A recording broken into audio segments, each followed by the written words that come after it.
All right. Pop the chat out.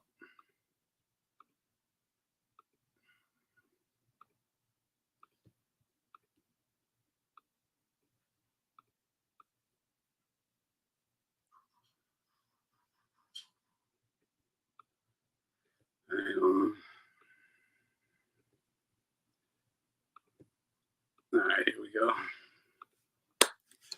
right, we're good. We're good. We're good. Now let me pull up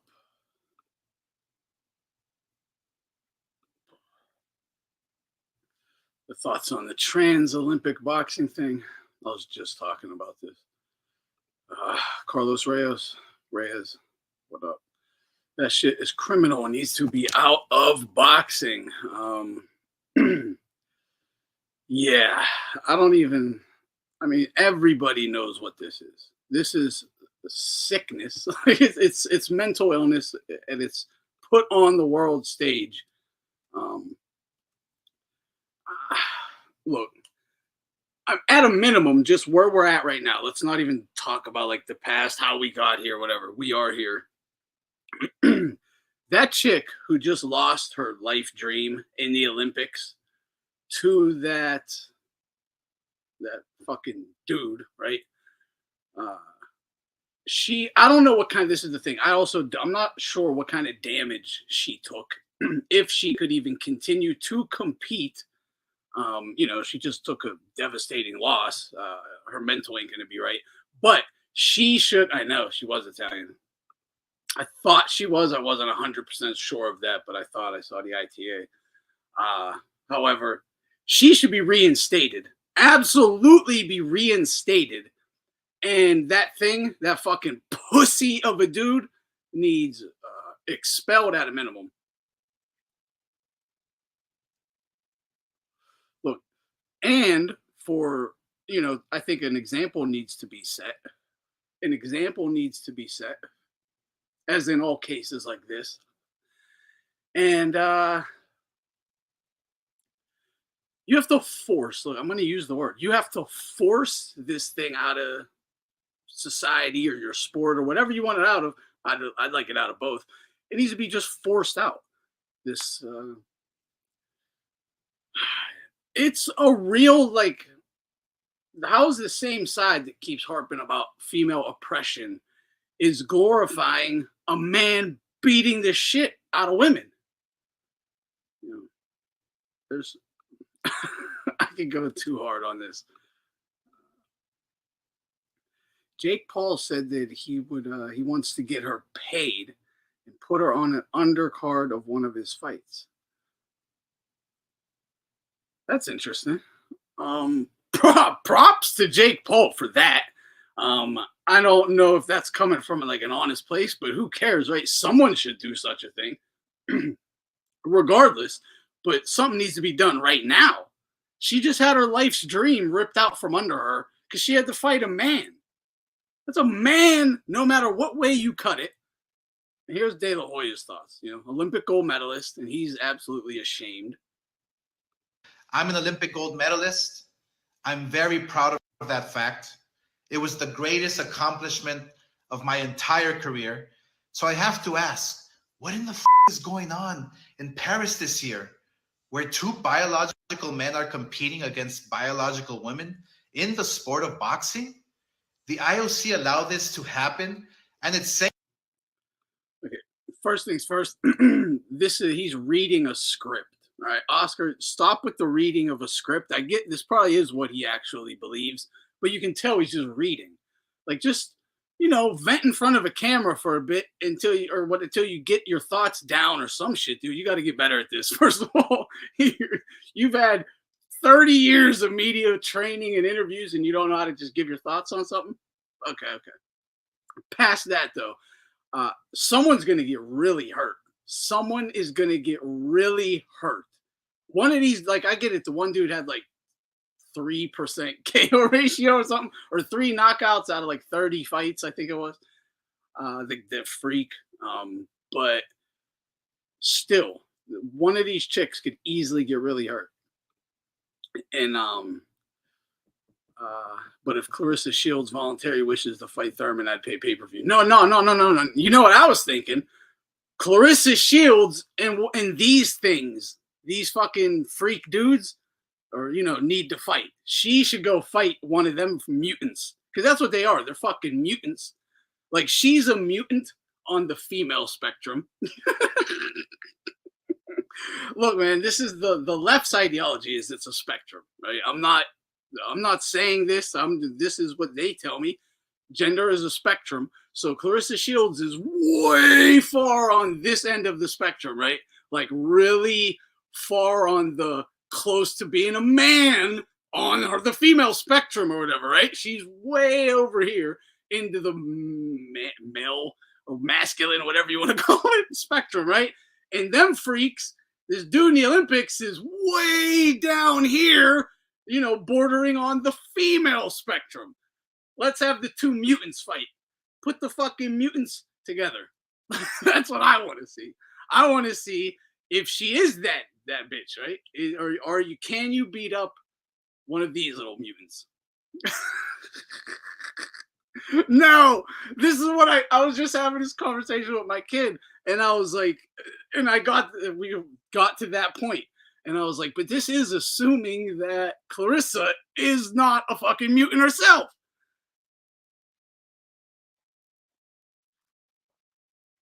But the gender is a spectrum, right? The argument is right there. I can make this argument because they tell me to make this argument. It's a spectrum, right? Well, she's way on this end of the spectrum, and that little fucking pussy in the Olympics is way down here on his end of the spectrum. They should be an even matchup. There should be an even matchup. But what if this motherfucker wins gold? What if one of these things wins gold? What if one of these guys wins gold in the female boxing Olympics? She got a wagon though. Oh, jeez. Yeah, like the Mutant League. I'm telling you, that should be like a comic book. It should just be the Mutant League. He goes, trainees need their own league. Include them on a card as freak fights, like when you had Eddie Hall fight the two midgets. And I like the two midget thing. They weren't midgets. They were just regular sized dudes. It was two of me versus Eddie Hall. I'm not a midget. It's just there were two regular guys versus Eddie Hall. But yeah, I like that, right? The mutant fights, the freak shows, the freak fights, the mutant fucking wars. Yeah, let's see them. If you want to do it, let's do it all the way. Like, I'm not for it, really. But if you want to do it, let's do it all the way. Do it all the way. Let's, we already know what's going to happen, but let's do it anyway. And the Eddie Hall stuff, though, is always fun. That was one of the fucking best fights. Like, most entertaining. Dykes versus sissy men. Fair fight. Yeah, Dykes versus sissies. Fair fight. Exactly.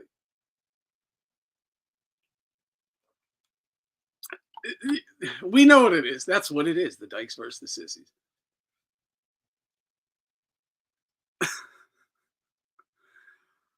This is who Clarissa Shields needs to be calling out.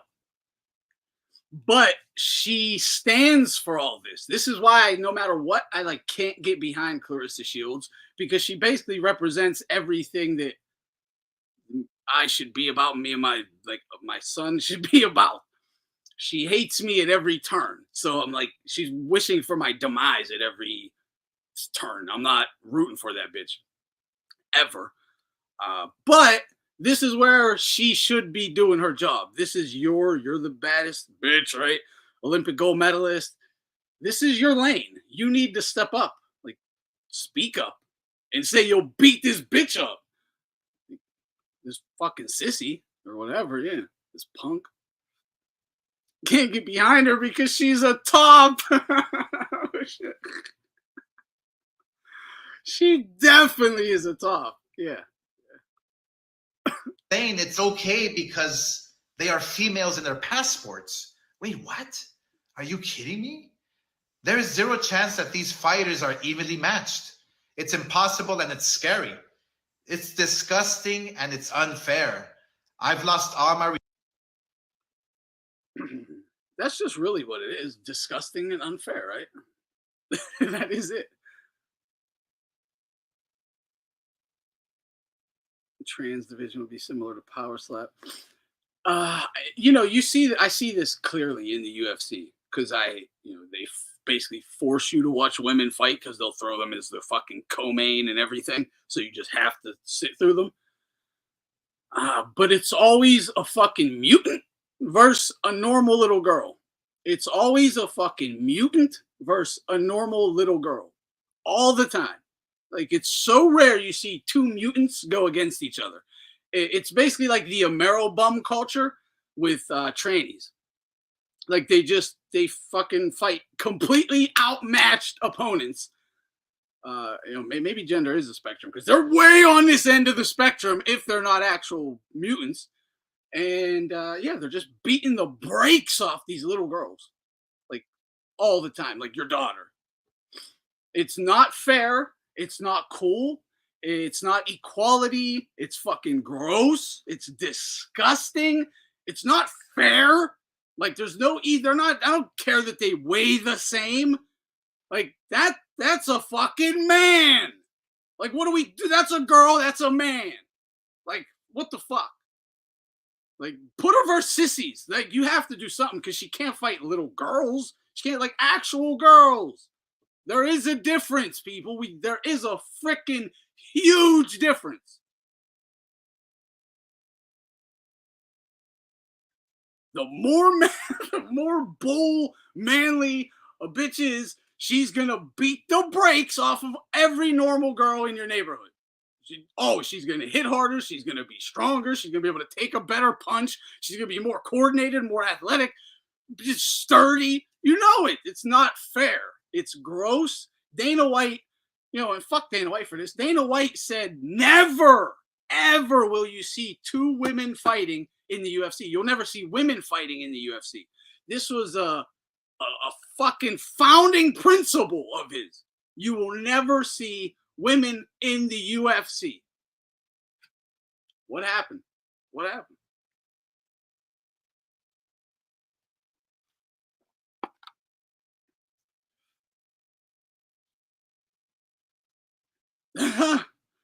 Yeah, that's a great point. This is it, right? They claim gender and sex are two different things, but in instances like these, they will treat them as one and the same. Yeah, right? Because if, on their logic, all right, sex, like Clarissa Shields, she would be female by sex. By gender, it's whatever the fuck she wants to tell you, I guess, right? But she identifies as more man. Okay, I'd say that just by her behavior. She probably does. She's a fucking bull, right? So she's identifies as a man. We'll put her versus fucking men then. Because this girl she is fighting says, I'm a girl. She's by sex, a girl, and by gender, she's a girl. So she's a girl, and that's a man, according to you. And that's what I'm saying. I agree. I think that's a fucking man. That's more man than woman.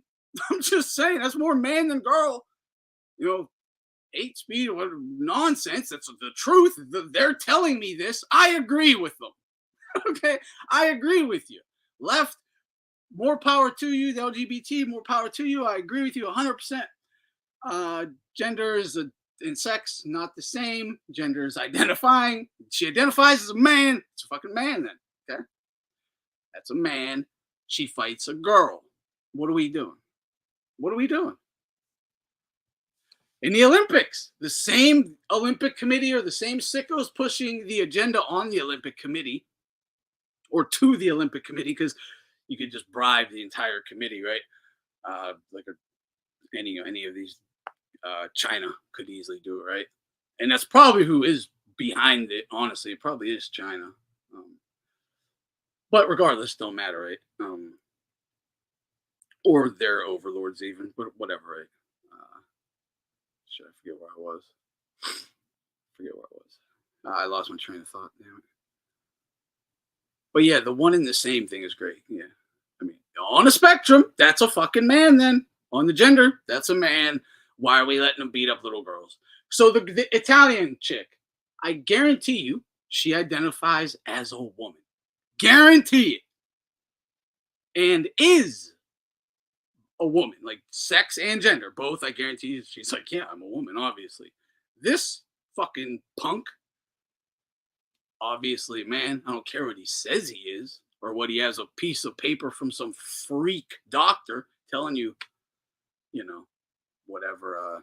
Gina Carano is the best female fighter ever. I'm telling you, Gina Carano, probably the classiest, the hottest, and all around best. Just a normal girl, not a fucking mutant. A normal girl. East Coast Italian. Can't get, she's the best. I don't think she should be fighting or ever should have fought, but I'll give her the title. I'll give her the title over any mutant. Over any mutant. A normal chick will get the title to me. You don't even have to have been, she was the best normal girl, right? She's the best of the girls. So she's the best female. She's the best female fighter. Wow, she ran into fucking She-Hulk. You know, she ran into a couple She-Hulks and lost. Big whoop. You know, she lost to men. Best female fighter, and people need to fucking give her props and acknowledge that. MMA fighter? Like, yeah, she's the best female MMA fighter ever. That we know of. I mean, I'm saying there's plenty of chicks who would have beat the dog shit out of her in the street. I think my sister would have. But yeah, that's a different story. Yeah, agreed. It's what it is. They're good. They're good and all. But I think she would have beat them. Wasn't she like bigger than them? Wasn't she like a lot bigger than them? I'm just questioning. I don't know. They might have been the same size. If they were the same size, it gives me something to think about.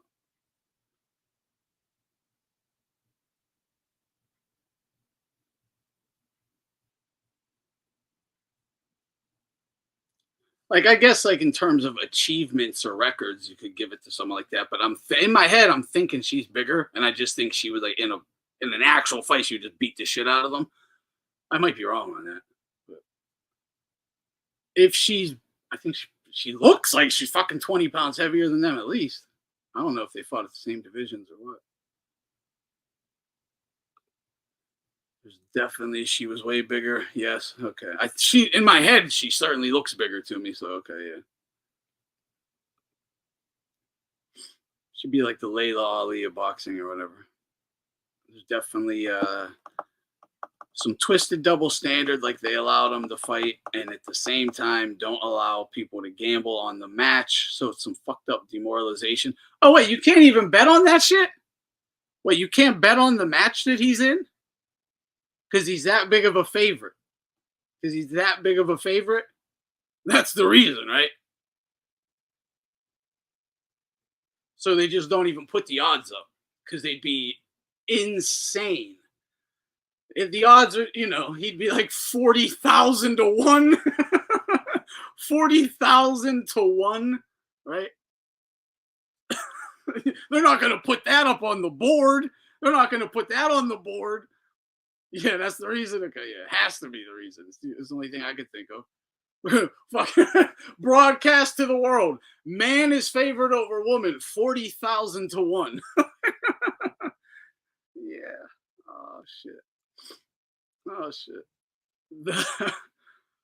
I'd have to look at the whole card. Let me look at this whole card. On the Madrimov Crawford shit, right? Hang on, let me pull it up.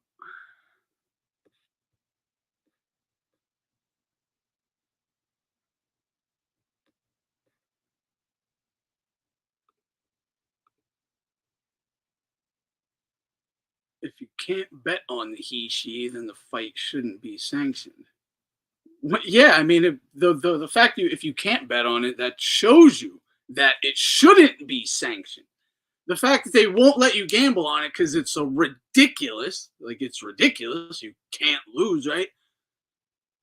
That alone is why that's amateur shit. That's exhibition shit. That ain't actual competition shit. That's not for the sport. It's not for sporting competition. Tell me some of the matchups on here. I can't find them.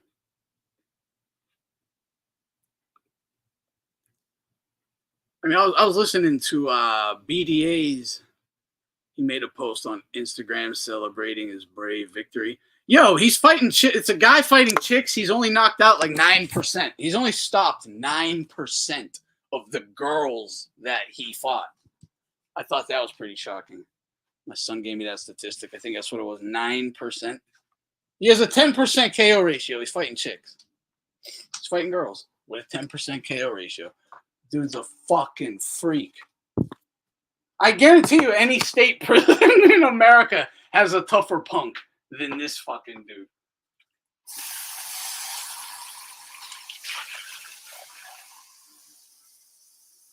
I'm not even kidding. Like, you know how many punks are going to be gold medalists if they're allowed to compete against women?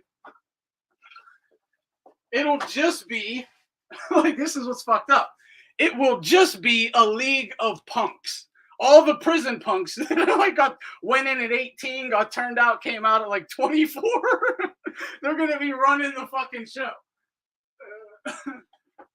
They'll be transplanting to other fucking countries just to fucking fight for like Japan or China and dominate over there just to get into the Olympics because there's going to be so many of them in America.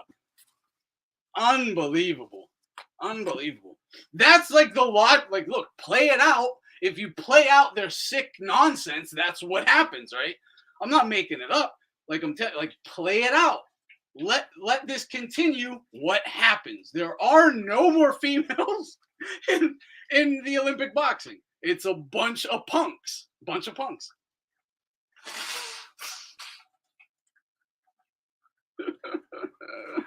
It's nuts. It's nuts. And nobody, this is the other thing. Every country's boxing team has to come together and say, we just are not competing. We're just not competing. And all of the athletes, in fact, who disagree with it and aren't bought and paid for, should just say, we're not participating. We're not participating. Fix it within 24 hours or we all leave. We're all just catching flights up out of here. Bye. All this money you brought in and invested, fuck them all. Fuck all of you. We're leaving. Nike, tell your people, do something, right? Adidas, send the orders, get rid of this freak. We're not doing it anymore. Yeah, we're not even getting paid shit. They're really not living any different than you. They're really not.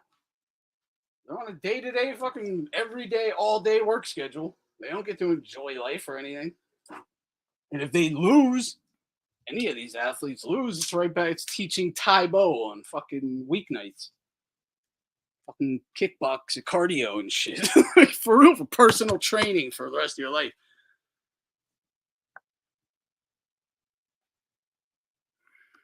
Yeah, lots more food. Yeah, I guess a gold medal ain't shit now. Yeah, this is everything right here. Cinema of freedom. Salute, bro. Exactly. Imagine having your entire life's work erased in 46 seconds. Just crazy shit. That's all I can think of. Everything this girl worked for. Everything. She is there. She is in the Olympics. She's there. Like, just as good of a chance as anyone else. And it's like a roadblock is put in front of you that is just impossible to overcome. So it's just your entire life's work ripped out from under you. It's like that's why we always talk about this. A robbery of any kind is beyond demoralizing to any fighter. We have all seen fighters be demoralized from robberies. You can't not be. You can't. It's the human condition. And yeah, You know, she's just another of the latest victims we see to this shit, all because of weakness. Robberies only exist because of weakness. Like, for real, weakness as a society to allow it, even encourage it in some instance, and to sweep it under the carpet afterwards and pretend like it didn't even happen. The society as a whole is representing fucking weakness to even allow that.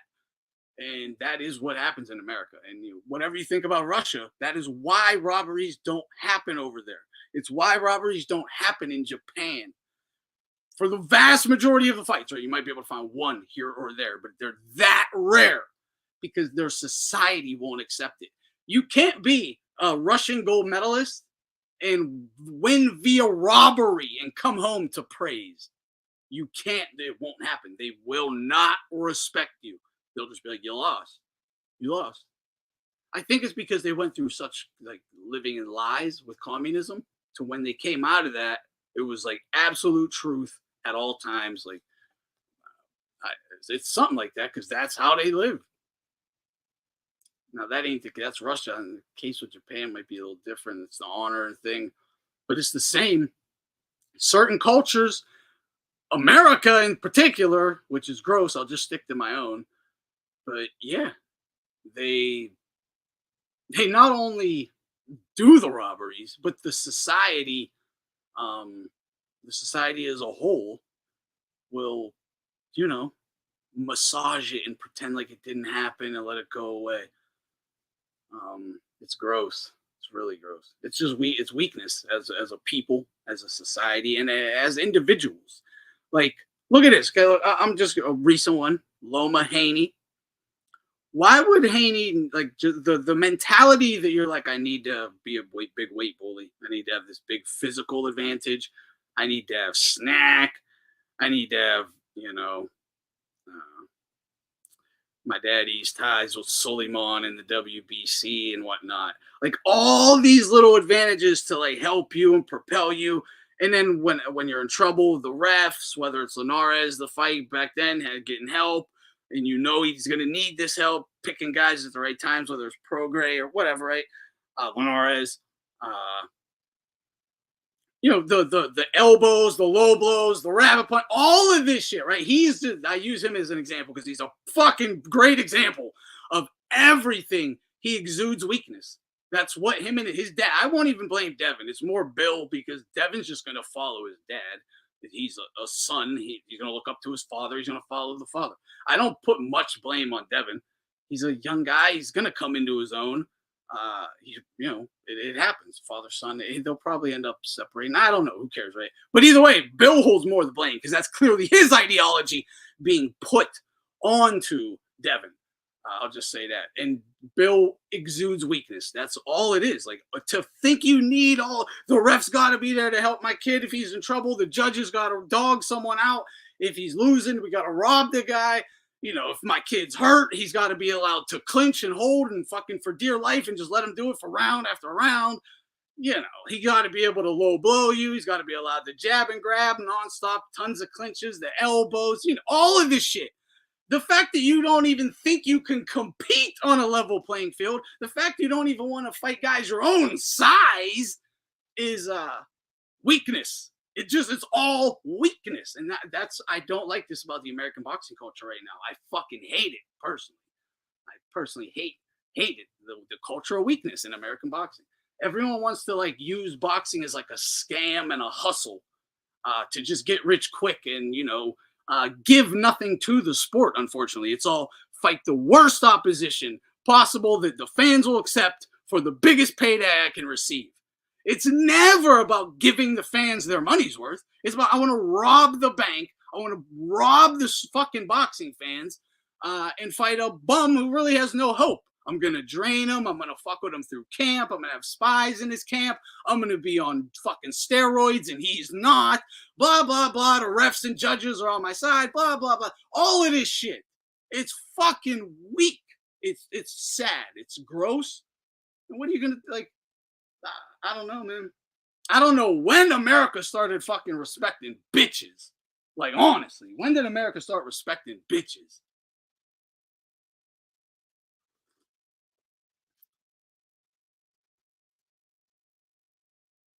So this guy can fight women, but I can't hit my wife?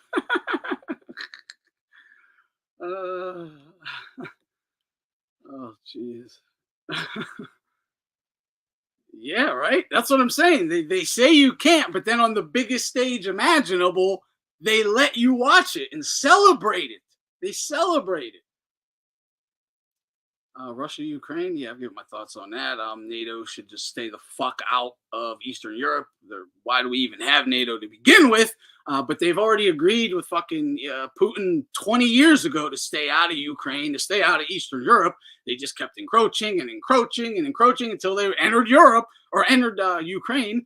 What, he really didn't have much of a choice at that point, but to be like, back the fuck up.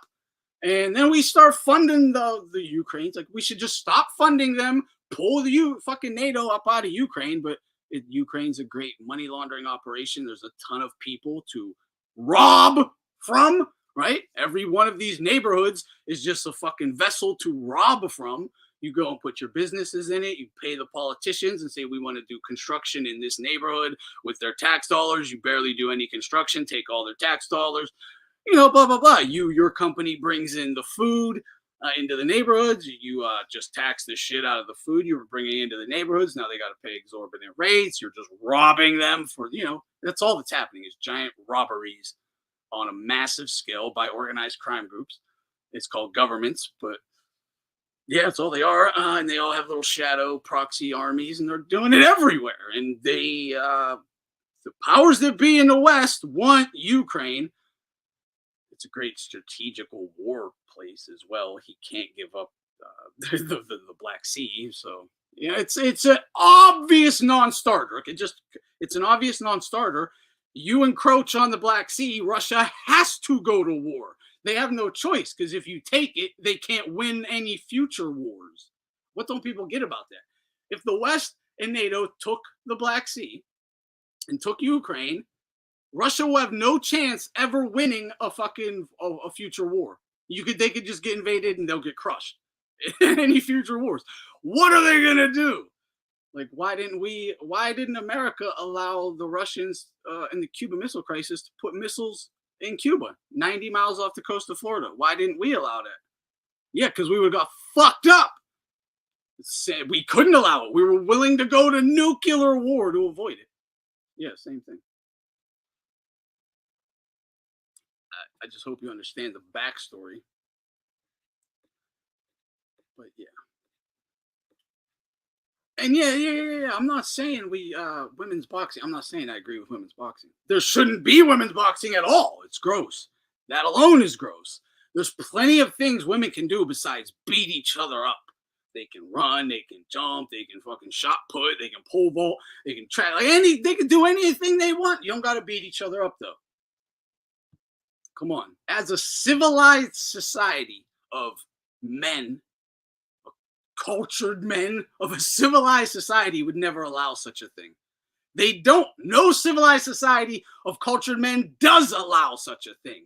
So the fact that it is happening in our countries, my country, maybe your country, shows how fucked up our values are, right?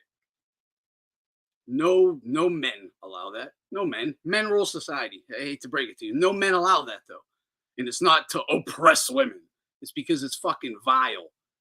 It's the same reason no cultured society wants fucking OnlyFans and prostitutes everywhere. Same exact thing.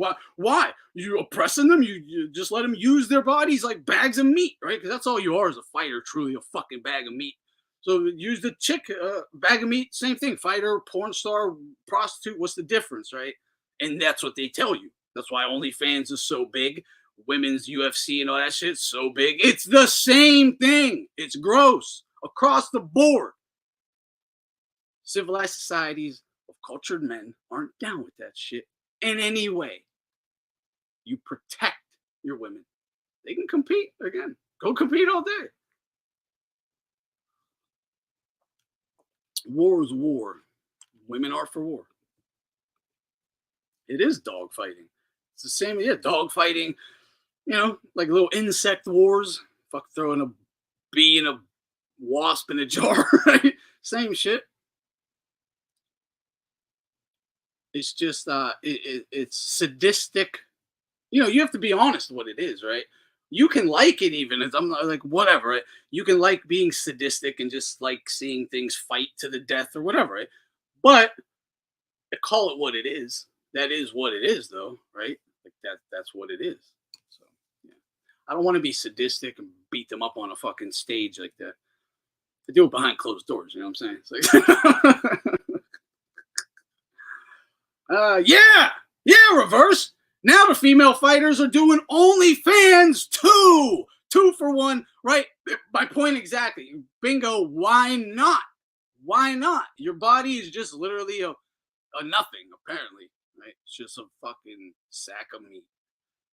Exploit it, because that's what you're doing. You're exploiting your physical being as a fighter. You do have to come to this grip too. You can do it for a purpose. I get it. And there can be honor behind why you're doing it or how you do it, but it is still part of it. You are destroying your body, exploiting your body with a further goal in mind. But yeah, that's what you're doing.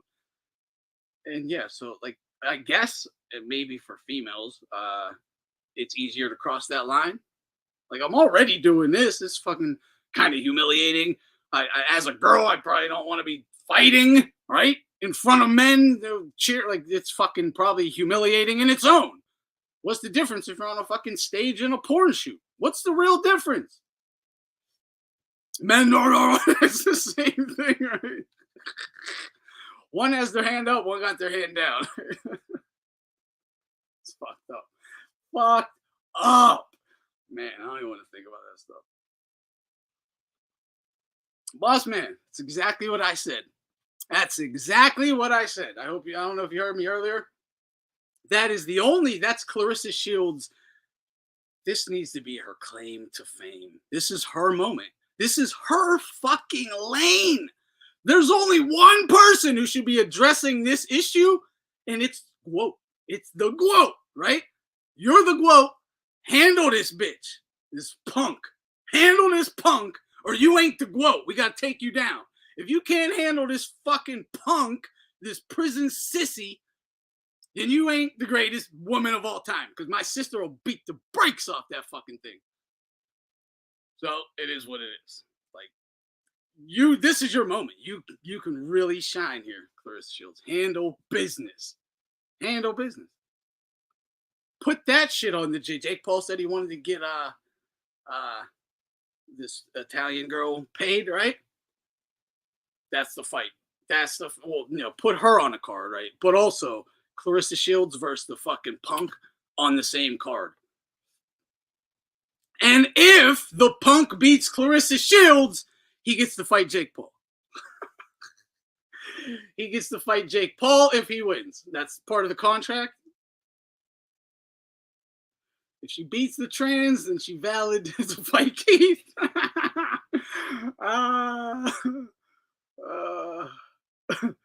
That's probably the only time I will root for her 100%. Definitely. I'm absolutely rooting for her all the way. It's like when Floyd fought Conor McGregor. Nope. Became #1 Floyd fan instantly. Instantly #1 Floyd fan. I can't let it happen. Can't allow this to happen. I know the way the UFC guys will react. There might be other greater pictures, but it doesn't matter. Floyd must win. I am backing Floyd. It's that simple. I knew he would win, but also I wanted him to win. But yeah, put Clarissa versus this freak.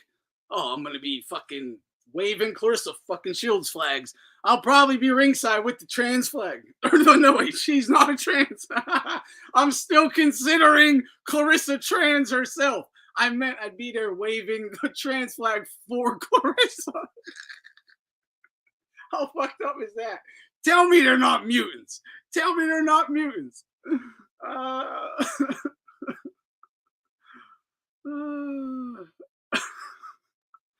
Absolute fucking freak shows, man. Absolute fucking freak shows.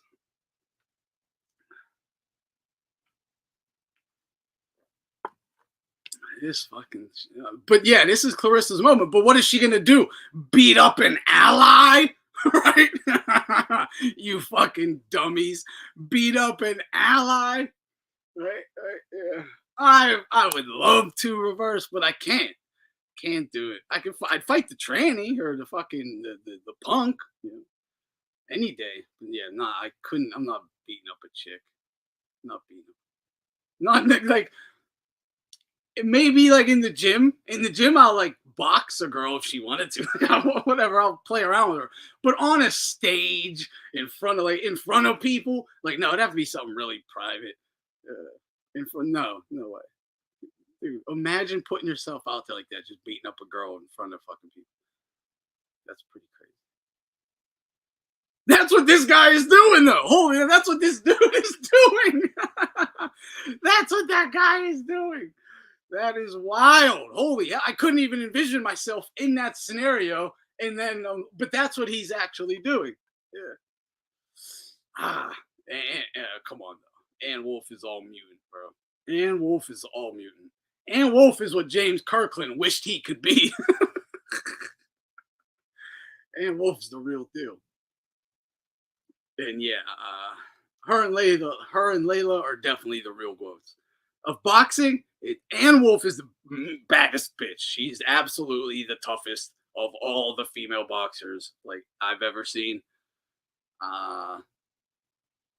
In that regard, Clarissa is like the most achievements, and Layla is the best of the girls. The real girls. So yeah, I give it to Layla number one, Ann Wolf number two, because the mutant is always going below the actual girl, and then Gloat below, because the achievements don't really mean jack shit when you're not actually shit, right? Put it this way: Ann Wolf would have called out this freak and would have pummeled this fucking dude, right? This punk. Ann Wolf would have demolished this punk. I don't know if Clarissa can even win.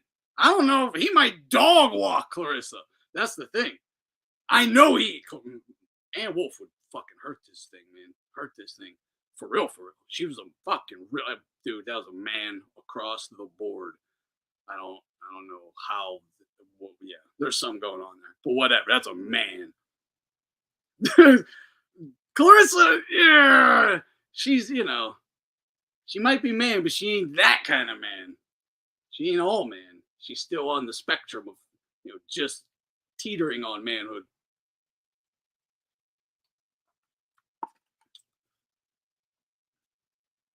In terms of spectrum, Ann Wolf was at like construction worker on the man spectrum. she was down on the spectrum of men at like construction worker tough. That's how tough she was. Or like trucker tough, right? She was on the spectrum of masculinity. She was at like construction worker and trucker, right? For real. Clarissa is just at like masculine athlete. Masculine athlete. And Wolf wears underwear with dick holes. Exactly. That's one of my favorite fucking lines, too. She wears underwear with dick holes.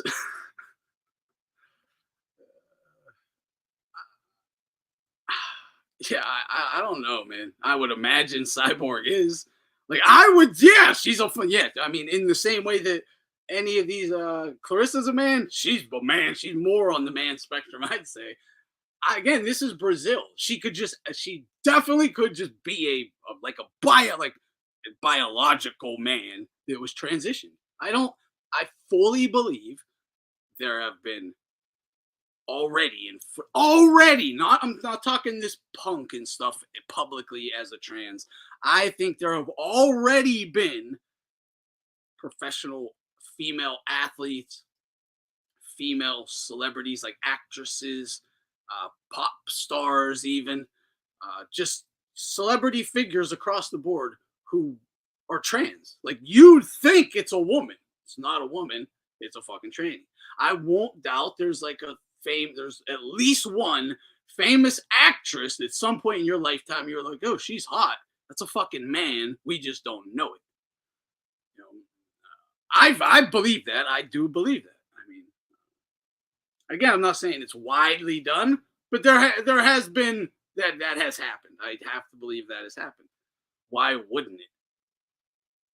They transition people with kids. Like, I don't know. I wouldn't put it past. And again, sport could be different because you can verify, like, people have to take medical exams and stuff in sport. But in terms of like actresses or, actors, celebrities, fucking whatever, uh, they don't have to. They just tell you it's a girl, you think it's a girl.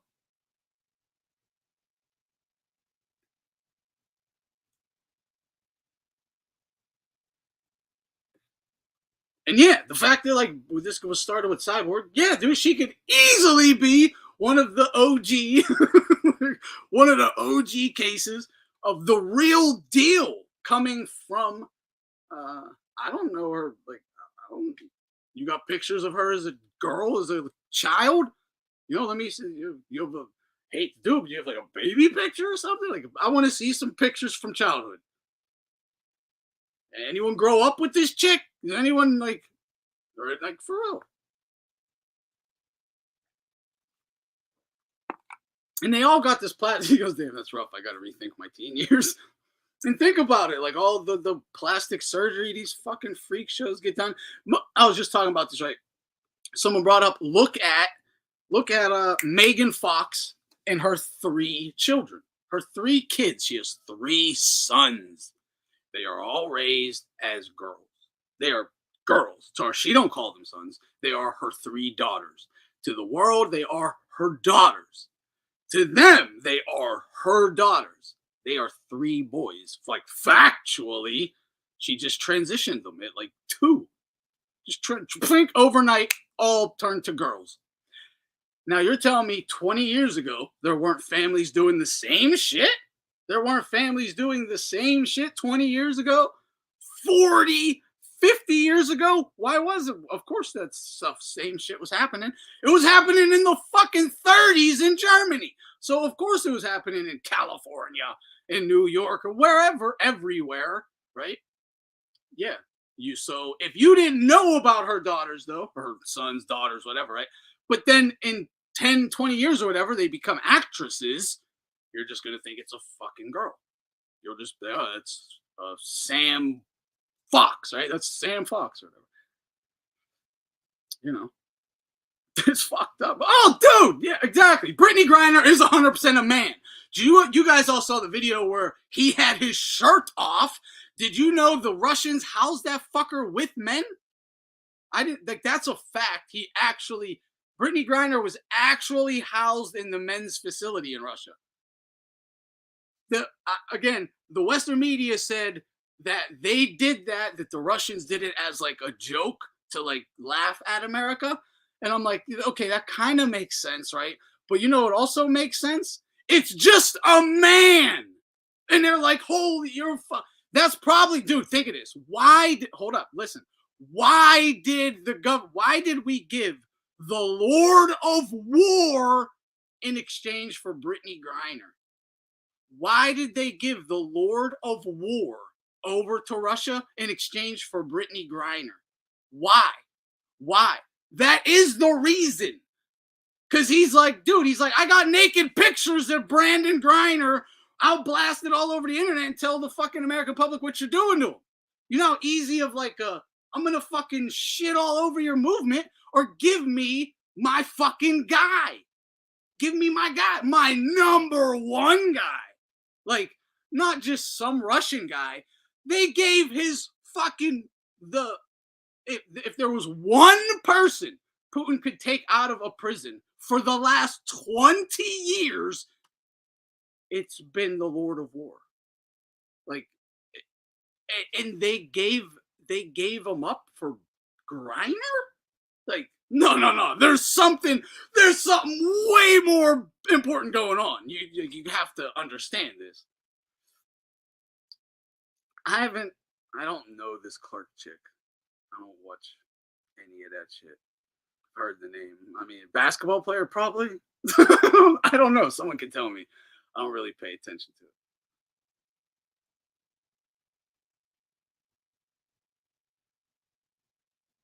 Yeah, dude. But yeah, yeah, exactly. Exactly. The trans in Germany are part of what led to I mean, yeah, for real, for real. Oh yeah, yeah. Someone said Megan Fox is a Satanist or whatever. She is openly. That's So is her fucking homosexual ass boyfriend. What's the fucking whatever his name is, blonde haired guy. But yeah, what do you think the trans? It's flipping it's flipping Christ on its head. Like it's flipping the way of Christ on its head, inverting everything, perverting everything. And that's why the Baphomet is a tranny, you know, tranny and a human animal. Okay, that's people don't understand the goat. It's about fucking goats, like fucking goats, like disturbing bestiality, intersex, trans shit. Like it's all it's not just like I don't know if you understand why he's a goat. It's from fucking goats, bestiality. It's all the shit you shouldn't do, all the grossest. He is the Baphomet, and that's what they are emulating. They dress, they invert themselves and wear their symbols. You should assault these people. You should, every time you encounter them, you have to force and expel this shit from society.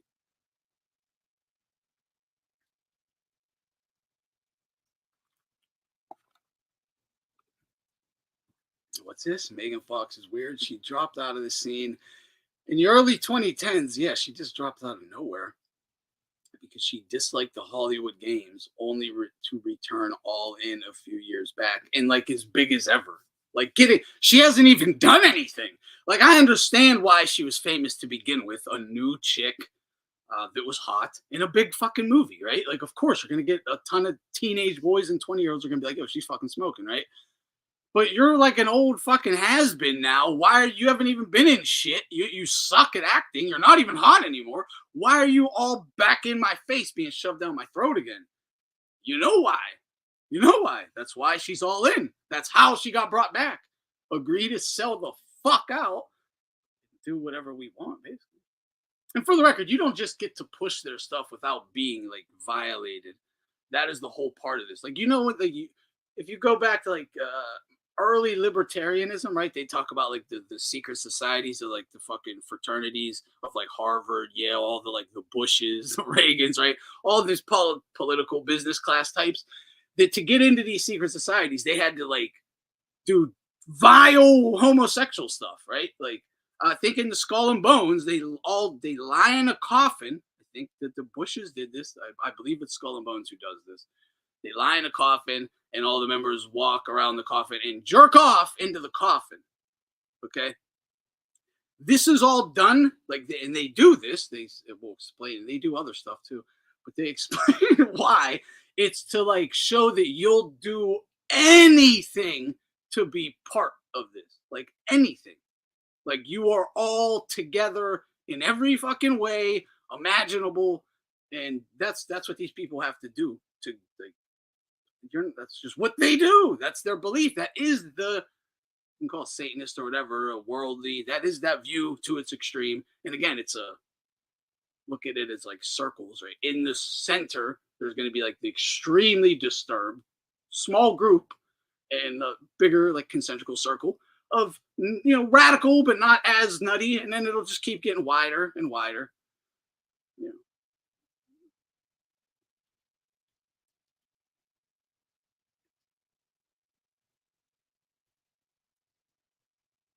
Oh yeah. Sadly, Will Smith went through one of the worst cases we've ever seen of like public humiliation throughout his like whole fucking life.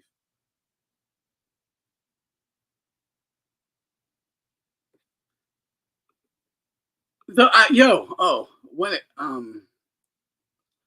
Marco, what up? So, someone was talking about. Well, I was listening to BDA the other day, I hope someone brought it up. When I was listening, no one was brought it up at the time. And I saw an interview with Crawford where they were like, "Yo, give us your thoughts about Madrimov, a tough opponent, whatever." And he did. He knew Madrimov perfectly. He gave him credit for everything that he does well. He's like, he's big, he's strong, undefeated, he's coming to win. He hits hard. He's athletic. Uh, solid, right? He good timing. He literally, like, he was right. He nailed it on everything. But the one thing he didn't give him any credit for, speed. Speed. No one is talking about the fucking glaring speed difference in these two. Their hand speed is night and fucking day. Their speed is night and day. Their speed is night and day, and no one's talking about it. Not even BD Haney. I'm not hearing like anyone talk about it. I haven't heard like Hearn or even Crawford just like ignored the fact, because like he ignored it, I think, because he knows that is the big strength he has. If they don't already know that, I'm certainly not going to tell my opponent my plan, right? My strength. He's giving him credit for the strength he does have, though. But it's signified to me that Bud is fully aware of the speed advantage. And to me, I think Madrimov I think Madrimov is a more complete fighter. Like, he can just do more. I really do. He's more well-rounded. But when Bud will have his moments and do what he does, right, they're still going to fight kind of similar stylistically. And Crawford's sharper. He's more accurate, a lot more precise with his punching, and he's a lot faster. He's gonna move around, high guard, dance around, jump in with pot shots every now and then. This is how the fight's gonna go early. Also, Crawford ain't the littler guy here. Okay, I don't know who's gonna be bigger, but there's a reason Bud's wearing all this baggy clothing. All right, there's a reason, because he ain't gonna. You'll see him on fight night when he's fully rehydrated. He is big. He's gonna be big. They're basically the same size. Bud might be a little bigger on fight night. It could go either way, but they're basically the same size. Fair. So that's interesting in itself, right? So what I'm saying now, because Bud might just whack him with something early, and it could definitely hurt Madrimov, because he comes in a little, bopping around. He has the little bops in his hands, and you keep doing that, and then bank, one's just gonna slip right through. Or he bops and he does the Amaro bum shit where he fucking jabs way out, whoop. And Crawford, have his hands up, dance around. He'll jab in with the body shot and just bank, uppercut, bank, and it's like he's gonna fucking tag him. That's what's going to happen. The only way, if that's gonna happen, I don't know if he hurts him, but he's gonna fucking tag the shit out of him. Now, what I'm questioning, can Madrimov take it, right? Because if Madrimov can take Bud's shots, and I'm not going to say that he can, because Bud's weight or Bud's power is going to carry up. It's going to be the same. He's going to have good power there. He will. He's going to have respectable power. He's going to be more than enough to fucking hurt Madrimov. So I don't know. But if he has a granite chin or something, he still has to do what is necessary to overcome that. And it ain't going to be boxing. It ain't going to be trying to be athletic and bopping around and trying to, stick and move and beat Crawford at his own game. Because you're not going to out pot shot Crawford. You're not going to two-shot Crawford. You're really not. He ain't, unless he can take that power and go right through it. He got to keep his fucking hands up, or else he's going to take a lot of punishment. But, he'll tuck and roll and do the whole Philly Shelton, walk in, boom, pick shots off. And if he can get in and just start ripping, but he has to do it defensively responsible.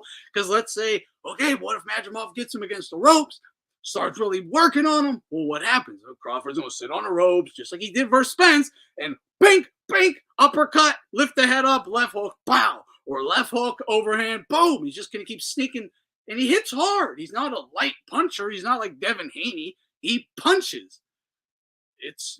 I don't know if I don't think Madrimov's winning this shit at all. But like, it'll be interesting. Look, no matter what, I don't really give Madrimov much of a chance unless he's like, and the experience is a big deal. I saw a lot of people pointing this out on BDAs, and they're right. They're very right. Dude, having that many 12 rounders is unbelievable. Just experience, like you've been there so many times. It's routine at that point. You've been through the process. You've seen so much. You have so much to draw on. That's a huge deal. And I think that's going to lead Bud to. He might just hurt Madrimov early if Madrimov can't take the power, because he's going to get zapped early. If he can take it, Bud will pull back. Bud's going to try and hurt him early. That's definitely what you want to do. He's going to try to hurt him early. He might. If he does, he probably will get aggressive. If he doesn't, he'll back off and just move around for a bit, peck him, work on him, pot shot him, take some steam. He'll allow Madrimov to work. He'll kind of stay in the range to get Madrimov to jab him to the body and swing on him. He'll just block him, keep moving around, make Madrimov work, take a little steam off of him, and he's probably might go a little hard because he's my big fight, my big night. I got a balls to the walls. Yeah, but then around 7, 8, 9 comes around, and Bud's fresh as a daisy. Like, honestly, relatively fresh. And, that's what he does anyway. He likes to do that. And all of this just plays into Crawford. I think that's why they chose it.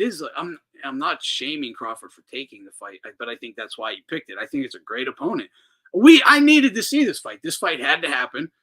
This is Crawford's best opponent ever, which is fucking nuts. I just had someone ask me, what has Bud done besides Spence? That's what they asked me. Like, why did everyone say he's so good? All he's ever done is beat Spence? Because that's like that's what they were asking me. Now I talked to him about it, but that's, there ain't shit there. This is his best opponent. And this was an opponent I wanted to see him fight. This is one of many we should see, but it's probably the only one we're going to see, right? He'll probably fight. This is the only, like, live guy. Again, a guy his own size. Like, Bud. This is Bud's first fight versus, like, a prime guy in their prime, coming to win. This is the first time. And I don't want to hear, well, Postol, they're saying, no. But Bud was a fucking weight bully. He was killing himself to make these weights. This is Bud at his natural size. This is Bud. Welterweight at least, right? Welterweight at least. It's really 54. Right? We all understand. His natural weight, he should be fighting at 54. Yeah. It's what it is, man. Yeah, and that's the other thing, right? He has to understand this, right? Madrimov, because I think, what up, bro? I think Madrimov knows about the speed and size discrepancy. There is no size discrepancy, and there is a speed discrepancy. He knows he needs to pressure him, time him. Yeah, absolutely. Again, smart, tight defense, jab in to the body, boom, behind the jab, come over the top, like take the outside angle, come over the top, start ripping the left hook, high, low, high, whatever, and then jab, step back out. If you get him to the ropes. Like, if you get him to the ropes, jab to the body, overhand while cutting the outside angle, left hooks, boom, boom. Maybe come back in with an overhand or a straight, finish with the jab, get him out of there. Don't stick around and, play the games. And he does, because Bud's fast. And he'll whack you. And it'll fuck you up.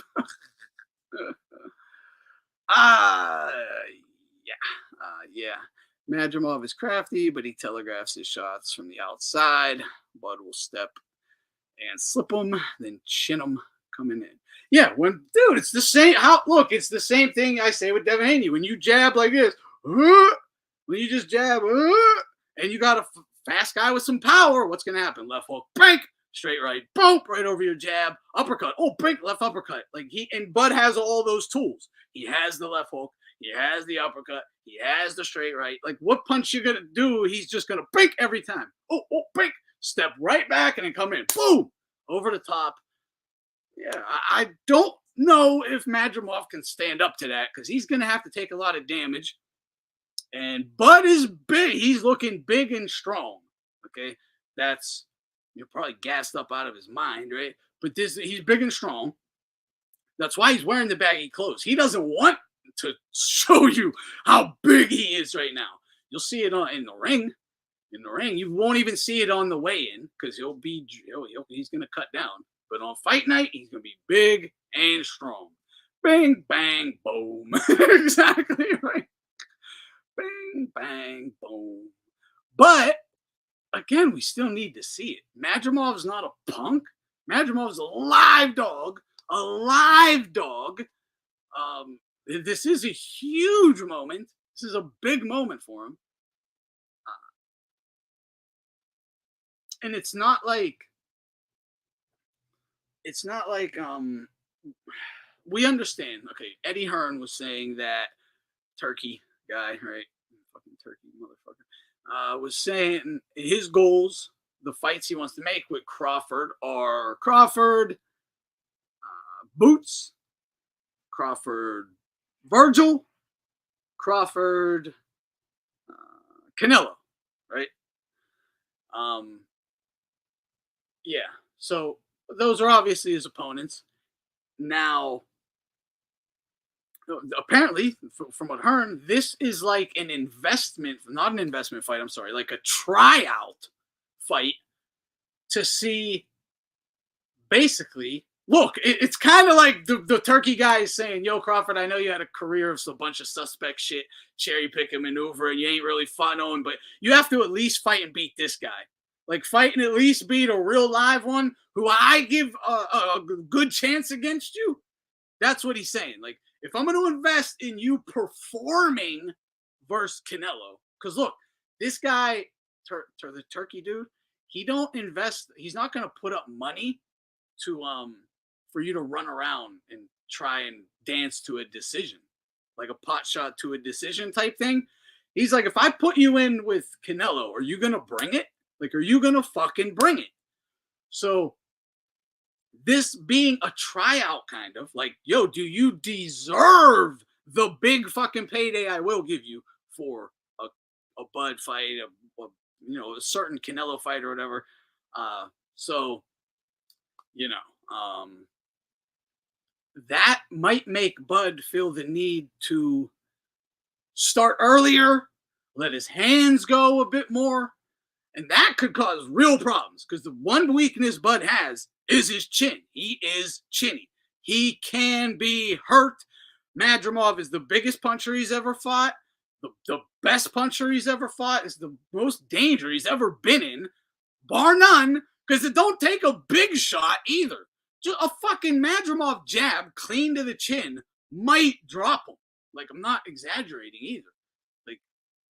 Madrimov's a big boy, and a boom, a big hard power jab, a step power jab like he throws. I'm not kidding. That's enough. That's we see it, right? That needs to be taken into effect as well. And that, but this is all why the Turkey guy understands boxing, dude. He really does. He understands matchmaking, or someone around him does. And I think it's just him. I think that's why he got the job. I'm not saying he has great intentions in the future, but I understand why he's picking the fights he is.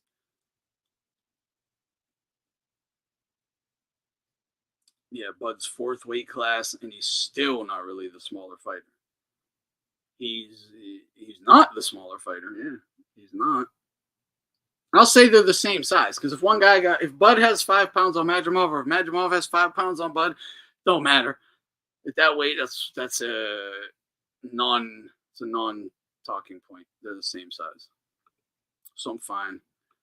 I'm fine with them either way. But Bud's gonna be big. He's gonna be the same size. You can already tell. Look, how you tell.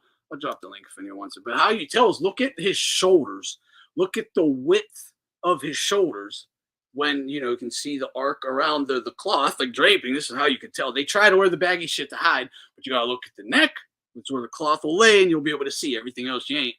The neck, the shoulders. He's fucking thick. He's big. He's big. And he's on like he's starting a weight cut. He ain't been, he's going to be big. He's just as big as Madrimov, if not bigger. Well, this is Turkey's money, right? But I don't know what Kinahan is doing behind the scenes. I don't know. I'm curious about that myself. This is a big question I have as well. Yeah.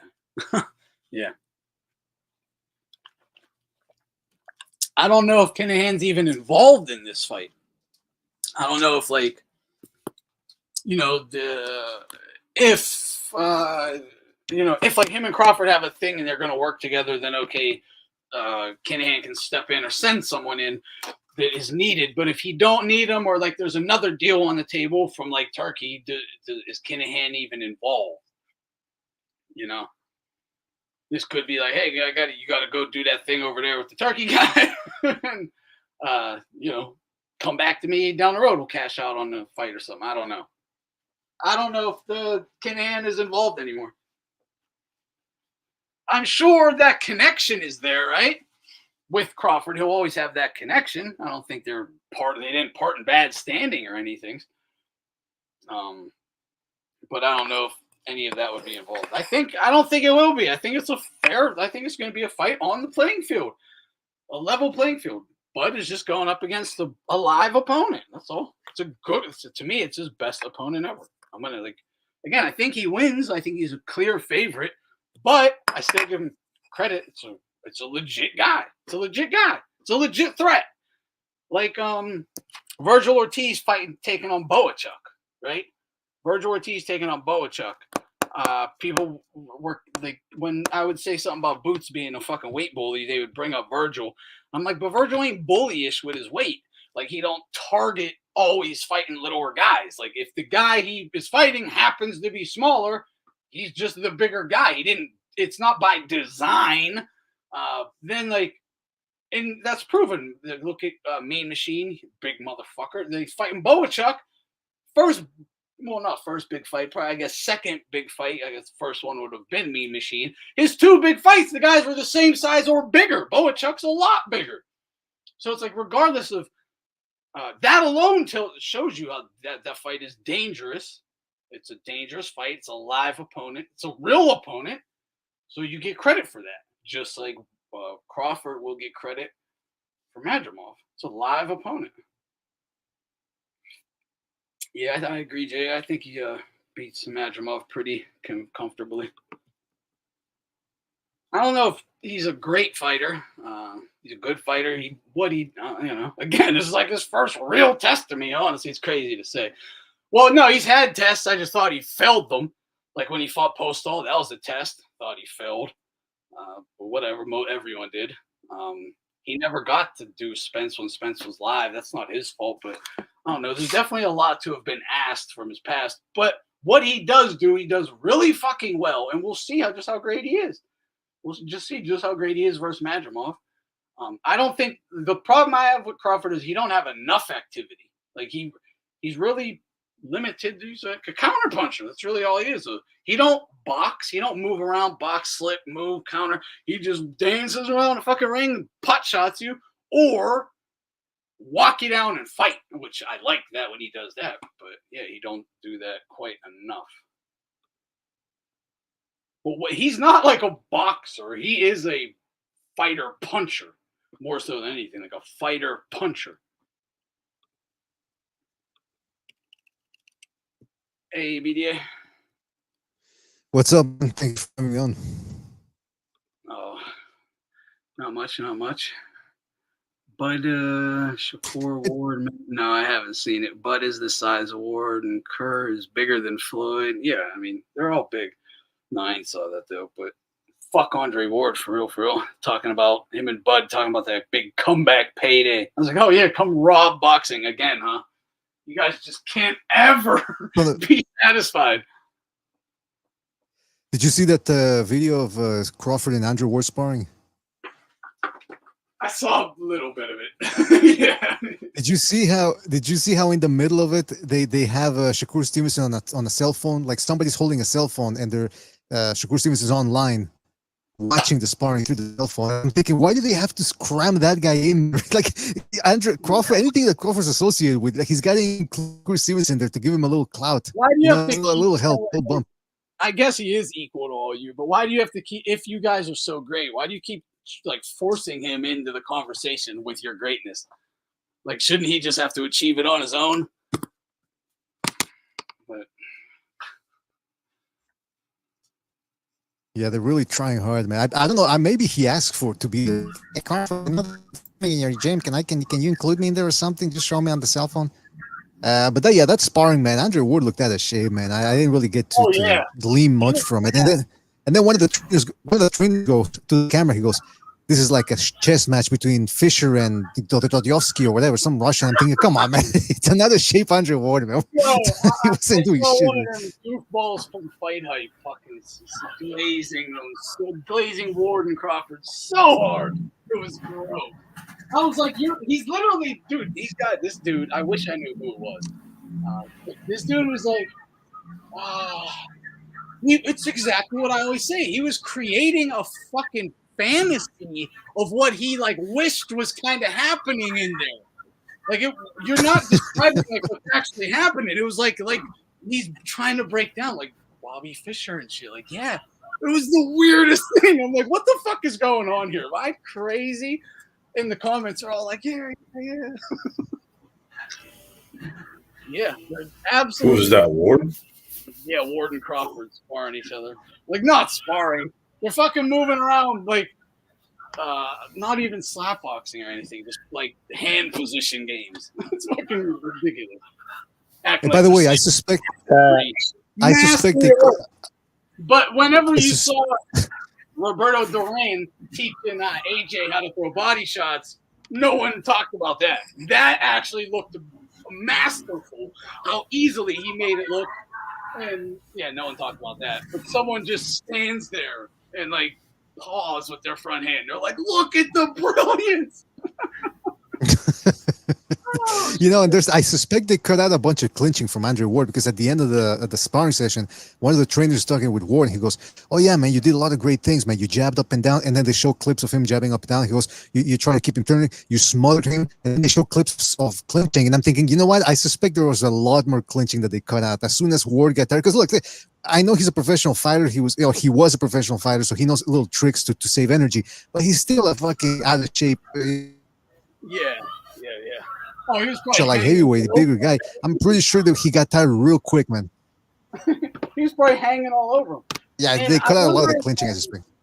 I wonder if Bud was there to learn like dirty tactics from Ward or something.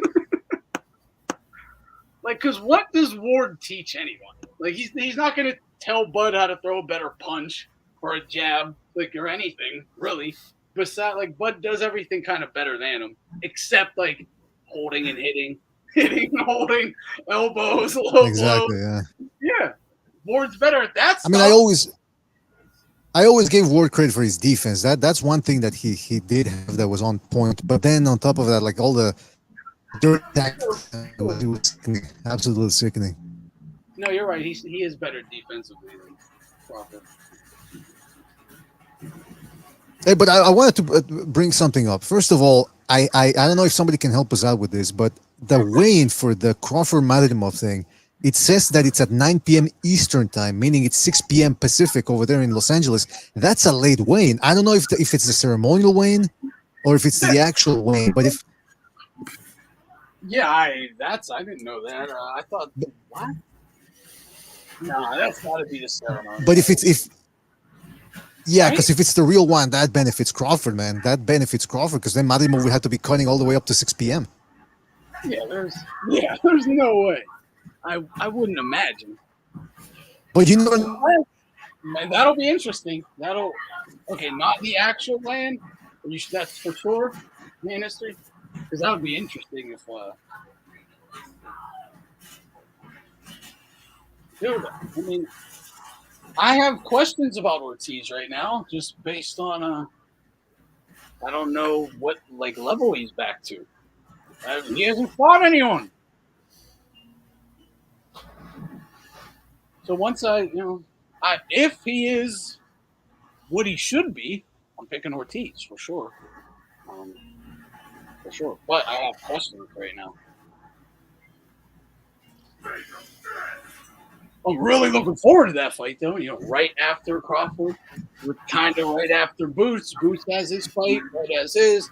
Virgil has his. We get a little semblance of who's who. Bray says Crawford looks bigger than Madrimov, in my opinion. I think so too. I think so too. If you look at their actual face-off, Bud has his like arms out and bent. And, you know, if you would have straightened him, they're longer. He's big. He got thick shoulders. I muted you there for a second, Alan. Some feedback coming through. I don't know how much bigger though. You know, that's what I'm saying. To me, they're just the same size. But Crawford ain't smaller. He ain't like smaller. There's no size discrepancy against. There's no size discrepancy in favor of Madrimov. Put it that way.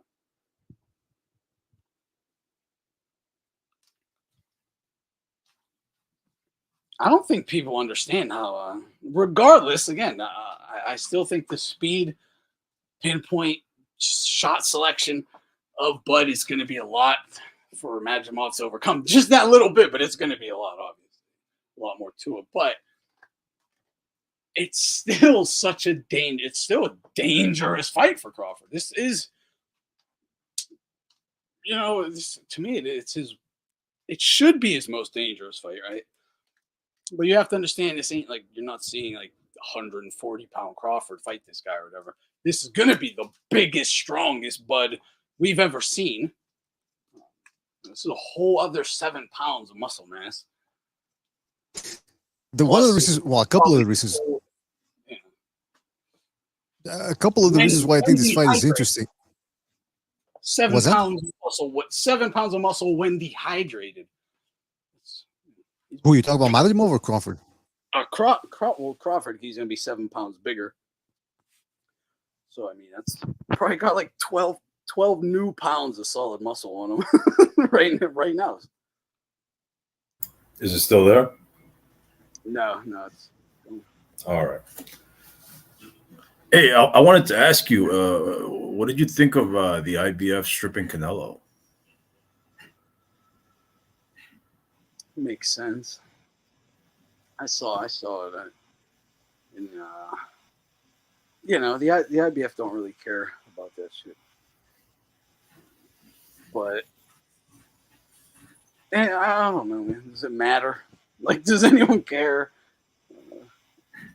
What do you think about it? Am I missing something? I'm glad he's finally held accountable. You know, it's like yeah, for sure. Like, you know, yeah. That's nobody cares about this dude fighting Berlanga, man. Yeah, there's the video of it's hilarious. Right? The video of Berlanga like in his driveway, where he's like trying to build up the fight when he first announced it or whatever. He's already defeated. Like it's like an execution video, like an ISIS fucking victim, just reading his last rites. He's so defeated trying to pump someone up. It's Jermel Charlo vibes all over again. We all know he's going to sleep against Canelo, man. Brutally. Like, look, if he doesn't just like quit, honestly, just as soon as like Canelo turns the heat up, if he don't just quit, if he actually fights through some fire like a Munguia or something, he's getting punished because he has no defense. That sounds back. It's like a cringe cartel beheading. Yeah. It's he's too easy to hit. He's been hurt. Yeah, Is this a cherry pick for Canelo? Sucks for Canelo fans, honestly. It should suck for Canelo fans, but I guess they love that shit. Some do. because it's like Would you consider this a cherry pick? I consider it an exhibition. Very big. It's an exhibition, man. It's an execution of an exhibition. Yeah, this is ridiculous, man. Yeah. I thought Canelo was going to stop Munguia. I thought Canelo was going to stop Munguias, and he couldn't do it. So I don't even know if he strings enough punches together to stop Berlanga. Although I know Berlanga has inferior defense to Munguia, but it's still I don't. It seems like Canelo's not interested in going for the stoppages anymore. No, you're right, and that's that's what I'm saying. But Munguia still had to persevere and stay in through damage. I don't know if Berlanga will even do that because he might be so mentally checked out, like I can't even win. Munguia had hope he could win. Like this kid ain't even gonna believe in himself. So as soon as it starts getting hot, like yeah, I'm fucking falling down. Just quit. I don't know, but I got the impression that definitely see him getting stopped by a body shot. Put it that way. When I saw Canelo fold Munguia with that uppercut, I think he said, "Oh crap, I better carry this dude, man." I heard that, but I didn't really see that. I just saw. I could understand it. Yeah, he should have stepped on the gas, but at the time, he was probably just happy to have landed that shot. It was like, this is going good, but he should have stepped on it there. But yeah, and I'm just like, why does Berlanga deserve this fucking payday over all these other guys who have put and given a lot more to the sport of boxing? Because that's like what this kind of a fight is. You deserve, you put a lot in, cash my guy out. Well, this guy ain't done shit. Nothing. And he's getting this fucking payday to just be like a lamb led to slaughter, and he knows it. Who is he with? Like, who's Berlanga with that could just call in a payday like this, a favor like this? Yeah, Canelo's in a hard situation right now because there's nobody at 168 anymore. Morel and Benavides aren't there anymore. So that's why I'm suspecting now this whole Turkey Al-Sheikh getting very cozy with Crawford. I mean, that seems like the way they're trying to go. But I don't know if Canelo, because somebody made a point about how Canelo cannot be bought as easily as some other dudes by the Turk because he already has a shitload of money. Yeah. No, you're right. No, and that is a good point because this could just be, well, hey, if I have this potential at Canelo, if I do have this potential big possible payday from the Sheik, I just need a win. We stay winning, stay Canelo. Good, nice highlight reel performance or something. Berlanga is perfect for that. You could stay right in motion, stay in shape, back in the ring, active, not that dangerous of a fight, but still should build up promotion. It should be a nasty KO. Honestly, and I don't care about Canelo not going for it or having mercy. This is different. This guy is not on the level at all. Like I no way. I can't see it. I can't see it. Unless he's just going to take a hellacious beating, and we'll find out. But yeah, also Canelo's going to have to show him mercy. He is. He's going to have to. Because if he doesn't, it's fucking alarm. Hey, by the way, I want to ask you about Terence Crawford because I've been having a hard time explaining to people just how I characterize Crawford. Because if you say that he's pound for pound, he's in there based on his accomplishments, but it's kind of hard to describe to people that yes, he's pound for pound, but that his skill set is somewhat limited for a guy that's that high pound for pound. And I wanted to revisit something with you because I remember a while back you rewatched and rescored Victor Postol's fight with Crawford. What was your conclusion at the end of that again? Just refresh my memory. I can't remember, but I do remember a lot, like scoring it live the night of the fight or whatever. I had Crawford winning. But that is with the knockdown that I definitely don't. There was one knockdown I didn't think was a legit knockdown. Grabbed by the back of the head. So that's a point against him. But I think I still had him winning.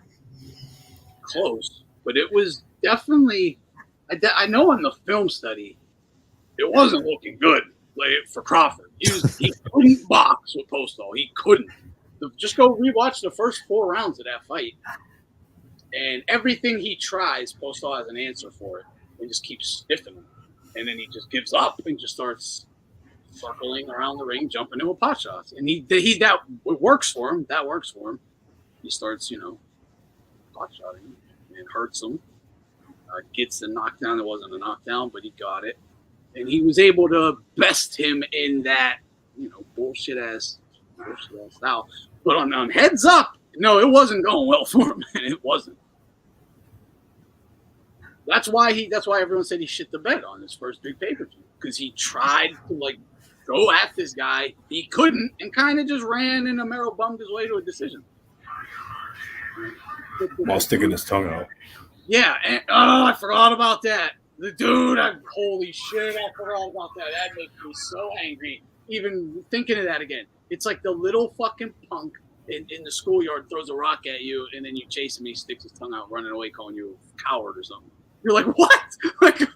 Fight me! And then, it's fucking so weak. But past that, man. But past that, the thing I think with Crawford, it's like, legacy-wise, it's like the GWOAT. It's like Clarissa Shields. There's achievements, but there's no meat on those bones. There's no meat on those bones. Like, if his legacy was a human, it's a fucking a Jewish concentration camp victim. Like, there is nothing there. There's nothing there. Come on, man. He's the reason why I bring that. The reason why I bring that fight up is because that's still considered one of his best wins. I mean, between that was in 2016. Between that and 2024, there wasn't really much. Yeah, there wasn't really much to his resume. And one of the reasons why I bring that fight up too is because that was the best he could do. Run around the ring for 30 seconds, land one tap, not even like a real hard punch, just a tap, and then run around for another 30 seconds. That's the best. Like, if you're talking about a guy that's supposed to be pound for pound number one, he's supposed to be able to do something more than that. I mean, look at the Usyk versus Joshua. He's fighting a guy that outweighs him, can knock him out with one punch, as we've seen him do, and he's not running away from Joshua. He's standing his ground. Crawford didn't do that, so that's why I'm having a hard time explaining that to people. But they don't want to get it immediately. They say, "Oh, you're overrating. You're an Errol Spence fan," and they just go into ad hominem attacks. No, what Crawford is good at. Again, this is his absolute strength. It's high guard. Like, this is when he's at his absolute best. He's in the high guard, waiting for you to make a movement. Then, wow, like the quick little. He's good at the counter-punching exchanges. Like, in those moments, he's like a fighter puncher. He's not a fucking boxer. He don't have good fundamentals. He's like none of that stuff. But what he does well, and he knows where his strength is. That's why, like, again, trying to box with Postol, he couldn't do it. But what did he do? He converted the run, make you come to me, jab, then jump in, bang, bang. And he's good at that. And that is, I think he's getting better at it. And versus Spence, it was Errol Spence who damaged whatever. I understand that. But to me, Crawford still looked fucking good. Like, to me, that was like the best version of Bud I ever saw. He was relaxed, like in the zone. He was fast. He was defensively responsible. He stayed right in the pocket, no hesitation. Like, he did what he should have done that night. So I get it that it's Spence or whatever, but he might have even worse, like I know it wouldn't have been the same, but he probably still would have just beat the shit out of any version of Spence that night. He probably still would have just beat any version of Spence that night. So he might understand, like, he might be leveling up a little bit. I get it as an older guy that's not what you would anticipate, but just in terms of like understanding himself better. I don't know. He looked really sharp first minute.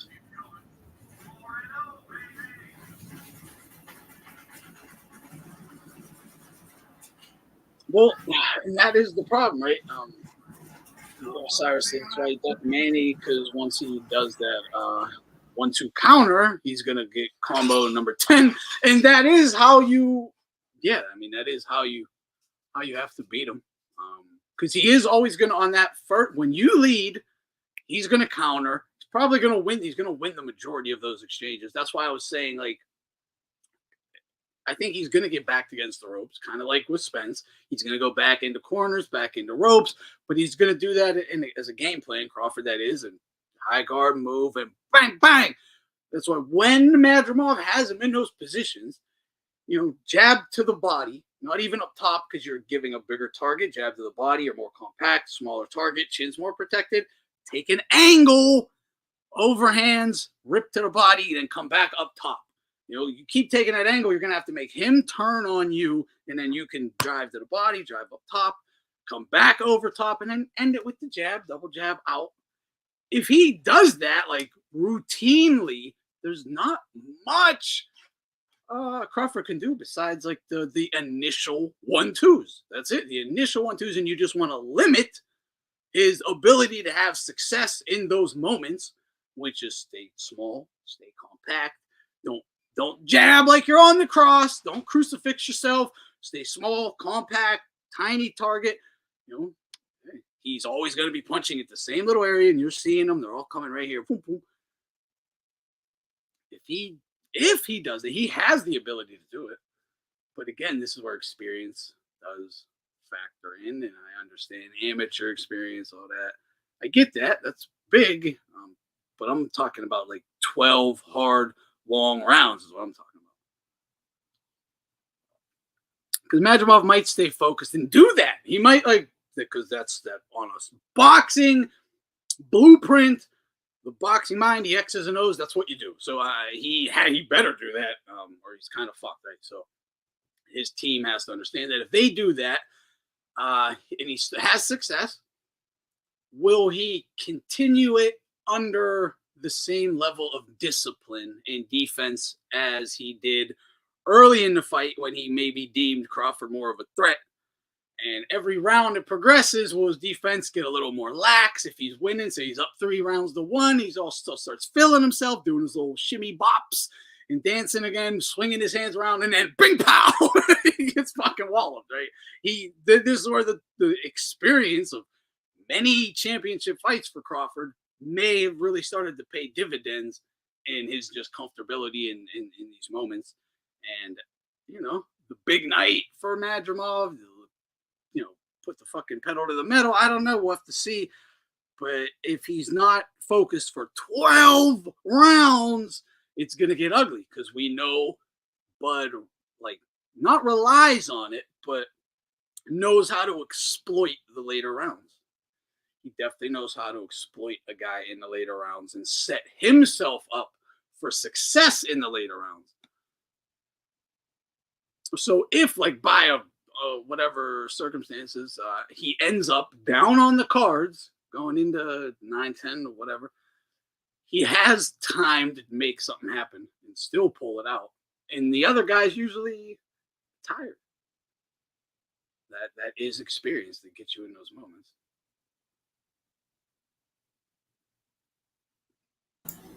Hey, Ann, are you interested in that Morel Kalajic fight? Yeah, for sure. Definitely. Yeah. What is that? Is that on the undercard? Well, yeah, it's on the main undercard, the main card or whatever. But yeah, it's on the undercard. Okay. Yeah, every fight on that main card for sure is evenly matched. They're all, the first time I saw it, I think there was only 2 guys I didn't know, but and they were fighting each other, so I can't speak on that one. But every other fight, I was like, holy shit, these are so evenly matched. And again, that is good matchmaking from this guy or whoever's around him. He's like, it's a boxing fan. It's like fucking us with Monopoly money. But the Kalajic guy, he had his moment. He won the fucking, he beat that PBC fucking Amero bum. I forget his name. But then I think he fought better Biev. But I'll always root for him just because, dude, I was thinking of this earlier. Well, I'll always root for him just because he got robbed on the fucking national TV and no one said anything about it. But I was thinking about this earlier. You know how fucking stupid. I had to listen to people tell me Al Heyman was a genius for years. He's a fucking idiot amongst idiots. This guy was gifted $500 million, 500 milli, to create an American boxing league type thing. Dude, I can have multiple champs if you give me a few million, just a couple of million. I will fucking have some champions. Like I absolutely believe that. And this guy had 500 and just shit the bet. Like, and like some people will say it's what wasn't about the actual league, is it was a fucking just steal the money. I get that, and it's like, but no, they still had the plan to make like a league to take over boxing. That was their goal, but they're so fucking stupid. They couldn't even get out of their own way.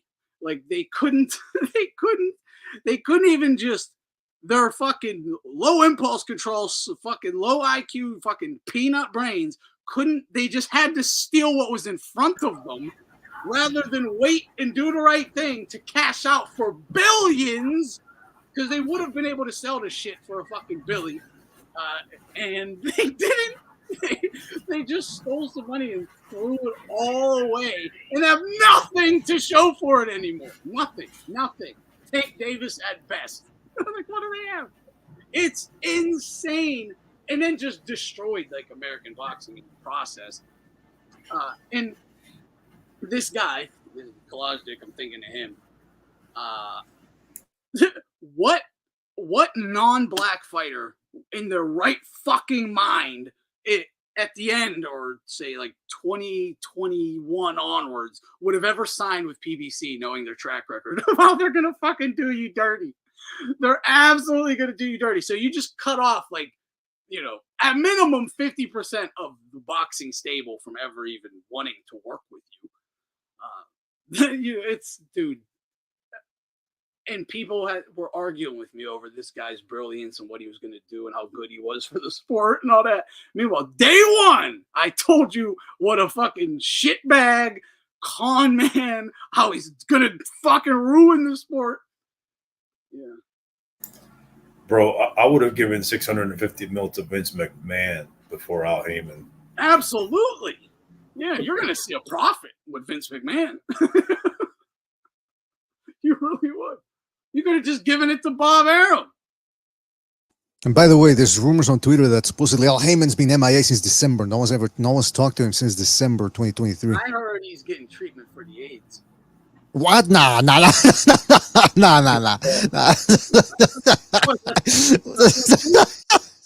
Wait, are you serious? Or? I don't know. That's what I heard. I mean, that's what I heard. Is it that because the rumors of he likes women with a little extra baggage, if you know what I mean? Too much BBC for the PBC? Yeah, that's usually where you get it from, ain't it? Oh, man. Yeah. No, I don't know. Health problems. That's all I know. Health problems. I'm joking, obviously. I don't know how legit it is. I don't pay attention. That's what I've heard, though. Probably not, though. He's probably just fucking tired of Floyd calling him demanding money. Tell him I'm sick. Tell him I'm fucking sick. Tell him the bugs are biting me again. Uncle Al is that gay uncle everybody knows. Yeah, he gives you money. But, he also makes you stay over on weekends sometimes.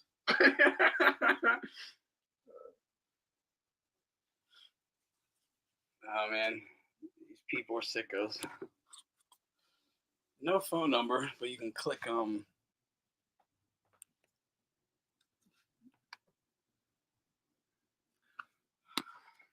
no phone number, but I have a link if you want to jump on. Yeah, he's got you mixed up with BDA, man. Yeah, BDA's on here. No, that's probably why. But someone in BDA's comments told me to fucking come to Gary, Indiana, and put up a fucking pistol emoji. I was like, bro, why would anyone ever go to that shithole? Like, for any reason at all. Like, under any circumstance, dude, I would rather live under a bridge in Santa Monica than in a mansion in Gary. Like, the fact that you live in Gary, Indiana tells me why you're so angry. Like, your life sucks. Your life It's sucks. Get like it's I funny you literally mentioned live in that. a car. I'd literally live in a car in Sarasota, Florida, or something. Before I lived in a house with AC in fucking Gary. It's fucking ridiculous. It's funny you mentioned that because when I drove cross country, 2 states that I didn't stop in, I drove straight through were Ohio and Indiana. Oh yeah, dude. Yeah, don't stop. Don't stop. But no, yeah, when he said Gary, I literally was fucking dying laughing. Like, I wish I could say this to you and you could hear me. I'm not fucking commenting all this, but you fucking live in Gary. No wonder you're fucking angry. Fuck, I'd fucking crash out too if I lived in Gary. Holy shit. Oh, it might be the worst place in America. Besides, like, East St. Louis or so. There's nothing there. It's fucking desolate, abandoned everything. That's all it is. Yeah, probably worse than Baltimore. I've been to Baltimore. Baltimore has some nice stuff. The nicest thing in Gary is like an abandoned school you can have like street tourism through.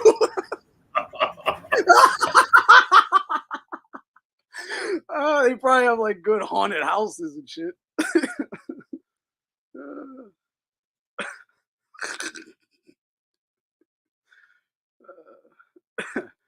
Yeah, I don't know what's going on with that Shakur is a beta shit. Holy shit, this is too funny to me. Yeah, Gary has no inner harbor. Exactly, bro. Exactly. That's the only good part of fucking Baltimore is the inner harbor. Facts. That's funny. That's exactly what I was thinking of when you said that. Yeah, that's the only nice thing. And yeah, I literally have never seen anything nice besides the inner harbor at fucking Baltimore. So yeah, good call. Good call. Yeah, I just Googled Gary, Indiana, and I thought it was like Cleveland or something, that there was a big metropolis. It's not. No, there's nothing. There's downtown seems to be dilapidated buildings and 2 courthouses or something. Yeah, exactly. I'm not joking. There's not. Their fucking #1 tourist attraction, I think, is an abandoned school for street tourism. I didn't. Holy shit! I'm not joking. Oh shit! Imagine your attraction is street tourism. Like, you want to go to the jungle today? It's like a safari. That's literally how they sell Gary. It's like, yo, you want to have a safari? Don't stop. Drive through pretty briskly. And don't stop. Fucking lions will get you. Yeah, holy shit! I'm looking at it, man. It used to be a still city. Yeah. It used to Wow. be great. It was great at one time. It was like the all-American dream at one time. Sadly. So if you live there, what do you do though? What's the economy like? What? Drugs. For real? I mean, yeah, I don't know. Walmart, police, drugs. Yeah. Unions place- are always good to steal money from shitholes, right?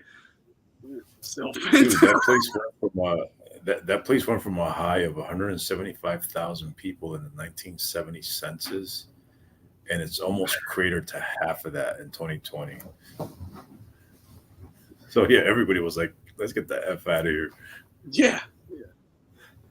A lot of corn, a lot of crack. A lot of corn, a lot of crack. Only 2 courthouses in Gary. Dude, that must be like a fucking escalator just going in a fucking They probably had to figure out how to smoke crack with the corn cob. Yeah, welfare check. No, yeah, that's the actual economy. It is literally welfare. Section 8, government housing, landlords. Landlords would be a good one. You get a bunch of Section 8 checks every month for a shithole. Be a slumlord. Yeah, pretty fucked up. 16 enemies per room. But the Shakur, okay, about Shakur and phone real quick. I don't even know if that Shakur is a beta shit. But Shakur, there's feedback coming to me. Shakur and Tank, neither of them, to me, they're both in the smoke with each other. And I now have further context of what was going on with Loma.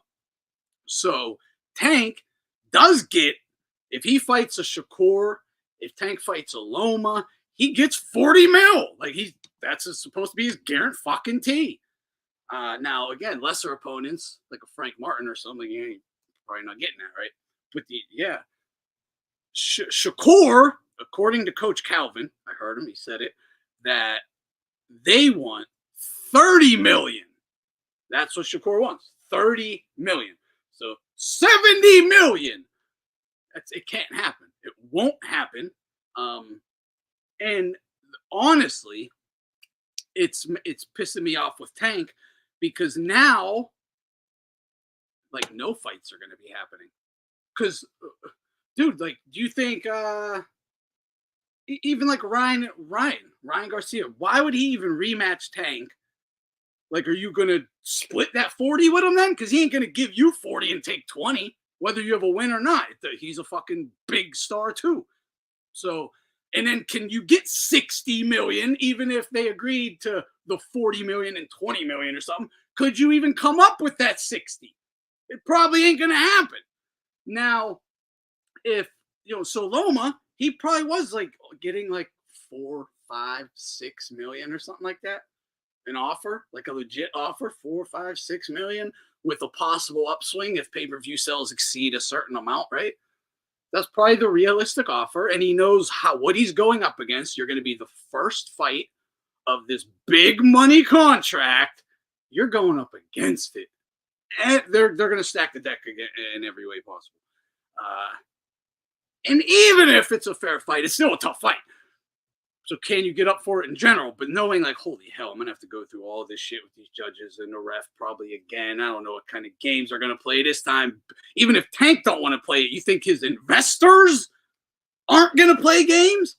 So, I don't, a $40 million guarantee for a name, it really makes it hard to make any fights. It really does. How can 30 is crazy. 30 is crazy. That's like, where are you coming up with this money?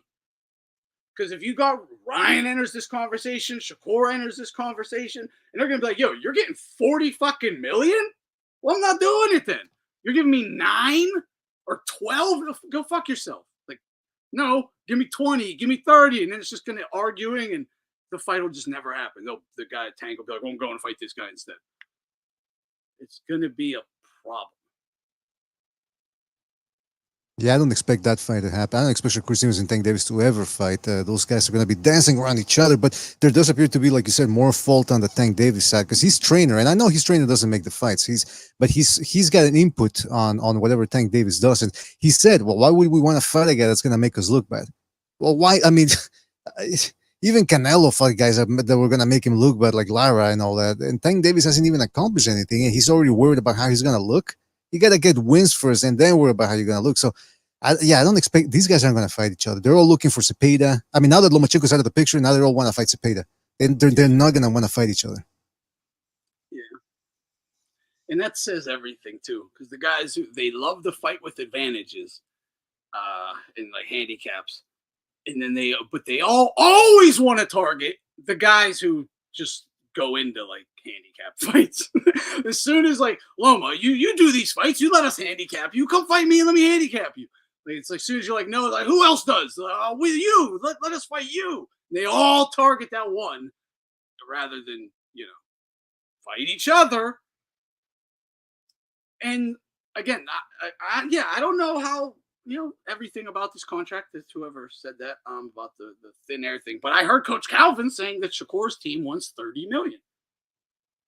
I didn't hear it. He didn't say anything about 40 for themselves, but he did say Shakur's team wants 30 million. What? Yeah. That's insane, man. That is insane. Who does he? I'd have to see that, man. I want to see that. I'd have to have that verified because he's not that. I know Shakur Stevenson thinks he's, he overrates his worth, but I don't think he can overrate it to that much, man. I'll try to find it right now. Yeah, and I'm not saying that what Calvin is saying is the truth. I'm just saying that's what. Right. Yeah, but that's why I'm dubious that Shakur Stevenson is that delusional that he thinks he's worth 40 mil. There's nothing out there. There's nothing else out there for him that would even come close. I mean, Top Ranks offered him a good deal. Was 5 mil per fight, right? I just Or pulled 3 mil. Alvin says Shakur wants 30 million. I'm seeing a couple videos with that in the title, in the descriptions. Nothing reputable I'm seeing here though.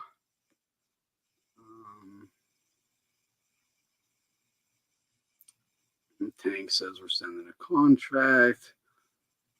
Coach Calvin says Shakur's pricing himself out. 30 mil or no fight. Shakur Stevenson prices himself out. But this is like Punch Drunk, Southpaw, Dante, out, Fannin. It's literally been reading this. I don't know if I trust shit they're saying. But yeah, I did hear an interview. I mean, I heard Calvin actually say this. 30 million. Again, I don't know how fucking truthful he's being or whatever, but he did say that. But see that, like, Tank Davis is saying, "Oh, they're gonna make us look bad. It's gonna be boring." I mean, that's so what? You're never gonna fight Shakur Stevenson until he's not boring anymore. Like, it makes no sense. And on top of that, I think I've gotten it wrong these last couple of fights, but I think this one could do well. I think it could do 500,000 pay-per-view buys, and we know Tank Davis can draw at the gate. Two undefeated fighters, they're going to be joining back and forth at each other. I think they can promote that fight and get 500,000 pay-per-view buys.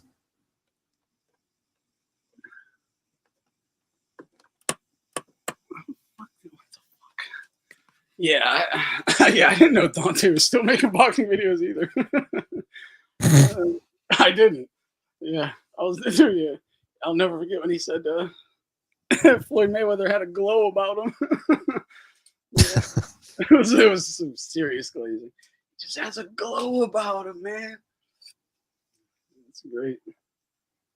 Yeah, so okay, if you actually heard Jonier saying Shakur saying he would take 6 million, I don't know how that would turn into 30. I'm saying ask Coach Calvin, don't ask me. I'm just saying what he said. But it makes sense because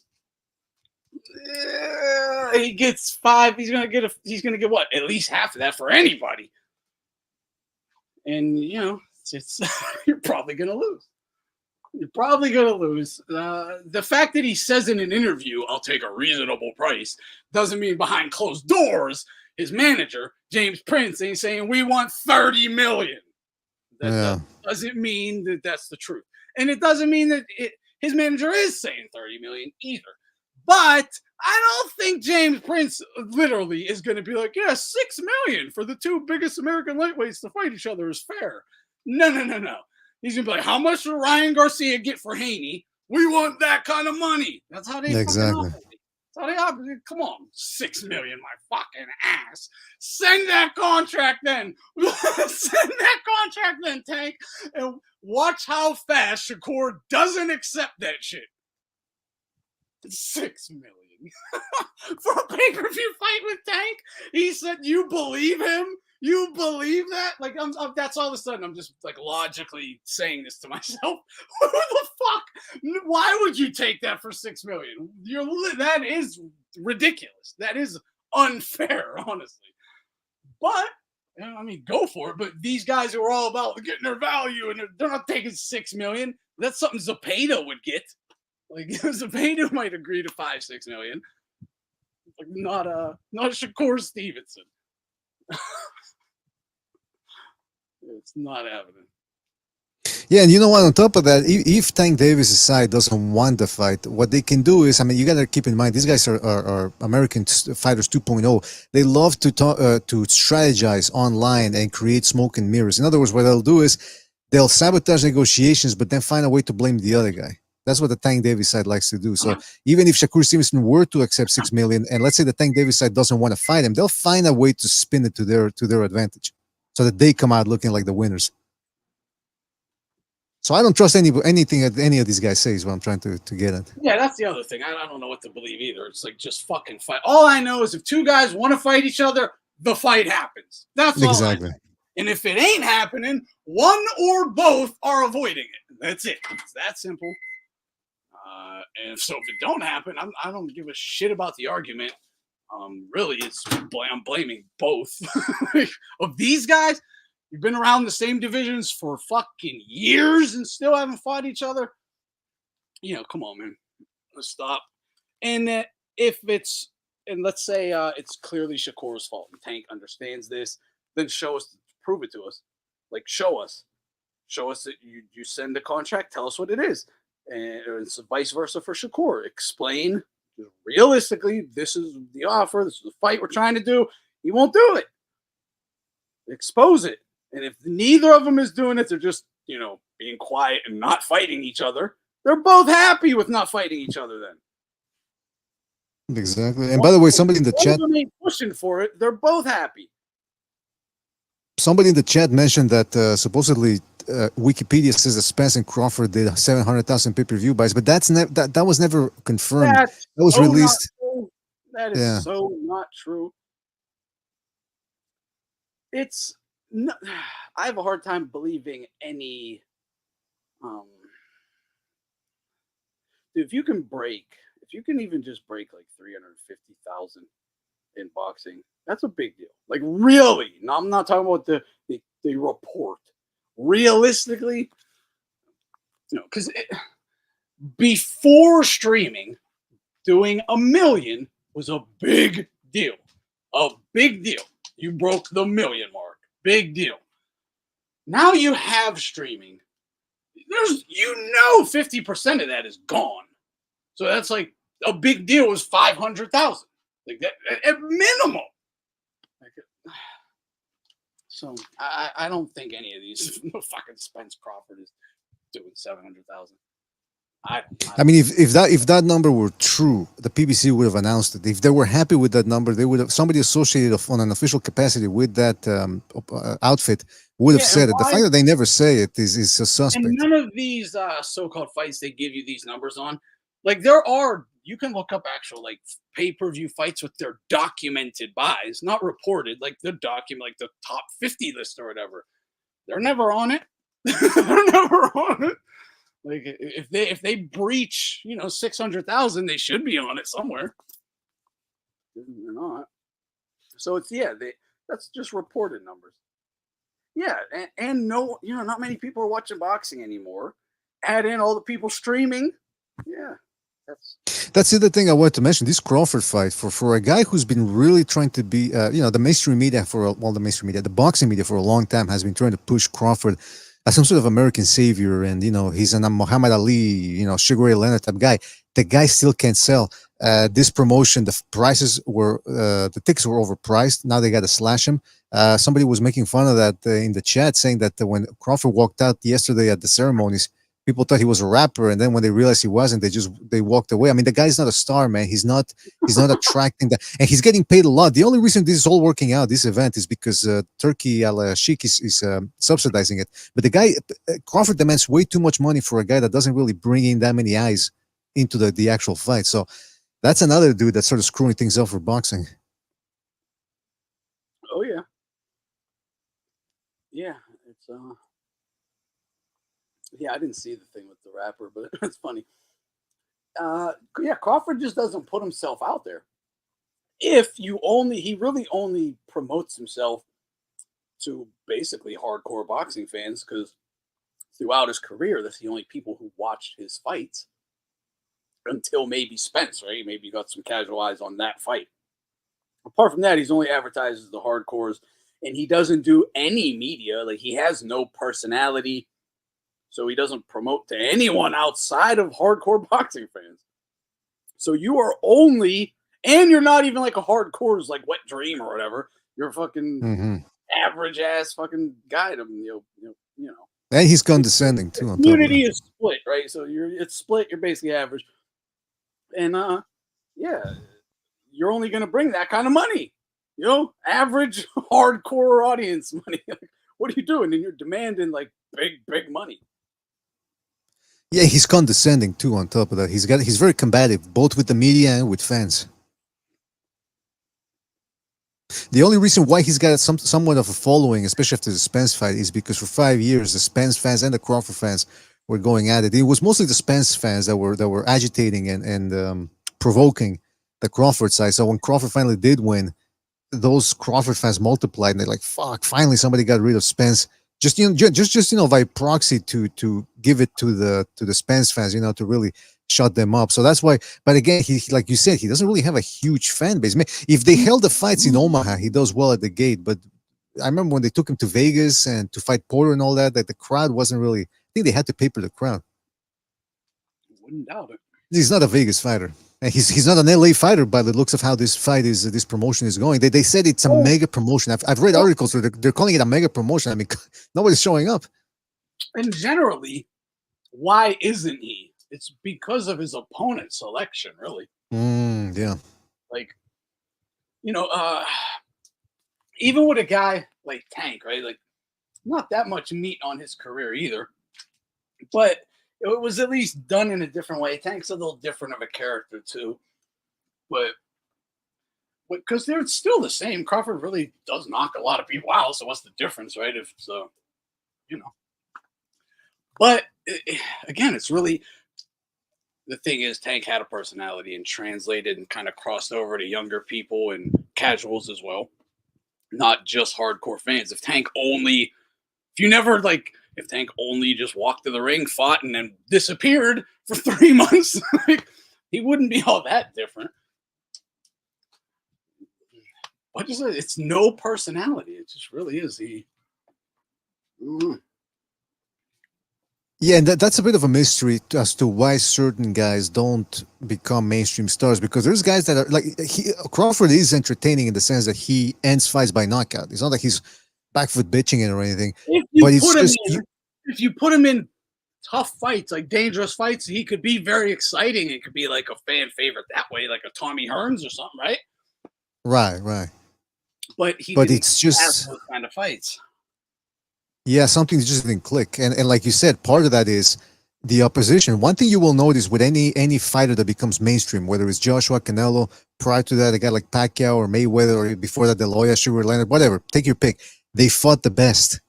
If you want to be mainstream, you have to be fighting the best. You cannot, of course, I know some people are going to say, well, what about Jake Paul? Jake Paul's a completely different thing. Same thing with Ryan Garcia. He's a guy that we've never seen before because he became famous before he actually accomplished anything in boxing. But for the most part, if you want to be mainstream, famous, you got to beat the best. And like you said, that's a salient point. Crawford never really did fight guys that got us interested. I mean, Khan, Benavides, Kavaliauskas. I mean, I'm sorry, man. And I know that was partially the people. You watch him only of let's see what he looks like now so I can judge how a future fight with so-and-so might look. It's exactly. never really interested in the actual fight he's having. It's kind of even the case right now. And this is probably his best opponent, but still, it's like, well, let's see how good he looks versus Madrimov. Put him. This is a real one though, but that thought is still there. I wanted to go back to the Madrimov thing because one of the reasons why I'm interested in this fight is because at least Madrimov has some things going for him. The fact that he's younger, the fact that he's a strong guy, he can crack with both hands, he does have some skill. And then on top of that, Crawford is going to be 37 next month. And on top of that, he's been away off the ring for a year. Those are a lot. That's a lot of factors there that could turn this interesting. And may I also say that I read Ring TV's expert picks, and I say experts, with quotation marks, because sometimes these guys they get it completely wrong. The score is 19 people picking Crawford. 2 of them are picking Madrimov, and one of those guys is Rudy Hernandez. Chicanito Hernandez's brother, who's a trainer now, and a very good one at that. He's the guy that trains Junto Nakatani. He's picking Madrimov by split decision. So the fact that he's picking him is makes me interested in this fight, man. Does he have any experience with Madrimov in the gym? A good question, man. I know he's in the California area. Was that? He might just know something we don't.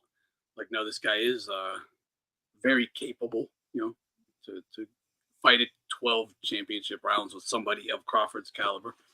If Crawford, again, there's still questions surrounding Crawford, unfortunately. Mm-hmm. Well, that's why I mentioned. That's why I mentioned all those factors: the inactivity, the age, the fact that he's never. This is one of the inactivity on your show. That is good. I didn't know he'd been out for that long. Yeah, he hasn't fought since he fought Spence. Yeah, it's said like 14 months or something. That is Well, a little over a year, a little, because he was when he fought Spence, it was what, the 20 something of July.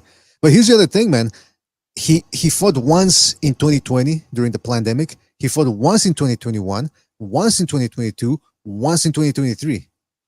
So it could work. It could work both ways, right? It could preserve him, or it could just be increasing the rust year after year. Well, what do you think? You know, that is an interesting one. That's an interesting take.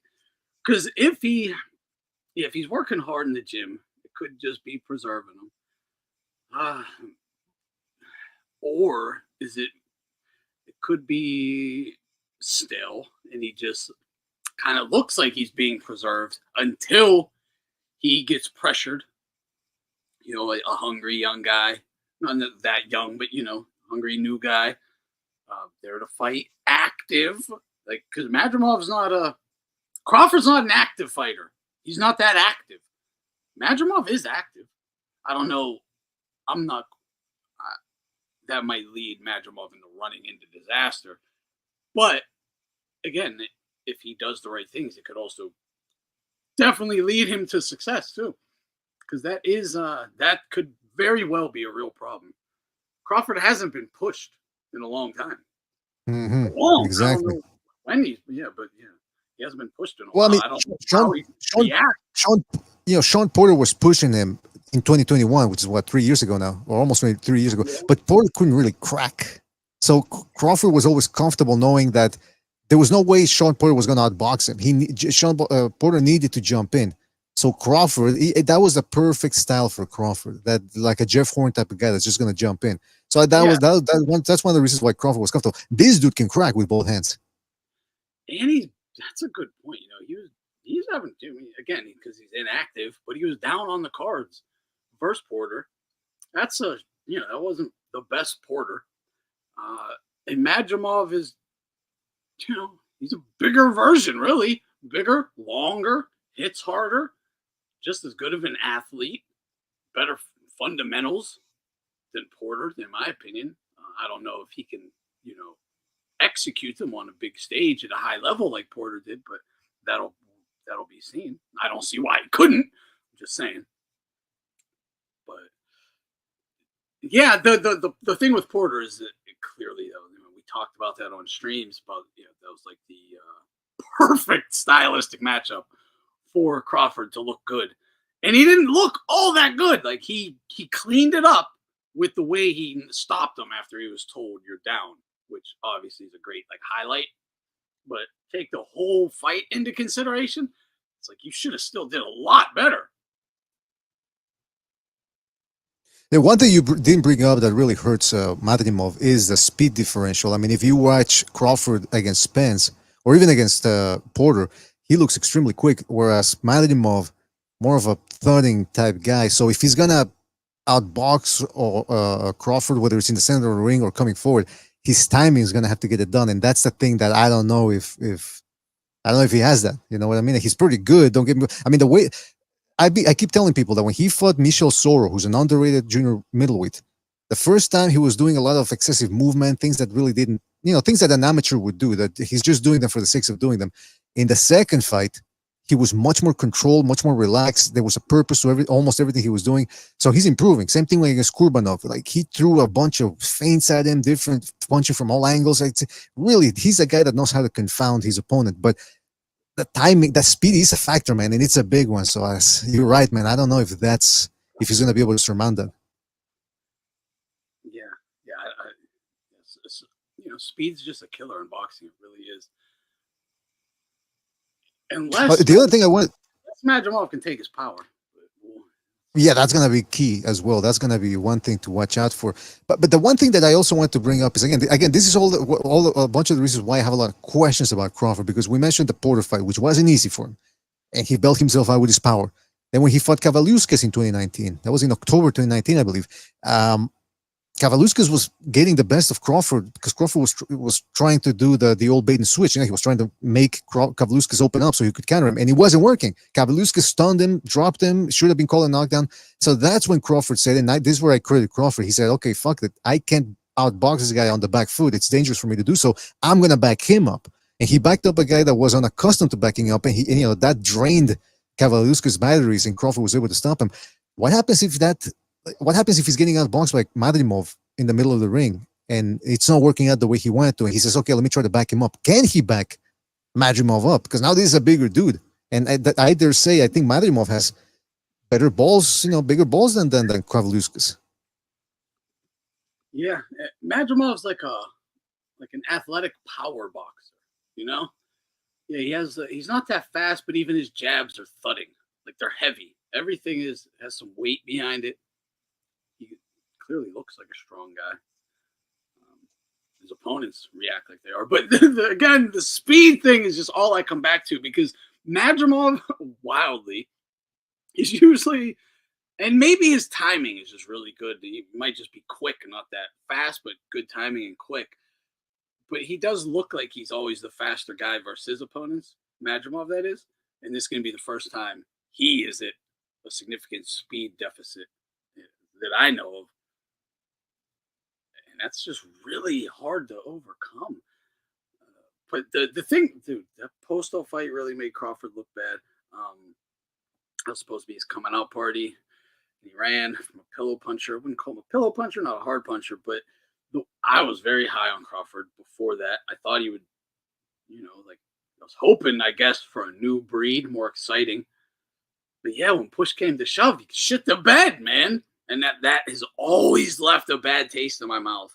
I can't not think about that moment all the time when I think of Crawford. To me, that's like a major milestone in him. I don't know.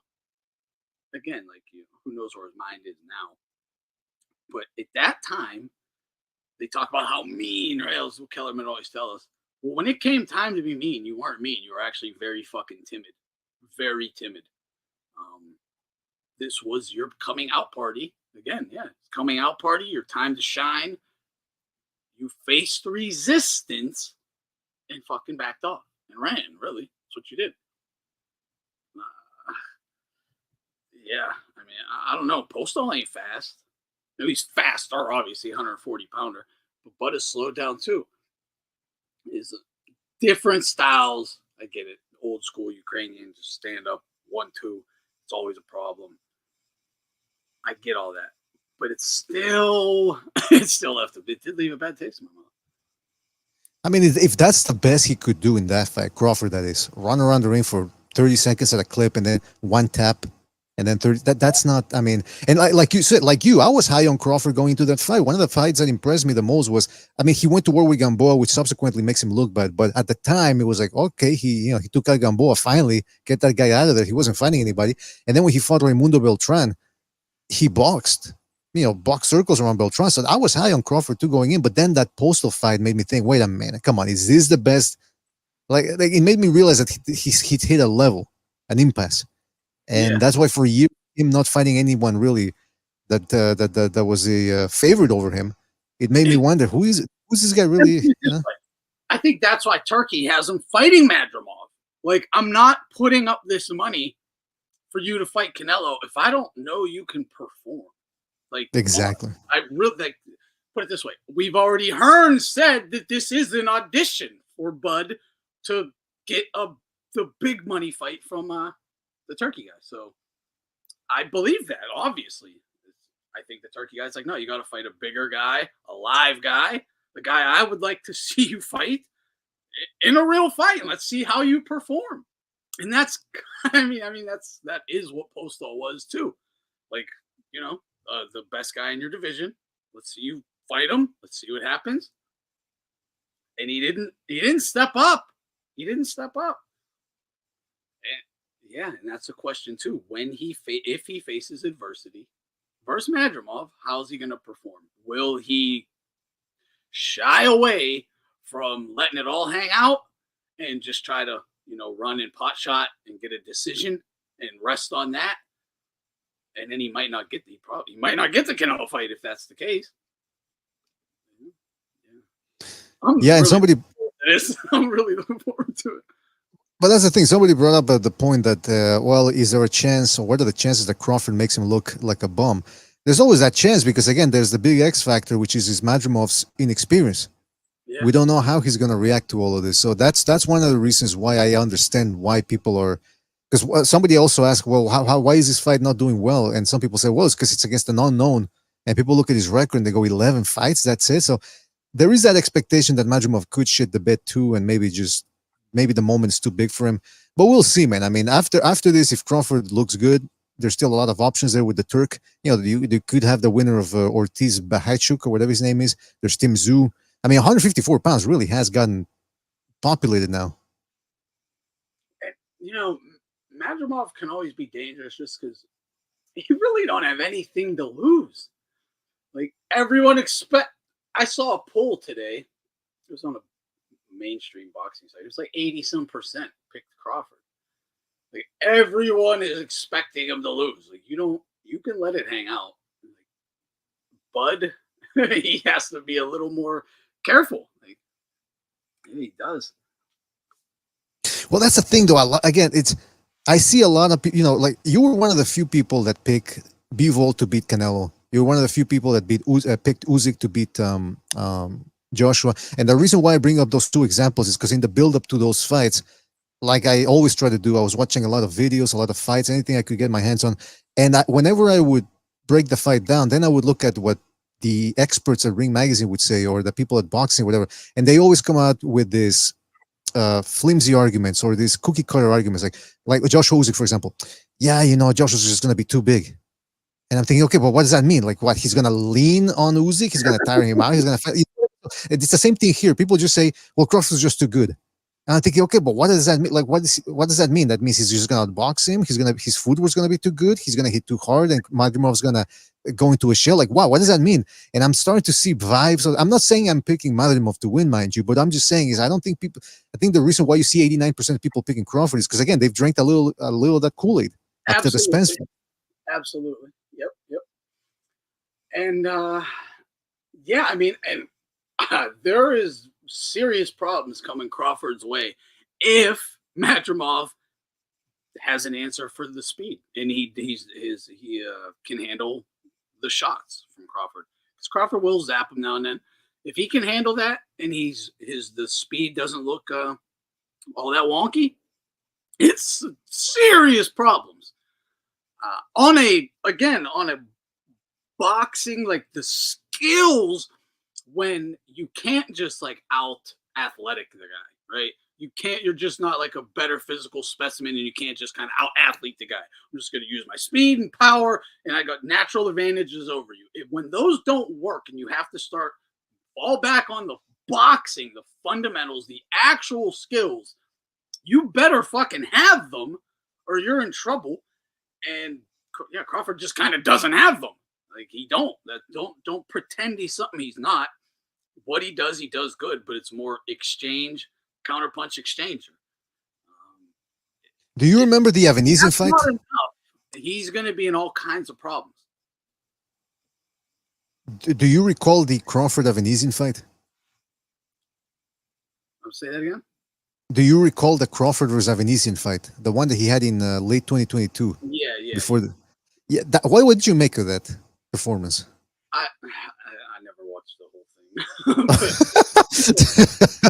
I mean, no, but because you didn't watch it, you said. I watched rounds, some of it. Okay. Because if you watch that fight, Crawford looked very relaxed, but he also looked very slow compared to how he looked against Spence. Yeah, and I, in hindsight, I think it's because he knew he was going to catch Avenesian eventually, and he didn't really seem to respect Avenesian that much, but he was getting tagged in there. And I do remember Avenesian. Yeah, he was. Yeah, and Madrimov is a little bit like Avenesian. He shifts.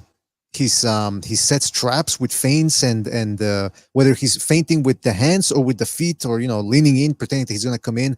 And then on top of that, he can pivot. He's got some like Lomachenko-like pivots where he gets real close and then he'll pivot around you, and he can crack with both hands. So I mean, I'm telling you, this guy has a lot in his arsenal, man. So it's going to be interesting to see how Crawford looks, because again, Crawford, it's another fight that was very close, the Benavidez fight. Yeah, he was getting tagged in that one, man. People forget about that. I did a film study on that fight. We watched like the whole thing and broke that down. I mean, yeah, that was like 50-50, like the whole way up until Benavidez gasses at the end. He was getting tagged with straights, like straights. He was getting out jabbed and getting fucking nailed over his jab. Yeah, yeah. And But I think people assume, again, just it is what it is. I think just because he's black, but they assume that Crawford actually fights the way that Madrimov does. Like Madrimov does do all of the things that I think people attribute to Crawford, but he's never actually shown. What do you mean? You think he's like, for lack of a better term, slick? Yeah, I mean, that is Madrimov's style, like the athletic, slick, upper body movement, shifting the feet, the whole, looking good while you do it, stick and move, jab. Like, yeah, a little, the fucking it's a black American style, absolutely. It's interesting because I was giving Frank Martin a good chance to make. European, he's not a classic European. Yeah, he's very unorthodox, that's for sure. I gave Frank Martin a good chance to make Tank Davis look bad, and he did, but then he melted it under the pressure. You could tell he was completely uncomfortable with that pressure, and he drained him, or rather, Tank drained him. I don't see the same thing necessarily with Madrimov. I mean, it could happen because he's never fought anyone as good as Crawford, but at the same time, he's much better than Frank Martin. Frank Martin didn't have a good amateur career. I think he only had 20 or between 20 and 50 fights, which is rare for a professional fighter of his caliber. Right. Whereas Madrimov, even though, okay, he didn't go to the Olympics, I don't even know if he won a world championship, but he was a high-level amateur from what I understand, and you can tell the way the way he fights, very poised. May I also remind people that his first fight, professional fight, was against Vladimir Hernandez. That dude is still taking scalps from undefeated fighters that aren't ready to fight him. So for him to take on a guy like that in his first fight, then he also took out in his fifth or fourth fight, he took on Alejandro Barrera, who in 2015 or 2016 was tagging Errol Spence a lot. Yeah. Meanwhile, Madrimov goes in there with him, wipes the floor with him. He zapped Spence. Bad. Yeah. Zapped him. So what I'm saying is that Madrimov and Frank Martin, they're different fighters. Absolutely. Yeah. Night and day. Madrimov is a fighter. He is a boxer. He is an athlete too, but he is a fighter. He is a boxer. Like, this is his craft. It's clear he has been developing it for freaking years. Frank was just an athlete who just started boxing. That's it. The guy he don't know how to box. He's not even a fighter. He don't know how to box, and he doesn't even have a strong mind. And what was really kind of shocking to me is after the third round, Frank was lost. And Tank was lost in there versus a guy who was lost. He was walking around high guarding, not knowing what the fuck to do, just walking forward, zombie high guard, I gotta create something, I'm fucking desperate. That's what you do. That's what he was doing versus a guy who was in there I don't know what to do. So you don't know what to do versus a guy who doesn't even know what to do. That was really shocking to me because I just rewatched that fight. That was one thing I couldn't not avoid. I'm what the hell is happening here? He's literally, it's it's obvious. Look, we talk about it all the time. When you're in that moment, you don't know what to do. You fucking earmuff it up, high guard, and just start pressing forward and trying to create something. Usyk versus Fury. After Fury started doing good, he had to just shell up and march on. That's what Tank did, but it was versus Frank fucking Martin, who was lost. That was nuts. That's not. That's a great way of putting it, by the way. Zombie guard. That's exactly what it was. He wasn't deflecting shots with the guard. He was just putting the guard up and eating the shots head on. That's why his face was bruised afterwards, because, like you said, a zombie guard. That's a good term. Earmuff it up and march forward, no upper body movement, just boom, keep walking. I'll eat one, take a hop back, start walking forward again, and then back you up into the ropes and explode. Which, I mean, it works. You have to do it if you don't know what to do anymore. But the fact that that's what he resorted to, just throwing a Hail Mary. That's like a Hail Mary in boxing when you start doing that. Exactly, yeah. He had to basically throw a Hail Mary versus fucking Frank Martin. Like, that's crazy. And you know what the craziest thing about Tank Davis is? You know he's gonna lose one of these days. If they match him up, he's gonna lose. And I was watching two documentaries that came up on my feed. Two documentaries, one of fan-made documentaries, and one of them was Tank Davis, the best fighter in the world. And I'm looking at the comments, and people are saying, "Ain't no one going beat Tank. Ain't no one going beat Tank." I'm thinking, holy smokes, they don't less, whether it's Errol Spence, whether it's Wilder, whether it's I got like a Charlo. They think these guys are invincible. Yeah, I know. And you always hear about the skills of Tank, and it's like, well, what skills are you talking about? Can you please explain these skills to me? I like him, but I mean, it's not for the skills. He's not very skillful. Yeah, it's not what it is. He's tough. He'll come forward. He's powerful. He's a fighter. Not very skillful.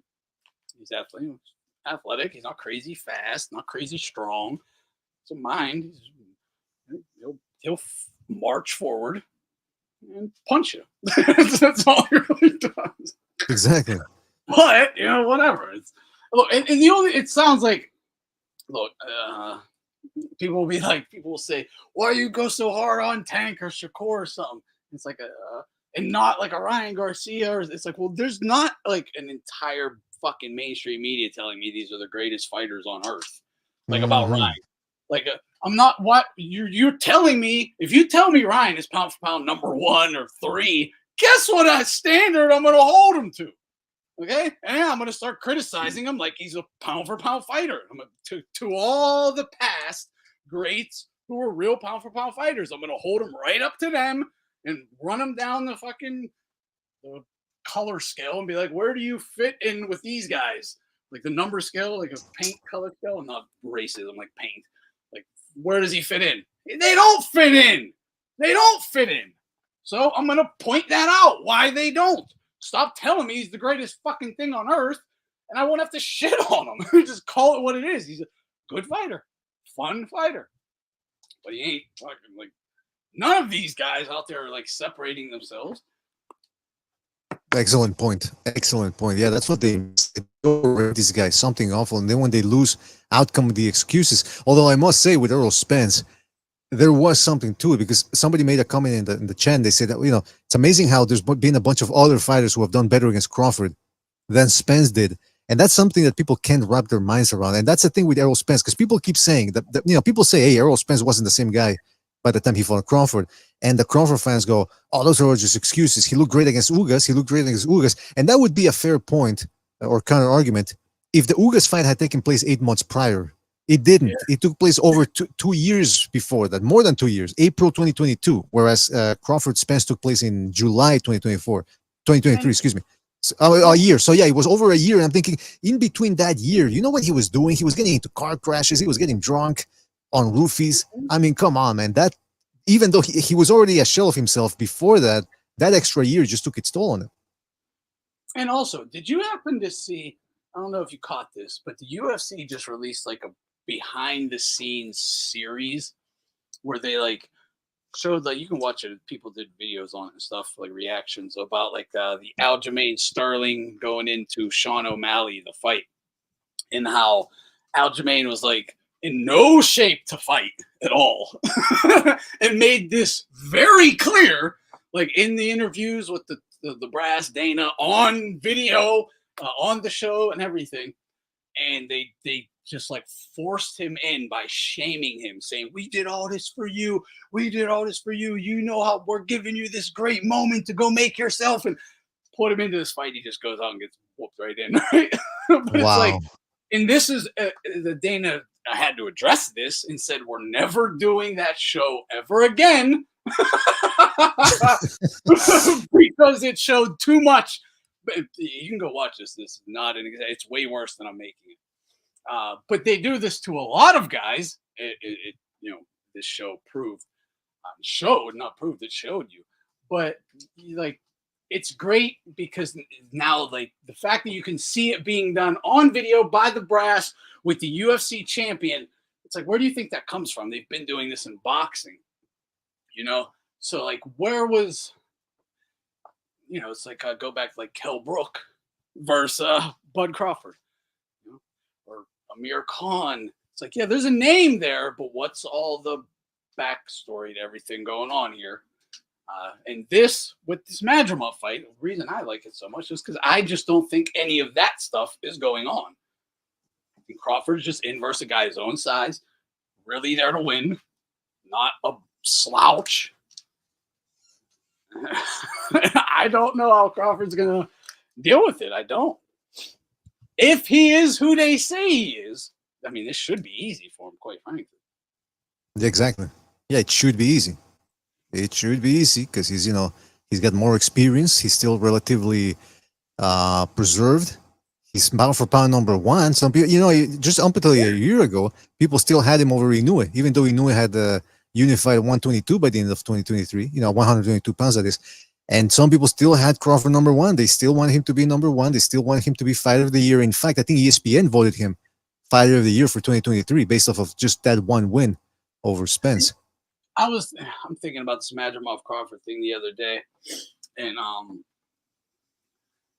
I went back to just his run at welterweight Crawford's, and the whole thing with him getting the WBO title. I don't think people understand just how egregious what they did to Manny. I'm sorry to go back to Manny, but what they did to that dude that night in Australia was crazy. It was, we want that belt. You're giving us that fucking belt. One way or the other. Like, you're giving us that belt. And they just took it right off the dude. ESPN, like Teddy Atlas on ESPN, blatantly calls it out. They just hand it off to Crawford, and everyone's like, yay, Crawford, the new champ. It's like, what the fuck just happened? Like, what just happened? Like, no, I'm sorry. The champ's right over there. He's the little Filipino guy. That's clearly his title. No one, they never talked about this. Like, welterweight champ the whole time when PBC was apparently, blocking him out, wouldn't talk about Crawford. Dude, they shouldn't have talked about him. They should have blocked his ass out. Fuck him. Fucking that belt. You ain't got no belt. You're a fucking contender. Fuck out of here. This is champions we're talking about. You can get out of here. Oh. You can call him a champion now or whatever, but come on. There's a valid argument to block his ass. It really is egregious how he had the balls to call out Top Rank after his contract ended in 2021 and say, oh, they never got me the big fights. Man, they took care of him. They built him up into a big name, at least in pound-for-pound ratings. They paid him a lot of money for fights that were middling in interest for us hardcore boxing fans. They took care of the guy. Same thing with Shakur Stevenson. Yeah, Shakur Stevenson is another ungrateful guy. It's no surprise he hangs around with Terence Crawford. Top Rank tried their best to push him as a star. They were trying to build him up as a new Mayweather. He was going to be the next American dominant guy. And then how does Shakur Stevenson thank them with when they offered him a 5-fight, $3 million per fight deal? Oh, you guys are racist, blah, blah, blah. You know how to promote black fighters. Fuck off. Wow, man, great. What sense of gratitude from those guys? I heard Precise did a video on how to promote black fighters or something. I didn't listen to it. I was thinking about it, and I was like, how do you promote a black fighter? And then I was like, it's not about a black fighter. You just promote a fighter the same way you promote every fighter. Like, if they're the goods, they're the goods. That's like, they're that. It's not like a promotion. Like, does Oscar De La Hoya do a great job at promoting Ryan, or does Ryan just promote himself? He's the reason he's the reason he's Ryan. It ain't fucking a promoter. It's you. Like, are you the goods? Do people cheer or whatever? Like, root or boo you, whatever? Like, do they get emotionally invested? Yes or no? Like, that's not a promoter's job. That's kind of the fucking fighter's job. The promoter gets you the fight. It's like in the title. Promote. It's in the title. He's supposed to. How? How do you promote, like, it's a fucking athlete? Why doesn't Barry Sanders, did he have a promoter? Like, who promoted Barry Sanders? Barry Sanders. Like, like I don't get it. No other athlete. Athletes don't get promoted. You perform, and you just either are that guy or you're not. I mean, you are wherever you are. You don't. The fact that in boxing they try to promote guys, which basically means sell you a fake bill of goods, a false identity that they want this guy to be or become or whatever, doesn't mean it's reality, like at all. Uh-huh. Like Terrence Crawford, mean and aggressive. It's like, yeah, well, where'd that Terrence go? Like that's what we were sold. He's the new guy coming up after Floyd, but he's aggressive. He's mean. Again, that's always brought up because that's a big deal. That's what you were told. That's how he was promoted and sold. And then, he gets in a tough one and back foots it all night. Postol or something, yes. Well, that's going back to what you were saying then, because Turkey Al-Sheikh, you said, is expecting a return in his investment, at least in entertainment, because I don't think he's expecting much from he's not in it for the money. He's in it because he's a fan. But do you think he's going to coddle Crawford because he's being very touchy feel? Okay, so you're saying that he's really going to say, hey, fucker, you better put on a good show. I don't think he looks at I think he looks at these guys like action figures. Like, for real, I'm not joking. Like, he respects him or whatever. But, I don't think he ain't got, look, he doesn't, look, these guys, Eddie Hearn or someone or Al Heyman, they'll protect the guy because they need the guy. Like, they need him to be protected and stay undefeated. It's a return on investment thing. He's not doing this for money. It's not for money. Like, it might be for money in the long run, but for right now, it's to get to the money. It's build the entertainment value. They do understand that. That's why they're good at matchmaking. Because again, the guys can be, if you have two C-level guys, it can be a main event as long as they're evenly matched. Look at fucking Joyce Chisora, right? Not a skillful fight. Not a skillful fight, but exciting. It's exciting. You'll see guys, on this undercard, not going to be very good, but they'll be fighting our hearts out. Yeah, that's interesting, man, because Wilder, for example, they wanted to make Wilder Joshua. So they put Wilder in against Parker. What happens? Wilder loses. Did they give him a gimme afterwards? No, they put him in against Zhilei Zhang. It's like sink or swim, motherfucker. That's what it is. Yeah.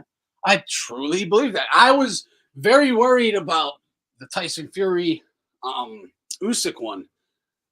Just because I didn't know, the Turkey guy might have said this to Usyk too. But I heard him say to Fury, like, what we're expecting of you, like, wishing you all the best in the fight. Like, I was like, what the fuck? It's like, sounds to me like you're backing him.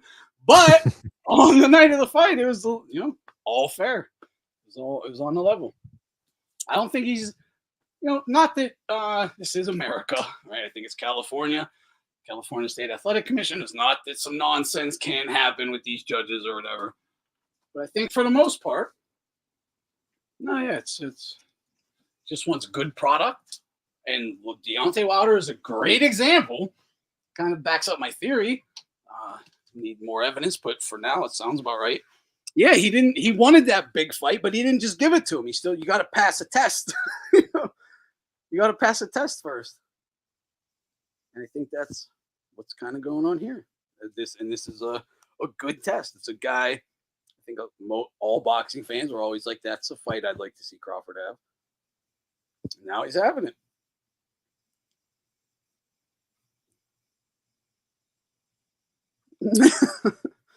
Hashface, the Saudis trying to take over sports so we can ignore their crimes against humanity. It's working. Not really. I mean, it can be both, right? It can be both ways. To me, anyway. But that is definitely their goal. Publicly, we give you what you want. You're happy with us. Publicly, like, it's like the whole gladiator games with the Romans, right? Even though we might have like killed your fucking mom or something, we give you this great entertainment, man. Like, come on, you gotta at least be happy about that. Yeah. That's the goal. You know, it's interesting. Aldo was on the show a couple of shows ago, and he watches a lot more MMA than I do. I'm a casual at this point again, and he was saying that the UFC right now is sucking compared to boxing. I was amazed by that, and I asked him, "Do you think it's because it's really sucking, or is it just an ebb and flow?" You know, like how a couple of years ago boxing was sucking and it was MMA on top, and he said, "No, it really sucks now." And so I'm thinking maybe that's why it Yeah. does. Agree.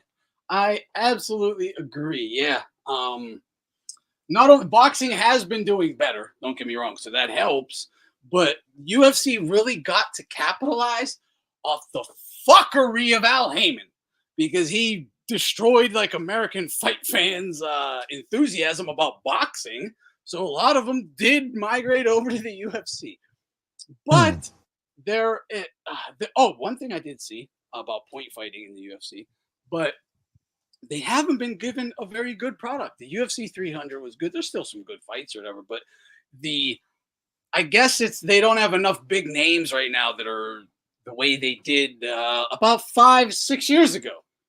About 5-6 years ago, when they had a lot more big, fresh names, all potential matchups, and they really just don't have it right now.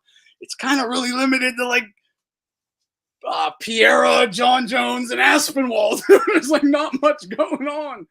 Because even like Islam's so dominant down there. I mean, there's just really not much going on. O'Malley ain't gonna fucking ever fight nobody. It's just kind of weak right now, man. It really is. And boxing is making a push. It definitely is. So yeah, I mean, boxing's doing good. Boxing's on the right path. Definitely on the right path. But real quick about Dana White on the last UFC or whatever, they had these little point fighter motherfuckers, right? Undefeated outboxer type. He's an out boxer, and UFC outside striker. He's undefeated. Might even been the fucking champ or something. I don't know. Undefeated sweet scientist of MMA. Talked all this shit about how he's gonna whoop this opponent. Came in, danced around, and point fighted the whole fucking time to a boring ass decision. A bunch of tap jabs and little flick kicks to the calves, right? Nothing damaging at all. Guy gets a decision. Dana White says your contract's done. Have fun in PFL. You're no longer a UFC fighter. Go have fun in the minor leagues. We're not paying for fucking point fighting and bullshit ass. You want to dance around to a fucking decision win and fuck up the entertainment value? We're not going to praise that. We are going to fucking shame you and chase you out of the fucking sport. And that's what they just did. They just did it. What up, Aldo? But yeah, I loved it. But yeah, that's what I like about boxing, man. Especially when I was very happy and heartened to see the after Shakur Stevenson de Los Santos. I saw a lot of people on Twitter criticizing him, even some of the people that I thought were going to defend him with the usual, it's boxing, it's not fighting. And no, man, people, and then now Top Rank on top of that are uniting with Junto Nakatani, and they're even bringing Munguia in to fight one of their guys, Bazinian. So I think they're starting to understand now. Okay, bye bye Shakur Stevenson. We don't need you. You're point fighting, and This guy was he was the MMA Shakur Stevenson. Like that's what he just got booted. Like boring outside, undefeated, sweet scientist, supposedly point fighter. Yeah, get the fuck out of here. He won. He's still undefeated. You're gone. You're gone. Yo, what's up, guys? Hey, what's up, man? Hey, I wanted to hop on real quick because I heard you guys talking about my point a couple of days ago, or like week or something, about the UFC kind of being low. Yeah. I just wanted to add a little bit of context to that whole moment. Really, the issue is the UFC is like the organization itself, not necessarily the fights, because simultaneously 2024 has been pretty fucking bad for the UFC, but it's also been a pretty great year in sometimes as well, because it's mainly just because of the performances. UFC 300, right? The actual fights on there, I don't think we're that good, but the performances are really what is saving the UFC's asses right now. Especially like Pereira. He's on fire. If Pereira wasn't there, oh man.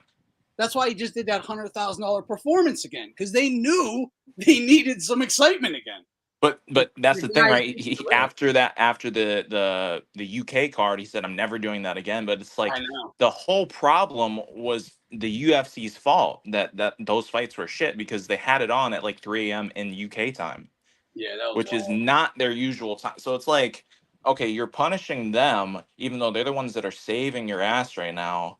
But you are the problem. The UFC is like right now too. The UFC has in all combat sports the biggest case of ducking happening right now.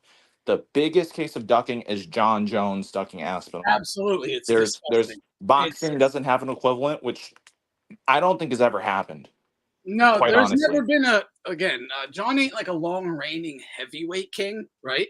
But he is a long reigning light heavyweight king. Yeah. Right. Well, And he's you hogging are the title heavyweight now. king right now. Yeah, right now you are. And that's, I mean, there's, I'm sorry, John. I like John, but John can't win. He can't win. He's Yeah. gonna get fucked up. For real, bro. I don't think he's gonna do it. Fight him then. Wait, are you saying O'Malley Marab is off? Is that what you're trying to tell me, Hashface? Is that fight still on? Yo, Aldo, what did you think of the behind the scenes? Like, again, fuck Aljo for taking dude's belt with Jan's belt with his little wavy head injury. But what did you think about the behind the scenes UFC, about them UFC like forcing and shaming him into a fight with O'Malley when he clearly didn't want it?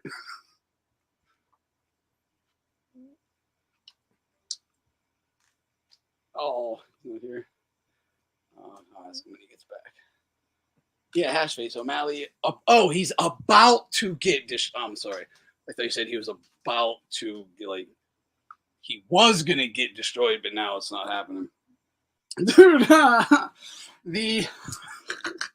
like that last UFC card. But dude, two things. I meant to talk about Ian Gary, like after that fight he just had with Venom Page. I thought, look, fuck Ian Gary, right? He's a goofball. But I thought Venom Page was gonna destroy that dude. Like, I didn't think, I didn't know Ian Gary was that good on the ground, I guess. But he's not that, he's not that good on the ground. But at control, he was good at control. But yeah, I was shocked on that. He's better than I thought he would be. And that kind of shocked me. But when it came to this Leon Edwards got fucking ragdolled. I mean, he was, especially like them first 2 rounds, he got manhandled. You think so? Yeah. It was. I scored it like 3-2. Yeah, I could see outside that. of- I could definitely see that. I definitely could. I would Yeah. I don't have a problem with it being close, but the only thing that saved Edwards was the attack at the end. It's again, you fucking don't do anything until you have no choice. If you could have just unleashed that earlier, you probably wouldn't have had any of the problems, but whatever. Yeah, Leon's his heart didn't look But his there. his lack of determination just caused him to get ragdolled. Well, you know what's funny is if you look at that fight, it actually played out entirely like the first Usman fight. It's just subtract the knockout. That's It more, played the well, exact that's same way. that's the second Usman fight, right? Or Yeah, the that second one. first one is like not even Yeah, the second one's the one where he was dead tired and he landed that that one kick. the first championship fight. Yeah, I really lost respect for him. I mean, he just really is a head case. He's really not a fighter that you really should pick in any fight because he has off nights all the time. He has a good night and then an off night. But most time, well, actually in that third Usman fight, he was on, right? He was really on. I feel like he's finished. I think he's a finished fighter. He got what he wanted and he's just lost his edge. He's ready for retirement. Well, I wouldn't say he's lost or not. Like, Dude, look, at the end of the fight, this guy wasn't disappointed at all. He literally told the commentator, I was tired. He says from round 1, I was tired. Dude, he didn't give a shit. He's like, he didn't even care. He was, but he was. Yeah, but look, you lose your title, you're not going to be disappointed. He's like, oh yeah, you know, I lost. I'm And tired. one other thing I really need to point out is the effectiveness of elbows and the how I know you clearly can see this. Usually, the guys who have the willingness to use elbows go higher. Whether it's the intimidation to your opponent having to come in to face you, or the sheer fucking damage that it does. But when I see these guys, there was a guy on the undercard. He won. It was close. He almost lost though. But he had this guy in position for minute after minute to just rain elbows. His corner screamed to elbow. Yeah. Would not do it. He almost lost the fight. He would have easily won. Almost lost. And then it's like, why wouldn't he do it? Is what I'm thinking, right? Like, why wouldn't he? I mean, I think there's a fear there of him just gassing. There's a fear of gassing. The thing is, Edwards was not explosive. If he was explosive, he would have knocked this guy out quick. Well, I'm not talking about them. I'm talking about this guy had him. This guy, undercard had this dude pinned. Could have just rained easy elbows. His corner screaming to do it. It was blatantly obvious you should do it. He wouldn't. And then I'm like, some guys have a reluctance to take the violence to a next level. And then I'm thinking, is it because they kind of want that same respect or protection back? Like, we'll do this as like sport, but let's not take it to that. So sometimes they lose positions when they do certain techniques. Sometimes they lose their positioning, and a lot of guys get afraid. Like if you look at you look at Edwards the other day. If he was explosive, he could have done some like Masvidal shit, you know, jumping knee into this guy's face. Leon just said, "Fuck it," and vroom, oh yeah, just go for it, dude. Just kick him in his fucking face. You know, uppercuts, throw a straight right hand, just fucking get explosive and just even if you lose position and he gets to his feet, you probably just so fucked him up. Yeah, like let him get to his feet. Dude, he was so lazy in that. Edwards was so lazy in that fight. One of his biggest problems, he didn't want to circle. He didn't want to use lateral movement. So what would happen is that he would move back, you get him close to the cage, and here comes the double leg. Here comes the underhooks. You got to keep circling. As a striker, you want to circle and then explode. Was that little Palestinian not even? Was he not even striking well? Dude, that dude's striking his striking is garbage. And the fact that Edwards is taking those shots. The issue with when these guys, right, these grapplers, the reason why they have so much success is because these strikers are fearful of the takedown, right? Yes. And he actually got stunned early from Bilal's strikes. There was a left uppercut from Bilal as he was like throwing up that like cross guard. And he actually got stunned. Like he was defense first. That's the problem. If you notice, Edwards was very defense first. You got to be explosive. That's just a common thing with the striker versus grappler. Yeah, but look what look, dude. We gotta admit, look, Usman is way better than this guy. Way better than this Bilal guy. And he was explosive versus Usman. Every time Usman would get a hold of him, he'd explode out of those positions and get out real quick, and then start striking again. But this guy, dude, he was lazy as fuck versus this guy. Two things. Listen, hold up, bro. I saw a crazy amount of self-belief and confidence in Merab leading into this fight. Yeah. Not Merab, Bilal. Leading into this fight. I hate that guy. He's trash. I fucking hate him. But second, also, this is a little on the funny side, but when I saw him enter the cage and like grab his hips and start like gyrating and flexing his hips, you're saying he I was like, oh man, he's getting ready to goat style this motherfucker. Wait, did he grab his boots? Is that what he did? He's gonna ass fuck this dude all night long. Damn, he lifted that dude up and dropped him on his fucking head. When I see one of these little wrestlers start fucking gyrating their hips and bending, I'm like, oh man, you're fucking. He trained with Khabib for that camp, right? He trained with Khabib. That's probably why he had so much success. It's all them Dagestani supplements. Oh, that's what it looked like to me. Yeah, his head fucking is doubled in size. He said Khabib drew up his entire game. That dude looked like a fucking Hulk over there. He was jacked. Yeah, that dude was gassed, bro. He was definitely gassed. Yeah. Because I knew him like only from like clips and shit and like some old stuff I've seen. I think he's terrible. He's a terrible. I saw him he's not terrible. He's huge. Dude, Dana White went to the back after the fight and cried. He looked like Rocky in Rocky 3 after Mick died. So disappointed. Yeah. Fuck. The division's dead. It's dead. Which I don't really know why, because I don't either. Now, Dude, that shit was so boring. They have their Arab. I know he's Palestinian, but Arab camp that they could take to the Middle East, and they're gonna fucking glaze that dude. That dude is so boring. Bilal. Have a major Middle Eastern card and he's been fucking dick riding Turkey Al Sheikh. So I don't really understand why he's like so down. Like Dude, he even should be seeing it as big money now. dude, Yeah, I don't. Middle Easterns don't want to watch do that it shit, either. man.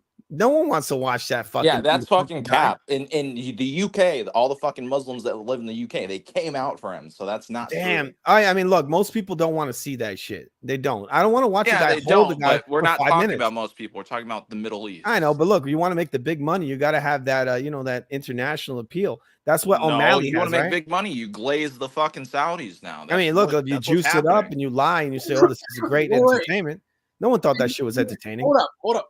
In terms of how the UFC typically operates, they will get if they can, like they did it with the Brazilians, they did it with the Americans, Yeah. they did it with the English, they did it with the Africans, they did it with the Asians. They try to get a group and promote the group and open up new territory, right? Mm-hmm. Yeah. They have that right now with the fucking Middle East, like Al was saying, Yeah. and he's mad about it. It's like, but you've never, every other time you were so happy to go and push this guy and protect them and give them the fights they want to pick or whatever to help spread the market. Mm-hmm. But all of a sudden, it's like, why? Yeah, but you think they wouldn't get the Middle East with Khabib? I feel like the think- greatest Middle Eastern athlete, Well, like what they could get, they he's a did. Muslim, They right? got a lot of Would be people. Khabib. Yeah, This they guy always- here is boring as dude. He's like nowhere how they- near look, Khabib. look, how they just took and brought like all the UK fighters, right, and threw them on a card together. Yeah. They can do that with the Middle East, and they have champions now. Like they can have a co-main with 2 champions. And Yep. stack up Islam like and that. Bilal. Yeah, I think it's so boring. one potential reason why he could be mad, even though, you know, there's more power to the Middle East, right?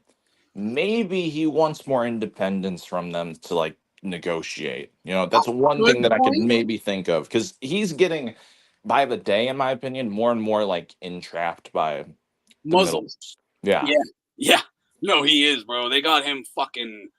They got him By the They balls, got him. yeah. Yeah, they got him already. It's Dude, not more and more did you see now. the video of he basically made Dana fucking hold his pockets? Like, I know it was just Oh his yeah, I hands, saw but it. It was like, it was fucking. I saw it. It he was was weird. walking away, and Dana didn't even say anything. Like, you I mean, could tell he there's- was like uncomfortable too. Yeah, you could tell. Yeah, that wasn't just a pocket he was holding. Just saying.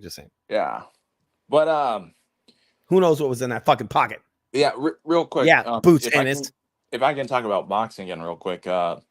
I made a point, or I don't know if you saw the comment, but I was thinking, right, this Madrimov and Crawford fight. I think this is the first time where they have a B side that can't really replace the A side in a super fight. Oh Because yeah, if Madrimov beats Crawford, they're not gonna make Madrimov versus fucking Canelo, right? yeah. I saw this Every other previous fight, like you have a Wilder, Zhang. Yeah. Zhang could still face AJ or Fury. Usyk could have still faced Fury, right? You know, like there was no losing necessarily. You just had smaller big fights. Yeah, I've only saw Here, you're one losing person- completely if Madrimov wins. Yeah, I So- only saw one person talk about Madrimov versus Canelo. That's like not even, yeah. I mean, I mean, it's don't not know. gonna, that's It my was my whole something- point is that I think we could see even more A side benefits if it's needed from. I mean, Crawford. it's all going to Crawford. I made a video the other day. I talked about this. There's a reason why they're fighting in the United States, and it's not for Madrimov. It's Great for point. Crawford. Yeah, great That's what point. it's I for. was- Yeah, He's of course. getting these- on It's that, all 'cause I going. was It's gonna- all going to Crawford. I was going Well, to bring up to be the honest, PBA I would like to think. I would like to know if that was a request from Crawford's side. Oh, of course, of course. It's I all think it for has to Crawford. do with like a fucking religion or thing, like a holiday or whatever. Oh, really? I think so. Because he's also I heard sponsoring that say that. UK card, right? Dude, Coming up. You got to understand. These are two foreign promoters, and But they're what- doing their hold on, card hold on. here in the United States. Why? For Crawford. Yeah, but no, it's not just this card. It's like the Saudis are also sponsoring the Noche card for UFC. Yeah, They're but they- sponsoring the UK card for boxing. They're venturing out, and I'm But look, wondering. but the first fight they're going to do in the States and the main event is a fucking American guy.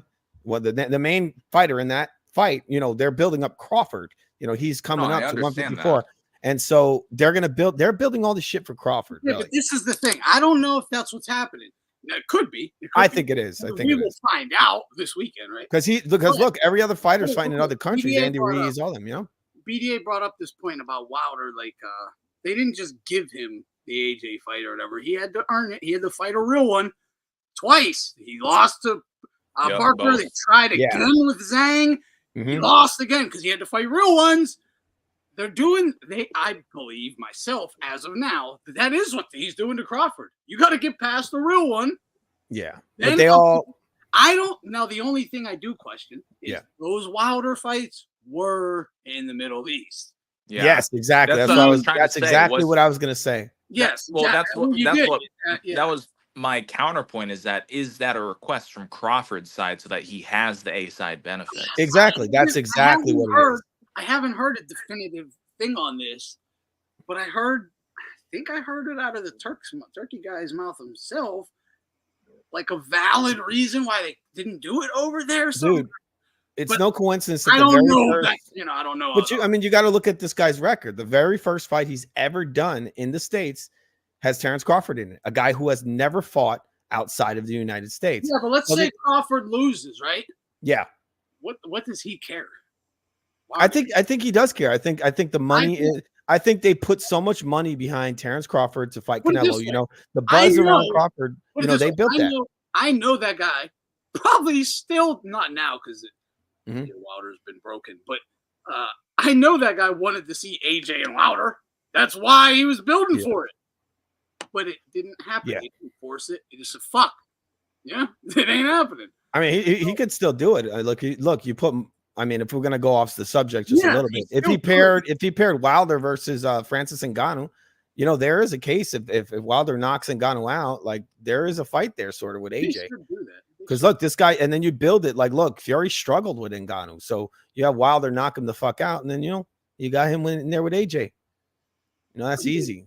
Yeah, they should do that. Hey, dude, that'd be easy, right? And it makes perfect sense. I mean, look, this guy Ngannou, he ain't no boxer, he ain't no fucking heavyweight. Look, he did. The fucking guy went the distance with Fury, so this would be a good fight for a Wilder who's basically out, 1 foot out the door. I mean, that really is the fight for him, I think. Wilder versus who? Versus Wilder versus Francis Ngannou. It really is the fight to make. Oh, you think so? I think because this was the original plan too. I think he'll eventually get served to Jared Anderson at one point. I think that's Wilder. Yeah, because remember, if he had beaten Zhang, that was the fight that was supposed to be made. I think we're gonna see if Wilder comes back. Maybe I think he'll that's a probably good have fight. he'll probably have a tune-up Yeah. fight, and then I think in the next maybe 1 or 2 years we'll see that fight happen, and I think that'll be Wilder's last chance, like true chance. I don't think Wilder. think he could actually, still beat him. I don't think he has two years left in the sport. I don't think Wilder has 2 years. I think it depends on how too quickly old. he chooses. I mean, is he out of his prime? What His- is his prime? leg- his Throwing legs- his right? I feel like his legs are so shot that I just can't really see him being competitive with anyone in the future. I mean, he's basically almost at the end right now. I mean, like people are saying like he's shot, but it's like, what does that mean? He's still the same guy, just a straight right. Like, I think you got to put him against the right competition. So, like I'm saying, it would be like a guy like a dude like a Francis Ngannou, like that kind of. And I guess Jared Anderson is a good fight for him because, Jared is an up and comer. He really hasn't made it. I believe Francis is now going to be fighting the PFL heavyweight champion. Yeah, I heard That's about a that, signed yeah. fight. Not a So, great idea for him. I think he should stick to boxing. You think not so? a I good- don't. yeah, I think I he go should back stick and to boxing. forth because I don't like. I think he's just kind of screwed no matter what. I think look, he fought just- AJ. AJ has always been he's more of a sharpshooter than Fury has. A lot of people think Fury's a sharpshooter. He's never been. He's not. He's always been a sloppy wrestler. AJ is a way more. He's a student of the game. He's always trying to get better, and he just showed what a boxer's supposed to do versus a heavyweight. Versus not a heavyweight, a guy who's not an actual pro level boxer. Yeah, He showed that, and that's great for the sport. But I think Francis Ngannou could have an exciting fight versus a guy like Deontay Wilder, or he could knock the fuck out, which is good for boxing, right? And I bet you would sell more than almost any other high level heavyweight boxing fight. Yeah, I mean, I don't know why they didn't sponsor the Wilder Zhang fight as the hardest punchers ever, but they could easily say, "Oh, Ngannou versus Wilder, the heaviest punchers in history from each sport." Yep. Which That would be a great card. You put Even put though it's a Jan- fucking Jan on lie there? for Wilder, because we're proven that Zhang hits hard. Like, I it's mean, but so he's almost funny, right? 300 pounds. The whole mystique Casuals about will Wilder is that wonder. he was the hardest puncher in heavyweight history, but then in the same generation, he's shown For out. a, for a 220-pound guy, Wilder can punch pretty good. Put it this way, Joe Rogan will Can. repeat it, so all the normies will believe it. Yeah. Joe Rogan he would drown and come if that fight was Exactly. announced. He's already drowning and coming without the fight, you know? He's always drowning. He's always drowning. So, dude, that is a fucking Joe Rogan wet dream. Yeah. So Yeah, don't say that. Don't say next to Boots Ennis. You I don't wasn't say that. even thinking of that. Just genetic specimens. Oh my God. They're I just wonder how freaks. They're big freaks. They're He's like, genetic freaks. he's like, imagine the hog on Francis Ngannou. Yeah, Man. dude. Every time you showed a picture, he had to stop saying it because he got caught On the up next in it. episode of the Joe Rogan podcast. Every time a picture of a Jack Black dude came up, he'd say something about, I wonder how big. Don't forget, Joe Rogan said he wanted to experience dick in his rib cage. No, wait. He really said that? You're joking, right? Wild. No, not at all. Not at all. On his show, yeah. He said, I can't even repeat what he said. I gotta put that. I gotta I go look at can't that even clip. repeat what he said because I feel too weird. I'm gonna add that to every show I do. I gotta do that for Joe Rogan, just out of respect, Hey, Ant and BDA, if you're still there too. What are you guys' exact picks for this Crawford fight, though? That's a BDA, hard fight to pick. I know man. BDA. I think he's still picking Crawford, but he's been making a lot of content Yes. breaking down Madrimov, which I'm kind of surprised. I did a 3-hour I didn't stream think on anything this about fight. it. I did a 3-hour stream on this. Because he's seeing Did too you? many holes. Yes. He's seeing all the fucking openings and It's- possibilities of Crawford. There's so many questions to be asked. You can't definitively say that that's Bud Crawford is good. I said think this in my that's- stream. hold up, real quick. That proves that Bud ain't that guy. Exactly. Honestly, because we still have valid questions about him. Yes. There's a lot Valid. of questions to be asked. Valid. Oh, I mean, yeah, There's a lot of I questions don't to even answer. think you have to be that. I think that's putting it mildly. I would go as far to say that he's one of the most overrated guys. Like, Yes. Yeah. overrated yeah. record, at least overrated Who has resumes ever. achievements. Because I mean, this like, dude's achievements no greatest win is a fucking car crash drunk, like Yes. straight up. That had one eye. That had one eye too. Fucking bug-eyed. The way I look at this fight Dude. is that this is possibly It the looks like a biggest dude. test. This might be actually the biggest test of Crawford's career. It This is is. the most prime Yeah. guy. I mean, most truly, slick, his slick, biggest high test. level dude. Yeah, This dude truly, has- this dude has over- his Look, biggest test was Yes. was really Porter. He had his best performance Yeah, against Porter with both almost Spence, both feet out the maybe, door. but his best fight was Porter. I understand it, but what I'm saying is, look, if we're gonna say Porter is his greatest test, that's pretty pathetic. Yeah, 'Cause it that is. guy was No, it different. is. That's the point.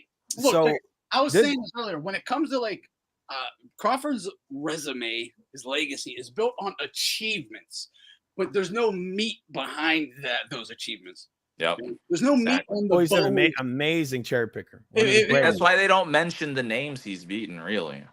I mean, they the name. Look, the names are pretty good. The thing is it's not just about the names; it's about the time when you Yes. fight them. And these It's guys were all done. All of them were Oh, finished. dude. Aldo, It's- you brought up some shit about some mainstream place. I'm hearing like our lingo, our terminology getting Really? spread in the mainstream, bro. Yeah, Really. yeah, Wow. for sure. It's starting. Yeah, like, where do you think Good. like late bully comes from? You're hearing that in the mainstream. constantly. Dude, I've been way more active on like boxing Twitter now. Yo, Dude, Tim Bradley. Hey, it was an ESPN post, right? About Clarissa Shields winning the heavyweight championship, right? I posted 2 comments. The first one got immediately hidden by ESPN. It said, if only women's boxing didn't suck or something. That was my first comment. But then the second comment was, fun fact, according to BoxRec, there are only 21 active fighters at women's heavyweight. And that was like the most liked comment underneath it. Well, Hey, that's funny because this is what I said. I was saying this about her last night. If she's number 1, if she's the GOAT, give me 5 others. Right. Yeah. Did you see that fucking fight that she had the other day? Go Clarissa to Shields? what? That shit was go to- garbage. You Absolute go garbage. to 5 bitches. You're the go to 5 fucking dykes. Dude, you saw that fight she had the other day?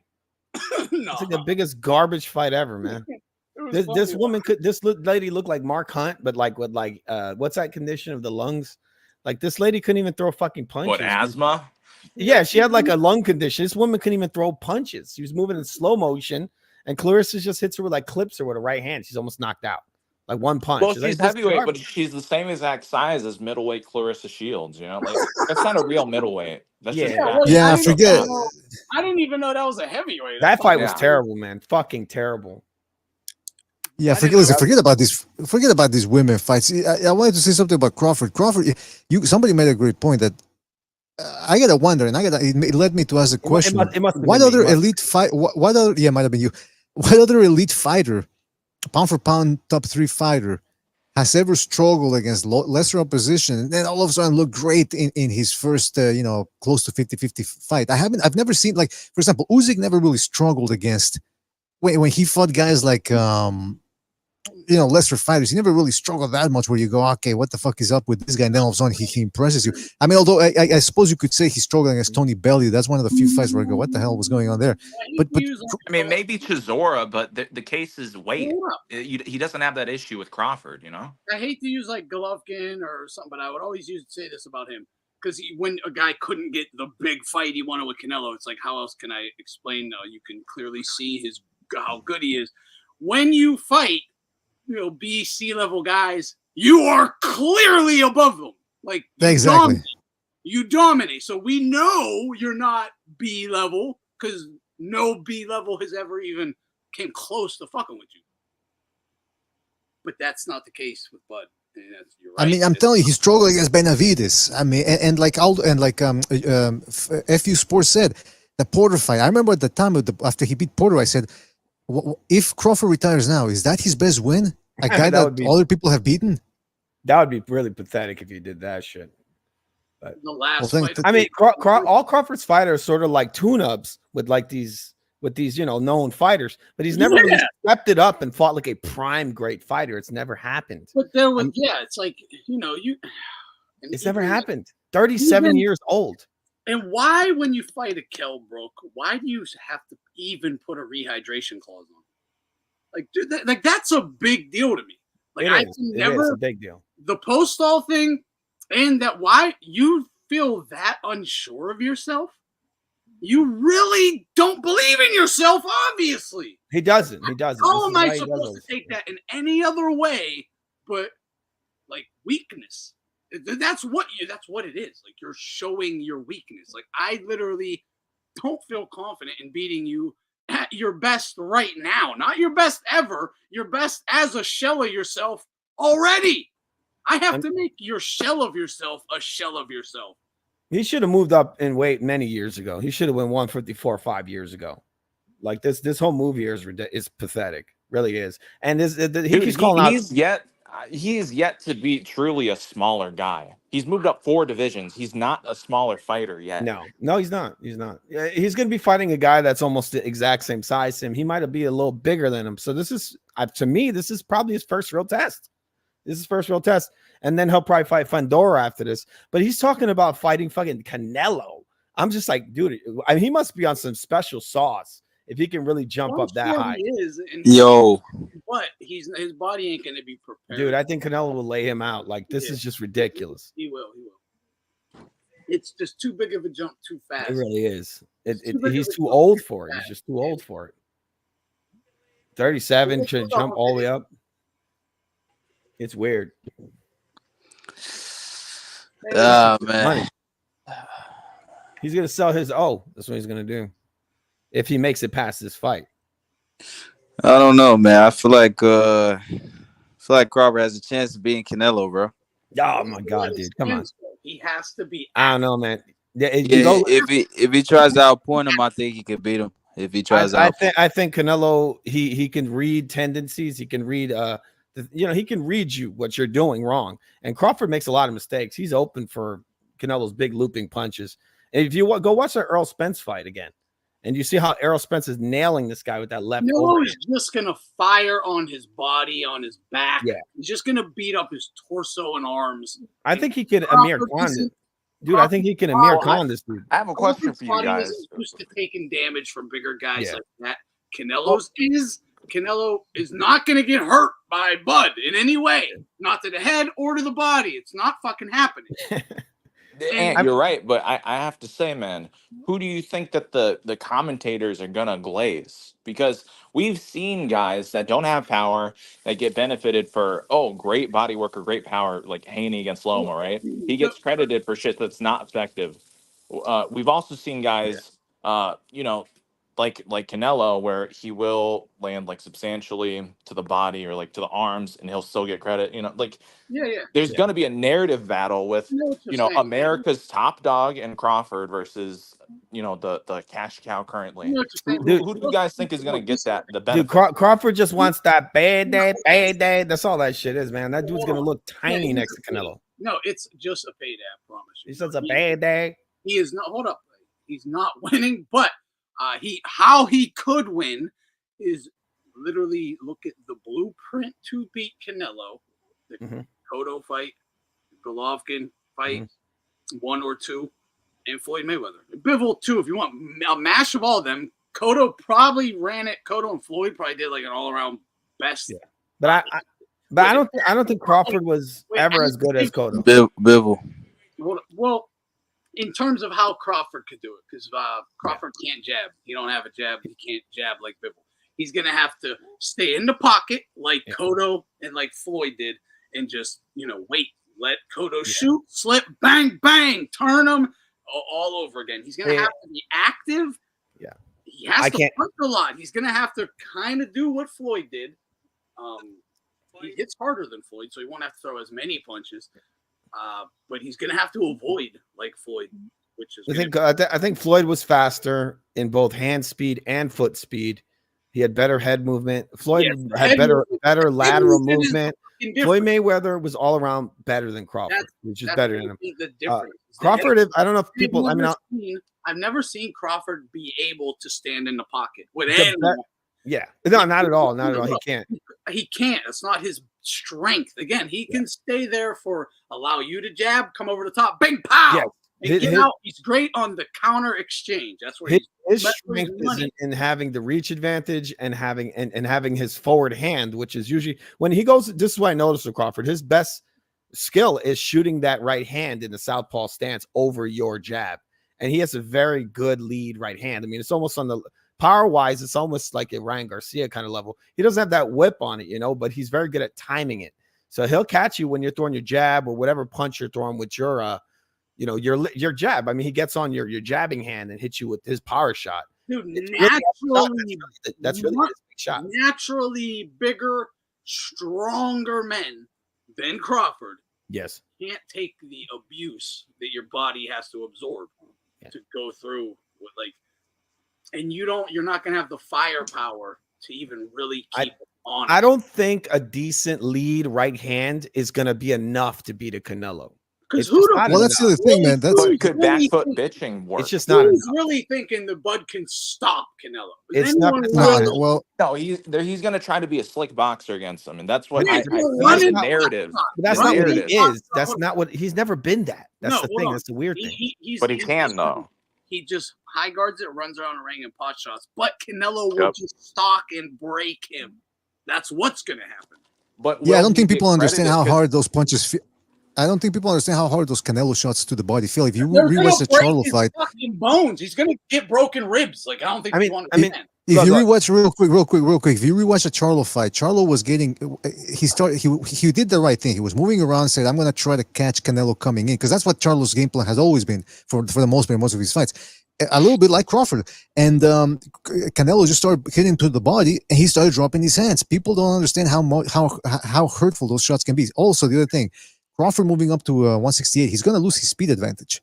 Or a lot of that speed advantage. He's not going to. And also, here's the other thing: most people are picking him to beat Canelo. Most people would never have picked Crawford over Canelo, prior to the Spence fight. The thing is happening right now is people are still remembering the Spence fight, so they're thinking he looked invincible in that fight. Let's see how he looks against Madrimov, and then we'll have a cleaner version or a more clearer version of how he could look. But I suspect that if he looks bad against Madrimov, that Canelo talk will sort of fizzle out. Yes, absolutely. Yeah, Will. Great points. Great points. All I think is what Crawford's greatest skill is just his lead. When he gets in the southpaw stance, it's just the lead right hand. That's all it is. And I don't think that's nearly enough to beat a Canelo Alvarez. It's just not. He doesn't have a lot of weapons. He does hands too. Canelo's hands are fast. Yeah, Canelo, he's good. He's got some good setups, and And he's got more everything. He's throwing with bad intentions. He's got good weapons. He got more. Wait, what's funny? He got more weapons.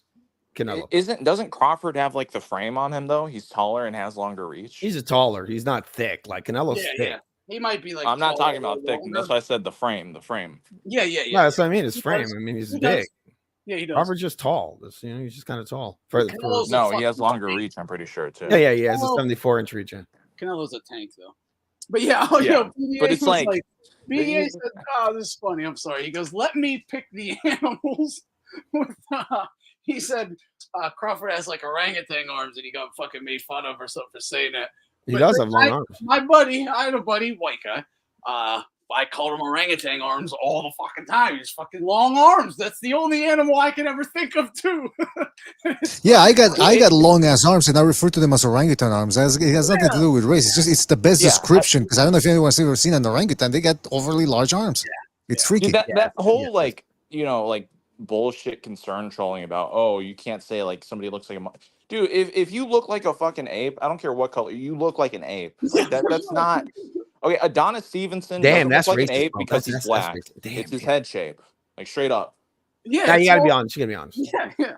Like, dude, you just see that UFC fighter with he's a white dude, funny ass build, super skinny, very long legs, tiny little torso. Yeah, but he was like good. He was just on the undercards like 2 in a row. I think he was on 3. Mm-hmm. I know who exactly you're talking about. I don't remember his name. I remember. Monkey. He looks like a fucking monkey. Dude, fucking what's his name? Looks like a monkey. Who's the Hellboy actor? I don't know. Ron Perlman. Ron Perlman. That motherfucker looks like an ape. Oh yeah, he does. He looks like Devin Haney, bro. He looks like Devin Haney. Dude, he was in a movie called. I think Perlman was in the fucking. Yeah, he was Quest for Fire. He was in Quest for Fire, and I don't think they used any makeup for that film. White, right? So like that's where he got got racist. Ron Perlman looks like a monkey. It's true. It's true. He is a monkey actually. He did genetic. They did monkey, genetics. Ape. The motherfucker look like an ape. He does. He's got like weird looks. He's universally He's universally looked at as being ugly. All the way to the point that they made him the Beast in the TV show Beauty and the Beast. That's how fucking he ugly was. Yeah, he was the Beast. Yeah, he was a fucking beast. I mean, he's definitely not a model. So ugly. He was good. He was good in Blade. I'll give him that. He's good in Blade. And Hellboy. He was good in there. But he is ugly. He's an ugly man. Universally despised. Universally considered ugly. That motherfucker's ugly. Culture that is like, oh, those are attractive features. No, he was also in the Island of Dr. Moreau. Another movie where they needed freaky looking people. Wait, he was in there? Yeah. Oh man. I don't know if they cut it out though. It was racist that he was in there, right? They probably didn't even have to put makeup on him, right? That's what I'm saying. Yeah, he's a Neanderthalish looking guy. He's just that ugly. Someone's backstage, Cinnamon May. I don't know who you are. Yeah, I'm not gonna let you on in case you're gonna do something crazy. Cinnamon Man. Cinnamon May. Show yourself or something backstage. Let me in. Yeah, the left hook to the body. Everything for Crawford. It will kill the jab. He don't have a jab and set up the KO, especially if Crawford comes out in southpaw. It's gonna be the body shots. Yeah, fuck his head, man. You'll come to his head eventually. You'll get his head eventually, but chop his body away because just big right hooks on the back of like his ribs, like the meat under his arms, on his back. My God. I mean, the biggest thing Crawford has is that fucking lead right hand. The thing is, look, if that has no effect and there's no power on that, like Canelo's like eats that shit. Crawford's dead. Dead. Canelo's gonna laugh at him. He's like, bro, that fucking punch doesn't hurt me at all. I'm gonna just murder you right now. Canelo's are fucking tough as nails. He's on all the gas too, man. Yeah, you know he's on. You're not hurting him. You're not hurting him like that, dude. If that lead right hand from Crawford doesn't hurt him at all, Canelo's just gonna literally run through him. He's gonna beat Charlo hits hard. Jermell Charlo, like he fought plenty of guys who hit hard. He got beat up by Bivol. Who do you think punches better, Bivol or Crawford? Come on, man. Give me a break. He had to be active. Bivol could punch a lot harder than jab. Crawford. You fucking need a jab, number one, to beat Canelo. Yeah. Also, you got to consider. Look, you're gonna tell me that Crawford's better than Bivol? I'm just saying skills wise. You know, Bivol's way better than Crawford, man. That's just the fucking truth, man. He's way better. That Crawford. I mean, again, I'm really waiting to see how he looks against Madrimov, and I do believe Crawford has more than just a lead hand. He can crack with both hands. That's been proven before. But I think that lead is the most dangerous. His most dangerous I think weapon. Madrimov has a better jab than he does, and I'm curious to see if Crawford goes southpaw tomorrow. Will Madrimov be able to find a way to keep throwing and landing that jab? More importantly, that's what I want to see. The thing is that Madrimov does not have a lead that is as powerful as Crawford's. That's why he's so dangerous. It's because his lead is so strong. It's basically your weaker punch versus his most powerful. Your jab versus his big right coming right. Yeah, over. his big right. He has his most powerful hand in front. He got long arms. If you go and you study his career, all the knockouts he's getting, even though these guys are drained, is always with his lead right hand. Yeah, most of them. People like seem to. It's funny to me, like how. No one ever, like, it's so simple what Crawford does. He's very good at it, but let you lead with a jab, create an opening, and he's like kind of ambidextrous. He's good with both hands. So, and he can sneak shots in from different angles, over the top, underneath, straight across the plane, whatever. You give him that opening and let him, keep looking at it, he'll see it, and whoop, slip it right over the top, right underneath, come right across the plane. Yeah, whatever. It's mostly the right, even in southpaw. It's always the same. And yeah, for sure. That's why I highlighted that. It's always that right hand. I think that is his best punch. But it's really dangerous because it's so powerful and it's at the front. It's on the front end. It's the lead. He's only trading a jab for a chance. Yeah. That's why he'll get out jabbed a lot because he'll miss, and they'll jab him and jab over his miss. But he just got to catch you. I think this is why Madrimov, however you pronounce his name, the first thing he should do in that fight is he should go southpaw. He should go southpaw. And he's like, okay, you like throwing southpaw, right? That's what you like to do. And test him. You're my left versus your right. And let's see what happens. If this guy nails him and fucking rocks him with a straight left, Crawford's going to be like, holy shit. I'm in a world of fucking hurt right now. Crawford's going to stop him. Crawford's stopping that dude, bro. Dude, I'm just saying. We don't know for a fact. Madrimov, I watched all his fights from now to date. Yeah. He has 10 fights. He's not ready for Crawford, bro. No, you have to factor it in like Lomachenko. This guy has like over 300 amateur fights. You know But Lomachenko, come on, bro. Lomachenko fought some of the best in the world. Yes, I understand that. But you can't even compare Madrimov to Lomachenko. Yeah, I understand that, but look, his career is kind of just getting started. This is why Crawford's gonna get him, because look at the second half of all his fights. After 6 rounds, he gasses, he gets more sloppy. Crawford's knocking him out, man. He's knocking out Madrimov, bro. Look, I said it. I agree with you. First of all, 150. That's my prediction as well. If it might be an early stoppage.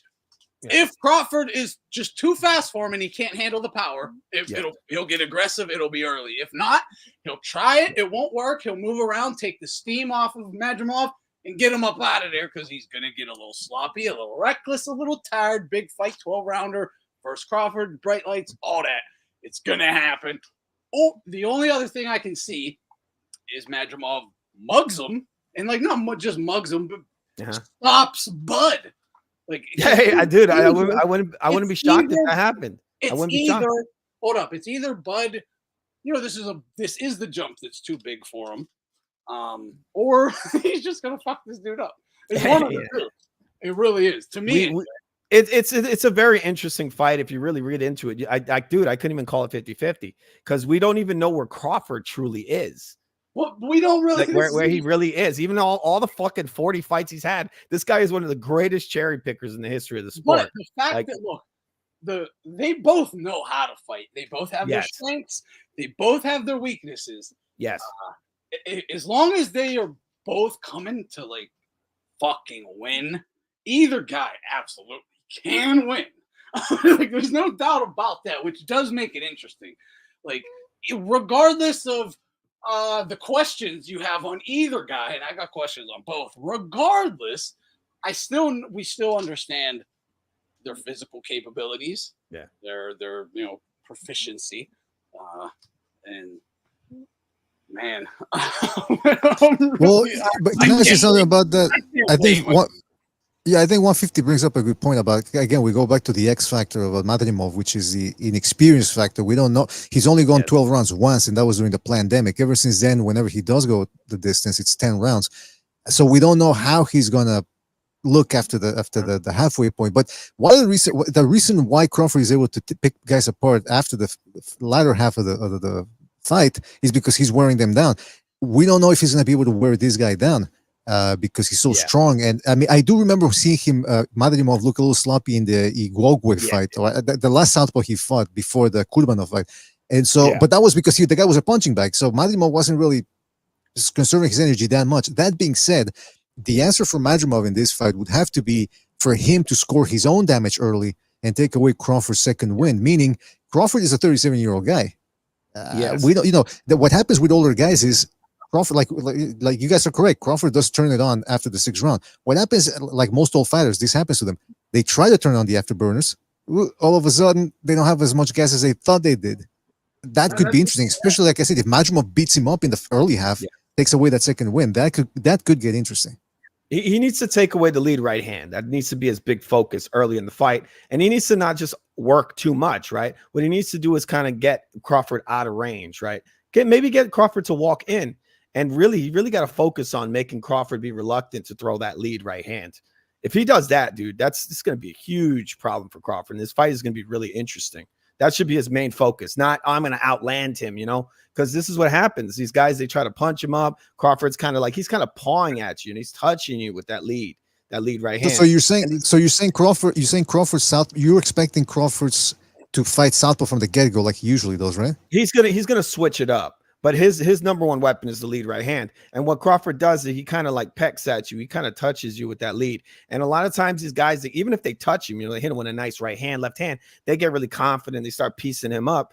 Then once it comes around the 5th or 6th, he hits you with a singular punch and boom, you get rocked. And now he just starts putting it on you. He comes back in the second half. He starts really laying into you.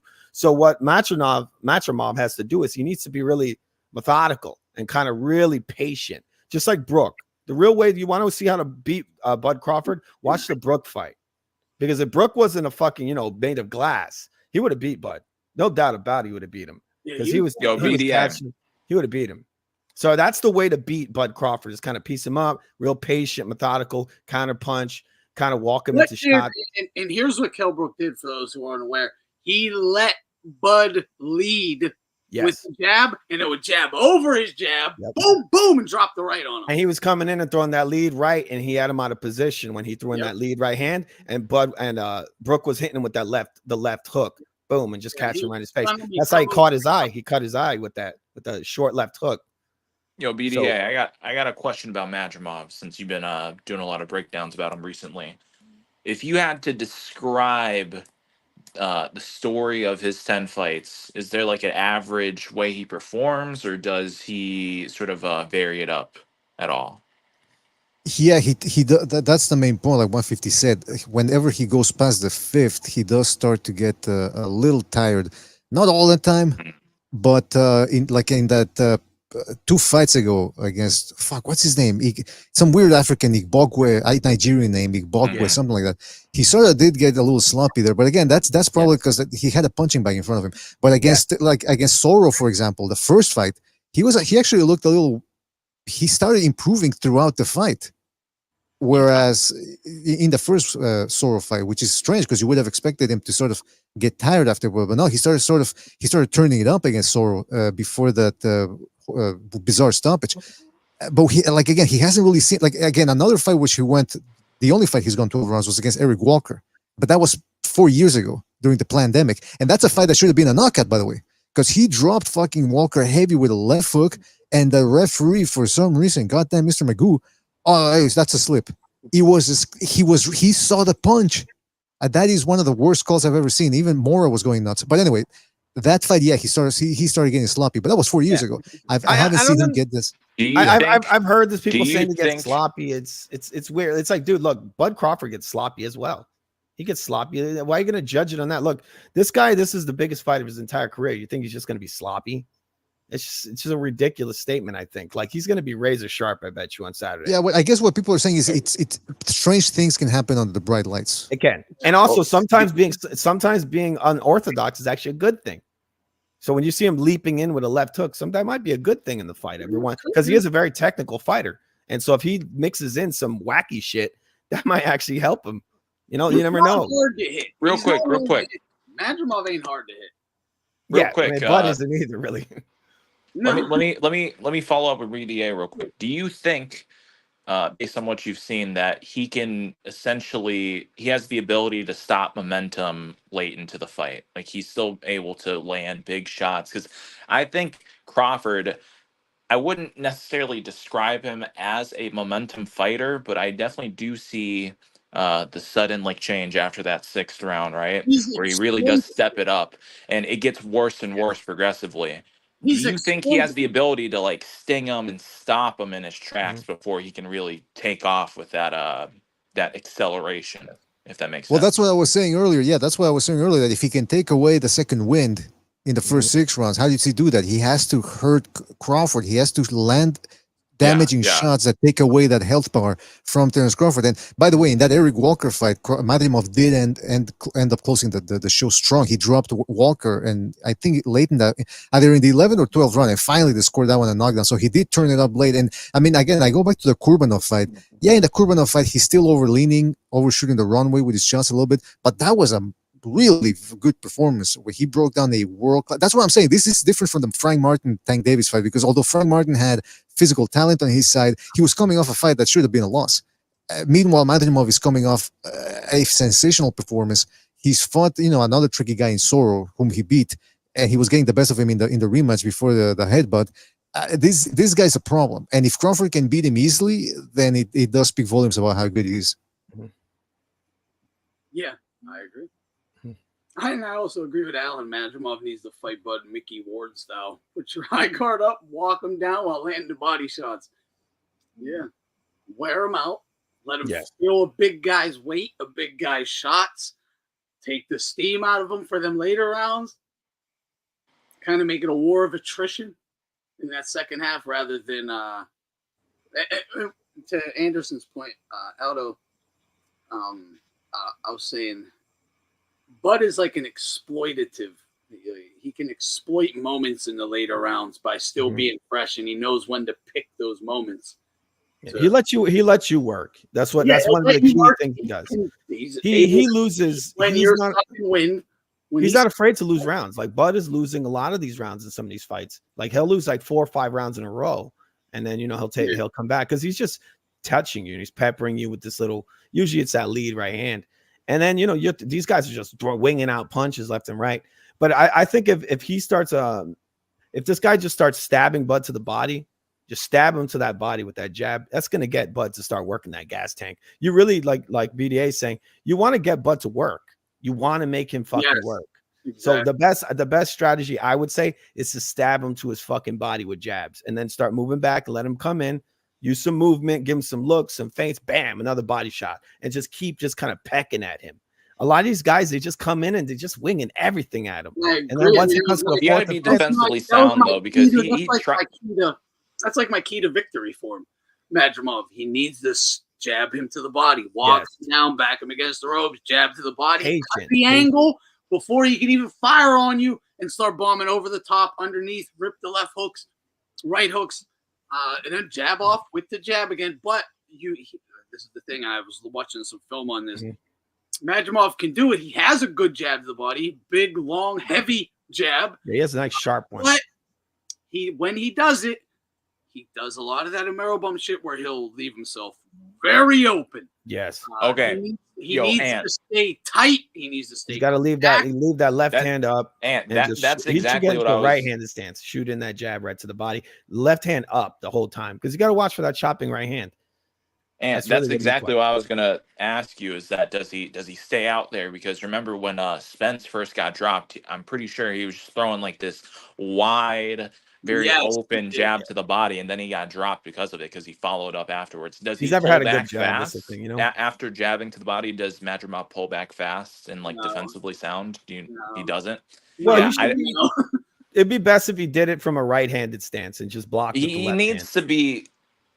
he I think he should be can. aware of counters, because I've heard a lot of people say that he rushes in right a bit. Yeah. He needs to be on point with staying defensively sound, at least after rushing in. He Yeah, needs and to keep those hands up. And Yeah. And let me say this, because I think this needs to be pointed out a lot. Again, how it looks from out here, right? How it looks from our point of view, like to me, it looks like he leaves himself open and he's not that fast. But again, is there a reason guys aren't capitalizing on this or something? Like, is when you get in there, is it just, well, that fucking jab is big and heavy and it's pushing me back. I can't even get momentum to get over it. So I don't know, right? That's possible. And maybe with some of the guys he fought, that might not have been the case, but will it be the case with Crawford? He's not like a heavy in the ass guy. He's kind of light in the ass. Like, I could see him getting pushed around by a jab, right? Yeah. He's not like a Canelo, like a sturdy guy. He's a little light in the ass. I can see him getting moved around by a big, heavy fucking jab, sticking you to the abdomen. Yeah. It's I think this is a real fight. This is going to be a big problem for Bud Crawford. You just have to consider the fact that this guy has had 300 amateur fights. You know how good he must be at blocking punches and seeing them. Like, everyone wants to say, "Oh, this guy's got 40 pro fights," but Crawford doesn't have the amount of experience. Like, when you watch this guy's fights, this dude is just fucking blocking punches like it's nothing. He's fucking paring him down. Like, he sees him. Like, he's seeing everything. no, like, yeah, he's good. He's Really, very are good. you picking Madrimov? I would not be shocked if Madrimov just took Bud. But are you picking him though? No, I'm not. I didn't pick anybody in this fight. Because you're really playing like bigging him up I'm right saying now. is that I hear like, all these people saying that Bud's just going to come. Madrimov don't have the skills, bro. No, that's not. I don't think that's true at all. I think this guy potentially has more skills than Bud. No, I mean, Bud's got some good headbutts and some good. Bro, I'm telling you, bro. I've been watching Madrimov forever, bro. I just don't think He would not be Bud. He won't. We don't know. I think Madrimov is more versatile. Overall, he has like more tools, but he's not as physically gifted. I don't know. He has some good. Crawford is very. He's not just explosive, fast. He's also quick with it. Like, the explosion is bam. It's like boom. But he's already hit you. Like, he got that dog. Like, he got that dog. No, it's just fucking like fast. He's fast twitchy as hell. Yeah, but look, we're looking at his. But we got to look at his opposition. This is, like I said earlier, this guy is. That's why this fight is so great. Right? This is the most prime. Well, I'll put it this way, man. I'm picking if he pulls it up.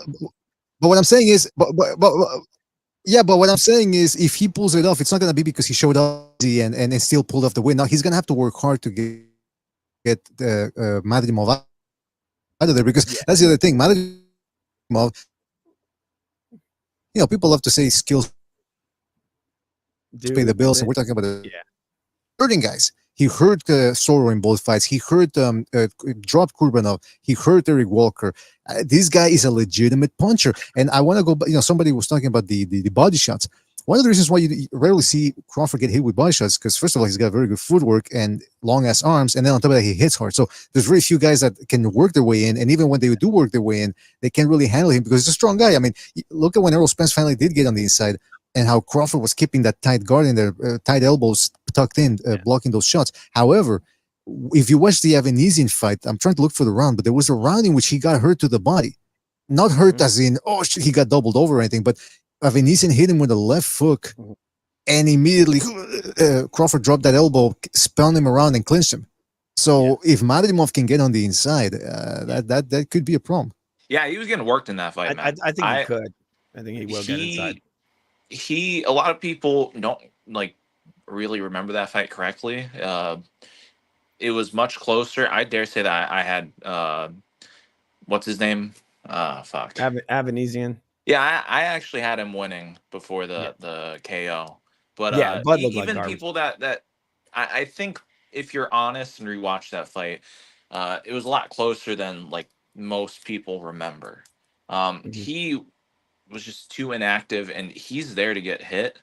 And I don't know if maybe if he was just matching the level of Avanesian or what he thought Avanesian was, but there was a major improvement for the Spence fight in comparison. Yeah. He was a lot more on his P's and Q's that night. I But think he was a bit careless with Avanesian, bro. yeah, I do think you he think kind that of that looked could like he happen with wasn't. this fight? Because I mean, Nah. He's gonna take Madrimov way more seriously than Avanesian. but not at Oh the same yeah. level as Spence, though, right? Like, what would be an No, no, no, equivalent? no, no. I think Crawford is well aware. This is by far his most. This is the Canelo fight to him. Like he understands this is a toughest. This is the toughest fight. If it's on the level, there's no way he doesn't understand. I think it is. We'll find out, but I truly think it is. There's. I think he's gonna do some dirty shit versus this this guy dude. is much more dangerous than Spencer. He's gonna try to punch this dude in the dick, 100%. He's gonna try to. I could see that, Julio. He's been training a lot with He's Andre gonna Ward punch the recently. fuck Maybe out of rapid that Yeah. dick. punches He very well could. He's gonna try that. He's gonna headbutt him. He's gonna do all the veteran tactics Yeah. because that's not part of the amateurs. So he's gonna try to do that shit. And I Where think in this the- dude is gonna Wait, turn into I a was fucking just- dragon in Where there. Watch. where in the Me and my USA son is were this hold on, fight me and my taking son were place? watching. Me and my son were watching Olympic boxing, right? And every single, and this is, I just love people. I think people need to really understand like Olympic boxing or amateur boxing for this specific reason, and it's every single infraction is like stop, stop back below the waist, elbow, hit behind the head, clinch. Like every single infraction is pointed out to teach you that's not allowed. Like that's, and the reason it's not allowed is it's unbecoming. That's strictly by the rules. Yeah, it's a gentleman. Unbecoming. It's not honorable. It's not manly. Like it's not gentlemanly or anything. Yes. It's just weak. It's just not fair. It's not fair. Like look, the dude's gonna fuck you up with hooks and hit with low blows. On Olympic boxing, people across the world are watching. Every single infraction is pointed out right to their face as soon as it's done. Yep, exactly. Then they watch a pay-per-view card or whatever, and it's done the whole time, and nothing is ever said, and then people like ignore it. You know, it'd be awesome in boxing. You know how in basketball they have like the dudes do a foul, and then the guy gets to throw like some 2-pointers or 3-pointers, or whatever. Let's get it where Andre Ward or one of these fucking bums hits a guy with a low blow. And then their opponent, they're like, well, either we disqualify or you let him get a free low blow. Yeah. And they just let this guy just bam and just hit the hardest low blow possible. Real live penalty shot. Exactly. And he has to stand there and take that shit. That would fix that right away. Yeah, you got to put your hands behind your back, spread to stand with your tie your fucking hands up with a zip tie. Apart, close your eyes, and just take what he got. Yep. He just comes in, bam. You know how fast low blow, like intentional low blows would stop? Yo, they'd be gone from the sport. And these guys are like, these are guys who all day they're practicing pinpoint accuracy with their punches. Like, I mean, come on, man. Your own accuracy with the punch. On purpose. Like high level world champions. And you're just supposed to believe that 20 out of 40 punches just. Or 50-50, right? Some of them might get you in the solar plexus. Some are right in the balls. My bad. I'm aiming for the solar plexus every time, though, right? Yeah. I don't know why we can't use like slow-mo when it comes to like these fouls. It only counts for certain fighters. They use it. Yeah, they did do that in New Jersey. Eddie? Like that should be standard, bro. Like, of course, they brought instant replays and all that back, but then they were like, "Yeah, it's gonna fuck up the whole thing because you have to said fuck it because the thing is they don't gonna get screwed. They don't use it in all sport. They don't use it in all states. Basically. In all states. So what happens is you got these motherfuckers. They fight in the states that don't have the instant replay. That's what they do. So if you're gonna bring an instant replay, you have to bring it in throughout the sport. Like I'm saying, it should be standard. But yes, you should. But you don't need that. You need honor. Real quick, I got a quick question too, because this is something else. But TNT Sports, do you guys know which promotions are affiliated with that TV station or whatever? No, Isn't that Warren? Frank Warren's? Is it? I Because think so. Yeah, you've seen the posts on the Discord server occasionally where I've posted like those AI, the Jabber AI punch count results. Do you know what yeah, I'm yeah. talking about? So it seems like that tool, that AI tool, is affiliated with TNT Sports now. So Hmm. yeah, that's why I was like, how's it work? I don't know how I feel about that. But there hasn't been any major, if there's nothing affiliated with TNT Sports, then maybe I could still look at it and be like, okay, should be good. But I got a little bit worried after that. So yeah. I just stopped unless it's like somebody I trust doing like a punch count or something.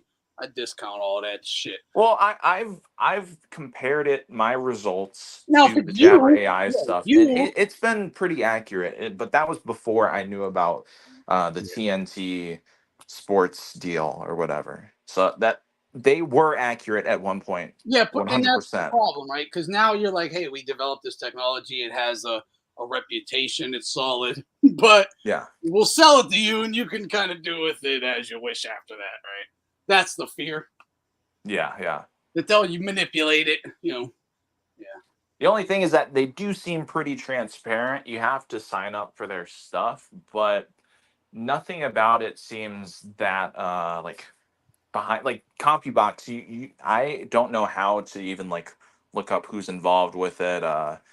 I The, did it the before. actual names I and did it like before. how they do their methodology and stuff. I did it. I did a fucking video. I did it before. I did a video on him. The fucking the guy, the main fucking guy. It's two guys. I know he was dick riding a fighter, right? Well, I don't remember I can't remember exactly what happened, but he fucking contacted me. I think it was via email. Fucking Mhm. flipping shit. It's calling me all kind of liars and stuff. Really? Like, Wow. yeah, That's yeah. crazy because he really didn't have to acknowledge you. That means that they're paying attention to the this side Of of you course, I too. was the only dude. I was the only fucking like person advertising for them on the internet. Like you search them on YouTube, you're getting my videos. Yeah. I was fucking calling them out left and right. So it's pretty hard for them to ignore it. But yeah, he did. I said a whole bunch of shit, but I guess I think I did like one because I think I might have I can't remember if I think I actually like named them and pointed out exactly who they were and everything. Good. Video, and that got him. That made one of them reach out. Well, they need to be exposed because I've seen. Yeah, It that's like feels I like think that's more what and they more did. now.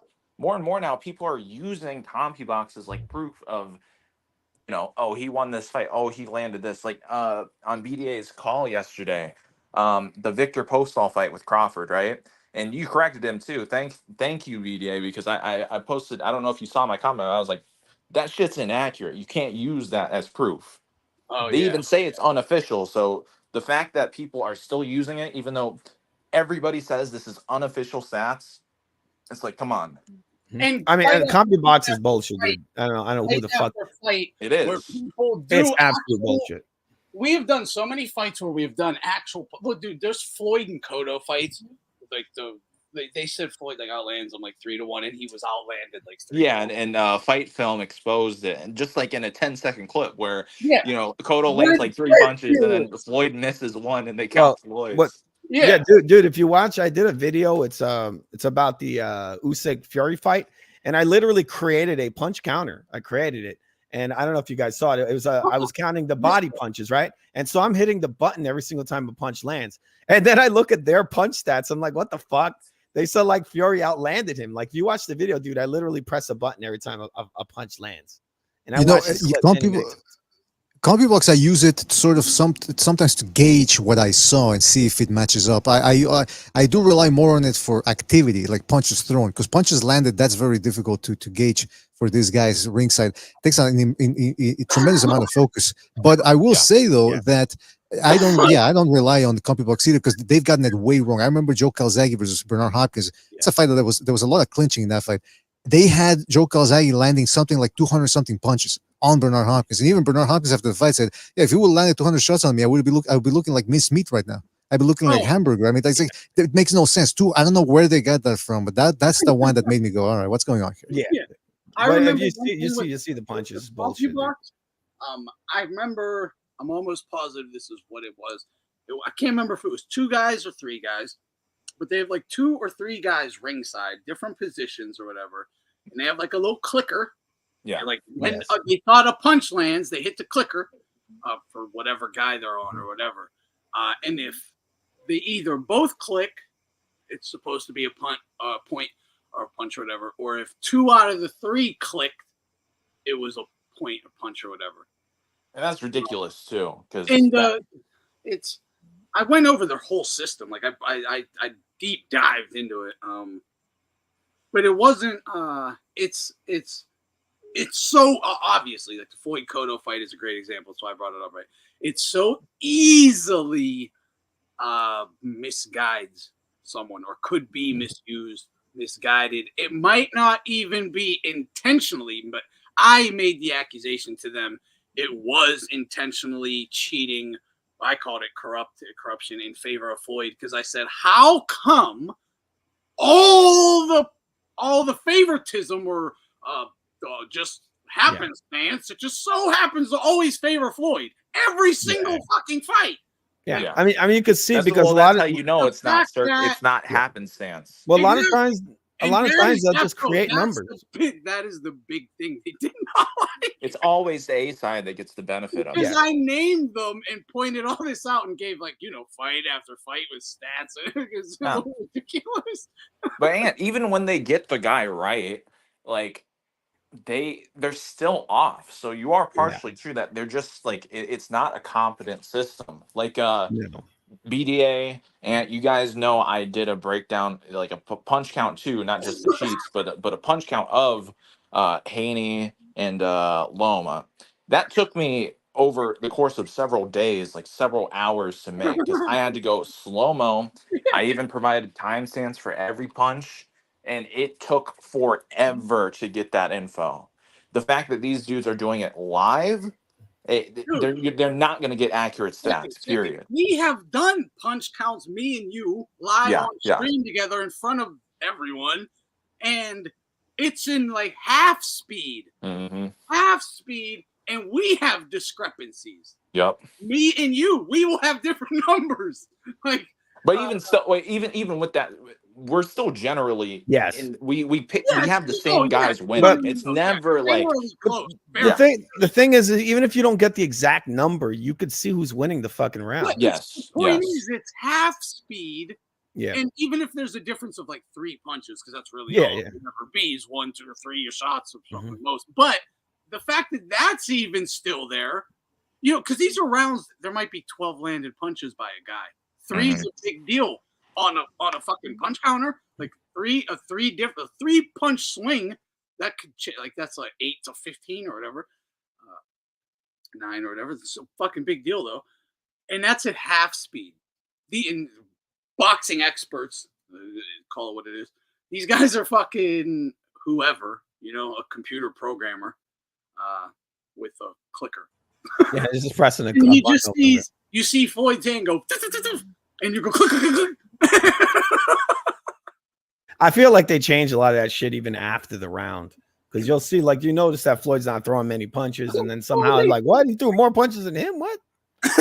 He was hugging the whole round. And then it's just like it doesn't. It's all bullshit. That's like I said. I created my own clicker counter in one of those videos, and I recently watched the video again. I was like, "What the fuck?" Like they said that this guy out punched this other guy. Like that's not real. I mean, I literally watched this clip over and over again and counted all the punches and put it in there. I actually locked it in. That's why I'm bringing it up, because you can actually see the punches, and I put a number for each time it landed.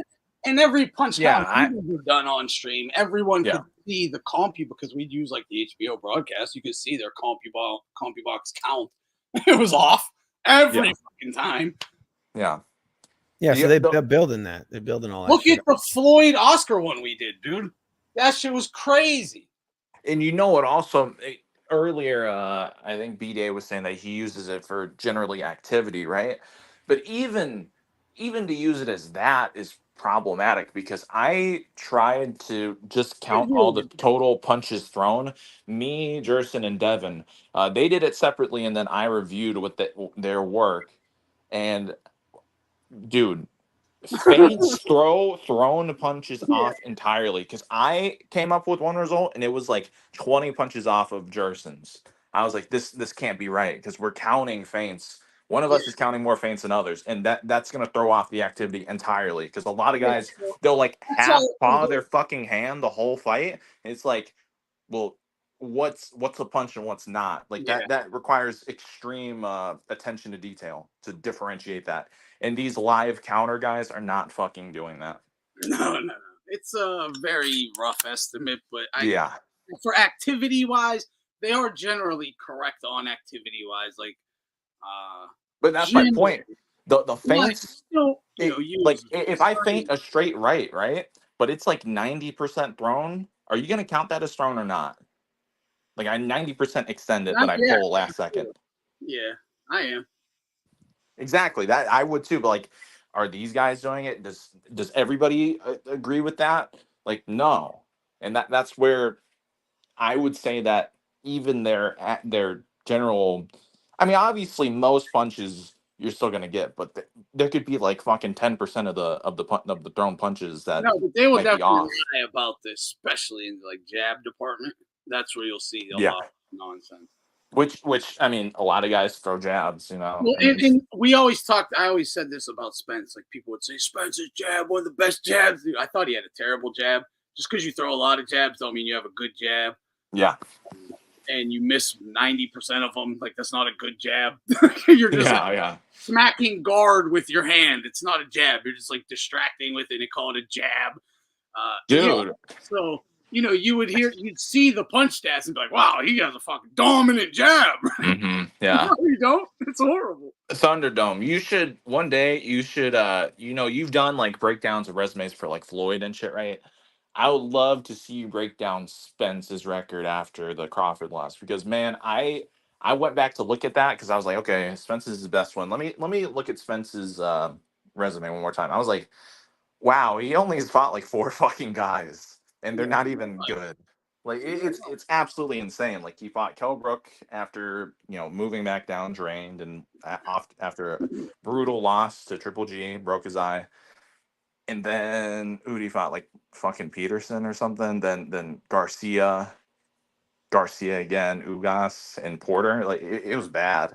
Like that. Yeah, This dude was right. pound for pound number like 4 or something or 5 I have his off of resume. that off of Yeah, that. Like he insane. definitely And does. another thing too, he was pound for pound off of like before the Garcia fight back in like 2019. Like No, poor it's dude. insane Pound for how high pound, he was so soon after everything. He dude, did not go deserve back it to the at all. Algerian fight. They were talking about him as pound for pound after Algeria. Yeah. Dude, I think Amana Khalif is probably the most pound for pound fighter in the world right now. But okay, so far I'm at Kelbrook. There ain't really anything before that. I was joking. Yeah, it's nothing. That was the first meaningful. Yes. And I'll give for what that's worth. Okay, that's what that's worth. We know what that is. Good fighter, backyard, still just broken, cut down in weight. Yeah. It is what it is. Lamont Peterson, end of his road. That's all I can say. Done. He's done. He's a fighter. He's over. I went through the motions. Solid win. Nothing like to brag about. It's not nothing you fucking like claim, and no one does for that reason. Yeah. Ocampo, worse. Get out of here. Mikey Garcia is fucking so. Get out of here. And the fact that you just, I mean, you buck 20, right? But barely. Like it was just, not barely, but that's just all. weak. Yeah. Yeah, a week. Like punish them. Get them out of here. Like that's all. Again, why doesn't no one ever talk about that win? No one cares about it. It's like, dude, it wasn't a good win. Means nothing. Yeah, because Mikey didn't even try, number one. And he was off a big layoff too. And yeah, it was a fucking payday, obviously, for Mikey. Mikey, dude, I've said this for years. Anyone who followed me, Mikey isn't a fighter. He's here to just get a payday and get the fuck out. And I was saying this when he said this. He told us this. He never said anything else. He was there just to sell the name and cash out for the family. He never loved boxing. No, It's just a way to make money for him. Yeah, it's the family. Yeah, exactly. Cash. You have a family name. Go do it. Fuck it, right? If they want to pay for it, go pay for it. But don't claim that as some good win. And why you couldn't get? You're supposed to be pound for pound in your prime. You're fucking 20 pounds of solid muscle, at least bigger, and more than that. And that's all you couldn't even get him out of there. Like what the fuck? Look at Golovkin, because they were comparing him to Golovkin. Look what Golovkin did to Brook. Look what he would do with Brook, a broken Brook, and then look what he did with the littler guy and Mikey. That ain't pound down to me. That's pretty weak. Dude, they were saying he could move up and face like it was insane. Yeah. They weren't saying he could. They'd say he'd beat him. Yeah. They said he had a better jab than Golovkin. Mm-hmm. All through this 2016, 17, 18, 19. They're still saying this. In 2019, they were saying. Okay, Sean Porter, best win he has, bar none. The first legit fucking fight, though, really. Yeah. First, Are you talking about Spence? Sean's because Brooke Sean's in the middle of his run. That was a very close fight. Sean is in his run. He's there. He's in. I think I actually thought Porter won that fight. I thought, and a lot of people did. It was like 50-50. I scored it twice. Porter was outlanding him. I thought Spence winning both times myself. You had a lot of low blows from Spence in that. Yeah, there was. There a lot. It was disgusting how many he landed. Yeah, but I had him. Yeah, I thought that too. Did he really beat Porter though? I mean, I had him winning. Some people didn't. It's one of those. They dropped him once, right? That was the kind of that was the difference. Yeah. That was the difference. Good fight. It was a really good fight, except for all that fucking low blows, man. That really was both guys. The low. I don't think I always pointed this out about Spence, but it seems like everyone forgot, and I always have to bring this stuff up to shame these fucking bums when they do this shit. He was one of the biggest fucking dirtbag dick shot artists ever. Errol Spence was one of the biggest low-blowing motherfuckers in the history of American boxing. It was disgusting. He's still I would dare say that he is the worst because he low blows everybody no matter the skill level. Started beating him, he just punched you in the dick over and over. And you know what's funny? The only dude he didn't do that to, which I think is very interesting, Crawford. Yeah. The ref didn't let him. What happened to those mythical body shots, nut shots? He never even threw them. Which I want to know why he didn't. Why didn't he do that? That's a good question. I don't know. I've been saying it every single time because that's part of the reason why I expected him to win is because not because I thought he was a better fighter. I thought he was awful. But I always said no matter how much worse he is than a guy, he's just going to low blow more. So we did talk about that. We talked about that. You got to up the low blows. That was entirely the reason me backing him is because I was like, he's just going to cheat more. And then he didn't cheat at all. So it's like that's what he did in training camp. They would hold the punching pad right on the dick. Right? It's like, wait, but the Spence I had to see every other time in Judge, he was allowed the dick punch. Now he was like, and now I had to, well, I mean, he got special treatment in that fight, Crawford. You're not Crawford. He had the fucking ref pulled Spence off of Crawford. Dude, he pulled him off. He hurt Brooke by low blowing him to death. Like yes. He hurt Porter by low blowing him to death. Literally. The guy who was it, Barrera or Ocampo that fucking zapped him with that 1-2. Boom, boom, wobbled his legs. It was a little bum fight he had. It's a known one though. Hurt Spence, wobbled him. He bull charged him and just low blowed him. Andre Ward Kovalev him. Just ball shot. The guy goes down, fight's over. He's knockout. Knockout win. It was disgusting. But yeah, so but Bud didn't have to deal with that. Like really, every other person who stepped into the ring with him got viciously low blowed over and over again. Man, Spence got railroaded in his own home, in his own country. He got railroaded. Anthony, think about this, man. Think about this. This dude cheated so much. This motherfucker has an HD Getty image of him low blowing someone. Yeah. Yeah. I mean, it's a great low blow. He's very That's good. how you know the motherfucker cheated all the time. He has a Oh, yeah, fucking yeah. Getty image of him low blowing some bum. That Not was his even a best good move. fighter, a bum. That was his go-to move, you know, the low blows. It was. No, his go-to move It really was.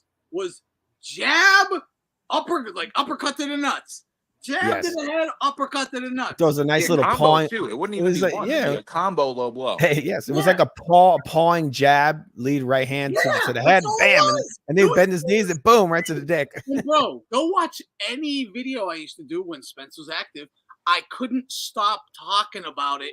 Oh, And man. go watch his fights. That dude don't literally won mention- fights on low They blows. call it beautiful body work and everything, dude. Yeah. While he's just blatantly dick punching you. You remember that Spanish dude that rocked Earl I Spence in the body, fucking hate and then boxing. Earl Spence finished him with a low blow? I hate boxing media, man. I forgot Well, that guy's but- name. What happened after Porter? Was it Ugas or Garcia? Oh yeah. It was Garcia. And So dude, I literally felt Danny through that fight. I'm not Yeah, it kidding. looked like it. It looked like it to me. Yeah. He didn't try to hurt him. No, he didn't. He He didn't at did it. all. He did not. Like it was a sparring match. It was a sparring session. They didn't fight. They didn't do anything. Yeah. Yeah, he wasn't trying to win that one. In that Spence fight. Oh, And then Ugas, he, like low blowed again, like that's it. And then Crawford, like that's Ugas- not a pound for pound resume. And then at all. retirement. it's no matter what. Okay, it's Porter, shell of Danny Garcia. Prime Porter, shell of Danny, fucking Ugas, and that's it. That's his fucking. Dude, I don't even know if you could really call that Prime Porter, because I feel like Porter had gone through the ringer by then. He already had. No, I don't think know. you could say I'm not. He Gonna was towards. I think he was towards the end. I'm not gonna Like, say. I shouldn't say prime, but you know what I meant. He's. I know I what you think mean. He was at the on top his- of his game. He he's was there on to his win. run. He was there to win. He had in his mind he had a future. When he Yeah, fought, yeah. when So Porter good. fought Crawford, he there was was still no game. game. He was Yes. absolutely still he's like, game. I'm done. In his mind, he's like, after this shit, I'm out of here. Yep. And that was it. Exactly. It's totally different. Exactly. No one ever takes this shit into consideration. It's like, That's a oh, big I don't care. I don't care. He has a W over him, doesn't he? It's like, Well, oh, Porter versus Spence, it's do or die. He's gonna die in that round. Yes. When he yes. fought Crawford, he's like, I'm fucking done. And why was that fight so good? It was do or die for both of them. Yeah, they're like, I'm gonna die in here. I mean, dude, I wouldn't It even. was who was I gonna think he be would the have. king. It was who was going to be the king of fucking Yes. welterweights, dude. Yeah. I Listen, think you know what? he could have. I think he would have bit through and continued fighting, but his dad just threw it in. Like I don't think he would have got stopped. I know he got dropped twice or 3 times or whatever, Oh, but he wasn't really hurt by any He, of the he knockouts. wasn't he wasn't there to win. He No. wasn't rough at Yeah. all in that That was a fight. very fake. It was a fake stoppage. Like, That's his buddy. That's his buddy. yeah. His Crawford. dad was smiling after the That shit was knockout. that was Like, garbage. It was a garbage fight. yeah. Who smiles at the dude that just knocked out your son? Yeah. No. Even Yeah. Porter went up to. He fucking smiled and hugged Crawford like, that's my buddy right there. Oh well, Yeah, that's but you just saw how Crawford- sportsmanship, you know. Crawford treated them like shit for that, though. He was like, "Go fuck yourself." Yeah, but you know Mhm. the thing is the way I see it is as Porter knew that he was going to be done with the sport, so he's like, you know what? Why am I going to destroy this guy's dream when I'm finished? Even Yeah, if I yeah. beat this motherfucker, I'm out the door anyway. It's like that's just the way it is. He didn't care. Bro, just go look at Prime Crawford's physique versus, or Prime Porter's physique versus Porter versus Crawford. Yeah. I mean, he looks like shit. Like he used to look like Mike Tyson. That's what they compared him to. Mini Mike Tyson. Like, and he really big. was built, He's ripped, built, diesel, like shredded.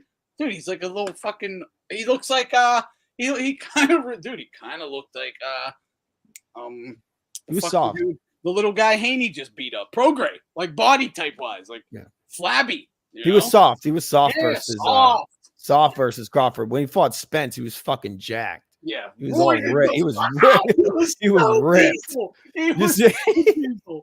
you see him jumping like Mike Tyson. He's like, "Rah!" You saw Yeah. this fucking spit flying out of his mouth and all this. The dude is ready to murder him. Yes. Like, look, if they were wrestling, he would have ripped Spence's head off. He was like Yeah, really, fucking the King only Kong, man. dude that truly beat Porter was like a good version Well- of Porter was Brooke. Brooke, yep. Yeah, because Dude, I thought Spence Brooke. cheated, and Porter was at the end of his career versus Bud, and Ugas was just, I think he didn't take him seriously. And Brooke I did think that shit on the road. Mm-hmm. He got no respect, none.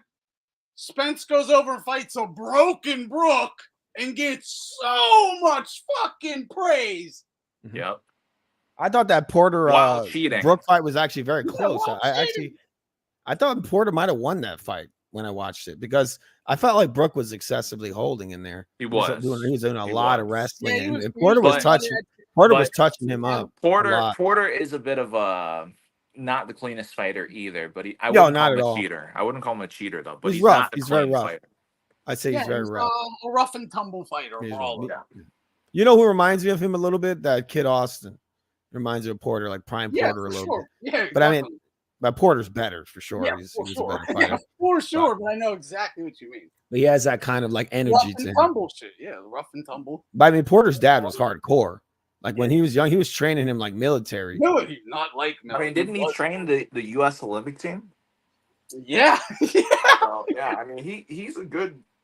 Well, it's kind of surprising that Porter ended the way that he did because he's compared to like Olympic style fighting, he doesn't have that style, you know.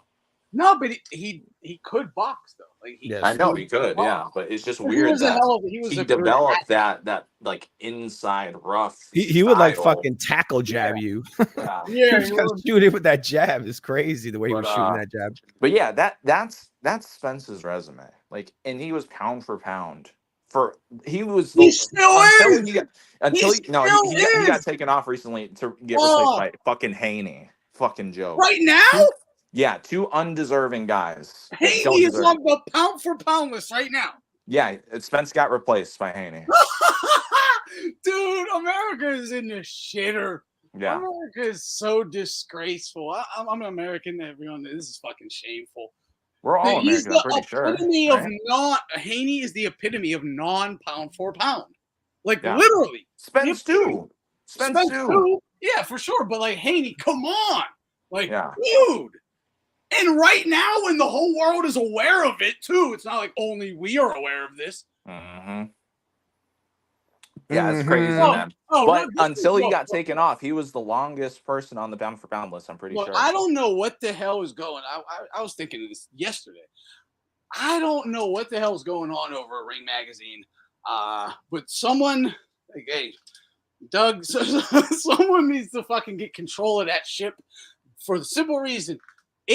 Ring Magazine should be the biggest, like bar none, get the most views, biggest media source in all of boxing, for sure. Like boxing media, it shouldn't be Fight Hype or Fight Hub, and no shame on those guys, but it should be Ring Magazine. And you should be able to trust them, like be the arbiters of fucking truth. Bro, you call yourself the Bible of boxing, you better be the arbiter of truth. Yeah, exactly. Exactly. And they're like, dude, they're just throwing their integrity down the fucking tubes for several years at minimum. I don't know what the hell's going on over there.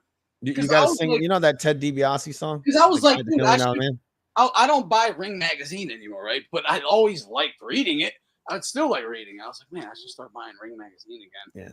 And then I was like, because there's always good stuff in it, you know. I was like, but is there gonna be really? Because their biggest thing they can stand on right now in the public eye of the boxing community is Ring Magazine's pound for pound list.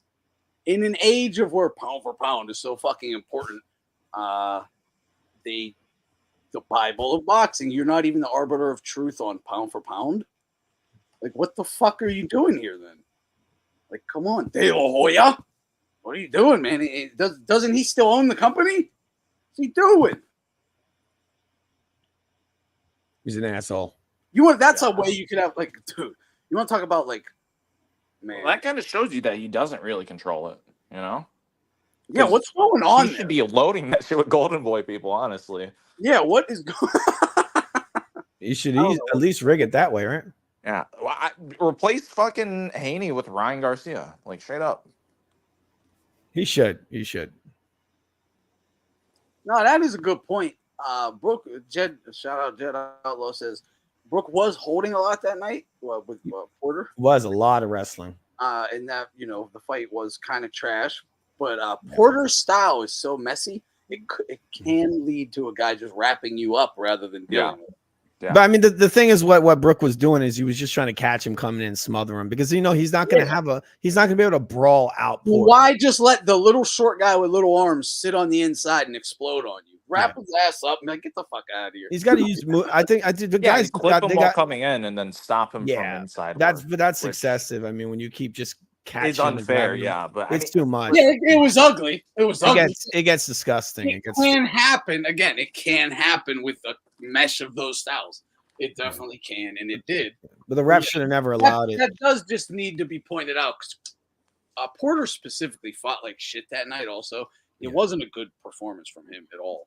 I thought he was outlanding Brooke in that fight, but a lot of people like was everyone obsessed with that Floyd shit? I think he learned a ton from that fight, though. He did learn a ton. He really developed after that. Well, he started using his jab more forward in a straight line, like a Kid Austin or something, right? Again, still better.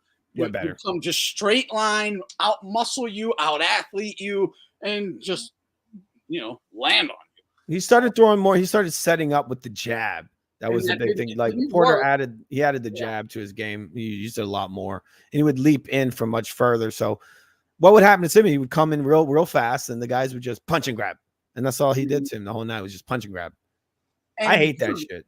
Bro, I was always very aware of how good Brooke was. In Brooke's prime, he might have just been the best welterweight on earth, bar none. He never got to prove it.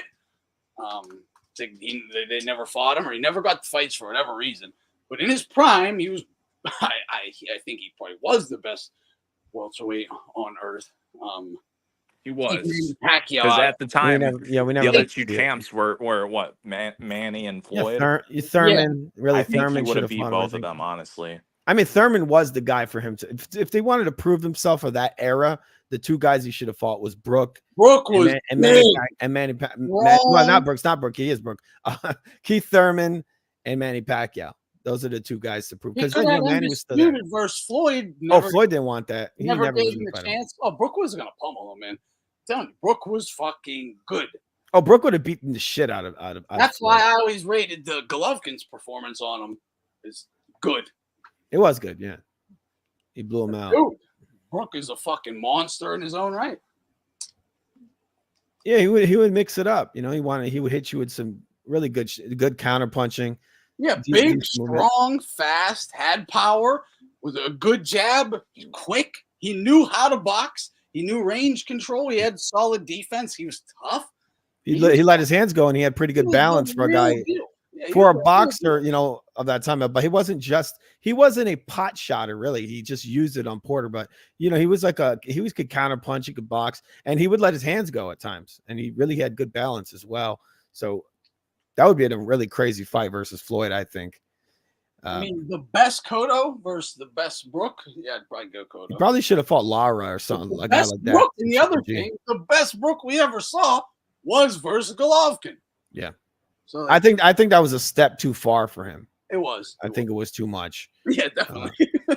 I think even though he Triple G, he didn't look too much smaller than Triple G. When you see their fucking head, you could tell, he was heavily muscled too, Brooke.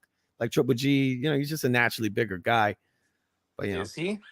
Oh yeah, Triple G is definitely his frame was, but he weighed 10 more pounds. His bone structure. He's just a bigger guy. Brooke fills out, he grows. Yeah, he filled himself out, but that's muscle over like a smaller frame. He just kind of like bulked up. He's more comfortable. It's probably the most comfortable version of Brooke you'll ever see was in that fight because he was hydrated and healthy. At the lower weights.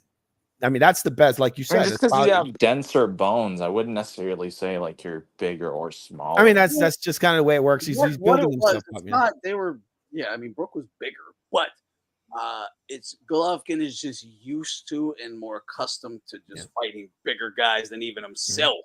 I think he has a bigger frame. He's more Yeah. built for that weight. He's more built for that way. I mean, Triple G can make that weight without even really bulking up. Where Brook is like, he's got muscles. He's heavily muscled to really fill into that weight. He has to fill into it. Where Triple G, literally, he can be a soft body and be that weight. And no one understood how dangerous that fight was for Golovkin either. That was like, dude, people fucking really sleep. I mean, Brook had the speed advantage. He had Really? That's like Crawford right now moving up. Dude, people really sleep on that fight so hard because, that was in the professional stage. Like, Golovkin hadn't fought anyone that good. That was the fastest. That was his breakout fight. Best, Really, most powerful opponent he'd ever. That was like, and he destroyed him. I thought Brook did really good. The thing is that I think Brook just got overly confident. He started laying into Golovkin. He was throwing too many punches. He should have just kept moving all over that ring. Triple G's turned it up. Triple G trapped. Triple G trapped his ass. That's what happened. His jab had Velcro on fucking Brook's face. He couldn't miss. Well, he literally broke his face. He broke his bones in his face. So that and he got trapped. Triple G's very good at cutting off the ring, and he trapped him. Dude, just watch that performance. That like when I talk about like a real one, it's that. Like, look at the fucking, not just the skill level, the intimidation, the violence, the menace, the like, I'm killing you, dude. Like, you're gonna try and take my family's food away. That was an awesome fight. Yeah, and like, you heard the crowd. That was also. And no one wants to have to deal with that. Like, he's here to kill you or die. He was feeding off the crowd too, right? That was the last time we saw like real heart from like true heart from Brook too, because he was dealing with that broken bone and he never stopped. He said, "Bring it on," while he was getting beat the fuck up. After that, he got scared for his life because he was like, "I could have lost my eye." But in the ring, he didn't want to quit. He didn't. That's what I said. That was the last of great heart from Kell Brook. You didn't see the same level of heart afterwards. But he had to go through the recovery. That's probably what it was. He's thinking about the recovery process. That's why I said his heart changed after that. Ruined his whole career, dude. Yeah. One fight ruined his whole career. I mean, dude softened his entire fucking skull. He got the other Eddie Hearns really dropped the ball managing Brook. He really had a gem. He really had a gem. Oh, you're so, dude. Great point. Great point there. Because look at how he talks about and deals with someone like Shakur fucking Stevenson. And he had Kell Brook undefeated in his prime and just served him to a lion.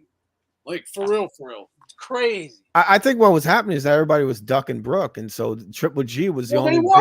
They were. That was a big problem. He was the only big money fight. Then Triple G's like, yeah, bring it on. No, they were capitalizing off of Canelo versus Khan. That was the both rivalries. But I think they were all ducking Brook. After Eubank pulled out, though, they had a thing with Eubank. He pulled out. Brook jumped up for a big payday and was like, "Yo, I'll fucking do it. Run it." Run it, bitch. But I think part of the reason why that fight got made is because they were trying to outstage Canelo Khan. Yeah, absolutely. Because it was two rivalries that weren't getting, And it's not just he destroyed him. They destroyed Brook, or Brook destroyed himself. Bravery. He's a fighter. Your promoter is like, "Hey man, we need you to save this event, man. Can you step in?" Just like they did to Aljo versus fucking O'Malley or whatever, right? But Brook's a different beast, obviously. Yeah, but it wasn't funny. All the big money came in after that. Everybody after that fight is when it happened. But it also wasn't just the physical damage that Brook took; it's the mental. Like you said, they never showed heart. He got broken physically and mentally that night. Mm-hmm.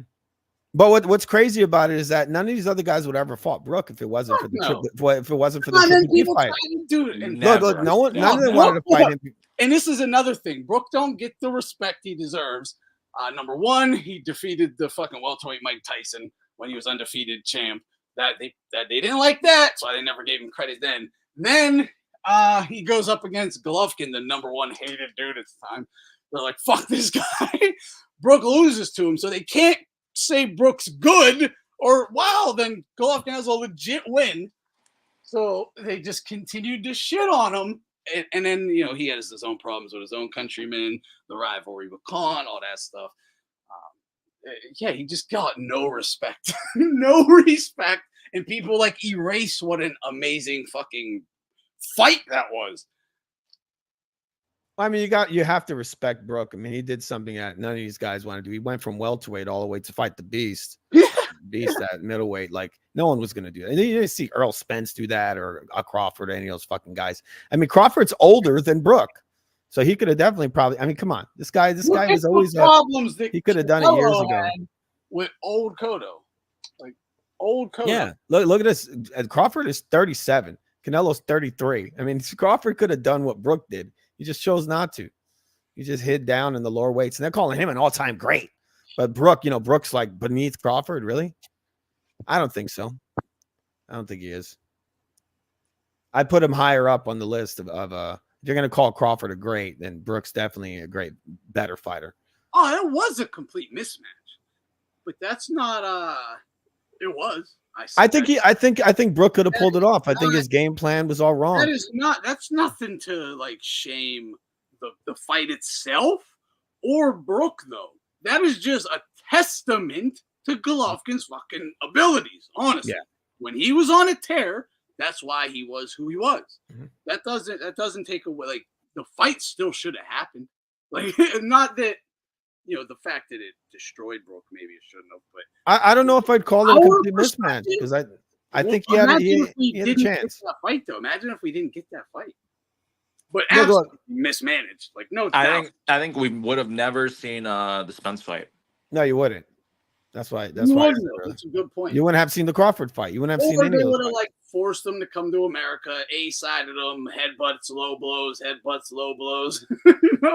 Rob. I think a Brooke that doesn't face Triple G goes 12 because he went 11 immediately after coming back and dropping the weight. Yeah. No tune-ups, which really is fucked up too, because boxing is known for having tune-ups, and everybody's fine with it for the most part. And never forget this, and I don't know why he did this, but Kell Brook made weight 7 days earlier than the weigh-in. Yeah. And held the weight. Well, he said he held it. He probably gained a little bit, but yeah, he cut a ton of weight 7 days early. Yeah, he fucked himself up bad, man. That was a big deal because he was like, everyone was like, you can't balloon up like that, go that big, and then come back down. It was like the whole Tony Ferguson thing. Like, I'll literally cut weight right here a week from cutting weight. Yeah. You're going to do it again. Like, what are you doing? But he did. He's like, I lost 30 pounds last night. Yeah, he did that. Like, what?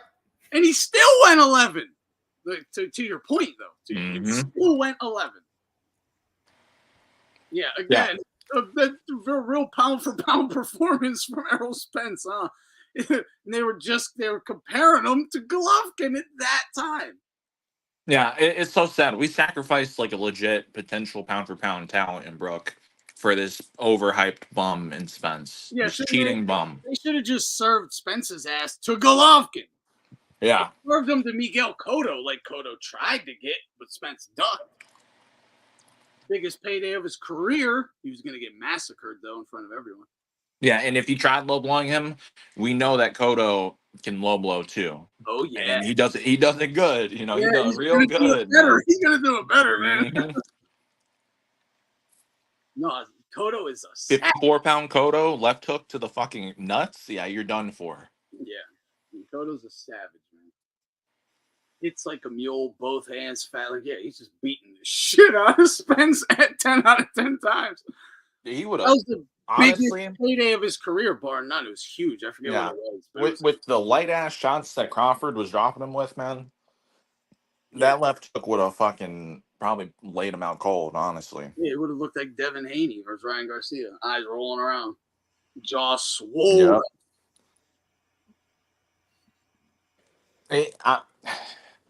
Even though I'm very critical of Crawford, I will say I am thankful for him for beating up Spence. I view him the same way as I view like Tyson Fury, where it's like, okay, you guys pull a lot of bullshit too, but you fucked up Wilder, you fucked up Spence, so I can't hate you completely. Okay, I fuck with you a little bit, but that goes only so far, Yeah, for sure.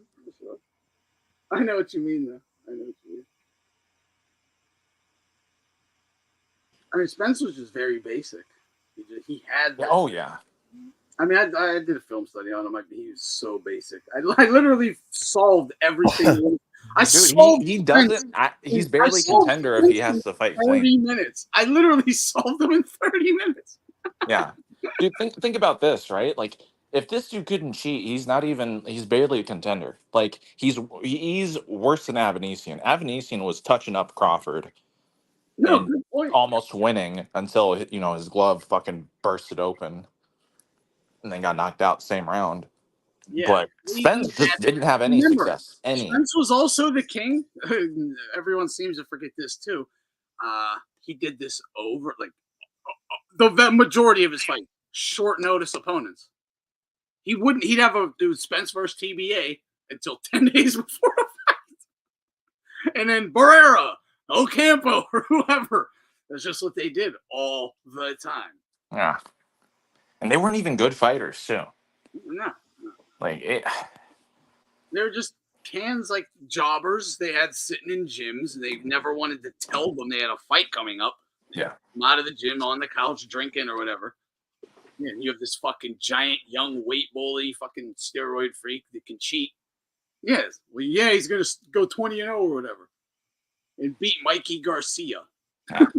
We need to, I think, thankfully Spence got his come up, but we should like start a movement on Twitter, like a hashtag, like Ward Fight AJ, hashtag Ward Fight AJ, because we need to see this dude get fucking laid out.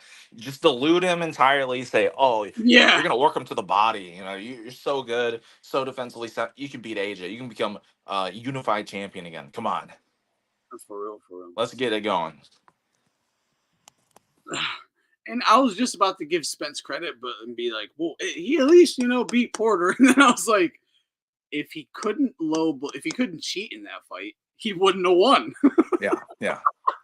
You know what's wild is that this dude Spence before the fight was complaining that Sean Porter was a dirty fighter. That was like Haney did. Remember Haney and Loma? Dirty, punching, low blows. Like, oh, really? You can't show me one clip of him cheating, and Aldo has fucking 10 of you cheating, right? But yeah. And it's egregious too what he did, like humongous elbows to eyeballs and shit of Loma. Yeah.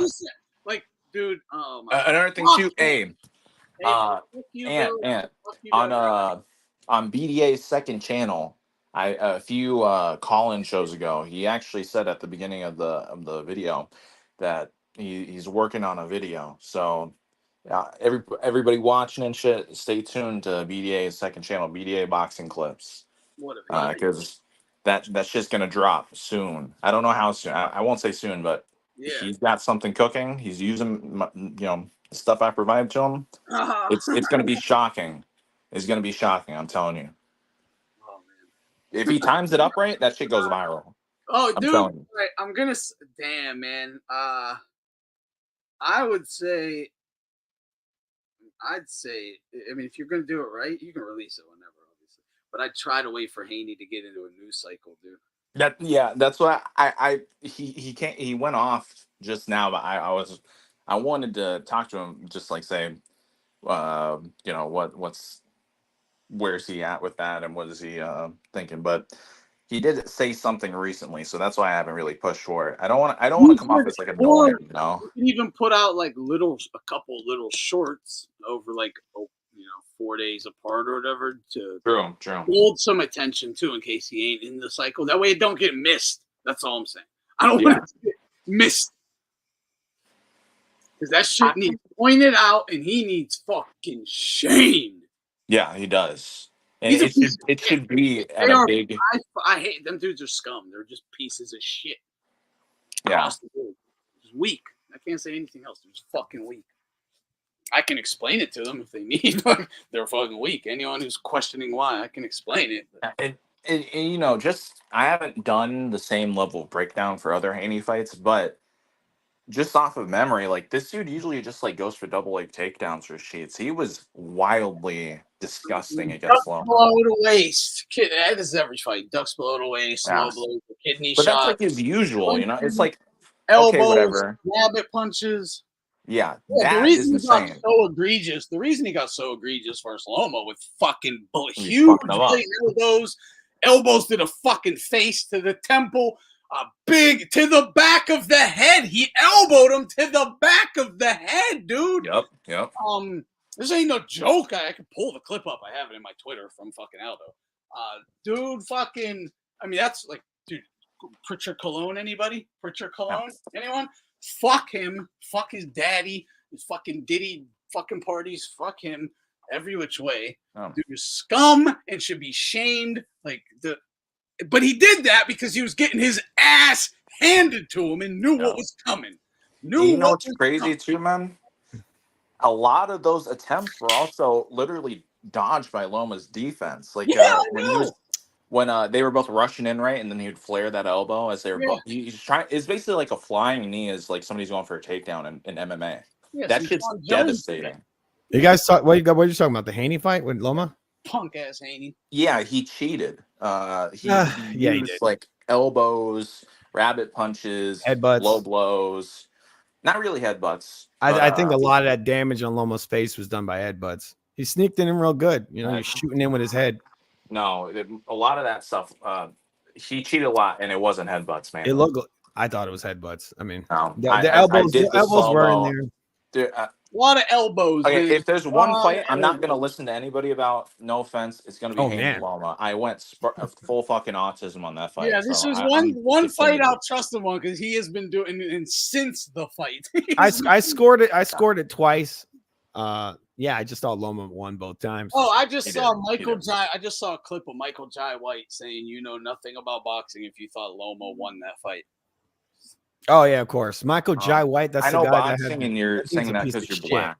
Yeah, for sure. Yeah, obviously, he's obviously I was ringside, and the thing is, when a bigger man is hitting a little man, no one even seems to notice. Well, I mean, when the little man actually lands on the bigger man, people get excited. That's what he said. He's out. Obviously, I was like, you don't know shit about boxing. You fucking steroid ass goofy. He's a closet homosexual. Fuck yeah. He's definitely racist, and he's probably gonna go out with blue tennis one day. Fuck yeah. No, you're dead right on it all, bro. Yeah. For sure. He's a fucking he did play Spawn. He's a racist ass hater. The dude he's a martial arts star who his little, besides his shit movies, his only claim, like real claim to fame, is shit talking Bruce Lee. Dude, he's such a shit talker. You're a fucking martial arts star. Your life only exists because that dude talks shit about Steven Seagal, man. Does he actually have movies? Like I only know him for like clips he's online. The same movies you and I can make. That's it. From a younger person's perspective, he's levels below Wesley Snipes. Right? From a younger person's perspective, I only know him from like clips online. Exactly. Dude, you never saw Spawn? You never saw Spawn? Come on. No. He's Black Steven Seagal. Oh, dude, yeah, not even DVD. He's like the Wish.com fucking Wesley Snipes. That's what he is. Timu. Wesley Snipes. He's trash. Timu fucking Rock. Yeah, Timu Rock. That's even better. But he's a martial arts star, and all he does is shit on the guy who gave him a career. Yeah. He's a piece of shit. What a piece of trash. And it's got white in his name, bro. Dude, hold on. What does he say? What did he say about Jai Black? Why not Jai Black? This is what I noticed. Literally, this is what I noticed about him, dude. And I can run people down if you question it. But any guy who like stands on principles and gets love, he shits on them. He does. Every one of them. It kind of. I'm always like, oh, you take it in the ass. Then that's why. Oh, he definitely does. Real men are like an affront to him. You should pull up one of his clips, dude. I think he actually also talks shit about Jean-Claude Van Damme. He talks shit about everybody. He talks shit about everybody. Oh, dude, you could tell that he took tons of inspiration from Van Damme. He's never going to be as likable. Wait, what did he say? Bruce Lee. He's like saying he's not a real fighter, all that shit. That's so bizarre. Like, you know what? I can't take people that talk shit about Bruce Lee. Look, Bruce Lee trained. Like, Bruce Lee trained to kill people. Bruce Lee I don't give a fuck. You don't say a negative word about the man. Yeah. Look, number one, and he never did anything to anybody. You're also talking about the guy that literally gave you a job. I mean, Bruce Lee popularized the kung fu movies. Like, All and those, like, all those. look at it, right? He shits on another dead guy. He shits on Tupac. He shits on Tupac all the time. Yeah. But I mean, Tupac deserves it. You know? Well, like he did stuff. I can understand that. I'm joking. He gave you people some reasons. I get it. Yeah.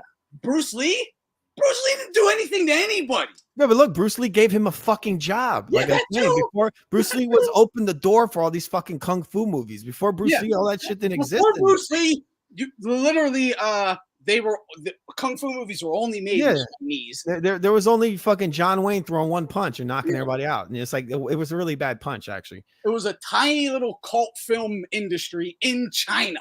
Yes. Like, Bruce Lee brought that shit to the West. Dude, people don't understand why Van Damme would go bang. Remember he would say that shit? What Bruce Lee would go, whoa. You know, they were ripping Bruce Lee off. That's where all that shit came from, bro. That's where it all came from. They got to get also. Oh, this guy says he can run. He could run with Mike Tyson. He can hang with Jon Jones. Exactly. He's amazing. Totally. And then he goes, well, I've sparred with guys like Layman Brewster and Jon Jones.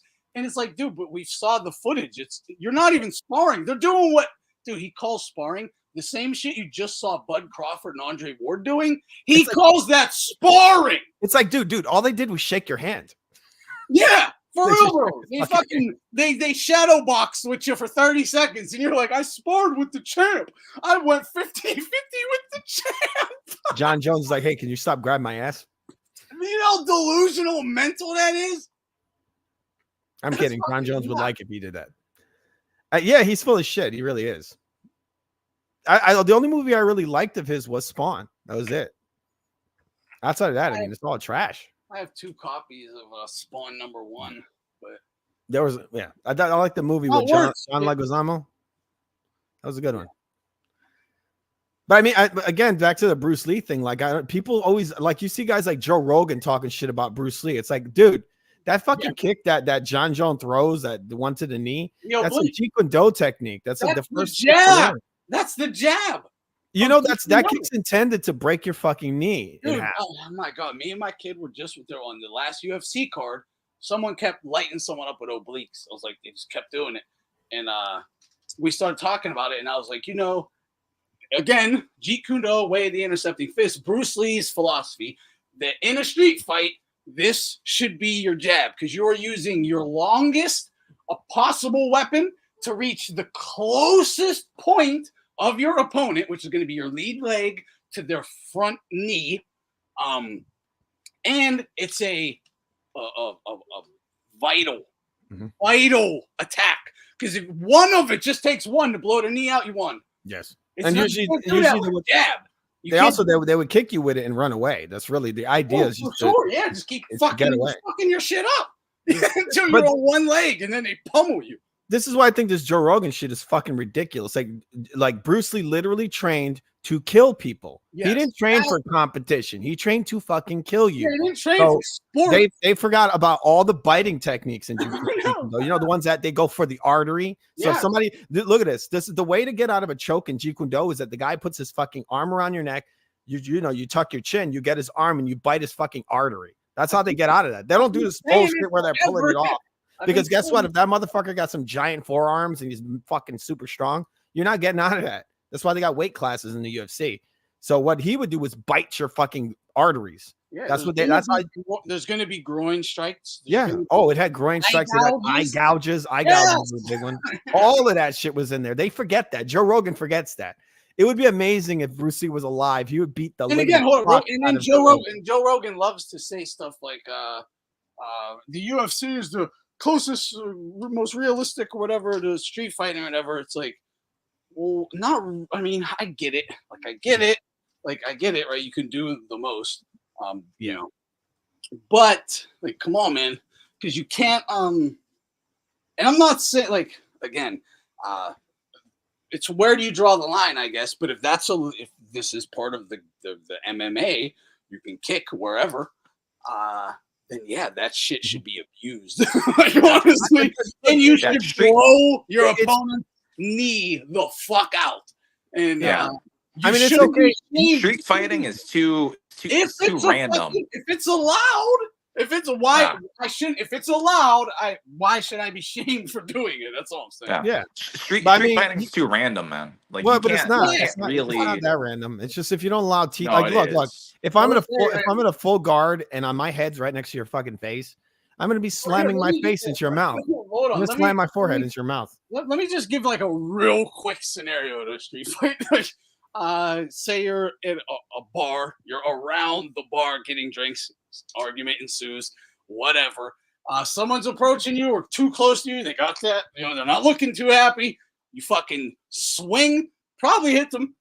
They crouch. They could just grab your waist, fall on top of you. You're on the ground, back on the ground. They're now on top of you, grounding and pounding you that fucking fast.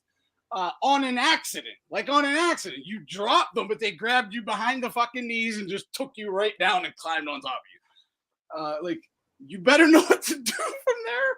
But at the same time, or you could just grab someone, throw them into a wall, and they fucking, or someone could they could, same thing again, tackle you, or someone does that to you, and now they go to kick you. You better fucking react the right way.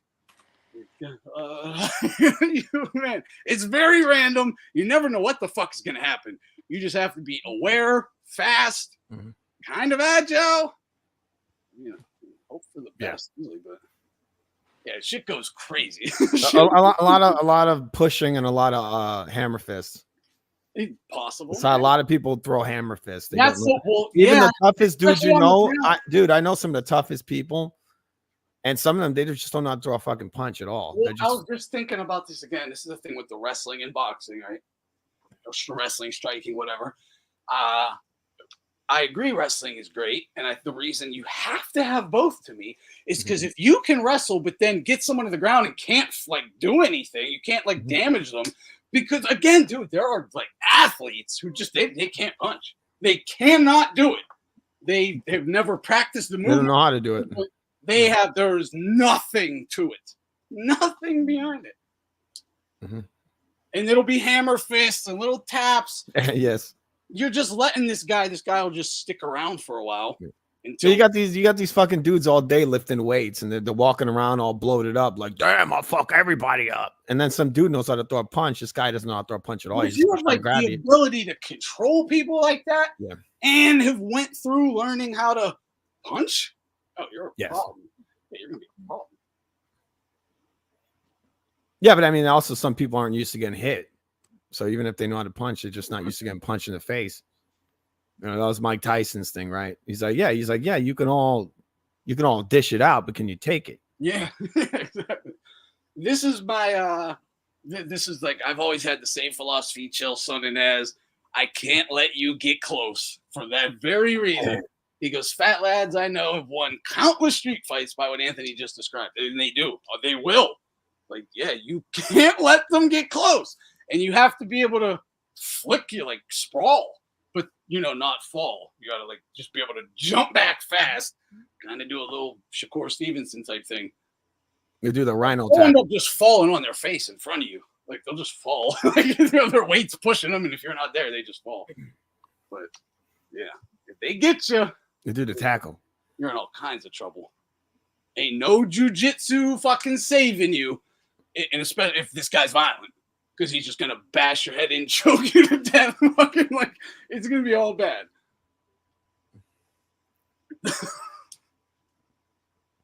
That's why you need weapons, man. That's why you need weapons. Yeah, that's what guns are for, man. Yeah. Yeah, for sure. Yeah, you just don't want to fight a 300-pound dude. It's not that it's not being cowardice, but if you have, this is the same with animals, right? You got children back at the house, a family that is depending on you. If you don't come home, they're on the streets, right? Now I have to go and flip a coin with you, this psycho fucking violent guy who's drunk or whatever right now, and fight to the death with you? No, I'm gonna fucking kill you. That's why, yeah, you didn't hear about that guy, Anthony Smith, the MMA fighter? Yes. When they keep going on about, Anthony Smith, where did he touch you? And it's this dude's a fucking MMA fighter. And it's he's yeah, he was a big guy. He's beating up some PCP head, and he couldn't knock him out. And I'm just thinking, why the fuck don't you have a gun? You probably got hundreds of millions, if not you probably got hundreds of thousands, if not millions of dollars in the bank. Yeah, Why I don't don't you have have? anything close to Anthony Smith, I'm sure. Yeah, his house would be full of guns. Yeah, bro. Yeah. No, dude, look, if I had a couple mil in the bank, my house would be like fucking the Punisher's underground layer or something. I have guns everywhere. How do you even get in? That's what I want to know. How's someone even get in? Yeah, he broke into his house, but like, dude, why are you fist fighting a random dude? Like, you never know what he has. No, but that's what I'm saying. How does someone even get in your house? Like, Exactly. It's like, what the fuck? Crazy alarm system and floodlights and like a camera system. He's a dude is a fucking idiot. I mean, who knows what? And, I'm having the Jon Jones setup. Jon Jones got like the motherfucking Scarface set up. Yeah, like surveillance. Why? He's also got that giant mountain of cocaine as well, right? He's got that too. He's got it all. Yeah. Yeah, forget a black belt. The gun belt's the best one. It's gonna be like the Batman utility belt with just a bunch of guns on it. It's good to have. Again, it's good to have. Yeah. To know how to do it. But generally, apart from just like training yourself for worst case scenarios, right? The gun. The gun. Do that. Do you know that movie Equilibrium? You should do that gun kata. That's what you're doing. Yes. Integrate your fist fighting with your guns. That's fun. Oh yeah, Jon Jones. Yeah, definitely don't want that Aspinall smoke. I don't know. I think Aspinall's kind of a hype job. I don't think he's as good as what people think. He's frail. He's a very frail guy. I mean, this guy literally jumped in with a jumping knee at Curtis Blades in that first fight. Dude fucked his whole knee up with just jumping in with a knee. I think Jon Jones would. It was a leg, not and then he landed wrong. Yeah, I think Jon Jones would break that dude apart. That's Right. not. I don't think he would. I think he's too strong, too fast. I think for a heavy, that was a freak accident. I know, but look, dude. I mean, that's he's getting kicked there. And he's got a lot better. The thing is that he's not really like on that level. Like I think he might get Jon down, and Jon will get up. He'll piece him up with elbows. There's knees. definitely that. Piece him up with elbows. Have you, dude? He's too slow at heavyweight. He hasn't done anything at heavyweight yet. That's definitely a point. Let's take that into consideration because that's a good point, fair point. That Jon Jones is proven. Aspinall still has questions, no doubt about it, and Jon is fucking proven. However, not at this weight with in their prime guys, super confident, raring to go, big heavyweight, fast heavyweight, explosive. Fragile or whatever. Like, will he get hurt? Can he stand up if Jon starts bringing it back? Yeah, I don't know. Jon's unproven at heavyweight. Can Jon bring it back? Yeah, Jon is incredibly inactive. I saw Jones lose to Reyes. I saw Jones not look too good. I thought, and the Gone fight was almost like Gone fluid or something. He wasn't there to win. I think if you shrunk down this dude, whatever's an Aspinall, and you put him down in the light heavyweights, I think Reyes would destroy him. I don't think this guy is what people really think he is. I think the UFC is building him up because he's a huge UK star. And I think that fight the other day was an early stoppage. I really didn't think that should have been stopped that quick. I can understand that argument, right? But the problem is, because he wasn't like out, right? But no, not at all. He's laying flat on his stomach, not even really defending himself. And it was that's a big motherfucker on top of you. It was like 15 or 17 unanswered punches from a big guy. Yeah, and you're not doing anything. You're just going to take 18, 19, 20, 21 too. I don't think he was hit that many times. They were kind of like cuffing inside of the hand, not much on it. Yeah, I thought, and then he was kind of getting up, and the referee just stopped it. I didn't like it at all. The finish. I thought it was early, really early. And actually, you see him throw that big overhand right. A lot of people think that landed. That didn't land at all. He actually got dropped with a jab. He fell down for the jab. It was a jab, yeah. And then Aspinall jumped right on his back. And Aspinall's a big motherfucker. What is 6 foot? Hands are huge. 6 foot something. He's a big guy. So when he lays on your back, you're going to go down on your belly. And he threw like a million baby punches real quick. And Blades just got right back up. I mean, this is a guy that took shots from Ngannou. Like, I didn't like it. I didn't like they ended it that quick. And that's not to say that Aspinall wouldn't have won. Like he would have probably won, but Blades could have also won as well. I mean, he was doing pretty well. to me, I thought that was a crazy dangerous matchup for Aspinall. Honestly, Yeah. I thought to me it was Dana trying to get him beat. Yeah, he wants that Jon Jones fight. He wants that I don't guy. think he Aspinall to fight does. Jon. I think he was, dude. That was the most dangerous fight in the heavyweight division for Aspinall. That was a UK stoppage right there, like what people call Well, UK stoppage. I'll even give you that, whatever. But it still seemed like to me Dana was trying to get him beat. Yes, but he does.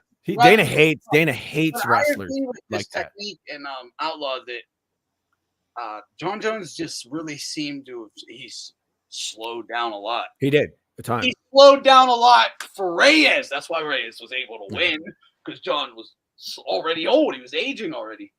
You could see it then.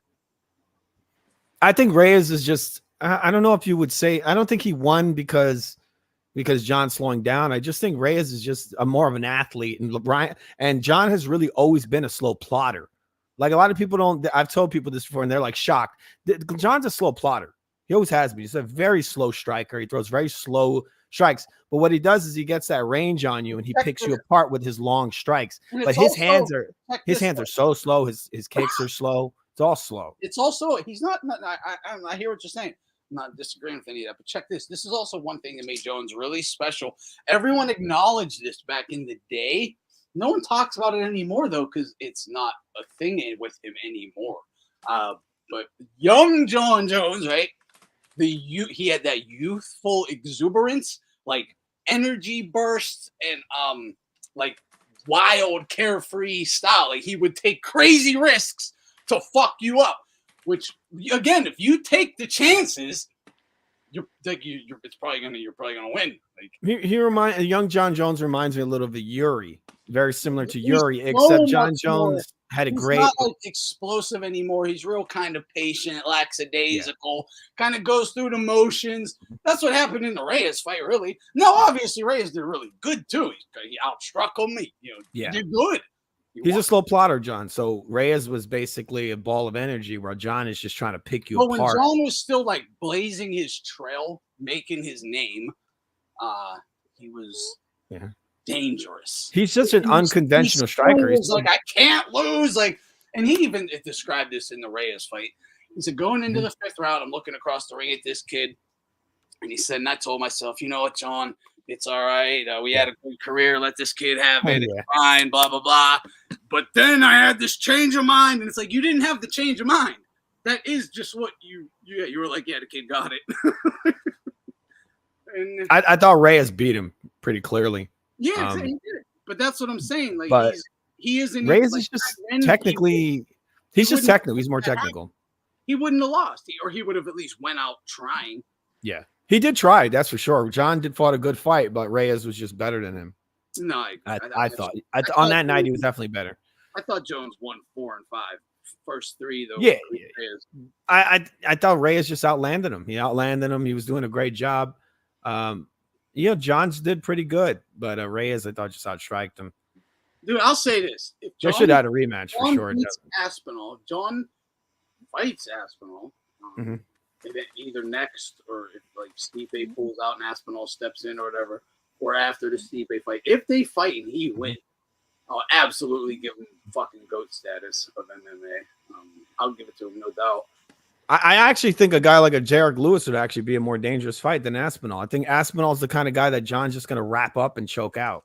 That's not a really hard fight. Derek Lewis? Yeah, I think Derek Lewis is serious? More. Yeah, because he's a ball. No offense, yeah. You think so, but the guy, look, the guys that are unconventional are going to give Jon Jones problems. This guy's too technical. I think Jon Jones is going to time him nuts. Sucks, dude. That's not. I mean, look, Derek Lewis knocks almost everybody out that he fights. He knocks almost everyone out. He knocks out the bums. Look, he literally knocked Curtis Blades into the next dimension. Like, come on, one punch. Aspinall just did? Just stopped him. Aspinall did not knock that dude out the way that he stopped him fast. Not even close to the way that Lewis did it. Stopped him. Lewis faster. Hit this dude. He came in for a takedown. Bam! He knocked him out. Dead, knocked out. You cannot compare those two. Hold on. I have to talk about this, and we have to point this out. Like it's too funny. The way Dana White talks about Jon Jones is some of the most creepy hero worship I ever had to listen to. And also Jones's mentality is what makes him really great. And yeah, he kind of seems to have lost that edge to me. He lost it in the Reyes fight, and I don't know if he's ever had it since.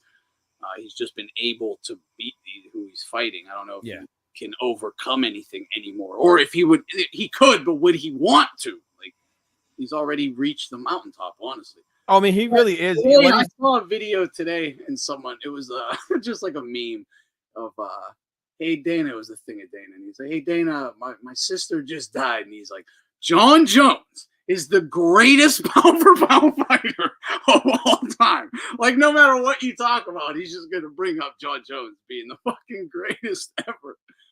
It is. I don't know why he's doing this. There's a reason for it. Put it that way. It's not like he's campaigning like that for a reason.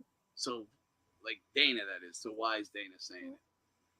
I mean, look, you guys are saying that I'm crazy because I say this Lewis guy could win. Look, let's put Aspinall in there with Derek Lewis and see what happens. No, I would not be shocked if Derek Lewis knocks him the fuck out. I don't ever want to see Derek Lewis on screen in my life. I mean, he's kind of a so angry when I just had to watch that card. That dude could punch. He could punch really crazy. Really, he got loads of power in his punches. Dude, this guy had Ngannou shitting his pants. Yeah, he broke his arm with a kick. Let's see Aspinall go and fight Francis Ngannou and win a fight versus that guy. I bet you he won't. I bet you he won't. He will never win a fight versus Ngannou. It's not gonna happen. That guy will lay him out.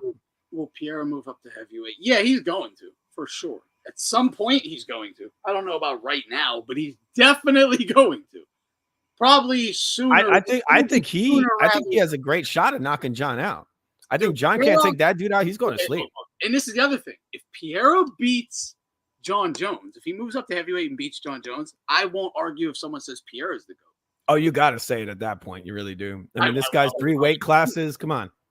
Dude, he's one of the baddest motherfuckers I've ever seen, dude. Yeah, he really is. He is really great fighter. He's like this. He's like he's almost like Golovkin of MMA, right?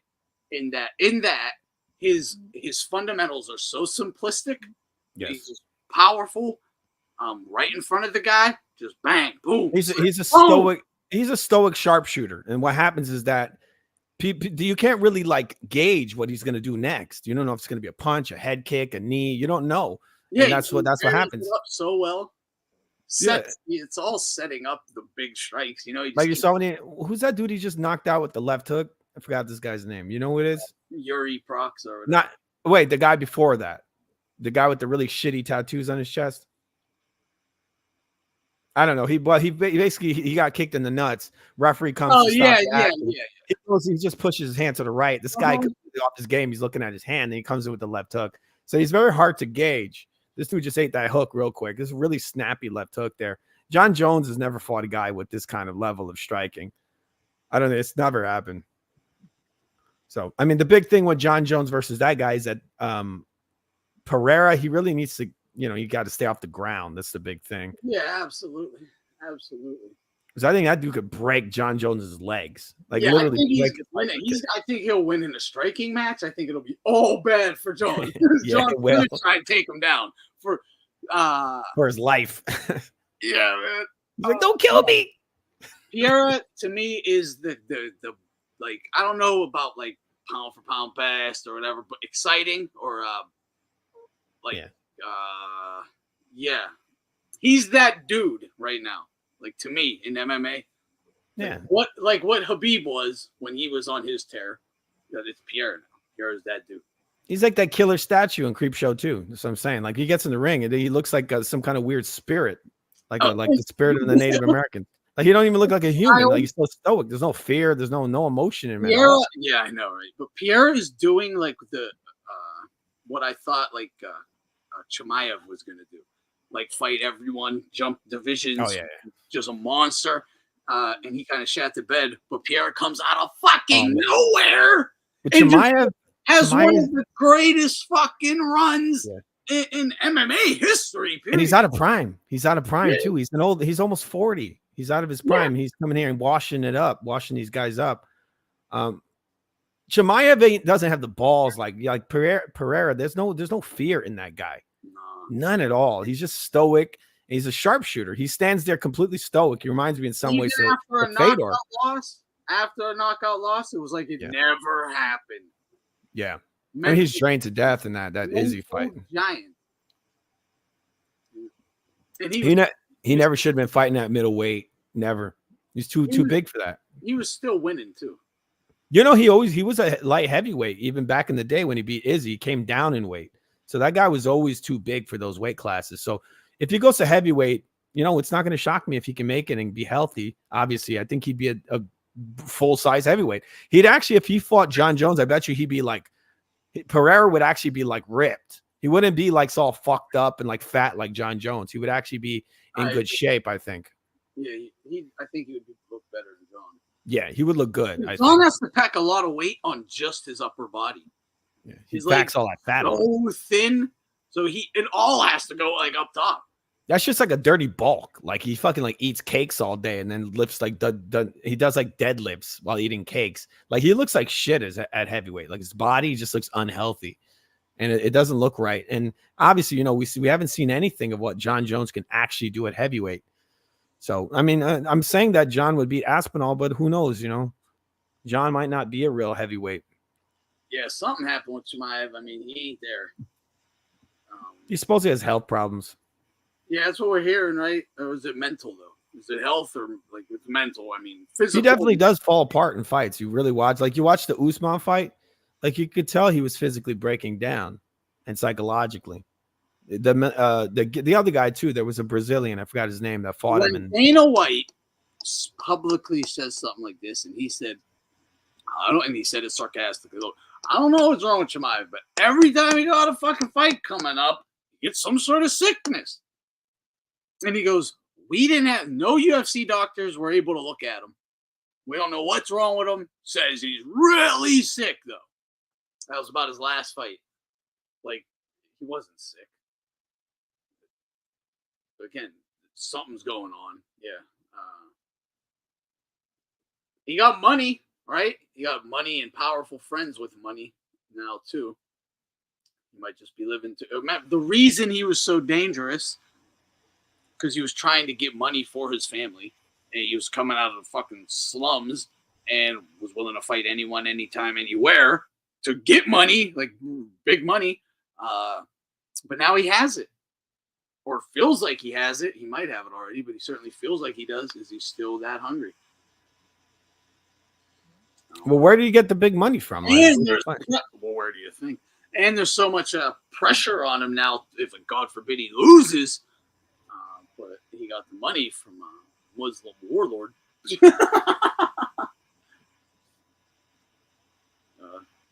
Chechen warlord. Yeah.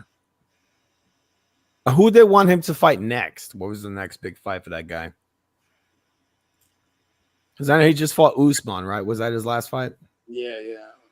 I forget who he was just scheduled to fight that he pulled out of or whatever. Paulo Costa? Was it Costa? Yeah, that was the next one. And I wanted to see that. Was that like after the Strickland fight? No, right before that, Strickland. I think Strickland like kind of took his place. I'm not a fan of the way Strickland fights. It actually makes me want to throw up a little bit. Yeah, when I watch him fight. He brought like that fucking Floyd Mayweather shit into MMA. Like that shit is just garbage. Just like defense first. Yeah, I scored that fight. I scored that Costa fight. I thought Strickland lost because he's just throwing like these kind of like garbage, like baby kicks to the body, and Costa's like hitting him with overhands and like, you know, he's actually hitting him with power punches where Strickland's kind of baby punching him and baby kicking him the whole time. This shit was garbage, man. Yeah, I gave it to Strickland myself, but I know what you mean. I heard he was training with Bobby Green. You know Bobby Green? Yeah. All these fucking dudes that are obsessed with Floyd Mayweather. Did you see Patty destroy that dude? Yeah, I saw he choked him out. I was kind of a little disappointed in that. I wanted to see Bobby Green beat him. Fucked his arm up too, man. Oh, he choked his ass out, right? And very close to breaking his arm. He didn't break it, but he definitely. Oh yeah, I saw he flexed that shit. It looked like it was made of rubber. Tore that shit up. It was like a modified triangle choke, right? While he was choked out. Yeah, he took his arm while he was passed out and yanked it. Yeah, I saw that. Yeah, what's funny is he was at the press conference. He's like, "I'm gonna fuck you up. I'm gonna knock your ass out." Hey, and he gets in there, he just fucking chokes him out, and like it was quick too. It was the first round, I think. He's just so delusional, and he shits on like everyone. You saw him get knocked out by that dude in the fight before. It's a big black dude. Green is always shitting on people, and he's a fucking racist. Like, Oh yeah, fucking open racist. yeah. He credits Like, you know, in terms himself there for is why racism, Strickland right? fights the way he fights. He's like, Strickland fights like a black guy. Oh, he I said, taught him. I would beat his ass all the time. I'm saying, like, by definition, the Webster. I'm not saying like the way like that people talk about racism now. I'm saying by like Webster's dictionary definition. He believes black people are superior to white people. That's just what he believes. Like, he says that shit all the time. Like, Oh yeah. I mean, obviously, I mean, look at his beard. he's a fucking wackadoo, man. Yeah. Yeah. But yeah, I saw. If I was like, I wanted to see. I thought there was going to be an actual fight. It ended up just being kind of a mismatch Yeah, Patty and fucking choked out right away. two exchanges. Patty just finished them. Yeah, Patty's a big motherfucker too. Like you could tell he's really much bigger. Patty's big. Yeah. You can tell he's cutting weight. He reminds me of he looks like Luke Rockhold, the way he's like so shredded. He's a big fat guy, and then he just ridiculously muscular and shredded. Dude's killing himself to make that weight, probably. Oh yeah, Leon Edwards fucked off every Brits parlay. Every dude from UK fucking won.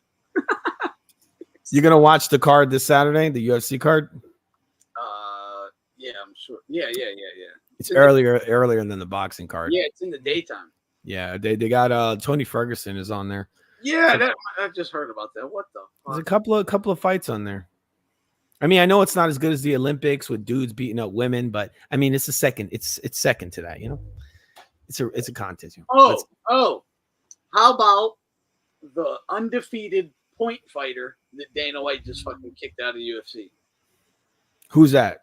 There was just an undefeated, quote unquote, sweet scientist of MMA. You know, dances around and taps and wins on. Who's this fighter? What's his name? Floyd May. I don't know. I can find him real quick. The Floyd Mayweather, the Shakur Stevenson, all this, the dance around and point fight and wins. He's undefeated. He just won his last fight. He's still undefeated. Dana said, yeah, you can get that bullshit out of here. I think the PFL now has a great undefeated fighter. We don't want that pussy shit here. Straight up. You want to come here and dance around and point fight? Get the fuck out of the UFC. He hates point fighting and he hates wrestling. Dana White has always hated pure wrestlers. Absolutely booted the fucking guys. Anyone know his name? You can look it up. It just happened. It's a pretty big deal. It's fucking hilarious. Okay, I'll go look it up. Dana White. It's awesome. Yeah, it's awesome. It's awesome. He won too. Won easily according to point fighting standards, right? Just ran the whole time. It says that they cut 7 fighters in 3 days. Okay. I'm looking it up right now. Yeah, one of them's undefeated. Looking up the numbers, the list right now. Let me see. He looks kind of like a little Muslim, almost a little bald head, a little slight beard. He's a bald guy. Yeah, kind of bald. Yeah. I see. I mean, he's got like the weird kind of like Khabib like beard. I don't. He might wear it differently at times, but he always has like a little beard. Did you watch that Manny Pacquiao exhibition the other day? No, I didn't see it. I heard it was a war. Yes, Ryan Garcia said he's all pissed off. That dude was trying to like knock Manny out. That dude was huge. He was enormous. He wasn't dude playing. was like a light heavyweight, bro. What's crazy is that Manny was playing with him. And this guy's like literally trying to knock his fucking head off. And Manny's just like, oh, I guess so, you know. Humongous and like in shape. Huge. He had a lot of reach. He was like 20 years old. He's like 6'1". You know, Manny Pacquiao's what, 5'5", 5'4"? Yeah, what was that, man? I heard he was bigger than Manny, and then I saw it. Yeah. What is that guy fights at 154. That's his weight. So he's and you could tell he's cutting tons of weight to fight at 154. 54 pounder, yeah. Yeah, he's like a light heavyweight. Like he's cutting tons of weight. This guy was enormous. Floyd fight him. Let me see Floyd fight that guy. Oh no, he won't. Definitely won't. That you want to go look at a Floyd exhibition, then look at that Manny shit. Like Manny was like railing that guy. Floyd's punk ass just had a presser in New York City with the Gotti. I just saw some of that. Have no one pathetic. They asked him about Canelo the whole time. He looked like he was like a dirty motel somewhere. Yeah, Disgusting. dude, everyone was. Oh, and I saw this other clip. Oh, this dude, everyone's clowning the shit out of Floyd right now, though. But I just saw this other clip. It's in my liked videos. Floyd says he's in it. It's like being interviewed by someone I don't know. And Floyd says, "Man, I got this new investment, right?" He goes, "In 36 months, I start making $300 million a month." And the person goes, "What kind of investment?" He goes, "Real estate."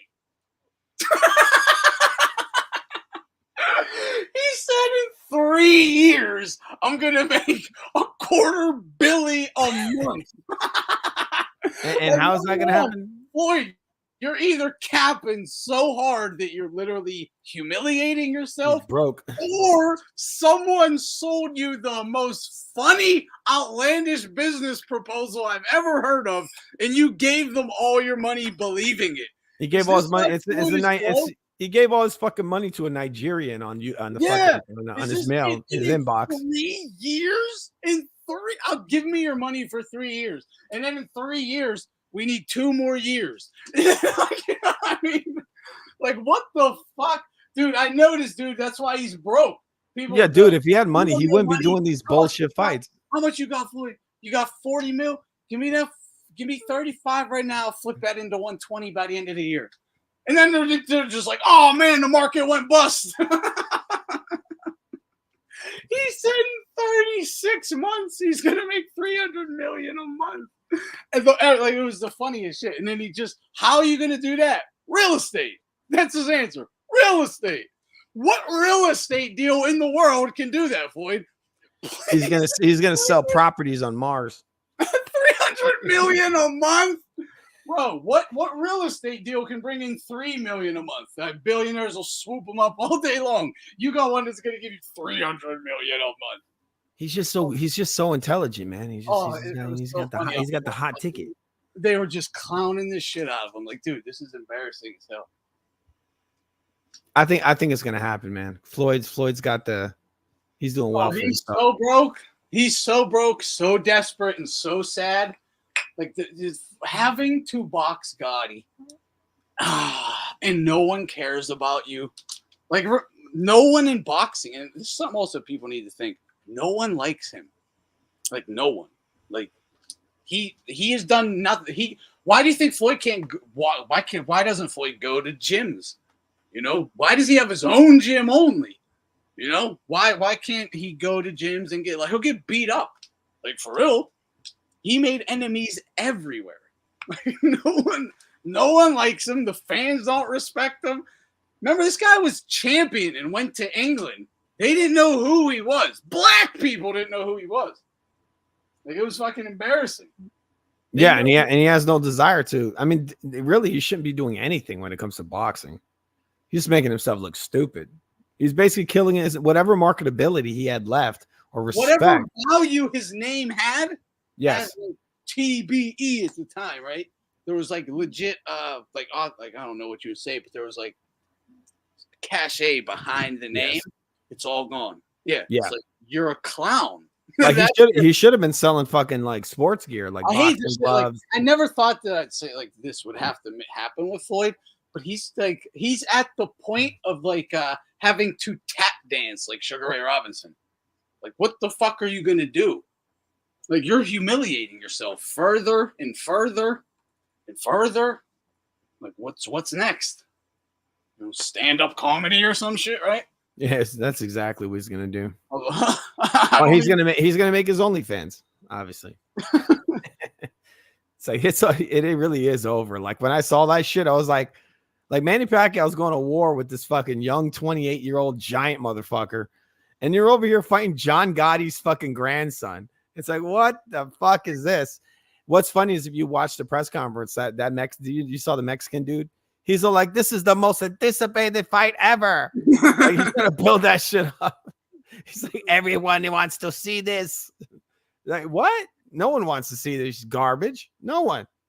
Maybe you should go fight that fucking guy Manny Pacquiao just had an exhibition with, who was trying to knock Manny out.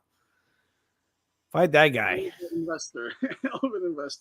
Yeah, but Manny don't run around yapping about money. and he gives all of it away. He don't care about money. Manny has never cared about money ever. The more you gave him, the more he gave away.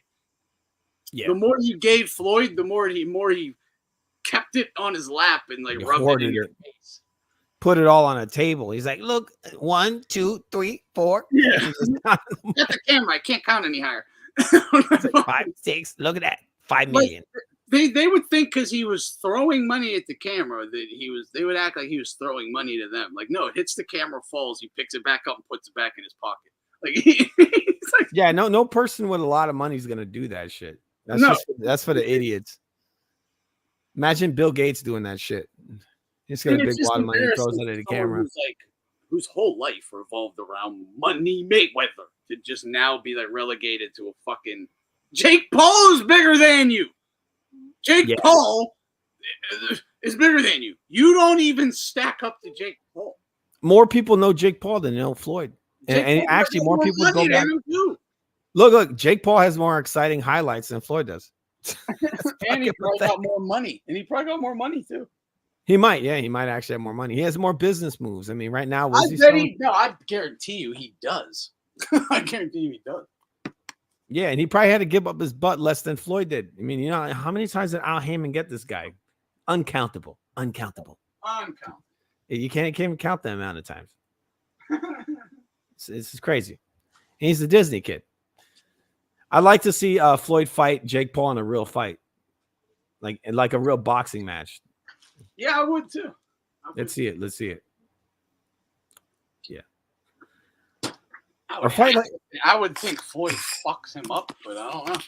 He might. I mean, Floyd is old. He's not. Dude, and real quick about that last Jake, that fight was fucking fixed, or I don't know Mike Perry. I literally never. No, Mike Perry wasn't blocking at all. Yeah, exactly. He didn't even punch. I was like, why are you blocking? Why are you not blocking anything? Real quick, this is all he did. He just kept his hands at shoulders, like right at his shoulders, and marched straight forward like a zombie. Yeah, it's like, what? Would not do anything else. So either Mike Perry is utter trash and MMA fighters are fucking garbage if he could ever have competed with any of them. And bare knuckle boxing is full of fucking bums amongst bums too. Or it was fixed. Or it was fixed. So you pick. But it looked weird. It definitely looked weird. Like I'm watching the fight. Like, why aren't you like learning to block this guy's only shot? Nothing. He's gonna overhand right. One punch. He's only got one punch, Jake Paul, an overhand right. Like, so why the fuck aren't you blocking it? Yeah, I don't know. I'm just it was saying, crazy. He would eat this right overhand, right? And then he would eat it again. Is a complete sellout, which might be the case, or it might be him. Fucking bum. And especially old school MMA fighters were fucking trash cans as well. The couple that may have been good fighters, like a Jon Jones or a GSP, were few and far between. And I can't believe that a guy who's a pro fighter for that many years doesn't know how to block a fucking overhand right. I mean, this is one of the most common punches in MMA fighting. Yeah, you know, no doubt. It doesn't make it. That's what I'm saying. So if you don't know this and you just don't do it, well, then you're a fucking trash can. And again, how are you ever even relevant in any legit fight organization if the fighters are legit? Because you're just tough. You suck though. Yeah, I mean, he's a good fighter, but like I just don't understand what he did in that fight. Like it looked like trash. It was the weirdest shit ever. Yeah, he's just eating right hands one after another, and then he was catching him with this left hook, and he wouldn't follow up with the right hand. Like, dude, almost anything he hit Jake with was kind of having it was having effect. Yeah, he was hitting him with the left hook, and then he wouldn't follow it ever with the right hand. He would just not throw it. Dude, Jake was freaking like every time the weakest shot touched him. He can't take a punch at all. No, he can't. He's not built for that. No, again, no, he's not. He can't take a punch, man. That's why people are like, oh, well, Mike Tyson and all this. Like, dude, old Mike Tyson would still beat him. He would, because Mike's putting his hands up. Mike's going to put both his hands up. He's going to plot forward, and he's going to knock the kid out in one round, probably. Because that's all he's got is like, you know, Mike's got probably 10 minutes in him at the most. 10 minutes of real fighting. At this age, 60 years old. Yeah, If he might have one round. Yeah, I feel like he has a good 10 minutes. He might be. He's not as durable. He's not going to be able to take the punches. He's gonna hit Jake. Oh yeah, that's what I I mean. don't know. I don't think Jake can take it. It's still he's not going to be playing around. He's not going to be playing around like Mike Perry. He's going to be trying to murder Jake with one of these punches. Again, I wouldn't. Who knows what the fuck Mike might agree to? But if it's real, he's gonna fucking hurt that kid, man. The kid, man, dude. Yeah. Oh my god. If Mike Perry can just walk forward like a zombie for that long, well, Mike can do that. And punch at times. And that's all Perry kind of needed to do too, was just punch a little bit more. Because every time he fucking threw, Jake was freaking. Like anytime he got touched, he was like, it was affecting him. I was kind of shocked. Anything he landed was hurting that guy. Yeah, I was like, dude, he's getting hurt by everything. He's not built for fighting. He just has really good. And as soon as one shot hit him, he would kind of panic. So if he would have followed it up, he would have fucking got nailed. That dude was wrestling more than most MMA fighters. And he was just tying Mike up. Like he just kept tying him up. Yeah, I mean, there's something. I mean, obviously. Yeah, he's grabbing him up. He does a punch and grab, the same shit Floyd does. This is what all these bums do. Horrible. I almost had an aneurysm watching that fight with how fucking garbage they both were. Because I'm like, yo, I'll go fucking fight this dude right now and beat his ass off the couch. Like, off the couch, beat his fucking ass in a boxing ring. No doubt about it. Well, you're gonna actually block and throw some real punches. Like Mike's not even throwing jabs or anything. He's just throwing a big looping left hook. He doesn't follow it up with anything. Now he's calling out Pereira from the UFC. I'm just like, dude. I hope Pereira just fucking chin checks him in the streets. You see, Pereira sent them as soon as he sent out that he said it in the ring. Pereira sent them a fucking video call. Yeah, he sent them a video call instantly. He's like, "Yeah, you want to fight me? All right, let's fight." Pierre just needs to send a hitter at him to go fucking sleep him right in the streets. Just walk up to him and ping pow, fucking end him. But that would be the biggest fight of Jake's. Pierre, just someone needs to go punish this dude. I think Jake just wanted to say that. He doesn't want to fight that guy. The guy's a kickboxer. Like, come on. He's not these guys you're fighting. You know, he's an actual striker. You saw Manny Pacquiao, Michael Phelps playing 50, 100 pot limit Omaha. Lost some serious coin to both of them. Manny about 70K, Phelps about 50. That's my game. Man, yeah. My favorite game. Like if there was enough people playing it, or it was pot limit Omaha, high low. Pot limit Omaha, high low. That's my absolute favorite poker game out there. Then PLO, then Texas. But yeah. That money's nothing. At the table with those guys, I would have fucking fleeced them. 70K is like nothing to Manny Pacquiao. Yeah, exactly. Yeah. Manny probably just made like 30 mil and just fighting this guy in an exhibition. Like, unlike Floyd, like people actually want to see Manny Pacquiao. Want to see him, but Ryan Garcia probably just dropped like $250,000 in Vegas over the last couple of months. Yeah, I mean, Brian Garcia makes probably millions just through his social media alone. Yeah, spend hits and advertising and all that shit. Promotional deals and all that stuff. Yeah, no doubt. Yeah, he's getting a lot of money. I found this. I think I figured this out. That's what Power Slap is. I think like the UFC realized knockout clips, brutal KOs and shit, slow motion, all that goes viral. Gets a lot of eyeballs. You could pay the guys absolute scraps, $500 to $1,000 or whatever, to do it, and then you make a Power Slap league, a league of it or whatever, and just like a channel. Viral. Those clips will go viral. They did go viral historically on the internet. Like new violence would go viral. That would, and then it's not about the league. You just sell. It's to get eyeballs to sell advertisements, sponsorship deals, promotional deals. That's all it is. But then to claim that you care about fighters or whatever, but you just use people's brains to sell fucking ball shavers, right? Manscapers and fucking ball shavers and whatever else, the beer, soda. Like, it's fucking nuts. Mm-hmm. You're talking about Joe Rogan's business model there? Yeah, basically. Yeah, Ball right. shavers. Yeah, it's one of them. Fucking pocket pussies, ball shavers, dick pills. Yeah. A smart brain drug that don't work. Like, dude, oh my God. I swear to God, any fucking Roganite dude needs fucking beat senseless. Beat senseless. Oh, I stopped watching Rogan a long time ago. Yeah, I think it's just, dude is just full of shit.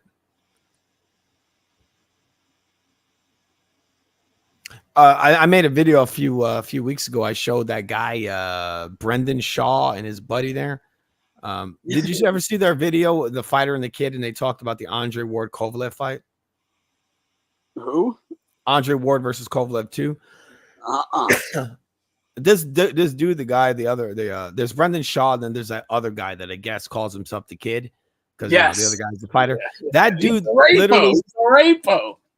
Oh, I wouldn't be shocked. That guy said he's a rapo. Yeah.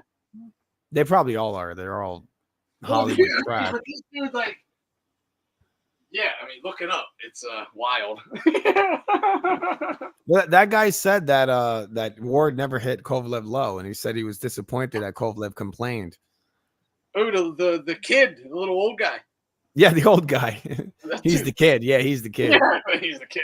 Not the other guy. What's crazy is that Brendan Shaw, the guy with massive brain damage, is just look at with these things that he's saying. Like, yeah, I think he didn't hit him low. I think that was borderline. And Brendan Shaw's just like looking at him like, what? Are you retarded? Like, he's looking at him like he's retarded. And it's crazy because he's eating like who knows how many number of punches he's been hitting the head with. But he's looking at this guy like he's a retard.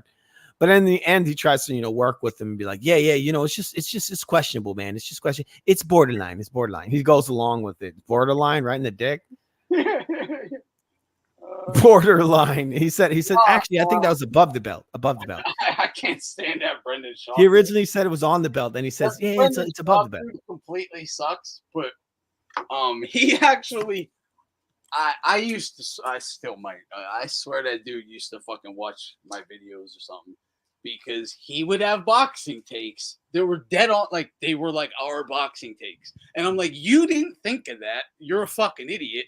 Which one is this? Who said this? The Brendan Shaw dude. Oh, Brendan Shaw, yeah. He literally gave my prediction like to a T about Golovkin Canelo 1. Dead on. It was just me. He just repeated what I said.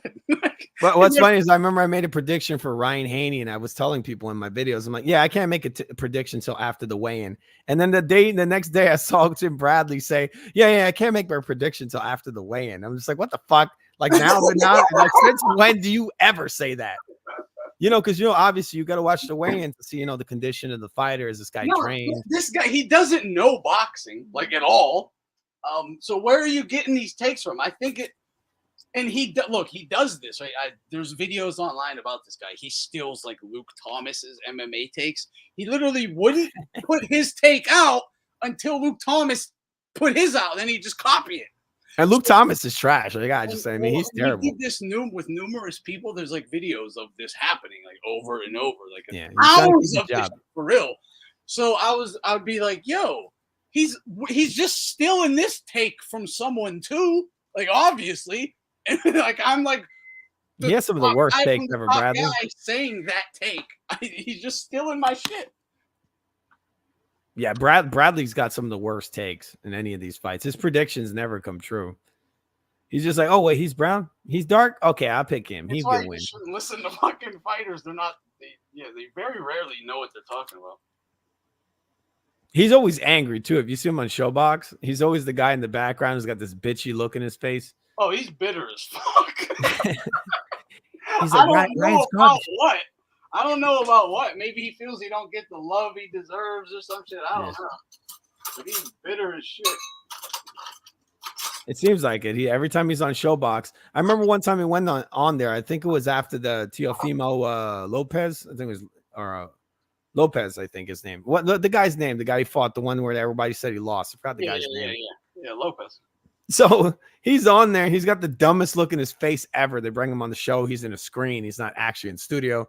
He pops up. He's got this bitter look. And then so Chris Algier is saying he thought that, this guy won, Teofimo. And so Tim Bradley's like, you won the take? Who's paying you, Chris? He's like, who's paying you? What do you know about getting paid by people, bro? That's what I was saying. It's like, what, you're admitting that there's some inside? So you admit it then, right? He's an idiot. And he's just like, oh, Tim. He's like, hey, Chris, who's paying you, Chris? He's obvious he's beating him. It was the same in the Ryan fight where Ryan's turning his back. You know how he gets hit in the back. Yeah. He does that weird shoulder roll. It's kind of like a cowering technique, I'd call it. Yeah, absolutely. And Tim Bradley's like, he turned his back. When have you ever seen that in boxing? And I'm like, and he's like angry when he says this shit. I'm like, dude, Floyd does it in like every fucking fight he ever had. Elbows and clinching. When have you ever seen that? But he won't mention. But he was really pissed about that back, the way he turns away from his opponent, and it kind of does this weird. Because it's anything. If Devin Haney was doing it, he wouldn't have said shit. He might have critiqued it, but he wouldn't have whined about it. No, he wouldn't. I mean, this guy Tim Bradley literally sees Boots punch guys straight in the dick as hard as possible, as hard as he can punch, and he's like, "Wow, body work." I love the video you did on Tim Bradley, fucking just doing that like racism awareness video about fuck police and all that shit. Yeah, and his whole family is police. Everyone's police and his whole his whole family is law enforcement, including himself. He's like my grandmother's law enforcement. my daughter, my brother-in-law is law enforcement. My infant daughter is law enforcement. My dog is law enforcement. And then it's fuck the police. It's a complete bullshit because he's trying to create the narrative. No, I'm not biased, man. I'm not biased. You know what a fucking sellout, just no principle having dirtbag he is? Oh yeah, definitely. Like, think of that. That's your whole family's law enforcement. You're painting law enforcement in this really negative light, even though everyone in your family's law enforcement. And then that fake ass story he told. Yeah. And you highlighted it. It's so good. It was so fake. That shit was so fake. It was like, it was hilarious. Like, actually, it made me, I did 2 videos on it. The first one, I did another video. It was about Teofimo, and it said he beat racism or whatever. When I made that other one, I was like venomous. Like, if you see the difference, I was like angry when I was watching that shit. I was like, Tim, who the fuck wrote this for you? The other one I made, it was more like comical. I tried to tone it down just a little bit. Yeah, he really is a piece of shit. Like, he's real. Out your own fucking family and kind like that for $1, bro. Oh yeah. He's just he's saying his family's in the fucking law enforcement. He's gonna say, yeah, my heart was pounding through my chest. They pulled me over, and then he created this weird story of he rolled that window down. Pull out the fucking business card of the local fucking sheriff who he's best friends with. And as soon as the cop rolled up, he was like, "Oh, Desert Storm, Mr. Bradley, how you doing?" I don't think anything of that actually ever happened. I think he just made up the whole fucking thing. He says he had this thing. He's all like, "Oh yeah, I'm going out with my son, my 4-year-old son. I knew he was gonna pick that car." Yeah, my drug dealer car. He said he was working on the car for fucking 3 years. So he has a car. car Around again, bro. It's like, I'm gonna go drive around wearing the uniform of a drug dealer, and then if someone suspects I'm a drug dealer, I'm gonna call him racist. You imagine Midget Bradley actually working on a car? I can't believe he even worked on a car. I don't think it's real. No. Yeah. He's like, I've been working on that car for 3 years. I knew he was gonna pick that car. And what's really weird? Tim Bradley is filthy rich. Yeah, I'm pretty sure he does have money. His wife's probably controlling all of it. Yeah, she probably is. No, you're right. He just seems like that kind of guy. Like, his wife controlled everything. That's why he has that little book bag. He's like, oh, dude, he gets an allowance. She packed his fucking lunch. She's like, she made him like some beans and bread. That's all it was. No meat. It's too expensive. Here's your clothes, Timmy. Here's your clothing, Timmy. Here you go. Don't forget to brush your teeth on your way out, Timmy. Oh, I could totally see that. You saw his wife control his whole career. She controlled, I think, she like managed him, didn't she? I feel like she was doing all of it. A little bit, but yeah, he made so much money. He had a huge contract, like $6 million a fight for all them years, man. Oh yeah, he made a good amount versus a killing, and he sells out for a couple bucks. Yeah, ESPN, right? He's ESPN rich and still sells out for an ESPN check. I guess because it's steady money, and he's like, he's an egotistical guy, so he likes to be in the limelight, kind of. Oh, my opinion's so big. You're right. That's what it is. Yep. And Teddy Atlas in the back crying. Yeah, like Teddy Atlas, just like Teddy. But that's all Teddy got. That's the thing. He hasn't. That's all he has. Yeah, he's like, I'm nobody if I'm not on TV. Yeah, now he's on YouTube. He's trying to pretend he's into MMA now. Have you seen? Yeah, now he's trying to compete with me. No, he's a fucking exactly. You probably got way more views than he does. He's on there and he's like, dude, he's like putting MMA in his videos. Since when is this motherfucker into MMA? Since when? He's talking about MMA fights now. If you watch his channel, like he'll blend together boxing with MMA. Since his little fucking wannabe mob investor is into MMA, that's when he got into MMA. He's all into it, and his breakdowns are fucking retarded. One of the I can stand Teddy Atlas, but the guy I can't stand is fucking Ariel Helwani. Like, you see Ariel Helwani doing boxing commentary. Yeah. I'm like, what? Since when has this fucking guy like ever been into boxing? Like, if you ever watch his show, he has this show called, I think, the MMA Hour or something like that. He has a table filled with these figurines, right? There's not a single boxer figurine on his whole table. All MMA fighters. He made a living out of shitting on boxing. He put it's ridiculous down at every turn. Oh yeah, he's disgusting. And to listen to him, dude, he's a total fucking piece of shit. Yeah. I remember, what was it?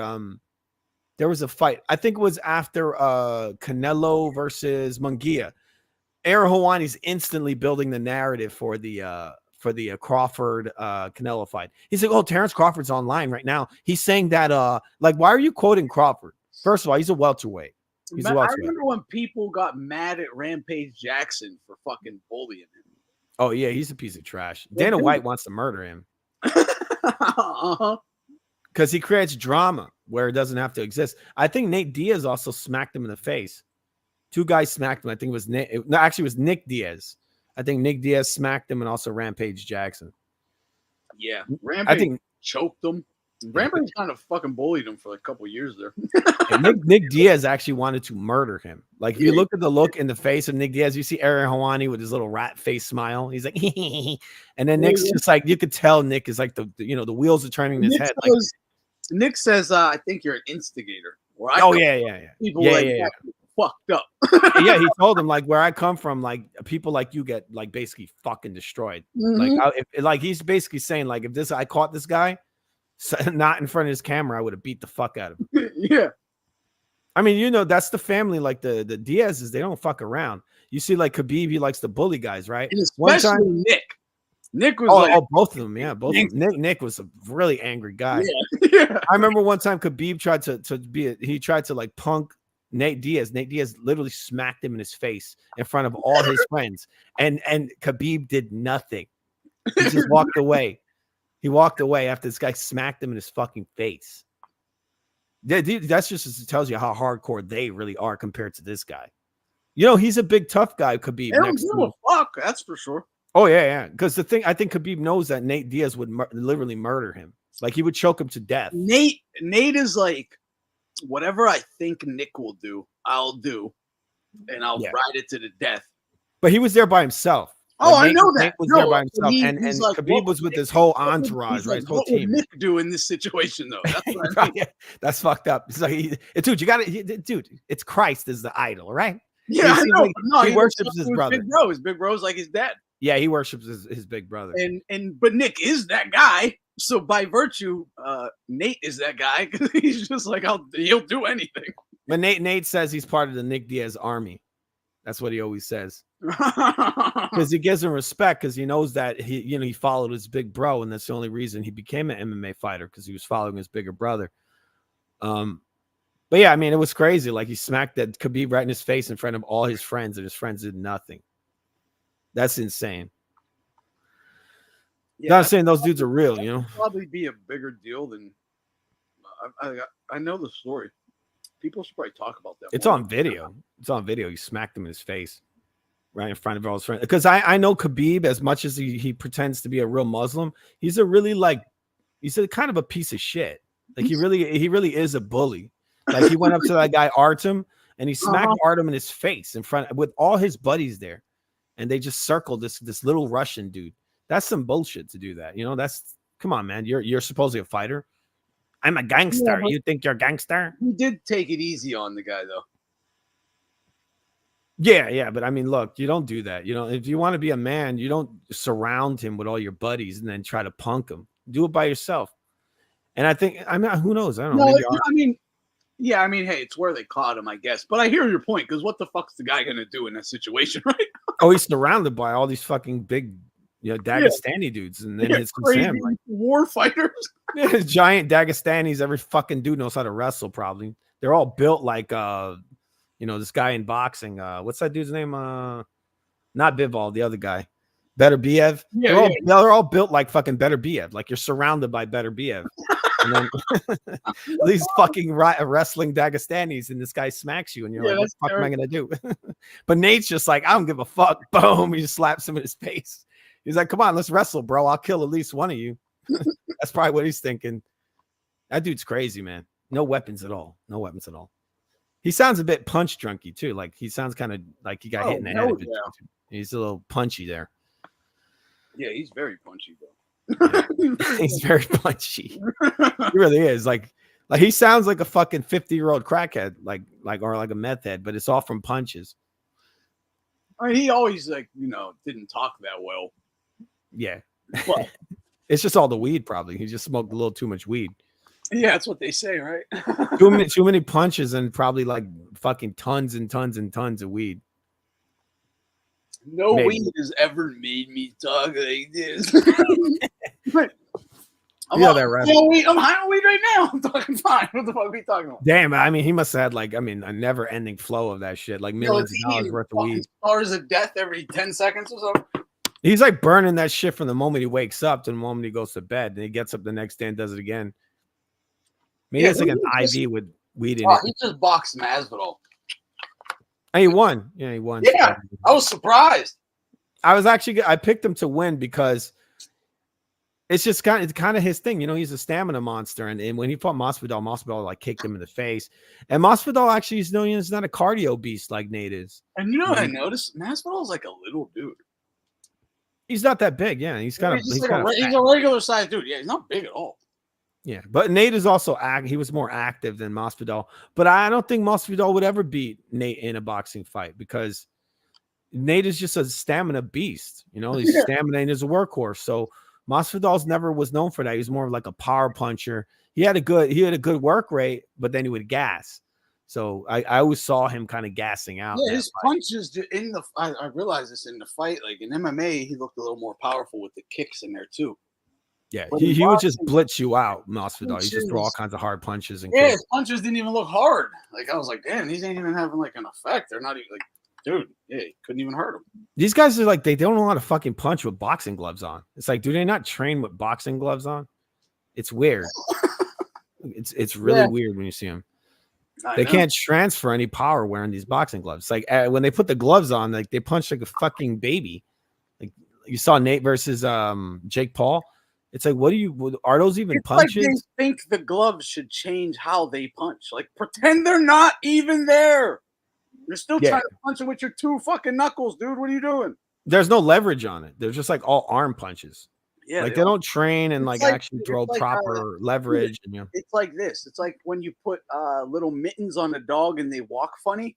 Yes, exactly. That's what the MMA fighters look like. Put gloves on, fucking boxing gloves on their hand, and they punch funny. They're like, oh, what's this? Anymore. What's this happening to my hands? My hands hurt. It's like, what the fuck? Your hands hurt? It's just isn't that gloves. hilarious? It's like putting fucking mittens on a dog and they all of a sudden walk funny. They do. Yeah, they forgot how to walk. Boxing gloves on, they punch funny. It's like, what They're like, am I in outer space? That's yeah. what the dogs look like. They look like the you ever saw the LSD cat? Wait, you put them on my hand. Did gravity just change? It looks like that, right? They look fucking they look awkward wearing these gloves. Yeah. It's like, why do these gloves look so weird on you? And it seems that way. I'm like, why is it that you can't No, punch it anymore? is that way. You see that because it is happening. We all see it. The only guy I've seen an MMA fighter that punches decently wearing boxing gloves was Ngannou. That's it. Like, he still had heavy hands. No, you're right. No, and he punched fine. Yeah, He was hitting Shuri with like short He didn't left look hooks, like and he he was had little breaking his mittens. face. He didn't look like he had mittens on. He looked like his hands are made of bricks. Like, remember, he hit Fury with short left hooks, and Fury's face was breaking apart. Like, he hit him with a short left hook to the forehead, and he actually had a cut. Like, it actually like cracked his fucking skin. And then he hit him with a short right uppercut, and he swole his whole eye up.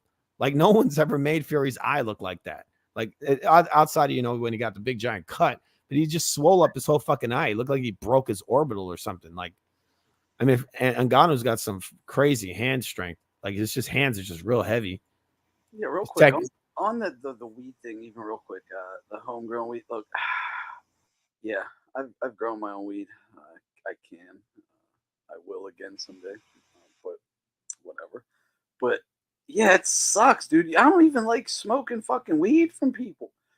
Like, I'm always, you don't know what's on it, what fucking, not like fentanyl, even like just chemicals, the fucking pesticides, and oh, I knew people had sold it. I would put roach spray on it. yeah, that's what they roach spray. Yeah, ain't that fucking what they? Like K2. Ain't that like fucking K2? I had a K2 one time, like 10 years ago. That shit destroyed my head. Like, I had like the most massive headache ever. I was out on the street. Some dude, I never even met him before. He's smoking a bowl of weed. I thought, I could see it was green in it and everything. And he's hit it. And he's like, "You want to smoke a bowl?" I was like, "Yeah, sure, whatever." I hit the bowl, and he's like, he asked me, like, I forget what he said, but you ever like, welcome to hell. Like, you ever smoke K2 or something? I'm like, huh? He literally like dosed me for sure. And I'm like, huh? No.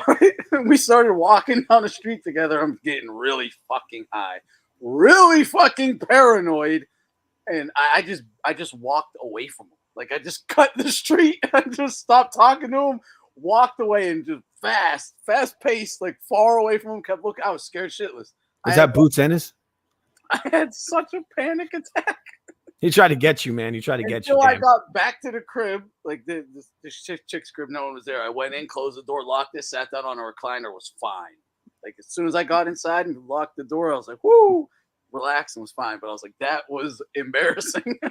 You could see the demon in the eyes. Yeah, man. It's like Denzel Washington in fucking Training Day. Yeah, it was worse. It was so scary. It was so scary. It was like sleep paralysis, demon fear. I'll never ever touch that shit. Yeah, I had K2 one time. One of my idiot friends gave it to me, and I was like, "What the fuck is this shit?" I got the most massive headache ever. And I saw all these videos online of these fucking guys smoking this shit and just basically going insane, Exactly. like having seizures and all kinds of weird, crazy when stuff. you see these guys in like the jails and they're panicking, like, leave me alone, freaking out. I see guys that go insane, like they got to get taken away by the ambulance because they just go into like they spaz out and they just get all fucked up by it. It almost looks like they die when they smoke this shit. That fucker dosed me for sure though. He knew what he was doing. He definitely did. Yeah, Never saw him before that or after that either. I did learn my lesson not to fucking smoke fucking shit. But I looked in the bowl. He's standing right next to me. I saw it was. I'm like, oh, it's just weed. Yeah. I mean, it looks like it's like potpourri. Yeah, it's like potpourri. It looked like weed from when he hit it. So I hit it. Not weed. No. You got to watch out for some scummy people. They'll do weird stuff like that. Yeah, he's like who knows what. He was younger, like cool or whatever, but he was like a dirty white dude. Yeah, you got to watch out for those dirty white dudes. Fucking knew, right? Yeah, I did. You should have known. Yeah, I should have fucking knew. He looked just like Christian Slater. just less teeth, huh? Holy shit! That is what he looked like. I imagine like a fucking Christian Slater you looking knew dude. exactly what I meant. Like It's Christian Slater with mommy issues. Christian Slater, and he just had like an inch long of hair all over his head. Yeah, it's got to be that kind of type, you know. It was. That's exactly the type. Yep. Fucking Christian Slater, motherfucker. Yeah, it's a evil Jonathan Taylor Thomas over there. Right. Yeah, it's one of the two, right? It's one of the two. That's what I think. Because I always thought, Christian Slater, same person. You know exactly what I meant. I remember back in the day, I hang out with some of my friends. I remember one time, I think, what was it? I was drinking beers, and I'm like, I gotta go to bed. I'm going fucking home, man. And so I'm gonna go home. This guy offers me like a handful of fucking speed. He's like, here, take this. It'll keep you up. I'm like, nah, thanks. I'm gonna go home right now. It's like, what the fuck? Why do I want to stay awake? I just want to go to sleep. These dudes, they got fucking drugs for everything. I know, right? I know. Like, no, I think I'd rather just go to bed because it's like 4 a.m. right now. I'd rather not take speed. Well, take this shit will keep you up. He's like, take this, hang out with us for another 3 days. Yeah, exactly. Like, no, thanks. That's fucking nuts. That's not, the first time cough sword, I mean, that happened, dude. I have a vape. Sometimes I'll then fucking hit, so I like, will dry heat, right? But some people barf from strong shit, not coughing. The first time I ever like smoked weed and got high, I was in a circle. It was like across the street from my crib at like this little park, industrial park, whatever. It was the snow. I was hitting a bowl. We were laughing. I was laughing so hard I like even fell back into the snow. Continue like giggling and shit. We go to my crib. I go up. I had like a little bathroom attached, and I still set up a little bathroom attached to my bedroom growing up. And as soon as I got to my room, I got so sick, like nauseous. I hugged the toilet for what must have been like 2 hours. Never threw up, but I could. It felt like there was a fucking train going around the track, like in my stomach. It was horrific. It was horrific. I was like, how'd it go from so good to so bad? Like so bad. I never experienced that again or anything. But yeah, I didn't throw up, but I sure would. Like, I should have. Probably would have made me feel better. Yeah, I remember I would get weird stuff like that. So I never got really into weed because back in the day when I was in the city, it wasn't legal. You would get stuff from people and it would just send you on a different journey every time. I remember one time I felt like I could walk through walls. Like I'm telling you, I was like, why am I vibrating and the whole fucking room feels like it's like transparent?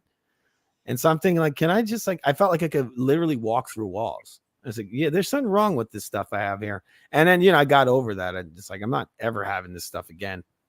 Yeah. You picking up from random people around the block and you probably feel, like I said, you probably feel like what the cockroaches feel like when they get sprayed. Oh, Jesus. It's probably how you feel. It is, right? That's why they just like panic and fall on their back and wiggle. Exactly. And then all your friends, they're used to taking this shit. They're taking this every fucking day. They're smoking this weird shit. And you're just like, ah! And they're looking at you like you're like you're fucking crazy. And you're like, no, man. Like you're used to ingesting this weird poison from the Jamaican guy around the block. This shit is fucking crazy. I don't know what's in it. This is definitely not real weed. This is a blend of I don't know what. But yeah, I got over that stuff. Yeah, you never know what you get. Years later, I got some medicinal stuff that my friend would get, and that's more mellow. You can kind of relax and you don't feel like you're floating through walls. But yeah, I didn't get too into it. Some of my friends are just obsessed with that shit. They're just like, they can't go a day without smoking a fucking bowl or 3 bowls or whatever. Yeah, it's not one day. Yeah. I mean, some people, I mean, they find it to be like, like it's sort of like relaxing to them, I guess. Oh yeah, definitely. It helps. Yeah, I like watching movies and shit. Yeah, my problem when I watch movies and the movies become like really profound, but also like really terrible. Like some that can happen. I'm like, this movie's really bad. Like now I noticed. Yeah, you can definitely because it'll change your perspective, and you'll definitely have a perspective. Sometimes you're like, this movie.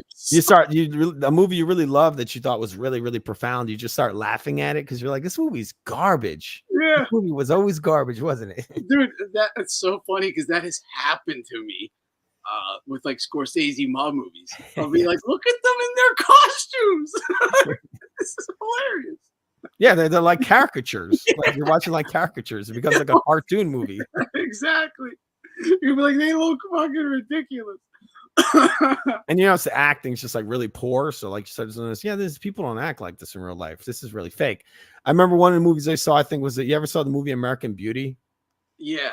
I got stoned like one of the first times I ever did in my life. I watched that movie and I was just like, this movie's like retarded. Like these are just a bunch of caricatures in here. And everyone's like, oh wow, this is so deep. And I'm just like sitting there laughing at the movie. Like I could not stop laughing at how stupid the movie was. First you know, time, the kid with the bag, the plastic bag that he was filming. Yeah. You ever saw that one? He's just so deep, man. He's just filming a plastic bag. He has like G3 or whatever, G5. And he had an old ass, like he didn't have, it wasn't, you know, cell phones in there. I know cell phones weren't really a thing in that movie. So he had like, he was walking all over the place with like a camera, like an actual like camcorder, and was walking all over the place. Yeah. Yeah. It's weird shit. Yeah. I saw that movie way back when it came out. Also, me and my buddy watched it high on weed. We liked it at the time. Yeah, I mean, it's not a bad movie. It's really not a bad movie, but it's just full of caricatures. A lot of caricatures in there. Yeah, I was like, I have to check that out. Yeah, I saw that movie, Extraction. Me and my kid watched it. Action movie. Yeah, I saw both of them actually. Extraction. You know what might be a good one to have with your weed? Like, you ever saw Drop Zone with Wesley Snipes, where they're all parachuters? They're like extreme sports dudes. They like to jump out of airplanes. No. That movie, it's with Gary Busey. Yeah, Gary Busey plays like the big baddie in there. No, I don't mean like, you know, like the lady kind of thing. I mean like he's the bad guy. That would be weird. That would be weird. He's actually the love interest in that film. You know, with his horse teeth. No, but that movie has some of the most hilarious like fucking punch sounds you'll ever hear in a movie. It's like whoosh. And so when they're punching each other, it looks like Superman is having like a fight in there.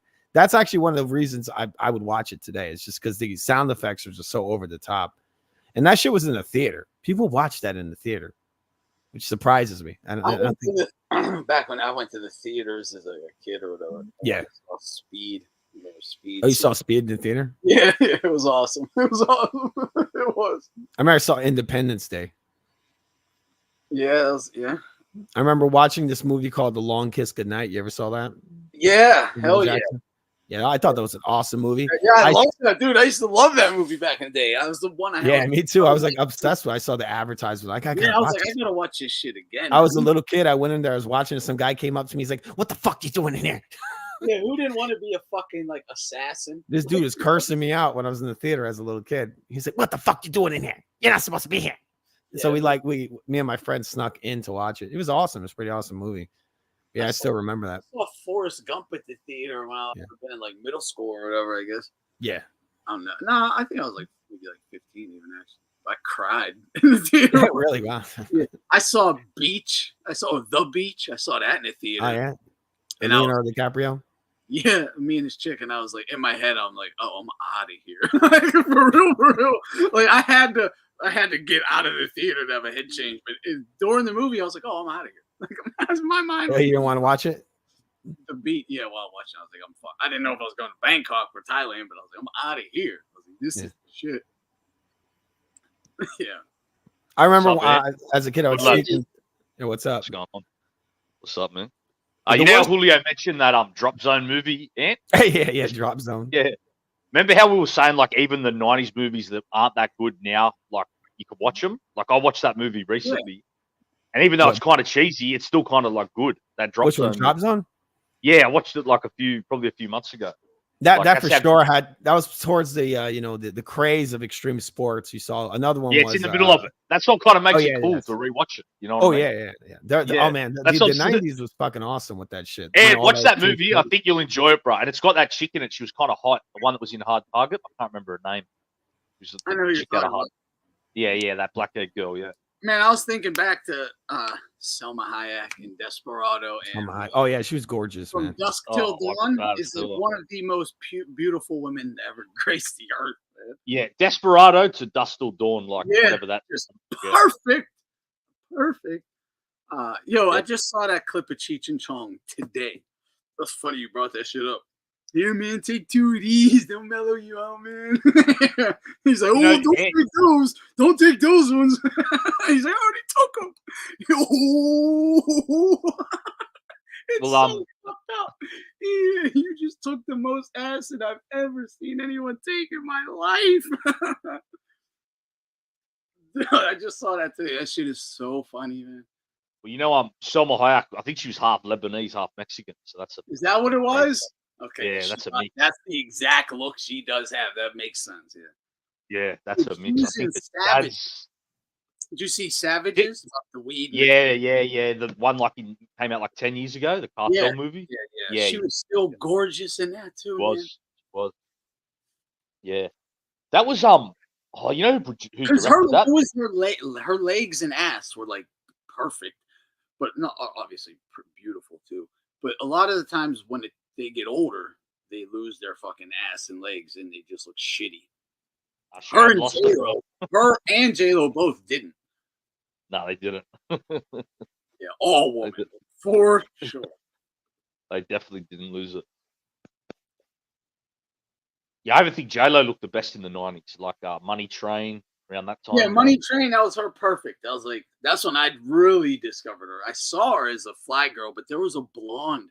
She had long, straight, blonde hair.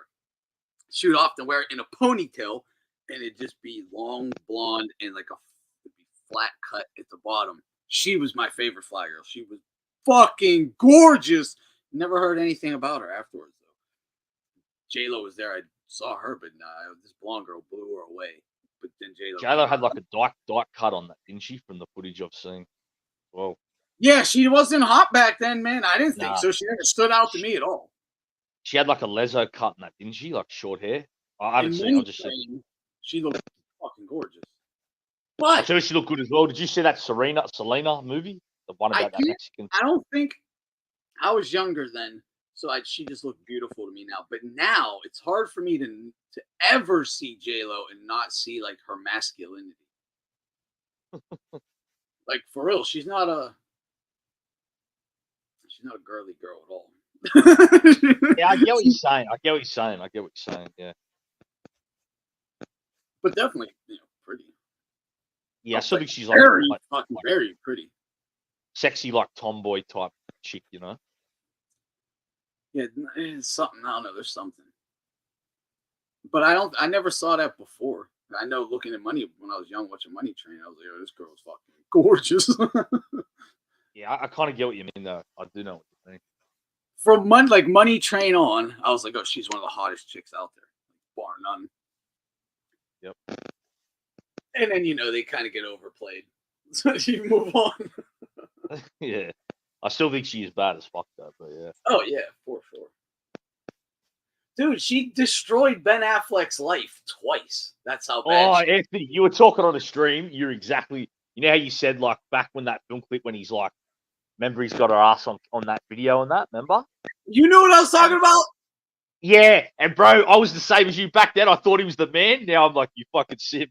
But back then, I thought he was when that came out, we were all at school the next day like, that's the luckiest motherfucker in the world. Ben Affleck's a gangster. Yeah. And that. We were all saying that the next day. Meanwhile, like, yo, Ben, you're fucking Ben Affleck. You're kissing this fucking fly girl's ass? What? What? She should be rubbing your feet in the video. What are you doing, bro? Exactly.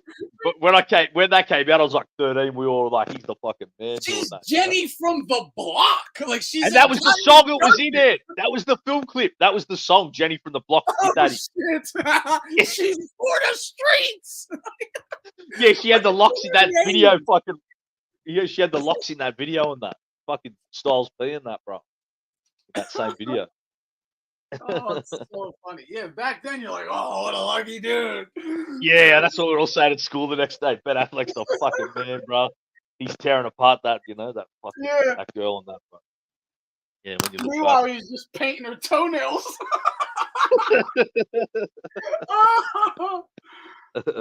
Brushing hair and painting toenails.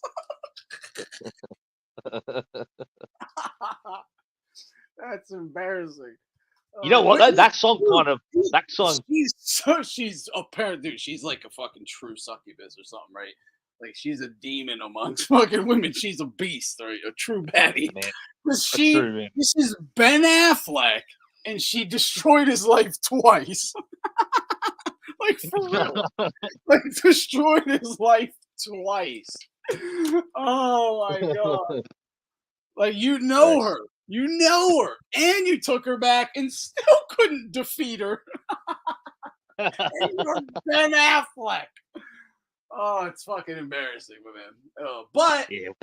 the one, just because Ben can look cool in the town, right, doesn't mean he is cool. He's a Nah, that's rich not him, bro. kid.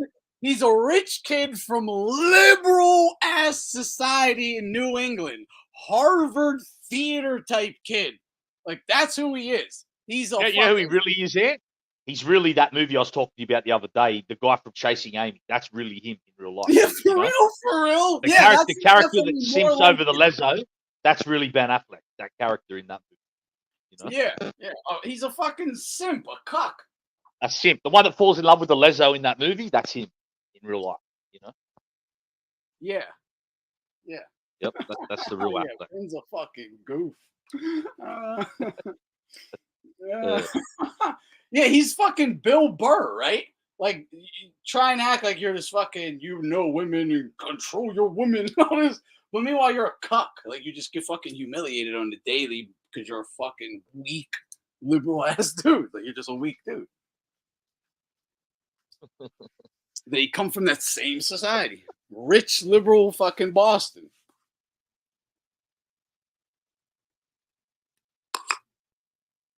Hey, he might be a cokehead. I don't give a shit about that. It's the fact that he's fucking. I'm disappointed in him if he isn't. Yeah, give me a fucking 8-ball and J-Lo. I'll show you what to do.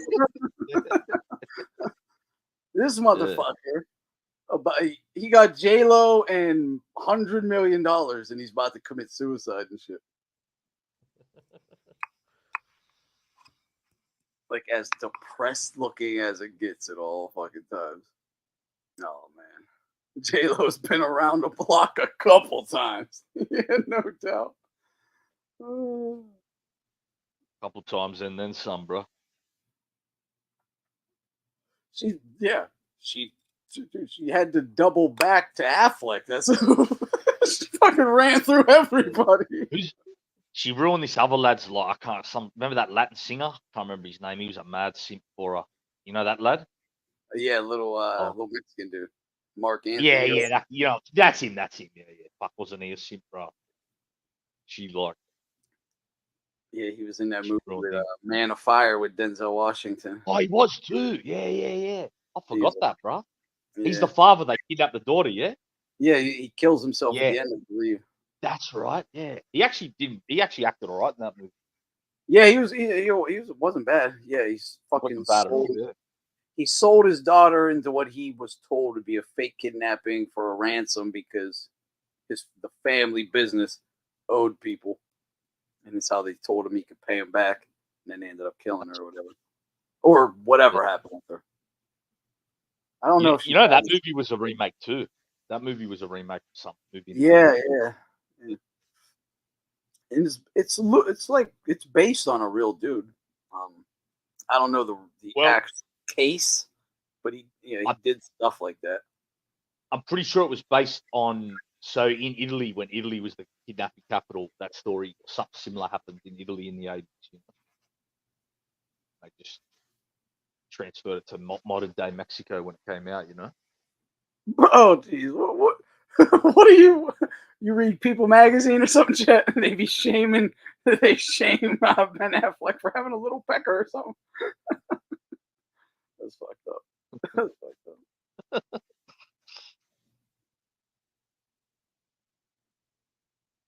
I don't know what we were talking about. Different shit. You've been over what 6 hours conversation just going anywhere really.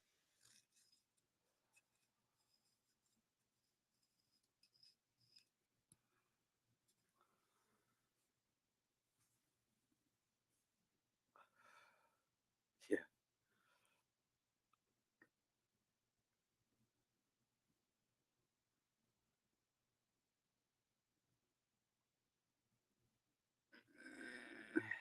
I don't know. I ain't seen Gwen Stefani in a long time. Yeah, I seen her something of her like a year or two ago. She still looks good, especially I think she's like 50 now, or well over 50. I wanted to see what Jessica Alba looked like nowadays.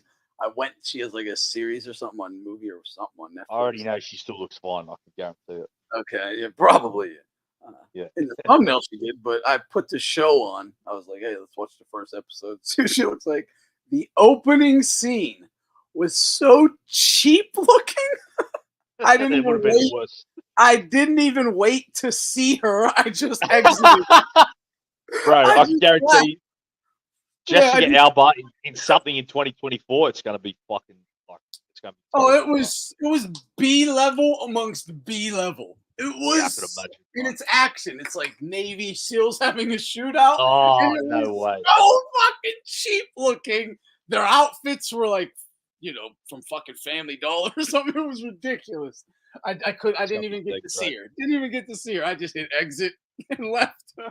That's going to be Z great, bro. When I was like, she had this series when I was like 11 or 12 that came out. Fuck, she was hot as in that. I can't remember what it was called. Remember that, Ant? She had like a series on. That was when she first came out. I don't know. Yeah. Like everyone my age like loved her, bro, when she came out with the series. Oh yeah. I'm sure I would know it if you mentioned it, but yeah. Then she was in that movie, the one I heard you talking about as well the other day because I was listening to that stream. I know that show you were talking about, Into the Blue or something. Yeah, Out the Blue or Into the Blue. Yeah, that's it. Yeah, that's it. Yeah. I had this friend, bro. He'd watch that show like every week just because she was in it. Yeah. And it had that James Caan son in it. You know, that cheesy motherfucker, blonde hair, black. Yes. With the I know what show you're talking about. Now. Oh, you do? Yeah, you know, she's like a spy or some shit, or it's in the future, or something like, yeah. That's funny. See, I'm looking her up now. What it was. The Ben Affleck's wife was in like a little spy. Jennifer Garner was in a little CIA shit too. Oh yeah, I remember that. What was that show? But yeah, Alias. That was the show she was in. Alias. Yeah. Yep. Yeah, that was it. And, the show she was in. Oh, I was just asking Jennifer Gardner. I was just talking about her. Yep. Yeah, she was definitely a smoke show. Dude, I saw her on like a round table thing with like two other actors and another actress. Dude, she was so passive aggressive, so catty to this other chick. Like just kept putting her down in the most passive aggressive ways. It was crazy. I was like, wow, you're a horrible person. Like it was not a good. That's maybe she just has like a personal beef with this chick or whatever. I don't know the context. Yeah, Gardner. But man, I was like, dude, fucking Affleck. No wonder you fucking went crazy dealing with this bitch. So she's a real cunt. She come across, yeah.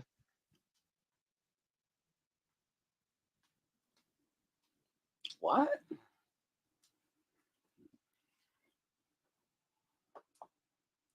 He assaulted a senior and got 3 years in prison. He's locked up. He's definitely locked up. From 150 told me that. I can't verify the other stuff, but he's locked up. Wait, who got locked up? Wesley Snipes? Nah, this guy. You should see on YouTube. Again? Ben Affleck. Always bet on black. I do. That's why. Remember that shit? On roulette, it's low black. You remember that? Yeah. He's like, always bet on black. Yeah, I always do that on the roulette table too. Fuck yeah, 2, 4, 6, 8, 11 all day. They in that movie, that's from the movie Passenger 47, I think. 4, 6, 8, 10. 57. Yeah, sorry. And they like zoom into his face like that speed shot, and he's like, always bet on black. Yeah. That was in the trailer. Oh yeah, it was in the trailer too. Yeah. That's probably got all the brothers to go see it. That line. That's got one of the dude. They'll make great, like going back to I don't know what you guys have been talking about. Sorry, I walked away. Yeah, those old movies are awesome. Who's Yeah, the they really senior? are. The what? That's I mean, that's crazy if that's true. What happened? Somebody What got about- arrested? If he's in Illinois, is it in Missouri or Illinois? No, I think it is Wisconsin. 150 was telling me about this. Oh, that's a lot. That's a lot better for him, I'd imagine. Because he lived in Wisconsin, didn't he? I'm pretty sure from what I remember. So it's where he lives, where he Yeah, that should be better for him. Might, Yeah, I maybe can't not. verify if he's in special needs or what it was, but I know he's locked up. 150 was telling me that. I know, Chet. I know nothing about it. Truly could care less. And I think that. Sorry, go. No, what's it? No, I was just saying in that time is about what 150 said. 150 said he'll be gone for a couple of years. Dude, that's someone said his senior. I said, who was it? His dad, and then someone said his mom. Is that true? That would make sense, right? That would make sense. I don't see Johnny Boy running the streets mugging a senior.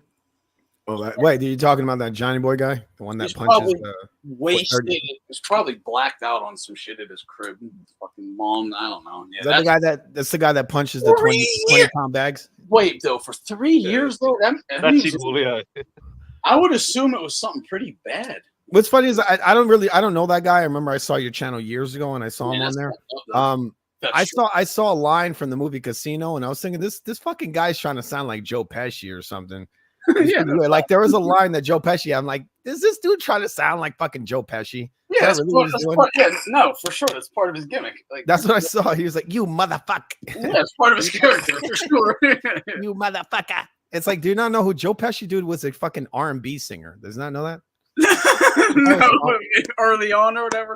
Oh yeah, remember Joe something? Like he was a singer. He sounded like Frankie Valens. I remember his rap video. You know that?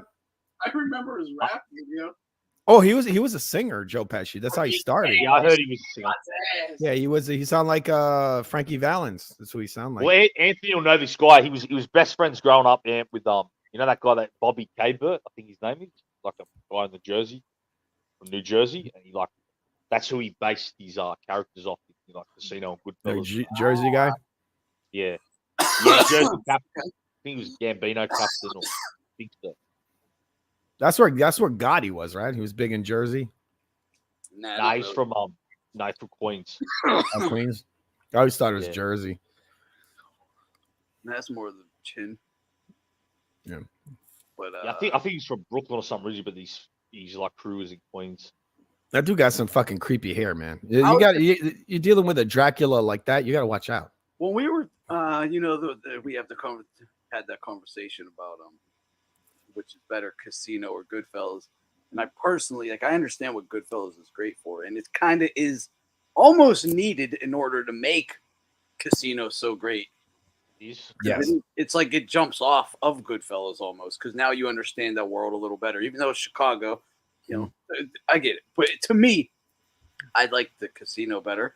I just saw a little short of the scene where the guy, the Cowboy's nephew, Senator's nephew, fucking jackpot hits like twice in a row on him. And so he's like, the guy's fired, and the old cowboy senator comes in. He's like, ain't there a place, further down the trough? He's like, no.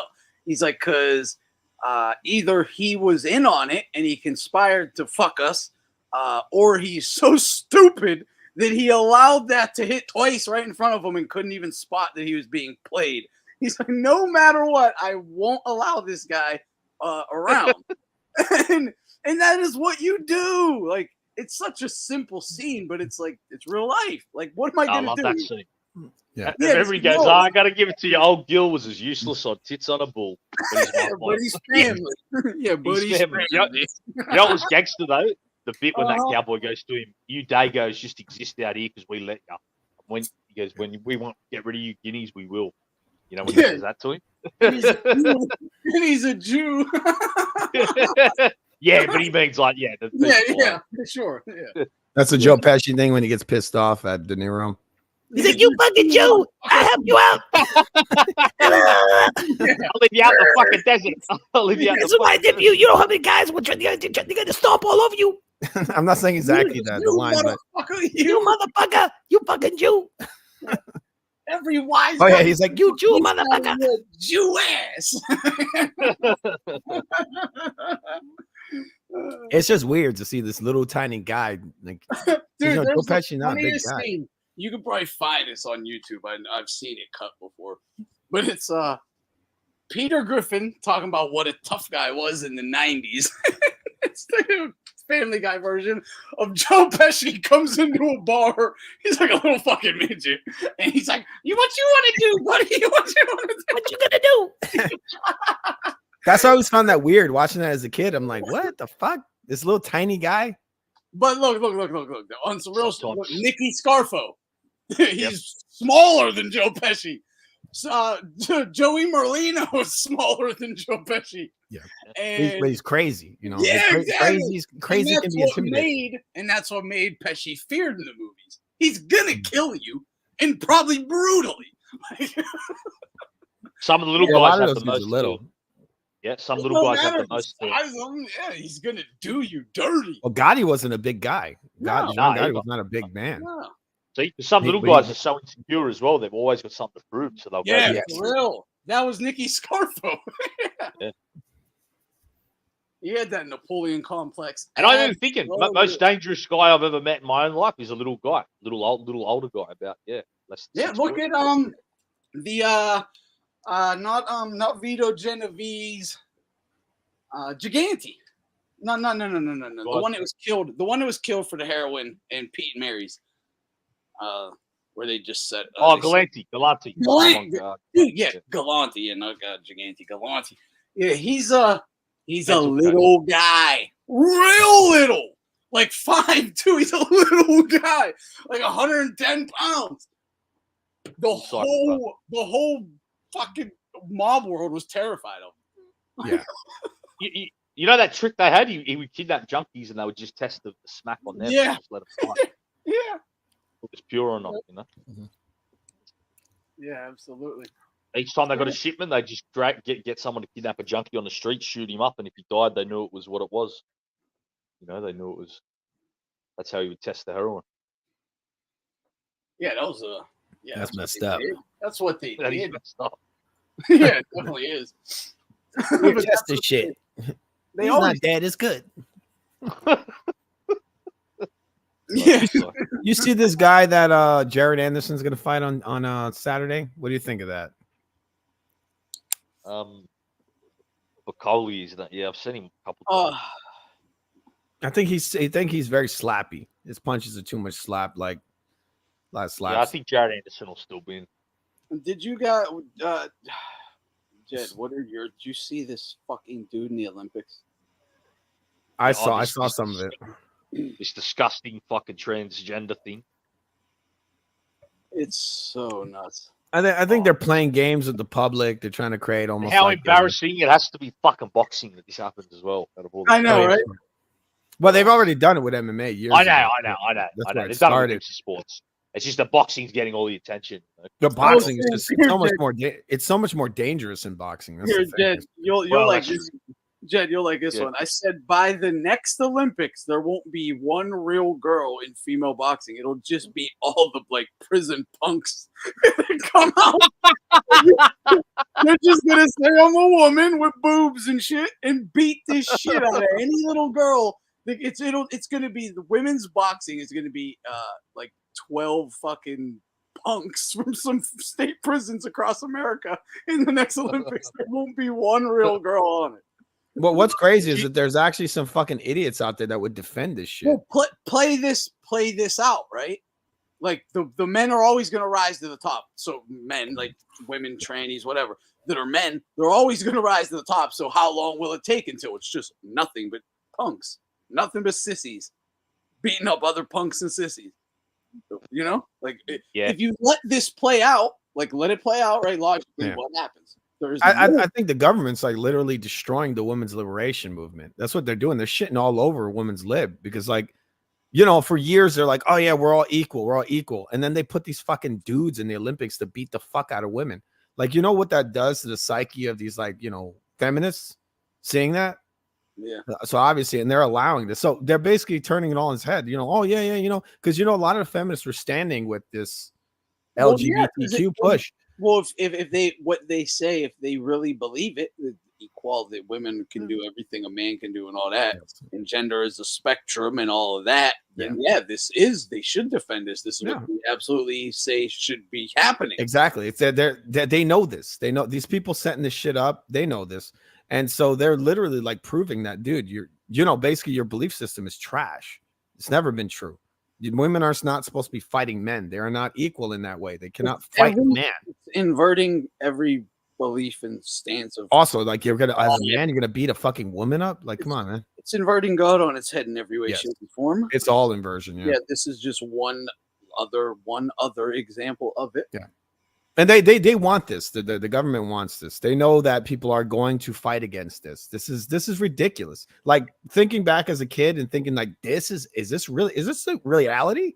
Is this really real world that we're seeing right now? I know that a fucking man is beating up a woman on live TV, and we're supposed to be okay with that. Yeah, if someone said this 30 years ago, you just would laugh at it. It sounds like something out of a freak show movie, a horror movie. It sounds like a comedy, a horror. Yeah, it's ridiculous. Yeah, like a freak show horror comedy. Yeah, and now it's actually reality. This is fucking insane. Like when I see this, I'm like, is this real? Like I think it's a fucking dream. One of the sisters from Shawshank Redemption is about to be a woman's gold medalist in the Olympics. Yeah, right. Yeah, true. You know? Did you see what the girl said that got beat? A prison punk, a prison sex offender, a fucking demonic fucking freak pervert man, a perverted man, a sexually degenerate perverted man is about to be gold medalist in boxing. I'm still hoping one of the chicks can still beat it, but yeah. To point this out, like, because that's all tranny is, right? It's just you're like a sexual perversion acted out. Yes. Right? You're just telling me you're a fucking sexual degenerate pervert, right? Because if you're willing to literally put tits on yourself, that means you want to use your tits and stuff that much in sexual ways. Why? Because they're not like real tits; they're just fake, like bags, toys or whatever. Yeah, you're just a fucking pervert. Exactly. That's the easiest way to put it. It's just all perversion. That's all it really is. It's just perversion. Don't tell me you identify as a woman. Just say I'm a fucking pervert, bro. Exactly, dude. I've been saying that forever. I said this to one of my friends who's a straight up hardcore leftist, and I'm like, back in the day, people would just say I'm a fucking pervert. Yeah. Why are you people creating all this soft language? I'm bisexual. I'm this. I'm that. And they got all these different labels. And like, why can't you just hold up? Why do they call it fluid, gender fluid? Because they're perverted. One day they might want to get fucked. Next day they might want to fuck. Yeah, exactly. They want to get fucked or get fucked. It's not. But I mean. You're just a pervert that'll do anything. Yeah, exactly. Why don't you be proud of being a fucking pervert? Why do you have to like call yourself everything in the world? Yeah, that's what they're fluid about. One day they want to be fucked, and one day they want to get. They want to be fucked. I'm gender fluid. Sometimes I'm a woman. Sometimes I'm a man. Shut the fuck up. And then, this is the other thing, right? Let's take this to further extremes now. Logical conclusions. Why does a gay couple adopt a child? Why? Because they're pedophiles. They're sexual perverts. That's what gays are. They're sexual perverts. If you have two sexual perverted men, and they're perverts by nature, that's what they're clearly they're perverts. It's like, what the fuck? Why else? It's at best 50-50, right? That they're like trying to just do right and help young kids, right? I guess. Yeah, at best. Let's be yeah, but I'll give it to 50-50, right? Yeah, at best. So every other one is just a victim, and that's like honestly. Yeah, I'll tell you what's even more suspect. What do you think two perverts are doing with a little boy? Well, exactly. If two gay men adopt a boy, that's extra suspect. Like you really have, you know what I mean? Like, because they say they're gay, they like boys or men, and now they've got another boy. Like that's. That's really. I mean, a lot of that stuff was pretty much pushed by the government. They try to basically normalize it, so they're trying to take the lifestyle of the heterosexual and shoehorn that into their weird reality. And I don't think it really works. I mean, there's no studies that say that this is even like healthy at all psychologically. You got two daddies, like what? Where is that going to go? Two daddies, two mommies.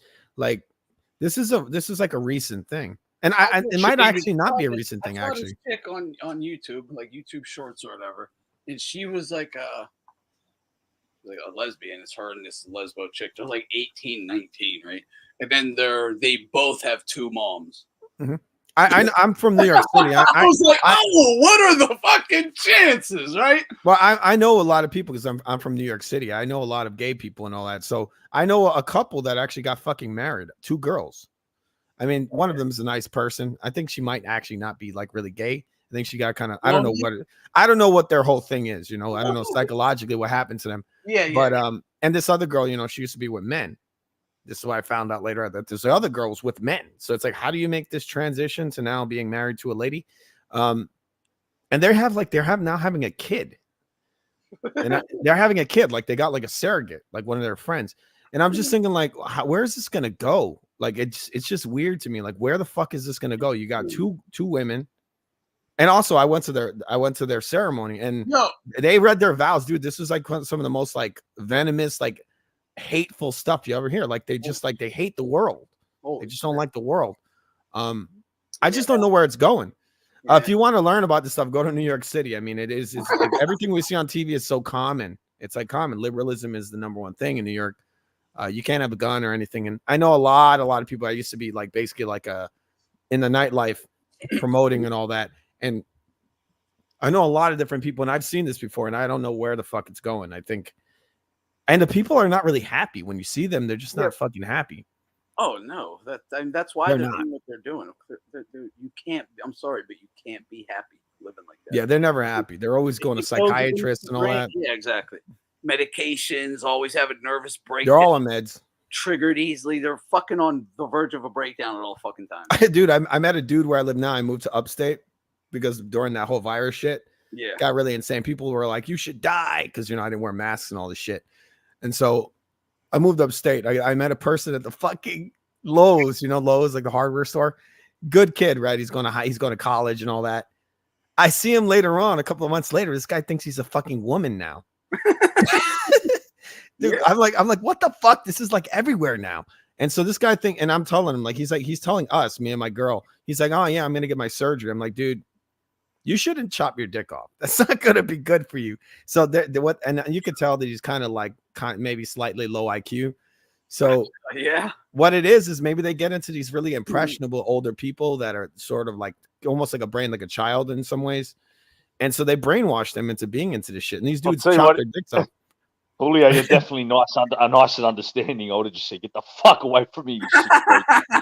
Actually, we have a lot of me and my girl, we rescue a lot of animals. So we're going to give this guy one of our dogs. And then when we saw him acting like this, we were like, yeah.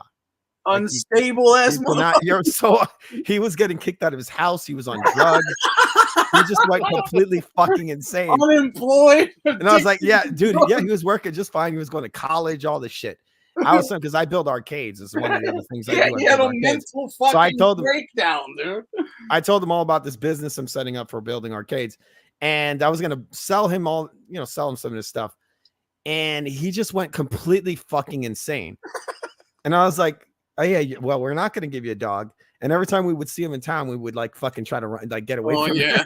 Yeah. Dude, it's a mess. And I've seen a lot of it. When I was in Jersey, we used to go to a Starbucks over there. And we did the people were nice. They were nice people. But there's 2 people, 2 trannies, right? One of them was a woman, right, who was trying to be a man. The other one was a man, clearly a fucking man. This dude was enormous.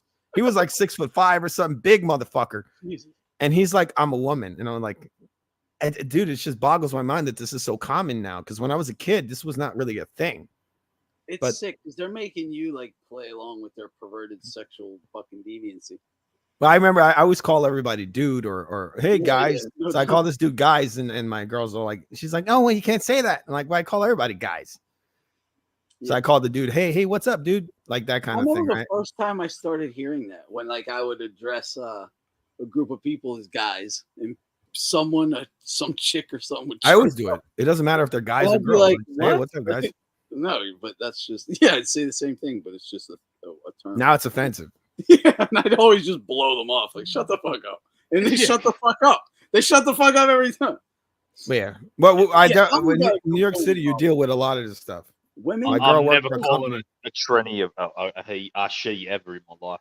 women What? fucking did cause this shit to take hold. They absolutely did, and they need to fucking not just stand up and boycott it, but they need to take responsibility and acknowledge their fuck up and promise to never do it again. Like for real. I don't think this will end without a violent revolution. I think they know this. The shit they've done is so sick, and we're not even at the end of it. This shit is going to get worse. I think it's going to get worse. When is communist just went away? When is communism just like, oh, they don't want us anymore? Okay, bye. They don't understand that fucking rainbow is basically what I think it is. This is a reference to the flood. When they've already made so much progress too, they're just gonna back off now, huh? Well, I mean, look, they're saying this barrier breaking, right? That's what the left is all about. What they don't understand is that you have barriers for a reason. You have a fucking front door, you have windows. Why do you have those? For all kinds of reasons. You have a front door so that people don't break into your fucking house, or you keep them out. Do you know how the left's always talking about barrier breaking? They're breaking down all the barriers. But if you break out all the barriers in your world, it's just chaos. You just have anarchy. You have to have limitations in life. It's me murdering and pillaging until someone murder and pillages me.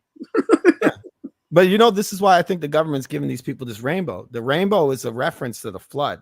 Yeah, God. The covenant with God after the covenant was the rainbow after the flood. So these people literally are the reason why the flood happened, right? And they take in the rainbow. So that the government is invoking this because the government's the one that's given them this fucking rainbow. These people didn't create this. This is a government agenda. This is why this is global. You can go to all these different countries. They got the same fucking flags now. You see the trans flag, you see the rainbow flag. It's everywhere. You go to the fucking Middle East, it's there. You go to France, it's there. Like, how the fuck is this everywhere? So true. Yep. All corners of the globe, that flag is touched. That's everywhere. Everywhere. Man. I just saw Tucker Carlson. Yo, for the record, I don't know what your thoughts are on him, but Tucker Carlson and Candace Owens for like the last fucking month or two have been going so hard and just, dude, they're cutting through all the bullshit, saying what should be said. Go watch it. Hey, Ant, did you see what? I'm sorry to cut. Did you see what Candace Owens said about Israel the other day? I mean, she said a whole bunch, but yeah. Just the main statement though. She goes, "I refuse to bend the knee to Israel. I never will." She goes, "There's too much I know about these people now." She goes, "I'm never bending the knee to Israel." Yeah.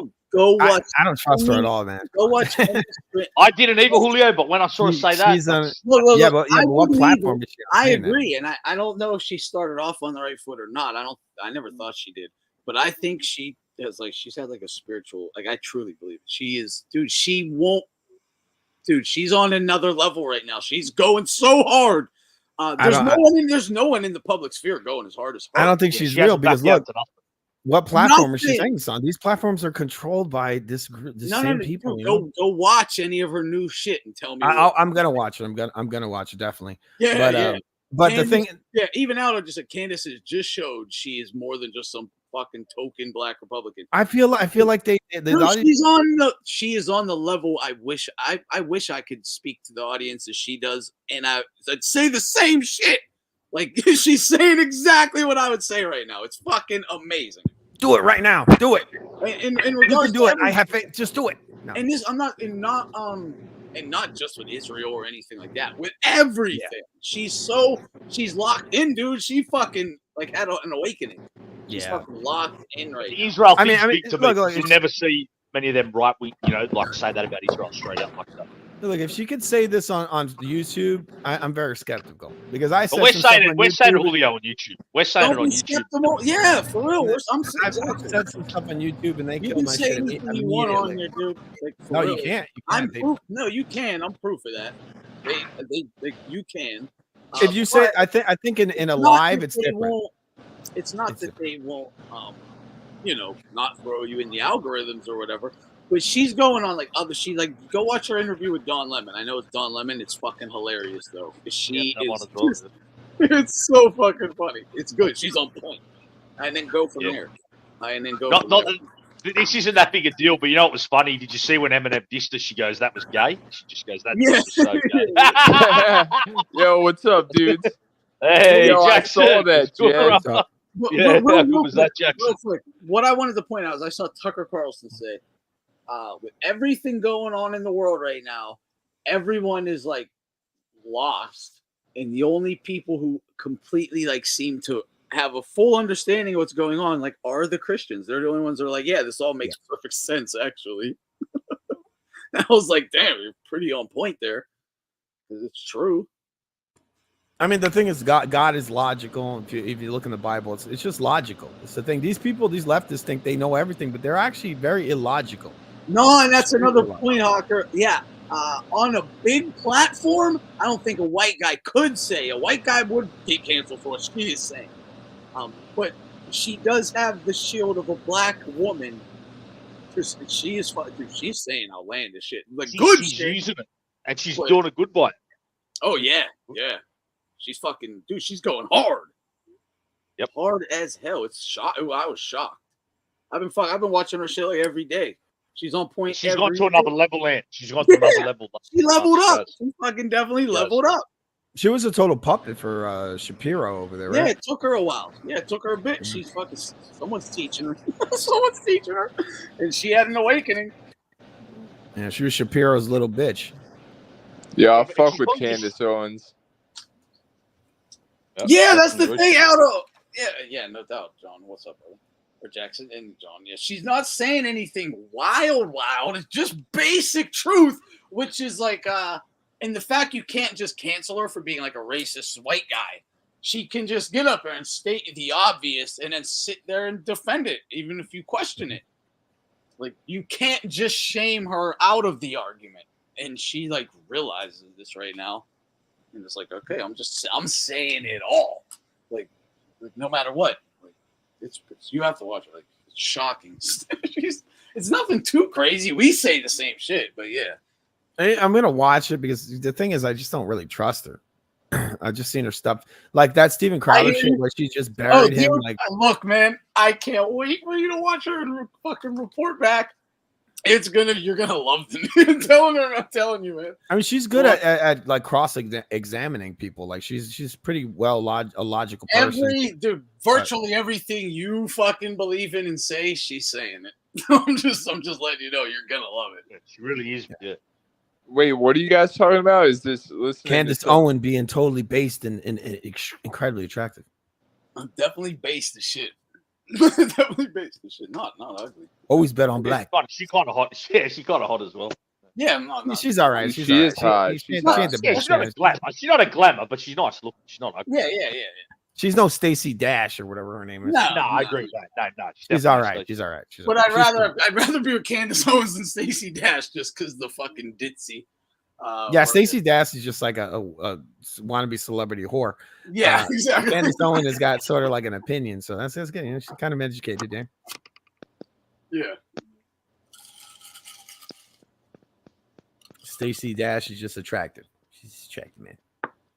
Yeah, she said one thing about Israel and lost her fucking job. Well, supposedly Candace Owens talked about this fucking perverted J guy.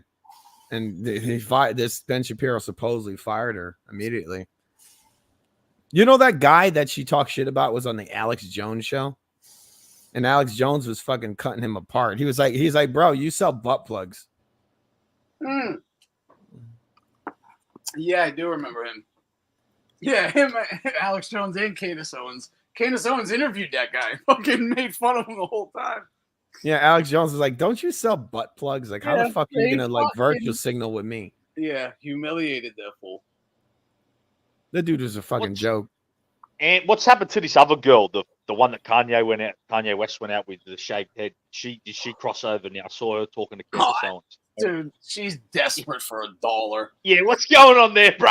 Yeah, the fucking whore throwing her fucking body and face around as usual. What do you need me to do with my fucking body today, boss? Is that the one that got the fucking tattoo on her forehead? Yeah, that one. She spoke at the Republican thing, the other day. I saw that. Oh, she's a Republican now? Yeah, she spoke at the what's it called? Convention. That's like the most recent like bandwagon to jump on. I see all these fucking people jumping on the. If you ever noticed recently, freaks. Okay, we don't need you fucking weirdos. We don't want you weirdos. Have you noticed that? Like Like We you don't see need Ryan no one to Garcia, see. Israel Alazania, everybody's jumping on it. Oh, this is wrong. Yeah, trannies in fucking sports. It's like, dude, it was never right. It was never right from the very beginning. And now they're all jumping on that If you bandwagon. weren't saying this, if you didn't know this was obviously wrong from the jump, it's like dude, it's literally what the communists say about useful idiots.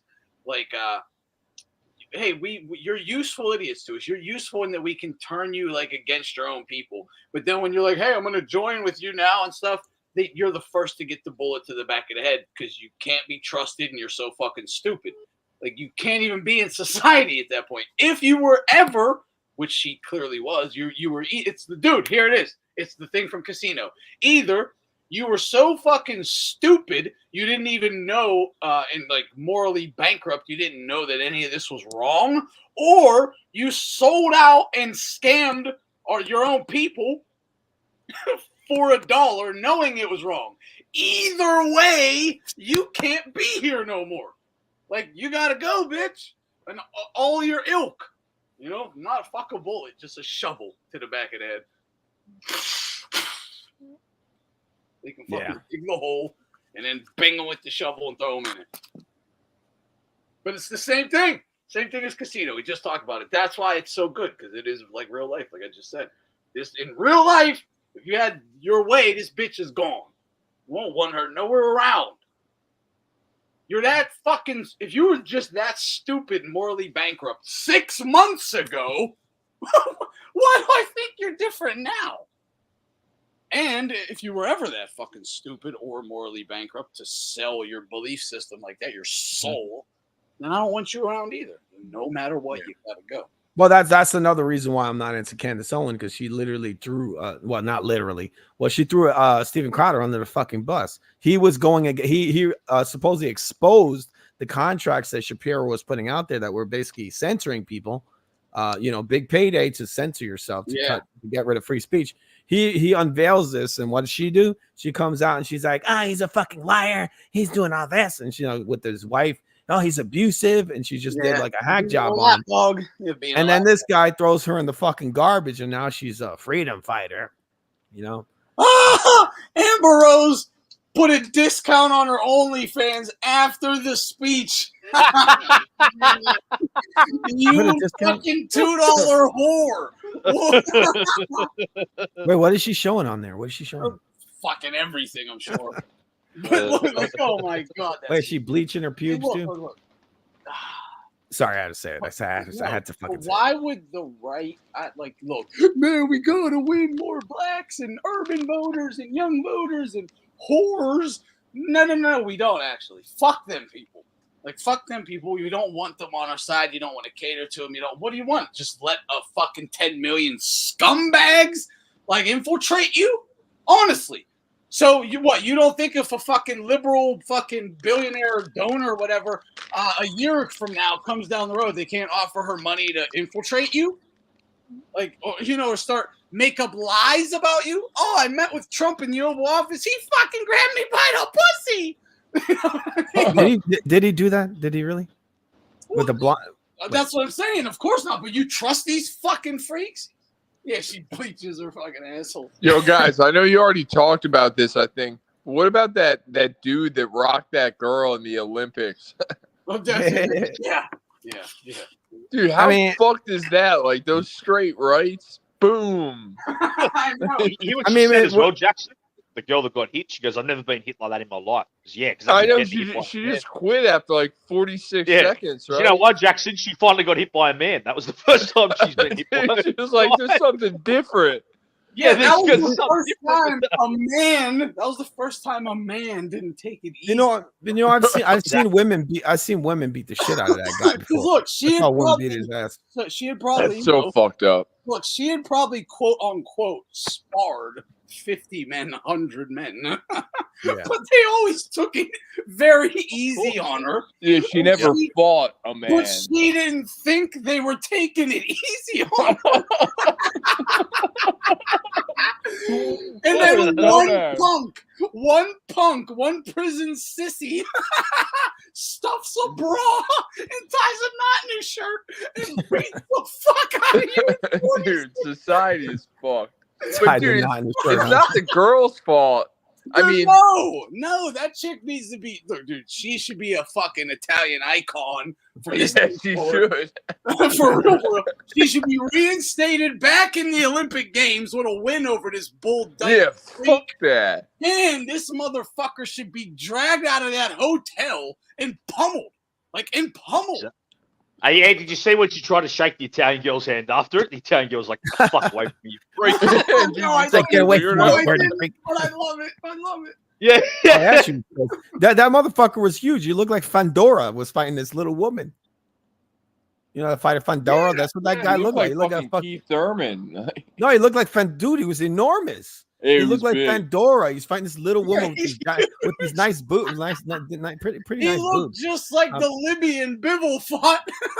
Dude, he had fucking spider arms. His arms were so fucking long. I was like, this dude's gonna fight Earl Spence next. Yeah, let the fucking Muzzies handle this fool. Let him grab his bitch, take him up to the Eiffel Tower, and show him what the holy book says. Yeah. Oh, you know that fucking 100%. dude came out. He said, "Inshallah." That's what something like that. He said that Muslim shit. That's ridiculous that he would do that, dude. That's some mockery that they did that. That's what he said. Where's the quote? Where's fucking Clarissa Shields to go handle her business? Pulverize this ally, you fucking mutant. No, the problem is that I want to see it. That dude will probably lay her out too. I don't think Clarissa's the GWOAT. I think this bitch will beat Clarissa's ass. Wouldn't that be hilarious? She's like, I'm gonna do this for all the women in the world. I'm gonna beat this motherfucker. Dyke bitch over here to just beat the Italian stallion. Yeah, Clarissa, she's got a chance right now. What's this fucking freak punk's name? This is the GWOAT. The GWOAT, the real GWOAT. Obviously, he's the real GWOAT. He's about to be an undefeated gold medalist. Undisputed heavyweight champion. Yo, you know what you should do right now? Go to Clarissa's page and say, you ain't the real GWOAT. The real GWOAT's right here. Everyone, please go do it. But you know what though? I saw this punk was a silver medalist, so it did get beat last year. So it has he got beat up by a lady. A woman beat the shit out of him. Really? So some girls have beat this thing before. So they did. He got his ass whooped. Wait, hold up. Maybe one. There's two of them.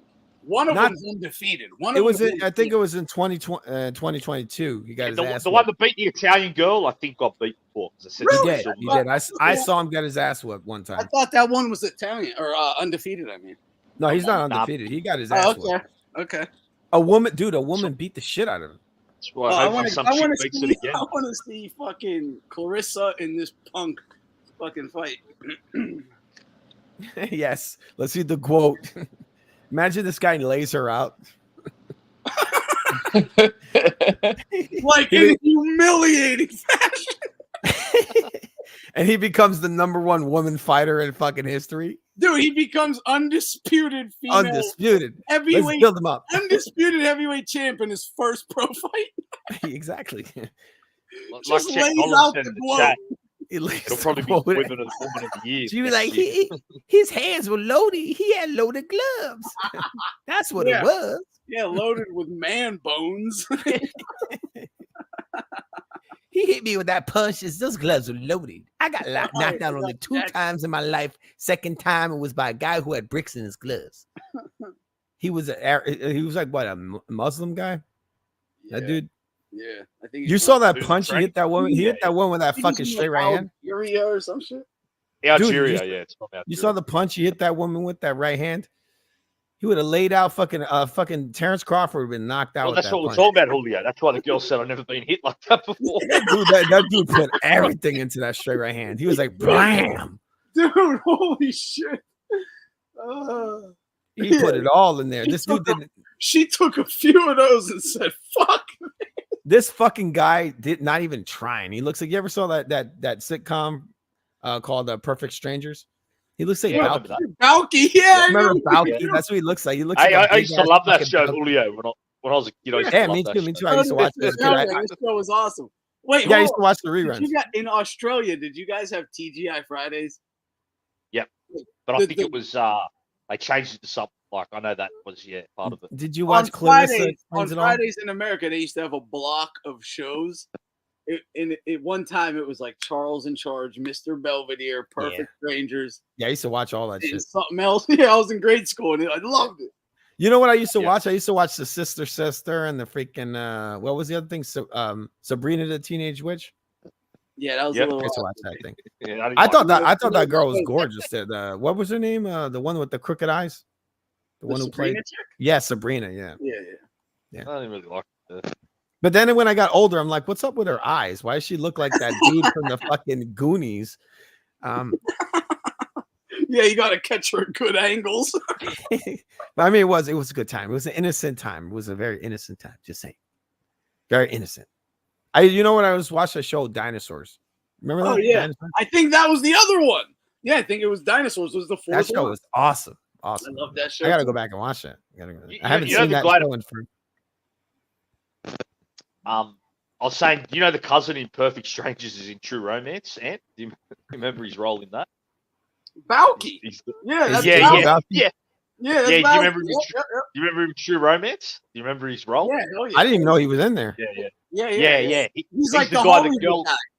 Yeah, the girl smacks the coke all over him, and it all goes all over his face. Oh wait, is that when they're gonna they kill all those dudes in that room? Yes. Yeah. He's wearing the wire. He's the one wearing the wire. They got that actor in there. What's his name? Christian There's Slater. No, there's another actor who's known for being a fucking drug addict. He died recently. He was in Tom Point Break. Sizemore. Yeah, Tom. Oh Tom yeah, Sizemore. yeah. He was in there, right? He's in there. Yeah, he's the cop. Yeah, so he's got him wired up, and that guy's role name's Elliot. So I remember That John dude Elliot was an awesome fucking actor, man. Yeah, he was amazing. Awesome. He even played John Gotti in this TV movie. Nailed the role. Yeah, he was good. You know in what's that, crazy? too. That You dude was remember that? such Yeah. Yeah, and he was good. He was good. that dude was such a fucking slime ball. Like he just reminds me of dudes I grew up around. He was Like, when I awesome. watch him, Dude. like, He has- was awesome in Natural Born Killers. Oh yeah. He played the cop. Who was Yeah, fucking, dude, he became a killer to catch a dude. Awesome. But like I said, he plays like an amazing. I just slime ball. He rewatched always that did. movie like 2 months ago. Even him in Heat, he's underrated in Heat. Oh, and Heat, yeah, Oh, Heat. That's the other one. Yeah, Heat. Tom Sizemore to me is Saving Private Ryan, Heat, Yes. Natural Born Killers. Saving an Private amazing- Ryan, he's in that too. He was an amazing actor.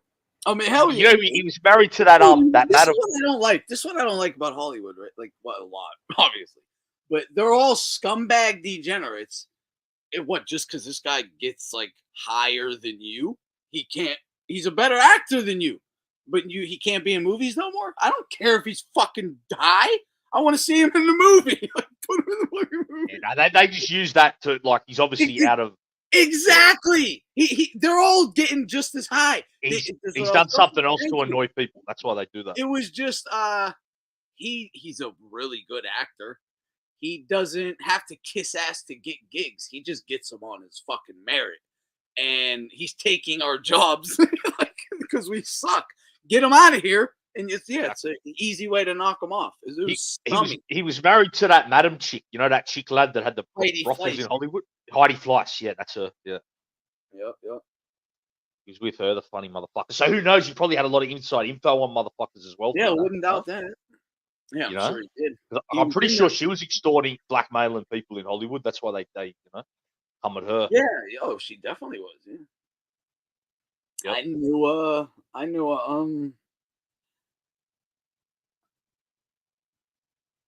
knew a guy whose family member was like close family member of his was with her. Yeah, her. I heard Really? some wild stories from her. Yeah. Imagine. Again, like he didn't have like too many crazy details though, because they don't let stuff they don't talk about too much stuff like detailed shit, but the general idea of what they were doing, yeah. Right, there's something sexy about them madams, even when they're ugly. I don't know, because it's like they're like the queen slut or something. You know what I mean? There's something with them. They're like the queen mother of all the fucking sluts, you know? Yeah, I just watched that Natural Born Killers again. Like I haven't 2 seen months that. ago. I hadn't saw it in years. I was like, man, I wonder if that shit holds up. Oh my god, does Yeah. it hold up? It does. It It's does hold up. I was so thinking that was good. one of the movies that It's so good, Bro, she's underrated. That actress in it. What's her name? The girl in it. Oh yeah. I know. Yeah. Like she was did a great job in the '90s of playing like weird characters and that. You know? Yeah, I can't remember her name right now, but it's Mallory. She's in Dust. She's in Dust Till Dawn too. Yeah. Yeah, she is. Holy Yeah. shit! Yeah, she's like the innocent little girl. You know who fucked her? Anthony Kobe, the lad from here. You know, the surfer, when she was out here surfing. Oh. He was teaching her how to surf and shit. No, but that shit was that movie is so fucking good. It holds up. Everything holds up. Like she's in another movie. I couldn't believe how well it held up. I'm gonna have to rewatch it. Yeah, because she's in another movie, Ant, that was good. It was a bit more B grade than that. Did you see the one with Brad Pitt? Her and Brad Pitt, and he's like a serial killer. They go on like a road trip. Man, I don't think I did. Yeah, so I had the lad out of X-Files. You know that actor, Duchovny? Yeah. He's writing a book on serial killers, and he takes this college student or this guy at college. California. That's it. That's the movie. Yeah. That was a good movie. I have saw that before. I haven't saw that in a long time. Yeah. I know the movie though. Yeah, she's in that. She nails her role. I too. know she's that. Like this... Yeah. I have to rewatch that. I didn't know Brad Pitt was in that too. Yeah, Brad Pitt's a killer, lad. That's one of his best performances. Oh, I gotta rewatch that one. Yeah, he nails that fucking role. Oh shit, man! Yeah, I got like basically a new Brad Pitt movie to watch. That's fucking dope. Yeah. That's one of his best roles to me. Even though I saw that way back in the day. I didn't even realize that Brad Pitt was in that shit. Yeah. But with Natural Born Killers, I get that Tarantino wrote it, right? He wrote it, but Oliver Stone, I believe it was Oliver Stone, directed it. But dude, it was so good, and it's like, man, it's I mean, it's to me, it holds rank with like any of Tarantino's other movies, like any of them. Really, I'm like, gonna have to rewatch this. It's so fucking good, and a lot of it is you can tell what's Tarantino and what's Oliver Stone too. Like now that I'm like experienced and understand them both, you can absolutely see it. It's well, that's a great combination when you think about it. Like, because Oliver Stone's an ATG as well. Yeah, for sure. Like, look at some of his movies: Platoon, JFK, even Any Given Sunday. I loved, that. Yeah, that movie was awesome. Yeah, like he's got so many other movies I probably forget. He's got a great, run of films. I didn't realize how fucking, dude. It's like the perfect movie because you got to realize, okay, what Mickey and Mallory is like the first viral criminal maniacs, right? But it's before the internet. It's done with like MTV, Local 11 newscasts, like CNN and shit. They're like broadcasting their like terror across the country to the America, right? But it's like, it's the same as if it was just use the internet. It would just be live streamed on the internet or whatever. These couple running around live streaming shit. Oh, true. So that's why it's so it fits perfectly to right now in every way it holds up. Like there's nothing like, oh well, that couldn't work because of this, and no, it just works. It holds up so fucking good. Like that makes it. I didn't realize how good and relevant to right now this shit is. Yeah, that makes it age, like you said, perfectly. The way you described it, all that stuff. Yeah, when you watch it again, like now, you can't miss it. It's like, oh, it's right in your fucking face. But the other thing is the story, like to me growing up, the story was like outlandish a bit. Like this couldn't happen here, or it's like no, it's all so based in reality. That's the one thing that stood out to me too. Like, oh, this isn't like so outlandish like you thought it was. Or yeah, see that's what I always thought of it, Ant, that it was kind of like a bit over the top though. Like, yeah, right. That's kind of how I remembered it. So I'm gonna have to rewatch it for sure. It's not at all. It's like it's kind of like I can't believe this hasn't happened already like 10 times. Well, maybe I guess it has though in a way. Yeah, no, it has actually. Yeah, it has. Good point. Good point. There was another movie as well that was like, do you remember that one? It was kind of like a Mexican version of that. It had that Rosie President. I can't remember what that film was called. It was kind of like based on. Yeah, it was like a serial killer couple. It wasn't about like I don't think they were broad like the media, but it was like a serial killer couple. I definitely advise everyone to go back and watch that shit. I'm definitely watching. That's the movie I got on my list now. Man. So I haven't seen that for years, bro. I wouldn't have seen that for Oh yeah, it's probably since been 10 years or more. longer for me. I remember when I watched that movie, so I had to go back to. I was 16 last time I watched that film. Yeah, So, dude, you're gonna. Oh, it's gonna be Yeah. one of your favorites, bro. because I remember when this chick OD'd, I had to fly back for a funeral. I watched that movie on that trip. That was 20 years. That was 2005. Last time I watched that. Yeah, it's been about that for me because I'm thinking when I might have saw some clips or something, but actually watched the whole movie. Yeah, it's early 2000s or something like that. And yeah, I'm probably going to see that movie now because I was 16 to 35 now. How old I am? I'm going to see that movie in a whole new light. Oh yeah, it's gonna be completely different. That's the way it's gonna be just the way it was. Yeah, to me. But when you watch it, like to me, what stood out was just like the newscasters, and that was like how it was like it was being. At one point, there's like, I think they're in L.A. It's a police helicopter is like arresting them at the supermarket. They're in like this fight, and it's being broadcast over the news, like their attempted arrest or whatever. So that's like being live streamed. But when you watch it, it's just like all live streamed. It's really, it's so relevant to right now. It's really shocking. It's really shocking. Ironically, if put it this way, it would be it's kind of messed up that it came out back then, because if they did it right now, the exact same thing with just live streaming, it would be such a fucking humongous like cultural blockbuster. yeah, but you know what? It wouldn't be a 90s movie, and it wouldn't have the impact. Like it just wouldn't be as good a movie. No, you're probably right, because that was one thing that you will love about it. Also, it has that like 90s grittiness. And that kind of makes it greater that it's before its time. By what you're saying, you know what I mean? It does. It does. Especially that's what makes a movie great. That it tells the future, like it's ahead of its time. You know? Yeah. And it wasn't. To me, it was really interesting that again, it seemed over the top and outlandish back then, and now it's like, oh yeah, this happens every day, all day. It's like so normal. Yeah, everything. What you? Yeah, it's wild. There's nothing. Really, nothing is outlandish. Yeah, I can't wait to watch it, man.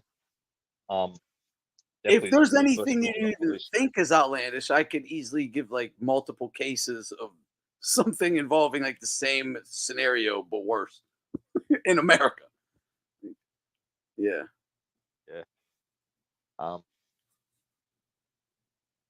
Yeah, now for even what you explained, it holds up, you know. Yeah, it was always like a good cult classic or whatever to me, but it my view on it changed. It's up there as just top level. Well, that sometimes shows a movie's greatness. If it ages well and becomes more relevant with what happens with the world, it takes the movie to another level of greatness, you know. Yeah. See, that's what I think's happened with American History X, because those debates that happen in that movie still happen till this day. That's took that movie to another level, you know. Yeah, you're right. Yeah. Like, you know, the scene when they're arguing at the dinner table. Yeah, absolutely. Yeah. Like that. How many families have had that argument probably in the years after that? You know what I mean? Like how many? Oh yeah, that happens at like every family get together, right? Yeah, when they talk politics. Yeah, exactly. There's always that similar argument. Yeah. Everybody goes to him, you know what this means? Not welcome. Yeah, I know. And the guy's face. Cut your fucking Shylock nose off. Even the movie that's ahead that I said to you aged well.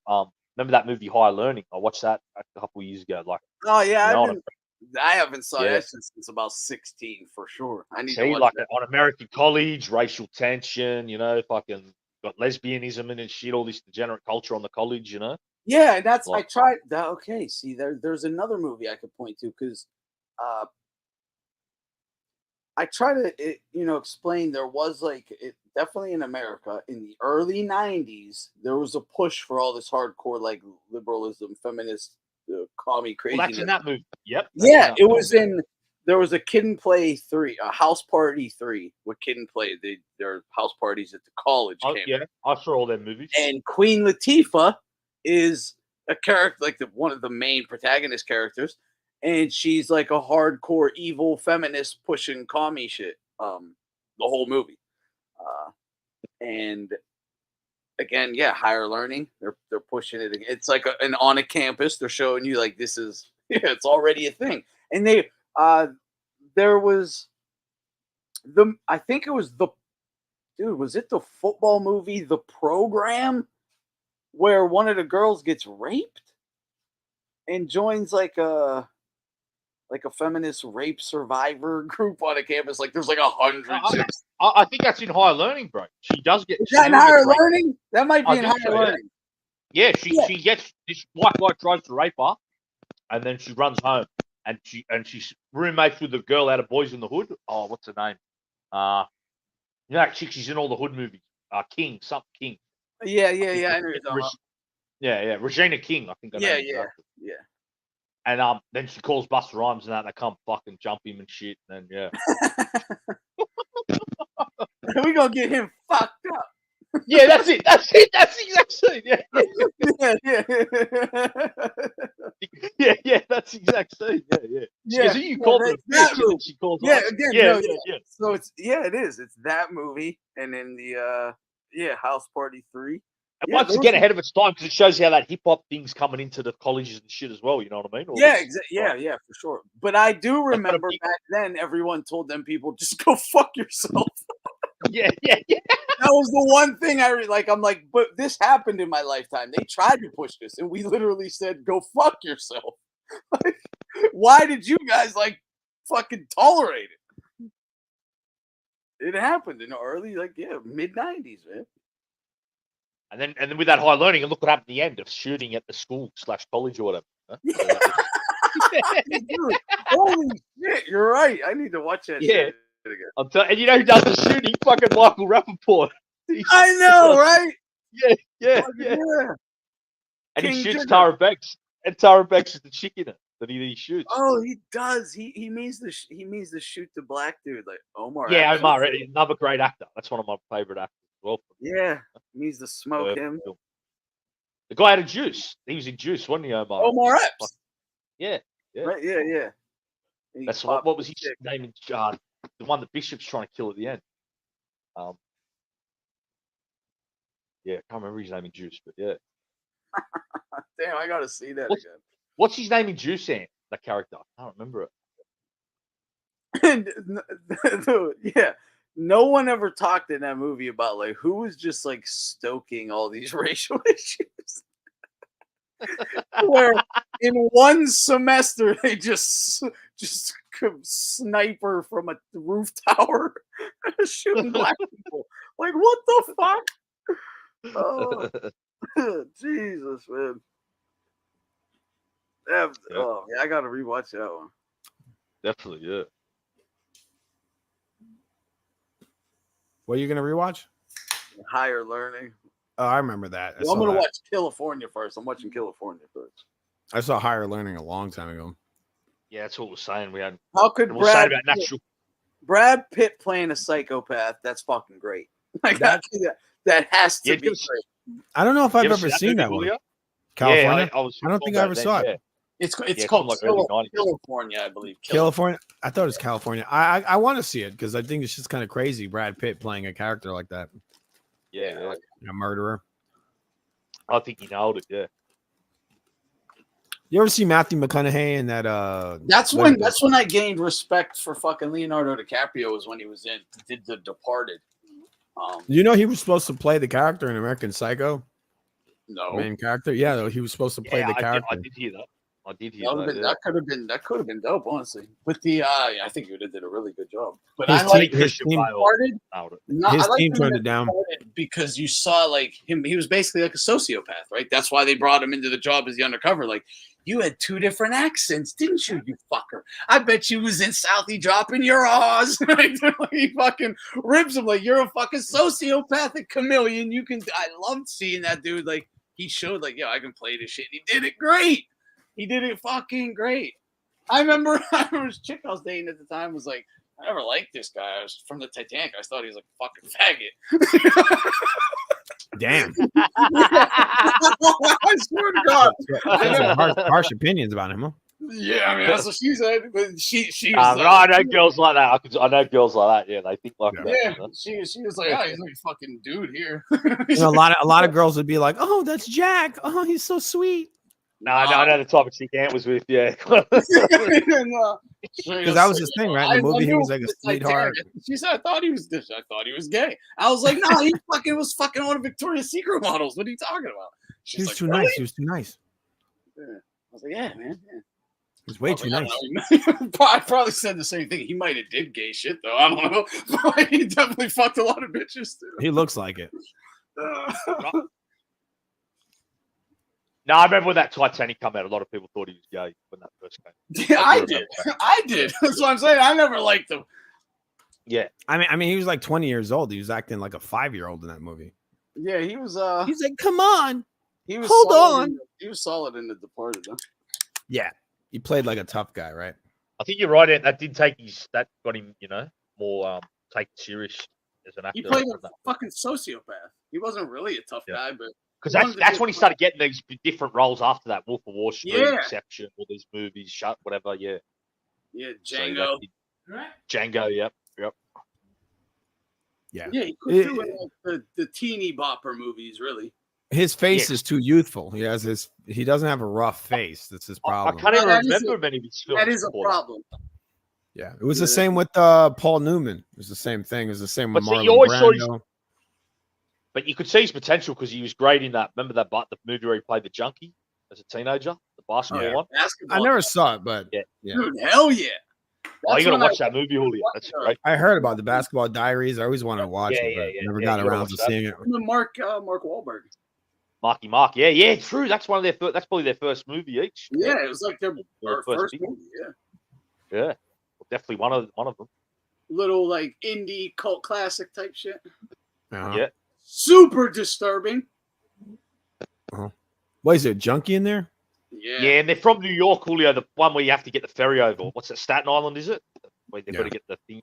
They grew up. Yeah, they're like basketball players in Staten Island. Well, a big one for me was the Requiem for a Dream was a big one. Oh, that was super disturbing too. Because that's right where I grew up. It's right there. Leonardo DiCaprio fucking sells himself to men in in the toilet. Yeah, that scene's fucked up, bro. Yeah, it's really fucked up, dude. Oh, that's fucked up. That was actually a decent movie.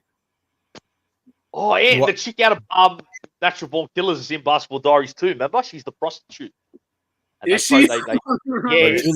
Juliette Lewis. Juliette Lewis. Yeah, they throw stuff on her and that when she's a junkie, and then they ask her for money when she's clean. Oh damn, she looks like a junkie. That's a perfect role for her. Yeah, she did nail it. She does look like a junkie. She's kind of attractive, actually. Just gotta say. Yeah, she's nice looking. I was saying, I know a lad that fucking pretty good looking. Yeah, he was teaching her how to. Yeah, not bad. Well, he's all into her. Yeah, because he was teaching her how to surf. Shit, yeah, surfer. What's Eating Gilbert Grape was fucking funny, man. Not funny, but I knew a kid growing up that I felt like that was a movie about him. I haven't watched. I watched it back then when it came out. I've never seen that. Yeah, but I liked it back then when it came out. I liked it. Yeah, I mean, DiCaprio plays a really good retard. Very good. I mean, he does it a little too well. I feel like it wasn't just him. I'm not talking about his role. I'm talking about the movie itself. I feel like that might actually be him and what he does. Johnny Depp, these poor white trash motherfuckers. Johnny Depp trying to take a semblance of a family with a fucking horrible fucking slob of a mom, a fucking retard brother. I think he had a sister too. No, that shit was fucked up. Man. I think I knew that family when I was a kid. No, right? That's the thing. I'm not kidding. I think I knew that. I knew the whole entire family, the whole setup. Oh, John Riley's in it too. I don't even remember that. I ain't seen it in a long time.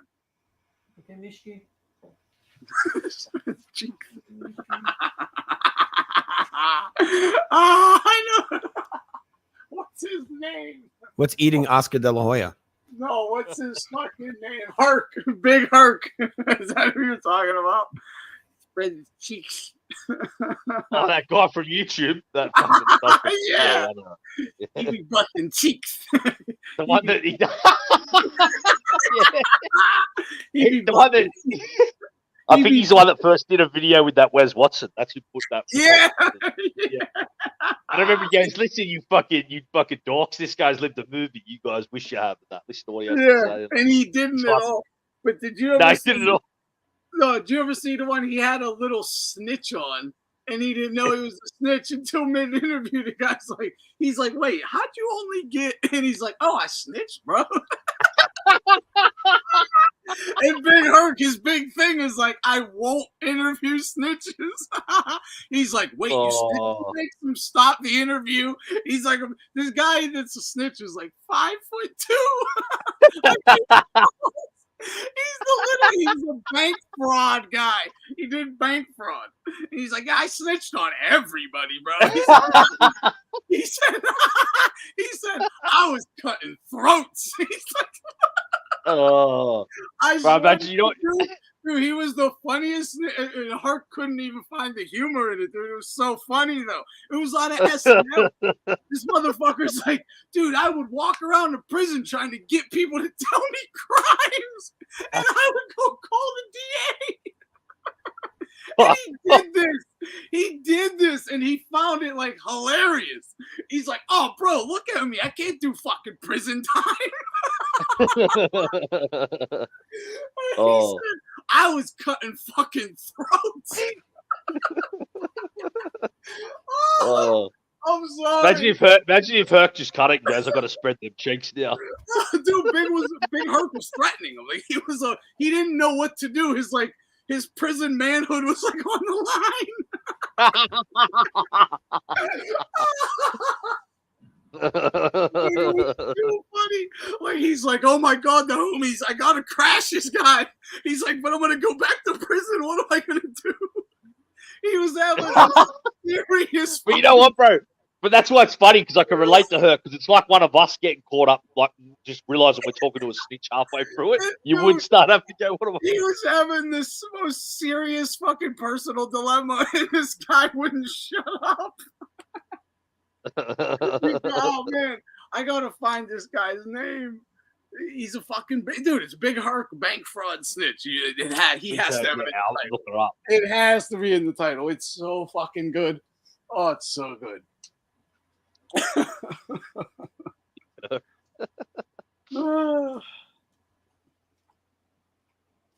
Charleston White's like a cop caller. I mean, he's a snitch too, but this guy actually, put people in fucking prison for long times. Charleston just like calls the cops and is like, leave me alone. And that's it.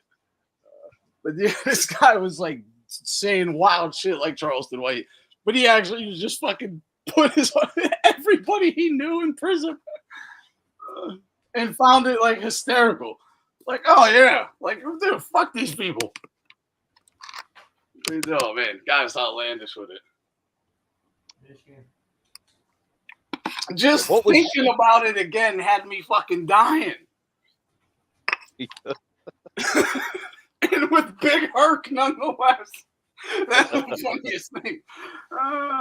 Like the no snitch prison king. Like, I can't have it.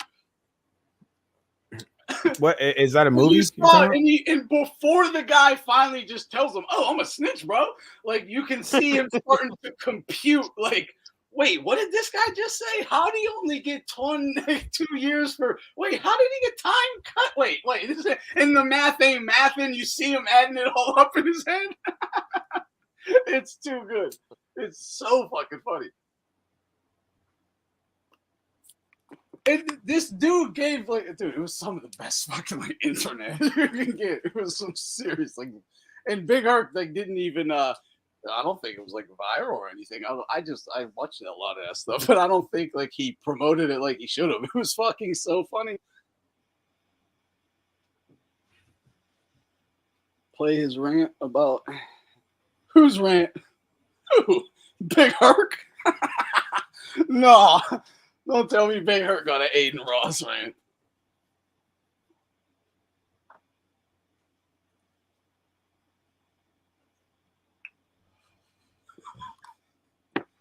Is that who you mean? You got a fucking face off today with Crawford and Madrimov.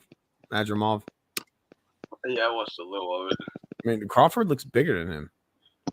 He looks bigger. Smaller. He ain't smaller, that's for sure. Hey, you could tell it Crawford sucked in, he's cutting a lot of weight, probably. I just watched it right now, and it's like it was raining during the face-off. It's weird. I've never seen a face-off where it's fucking raining. They're just staring at each other. Oh, Charleston White. Oh, okay. Oh yeah, Charleston White's funny. Crawford with the do-rag. Showing his age, you know, with the do-rag, huh? Who is he, Nelly? Bud's wearing the baggy clothes. He's wearing the fuck. How big he is. Yeah, you don't want to show how big he is, right? Wear the baggy clothes. I'm skinny, bro. I'm skinny. Well, if you don't, you know, if you only, you're only going to get, because even on the weigh-in, he's going to be, you know, drained a little bit, sucked down. Yeah. It should be interesting tomorrow to watch the official in ban. the ring, like there'll still be a plausible excuse of Crawford was a littler man. Yeah, but that's why they're building fight week. If all fight week they're both walking around in tank tops or something, you know, or tight clothing, you're gonna know that's bullshit. The Crawford's been wearing all this baggy shit. Yeah, that's for a reason. Yeah, I assume he's cutting a good amount of weight. Look at the back of the neck and the width of his shoulders when you see him from like a side profile. You can tell how big he is. He's fucking big. Why he's bigger than this guy? I mean, this guy's just like. I mean, people don't understand. Like these shorter guys with these shorter limbs, they have these big muscle bellies. You know, they build up a more bulky figure. But you know, with a longer guy, you just got longer connections. You know, your muscles are longer, so it doesn't come out like this big bulky, like you know, fucking Popeye bicep, right? It's just spread across. Yeah, so people get misled by like myself. Like I'm like over 200 pounds, and people look at me, they think like I'm 150 pounds. I'm not even kidding. I tell them, dude, I'm over 200 pounds, and they're like, what? There's like two types of muscles, right? There's the and this is for real. There's two types. It's the long elongated, like the tissues are just longer, so they aren't as bulky, but they can be much bigger and they won't. Yeah. Look. But there's the short, fat, like the stubby, bulky type. Yeah, like you see all those bodybuilders and like the IFBB and all that shit. Those guys are like little, like they have little arms. Yeah, like the Joe Rogan types and shit. Yeah, they're fucking jacked, and you look at them on TV, and you're like, "Damn, that guy's big." Yeah, dude, you see, it's like Mark Wahlberg. You see this guy, but then you see him in real life. He's fucking 5'3". Yes, you meet him in real life. You're like, that motherfucker's little. He's a little guy. Like, dude, all of your muscles can fit in two of mine. Yeah, they're just like they're little. They're little. It's the same with Stallone. You know, Stallone, you see him in the movies, is like Jack, the cliffhanger. I won't let you go. And you see that big ass fucking bicep, and then you see him in real life. He's a little tiny guy. Yeah, exactly. From the top of his shoulder to his elbow, it's like 10 inches. Yeah. So that's what I'm saying. Like Terrence Crawford, they're like, oh, look at Terrence Crawford. He's so small, and yet he's like this. You know, he's taller and he looks wider. Like you see his shoulders, like you could tell it's wider. So when he goes in the ring and he hydrates up, he might actually look bigger than this guy. Yeah, I think in the center of the ring, like, you know, final structure. Yeah, he's going to be longer for sure, you know. He's going to be big. This is why AJ is so weird. You see him with these big ass fucking biceps. Like this dude is like enormous. See these giant long arms. Like how do you have these big in the ring versus Spence? No one was like he was smaller than Spence. Everyone was like, "Oh wow, he's just as big as Spence." Yeah. Yeah, Spence was all dehydrated. He's able to grow even more now. He's going to be just as big as Madrimov. I mean, look, Spence went to the post-fight press conference, and he was all sucked in and dehydrated. You can tell his lips. He looked like he just got out of the Sahara Desert. His lips were all dried out. It's like, damn, like this guy was dehydrated to that level. Like his lips are still dry. His lips are cracking and dry after the fight. So that's some crazy shit. I could play it out of, but this is 15 minutes. What is this interview? Whatever this is? No, there's a Charleston White video here.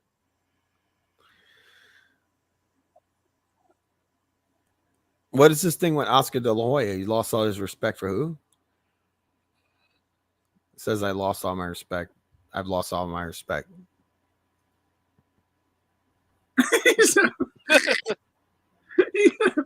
He said, I'm going to go and bash Jews on the streaming platform. That's all I just heard. That dude, Aiden Ross, is such a fucking clown. They all streamers are, but yeah. Did he get beat up by a fighter? Is that the guy Strickland smacked around? I don't know. Did you see Aiden Ross hit the fucking mitts? No. I think I saw him. If you want to look at something funny, just go. Saw Look that at little him. Indian kid fucking. He was doing mitt work. It was some of the worst shit I ever seen. Indian fucking kid. I forget his name. He fucking rushed up on that some other little streamer. Fucking smacked him up though. It was pretty funny. He ran right up on him, started talking shit. Dude stood up. He said, "Big pal." And then as like he was getting dragged away, he fucking like suckered him. Nice too. Fucking bitch smacked. Neil. Who's the troll? Who's the troll that the Diaz brother chased? The Diaz chased or some shit. You didn't That's see the that? one. That him. Yeah. Yeah. Who is that? that? The little skinny guy? Yeah, a little skinny. Isn't that Logan Paul's little bitch? I don't know. I think Like he basically like works for Logan Paul or Jake Paul. No. That's a different guy.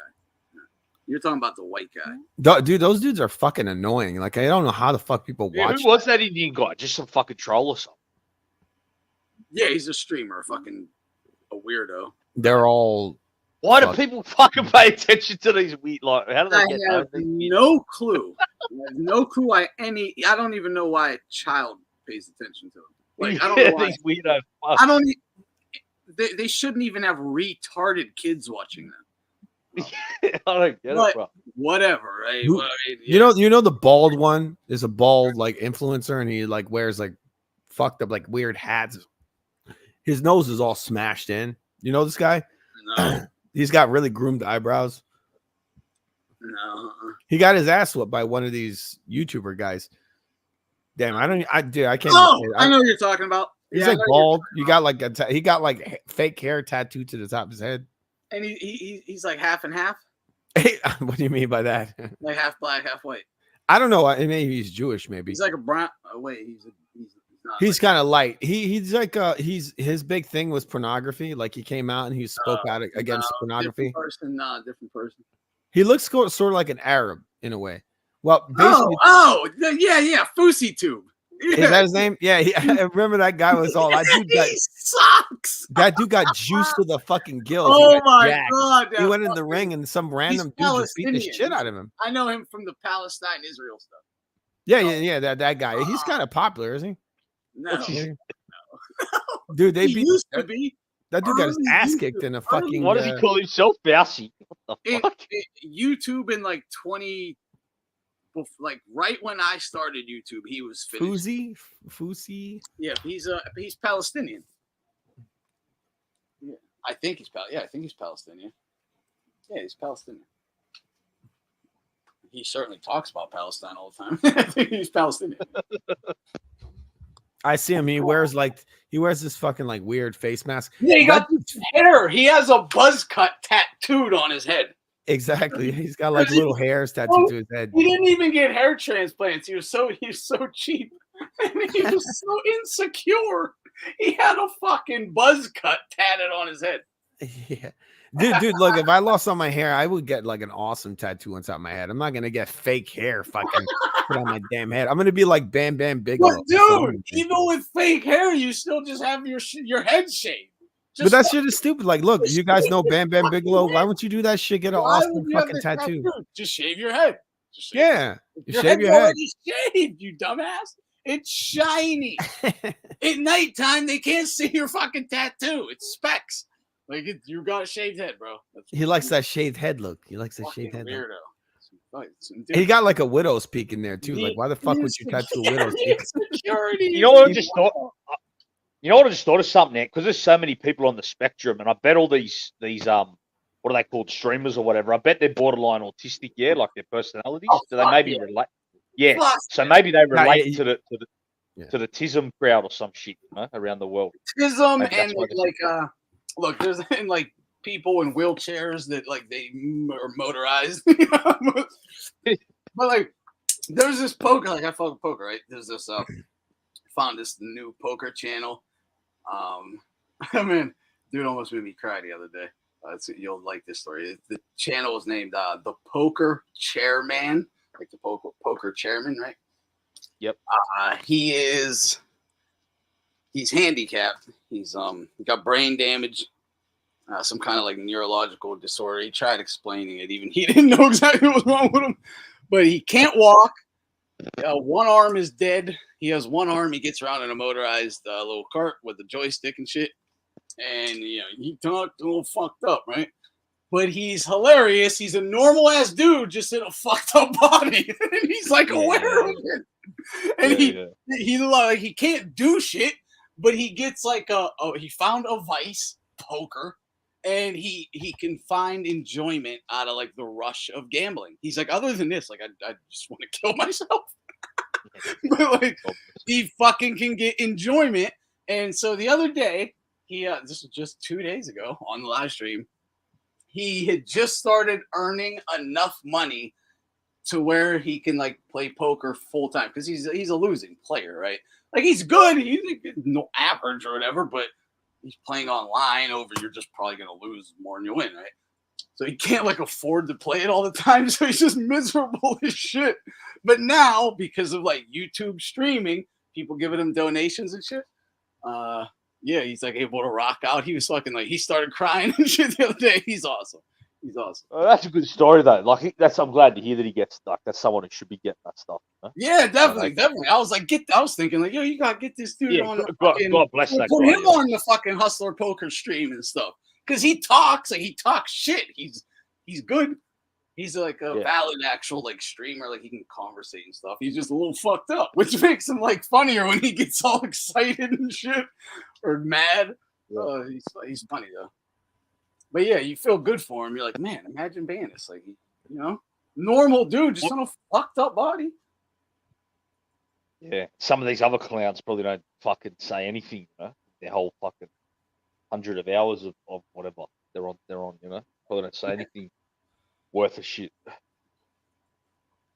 And I jumped on and just chatting with him on the stream and shit. I gave him a sub, bringing him up the No, dude, fucking yeah. It's like rock on, man. It's something you can get behind. Like, what I was going with this is like, why the fuck would these streaming platforms boost these fucking little assholes? I get it, right? I mean, because they're destroying young minds. That's probably why, right? That's it as well, yeah. Well, like, pick this fucker to let he can push gambling on the youth or something. Let him do it at least. Give him some enjoyment. But like I said, I wonder if some of their appeal is some of these idiots is that they're a bit autistic, so they kind of get the TISM crowd in as well. Has to be. Yeah, it has to be. Because they'll just be all nerds, They're fucking they're streaming off video games. You got to be a fucking nerd. Did you see that this fucking Eddie Hearn and Crawford did a darts match? Oh, did they end up having that? I saw they were talking about. They were talking. How the fuck do you build up a fight doing darts? Who won? I don't know. I'm looking at it right now. It looks he's a brick. So look, Hearn is destroying him. Hearn better win. Hearn is destroying him. As sad as it is, darts is a top, I think, 5 sport in the UK. That dude's all living in the pub. That's why they're all playing the fucking. Yeah, I know that's true. But still, fuck darts. They got such a big like pub culture. It's like ridiculous. Yeah, that's why I figured Hearn would be good. And that's what you play in the pub. You get fucking wasted. I know. But still, top 5 sport. Fuck that. Like, oh, dude, he got crushed by Eddie Hearn. This fucking guy got crushed. Yeah, well, I can imagine. He's fucking Hearns. Yeah, you probably don't even know how to play. Well, you know what? You know, Matchroom Boxing. Matchroom actually started, the company that started with snooker and darts, I think, them 2 sports before they got into boxing. Really? Yeah. Yeah. Oh, no wonder Hearn's good then. He's been playing darts since he was Crawford got hustled, Crawford got hustled back. He probably bet him like $100,000 or something. He's been playing since he was 4. He had a dartboard in his bedroom as a child. Well, they're saying he won this? Like, what the fuck? Like, he got it in between. Hearn has 70. I don't know, I don't know what's going on here in this competition. They probably built this shit for Crawford, but it looks like Hearn crushed him. Yeah, if Crawford won, Eddie Hearn would have let him. Yeah, he probably might have let him. Maybe he just got his hands up in the air like he won. It's a bunch of bullshit. I can't take this. Darts is just Eddie Hearn should just knock him out. Darts is like a prime example of just guys love to compete and talk shit. Because that's all it is. It's just like, hey, I bet I can throw this pebble in the cup. way more times than you can. But you shouldn't get drunk people to throw fucking sharp objects at things. It might hit somebody. It just seems like a bad idea. They definitely do. I remember I went to Florida I was on vacation and I was like making a joke, right? I was like, oh, well, you get people, because they didn't have a liquor license in the place, right? It was people throwing, it was a place where you throw axes at a target. And I made a joke like, hey, can I just bring some beers or whatever over here? He's like, yeah. And I was like, what? Like you actually can get fucking shit face wasted and throw axes.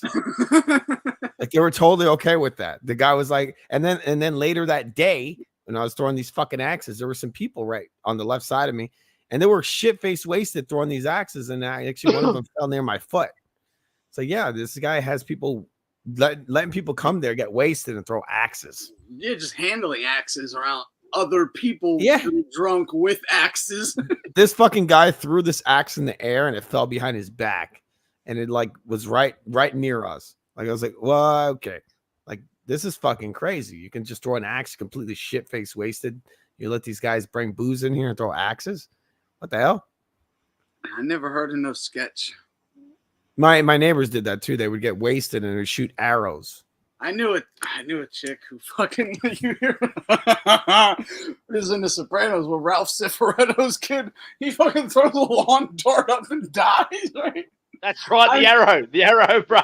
An arrow, yeah, right. I knew a chick who, with another, like, as a kids, they were shooting arrows in the sky. What happened, bro? And one came down and fucking zapped her through the calf. Right through the calf. Like, pinned her, whack to the ground. And fucked her up. She had a limp for the rest of her life, like a chunk of meat taken out of her fucking. She got like fucked up, bro. But yeah, she fucking was shooting arrows into the sky. Fuck. Yeah, because remember when he gets hit with the arrow, then get out of the way. Remember Paulie goes. Remember they go, I'll give him a break, Paulie. His kid's in the hospital, and he goes, I don't give a care if he's got 100 kids in the ICU with arrows in his head. That dude's a piece of shit. Fuck him. You know, when after the kid gets hit with arrow. yeah. Like when Paulie's like, he's a saint. Yeah. He goes, oh yeah, he's a saint. Because he pranked Paulie's mum. Remember when he goes, Peter Paul got caught sucking off a Cub Scout? Yeah, he's in county for sucking Boy Scouts off. He goes, oh, excuse me, ma'am, but I'm from our Sussex Police Department. He goes, Peter Paul got caught sucking off a Cub Scout. And surgery doesn't cover sexual molestation. Oh, yeah. That's he goes, insurance doesn't cover sexual molestation. Sorry. And that's exactly. And that's sexual deviancy or whatever. Yeah, something like that. And that's exactly what people do. Like, the prank calls shit definitely happens too. See how masterful that show is. I think that's the episode when he gets killed as well. They show him like doing that shit, and he gets killed. That same episode. He's a saint. I love that. Remember when they get rid of his body? Chris is all smacked out. Yeah.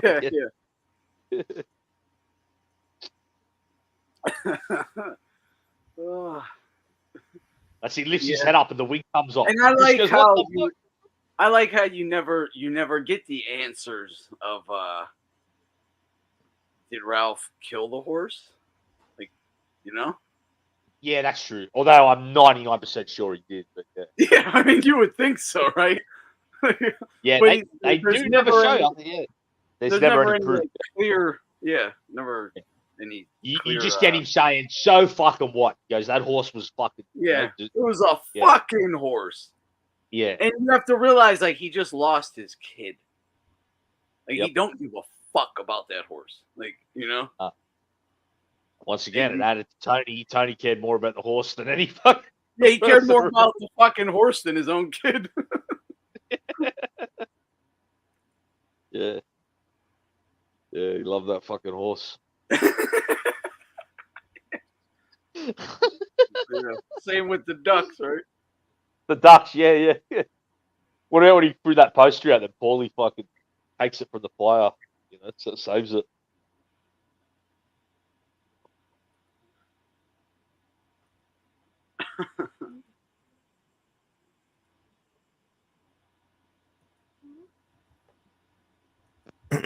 I saw that the Daily Show now has a Chinese host.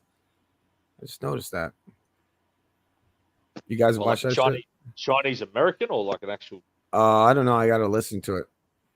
I I'm a thought Jon Stewart. Chinese with a British accent now runs the Daily Show. So a Chinese from England. All right. I thought fucking. Weird because he has like a British Chinese accent. It's like Oh, it's a guy. Right. You can hear the Chinese in it, and you can hear the. Oh, British. he might be from Hong Kong because they used to be a British colony. I feel like that show is just like an outlet for the fucking CIA. I thought like, I thought Jon Stewart was back. Oh, they were all terrible except for I just saw a clip of Jon Stewart making fun of Candace Owens. Oh, he's a total piece of shit. It was about Target pushing like the LGBT stuff, right? And he goes, Target is facing backlash over selling LGBT stuff, and then it just flashes. And they're like, here's what Candace Owens has to say. And she goes, if you shop at Target, you're gay and a pervert. And then it cuts. See, that's what I like. That's the second time she said something's gay. And he tries to make a joke out of that. Yeah, but it was stupid. Yeah, and then he's like, well, what if you're just there like to buy like paper towels and it's like a store close to you? And then Candace does a reaction to his reaction, and she's like, look, if you go to Target just for paper towels, you're still gay, you're still a pervert. You can't shop at Target or you're gay and a pervert. Why else are you shopping there? Did he have a clip of it, or she was actually like on the show? No, it was just a clip, but it was fucking funny. You are gay and a pervert. I mean, he's a piece of shit. Like if you watch the shit he did, not holding back at all. Just you're a fucking homo. Target. Don Lemon asks her. He goes, I'm married. He's, I guess, in a gay marriage or whatever. And he goes, do you believe that's a sin? And she's like, yes, you are in a sinful relationship. You are sinning. If you die now, you go to hell. And he was stunned, like what? He didn't know what to say. I sent that clip to my mum, and my mum just wrote back capitals, amazing. Exactly. Yeah, he's like, yeah, you're sinning, you're evil, you're in a sinful relationship. It's awesome. Yeah, no hesitation. Just that's what it is. Yep. And my mum like never sees shit like that because she's still old. If he dared to like question anything, she was like, hey, this is the religion. I'm just repeating what the Christians believe. The Bible says, so don't criticize me. Are you criticizing the Bible? You wouldn't. The Quran has the same thing. The Torah is the same thing. Like you wouldn't say shit to them. Like goes in on them. It's great. It's great. She's like, because Ben Shapiro believes the exact same thing, as a Jew, and she's like, you would dare not say that to a Jew on this show. You would dare not say that to a Muslim on this show. To tell them that their religion is wrong or evil, whatever. It's fucking it's seriously based. She's been going deep into like this. I think she just found out. I knew this shit from anyone like 20 years at least. But the CIA, like Mockingbird, Paperclip. That's what I mean. I think she's just finding out about this shit. Like, she's had her mind blown. I think until she was maybe 30, she's just a basic, right wing, whatever stuff. Yeah, exactly. Yeah. She's actually learning stuff now that's for real. Yeah, now she's like, oh, everybody on TV is a fucking CIA agent.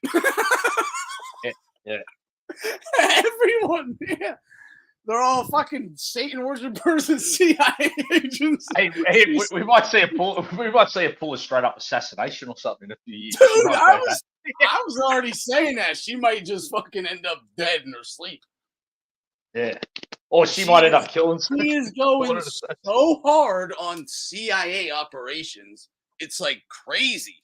Like no one publicly, because like she's not like a fringe personality or something. It's not like us saying this. She's fucking in like the mainstream political fucking news media, dude. And she's saying this stuff. That's crazy. No one else has ever been at her level saying that stuff.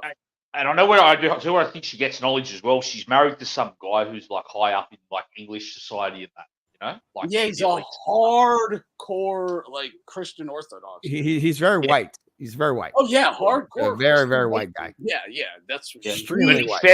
His family's very powerful, have a lot of money, they like that, a lot of knowledge. You know? Yeah, this is clearly like this is being pushed from him. Obviously, that's where she found like. Yeah, he controls her. He even says this. He introduced her to God and Christianity, and that's like her. You can tell that's her whole foundation. Before I think whoever the dude is, he's probably like a true believer. Into like Cardi B before that and all that. Yeah. I don't know what she was. I'm just saying. She seems educated. She's a fucking. But you got. I mean, dude, as a young girl, she was a fucking young girl in America. Like, what the fuck, young dude in America wasn't fucking retarded? What a whore. I'm kidding. I'm joking. Yeah, I don't know. I think she's from a pretty good background. She's from. I don't trust her at all. Pretty nice area. Free thinking. Yeah, I see her. She does some decent debates. She does all right. Because she just has a YouTube channel now, Candace Owens or whatever. She would, wouldn't she? Go check it out. Go watch her and Don Lemon first. Watch that one and jump off from there.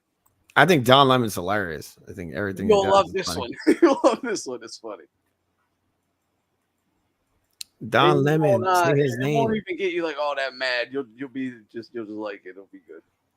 When Paulie and Tony go on the lamb. Oh yeah, I remember that one. That's when remember Tony's gonna whack him in the boat. And yeah.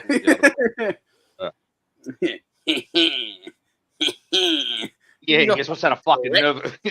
Yeah, you really get that looked at. I mean, you got like a tick or something. That's what when Paulie actually was straight up with him though. That's one of the like honest moments. He's like, I do it when I get fucking nervous. Yeah, yeah. It's and it's familiarity breeds contempt. You know, he's around this dude so much, and he has like you know, you could be like, well, he thinks that he was, you know, speaking to New York, and he was. Which he was. He was. Yeah, he was. But even before that, Tony never liked him. Yeah. He would tell other people like, "Oh man, Paulie was the fucking man back in his day," but then when he got around him, he's like, "You fucking idiot!" Like all the time. So, you know, he never like really showed the guy the respect that he would like tell other people, like, "Oh, back in the day, Paulie," and you know. But he certainly didn't look at him like that anymore. Nah, it was one of the things he knew he was the man when he was younger, and as he got older, he looked at him as more of a gronk. Huh? Yeah, definitely.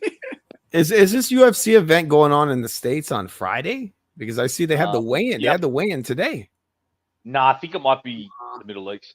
Don't take my word. I'm not sure. That's weird. I feel like it might be. The UFC fight takes place in the daytime.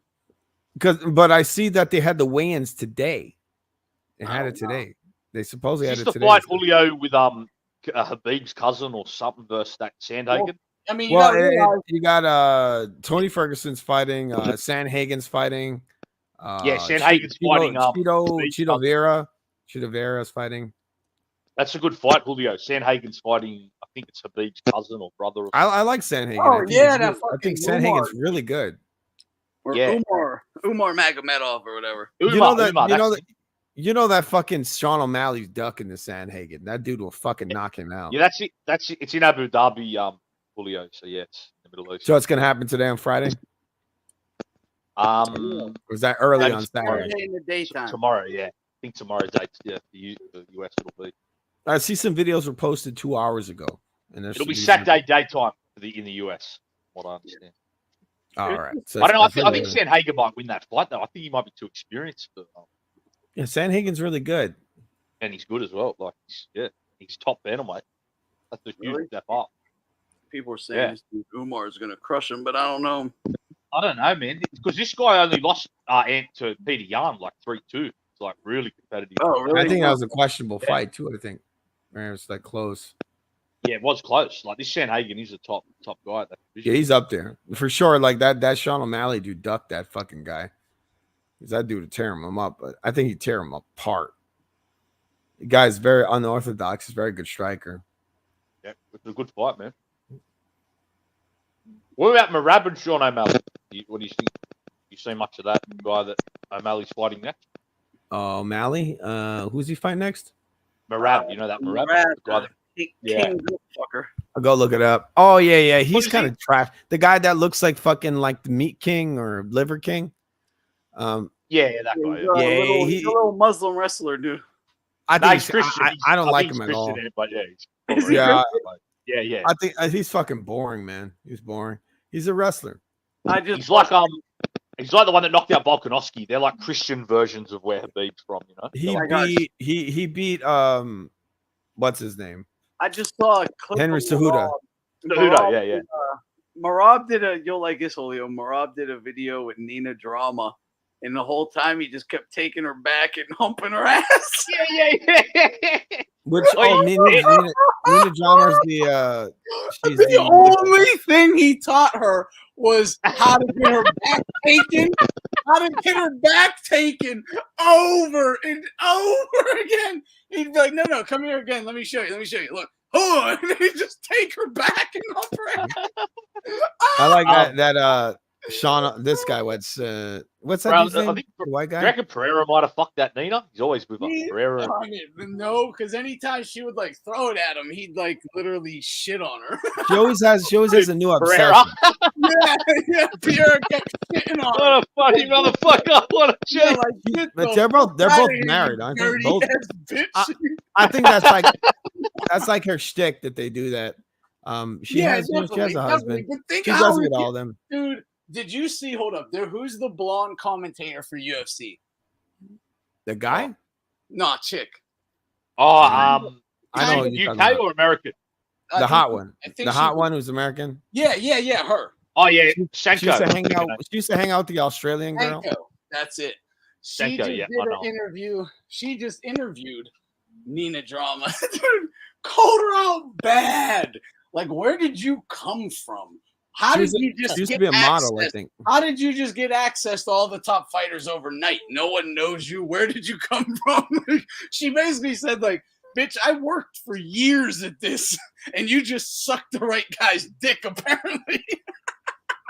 She was a model. I think that's where it came from. Yeah, exactly. What does that mean? She was a model. That's right. Yeah, what does that mean exactly? Escort? What's that mean? Especially in the 2020s, what does a model mean? Put it this way, I never heard an escort say what when you say to an escort, what do you do? I model. That's what they say. Every escort says they're a model. You know? Oh, you know, say it, model and other things. They'll say I'm a model. yeah. Other adventures I undertaking, say something like that. You know, Yeah. a model and other things as such. Yeah, I'm a travel companion.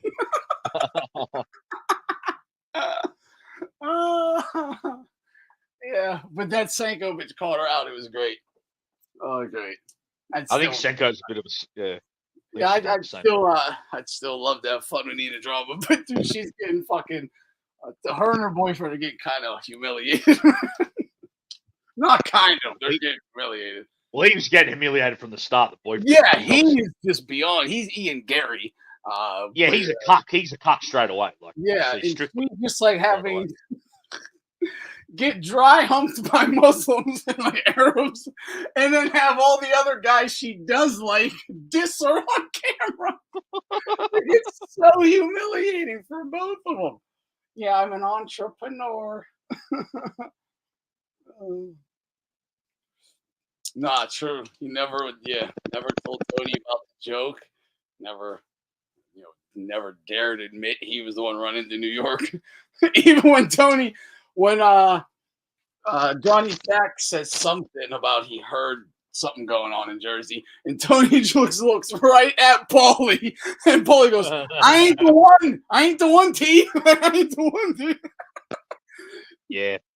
That kind of says it all too. Like, because one look and you know what he means. You know what he means. Like, so we get it. But Zed's right about that because if Paulie admits it for sure, I'm pretty sure he gets whacked. You know? He definitely Paulie does. gets knocked. Yeah. Yeah, he definitely does. So That just kept him alive, you know. Yeah. By, Come on, just admit it. All tapping. Come on, just admit it.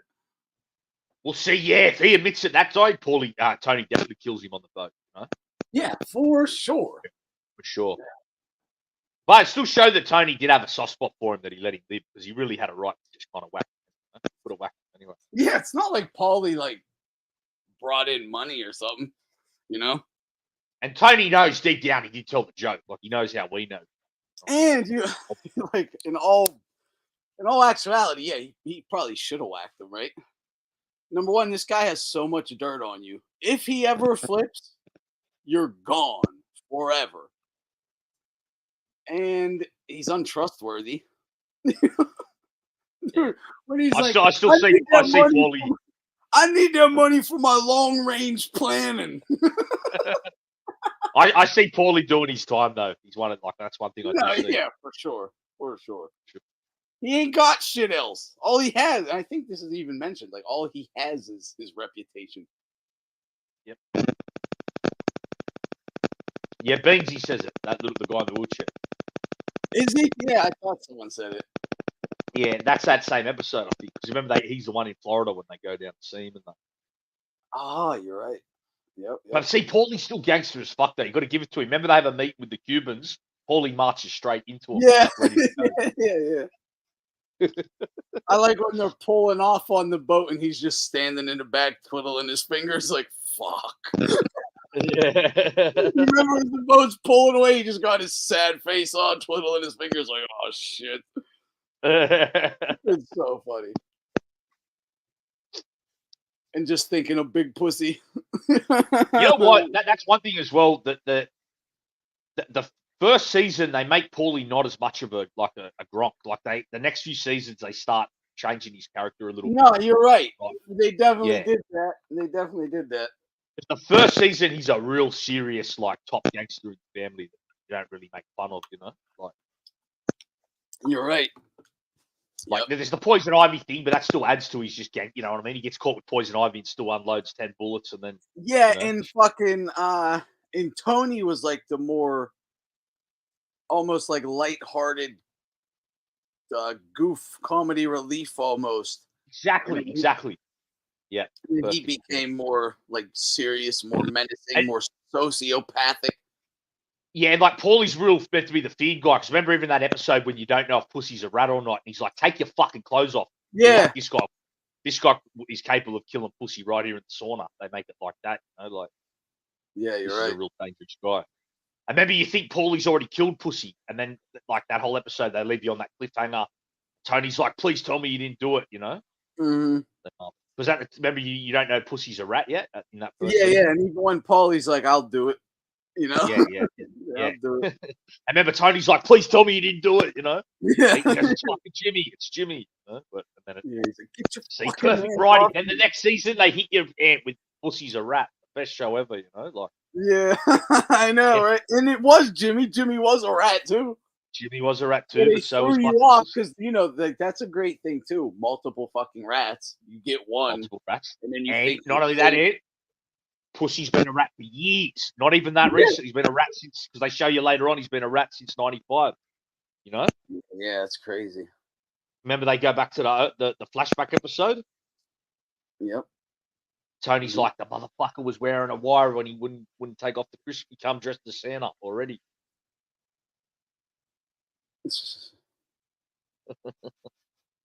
Yeah, exactly. Yeah.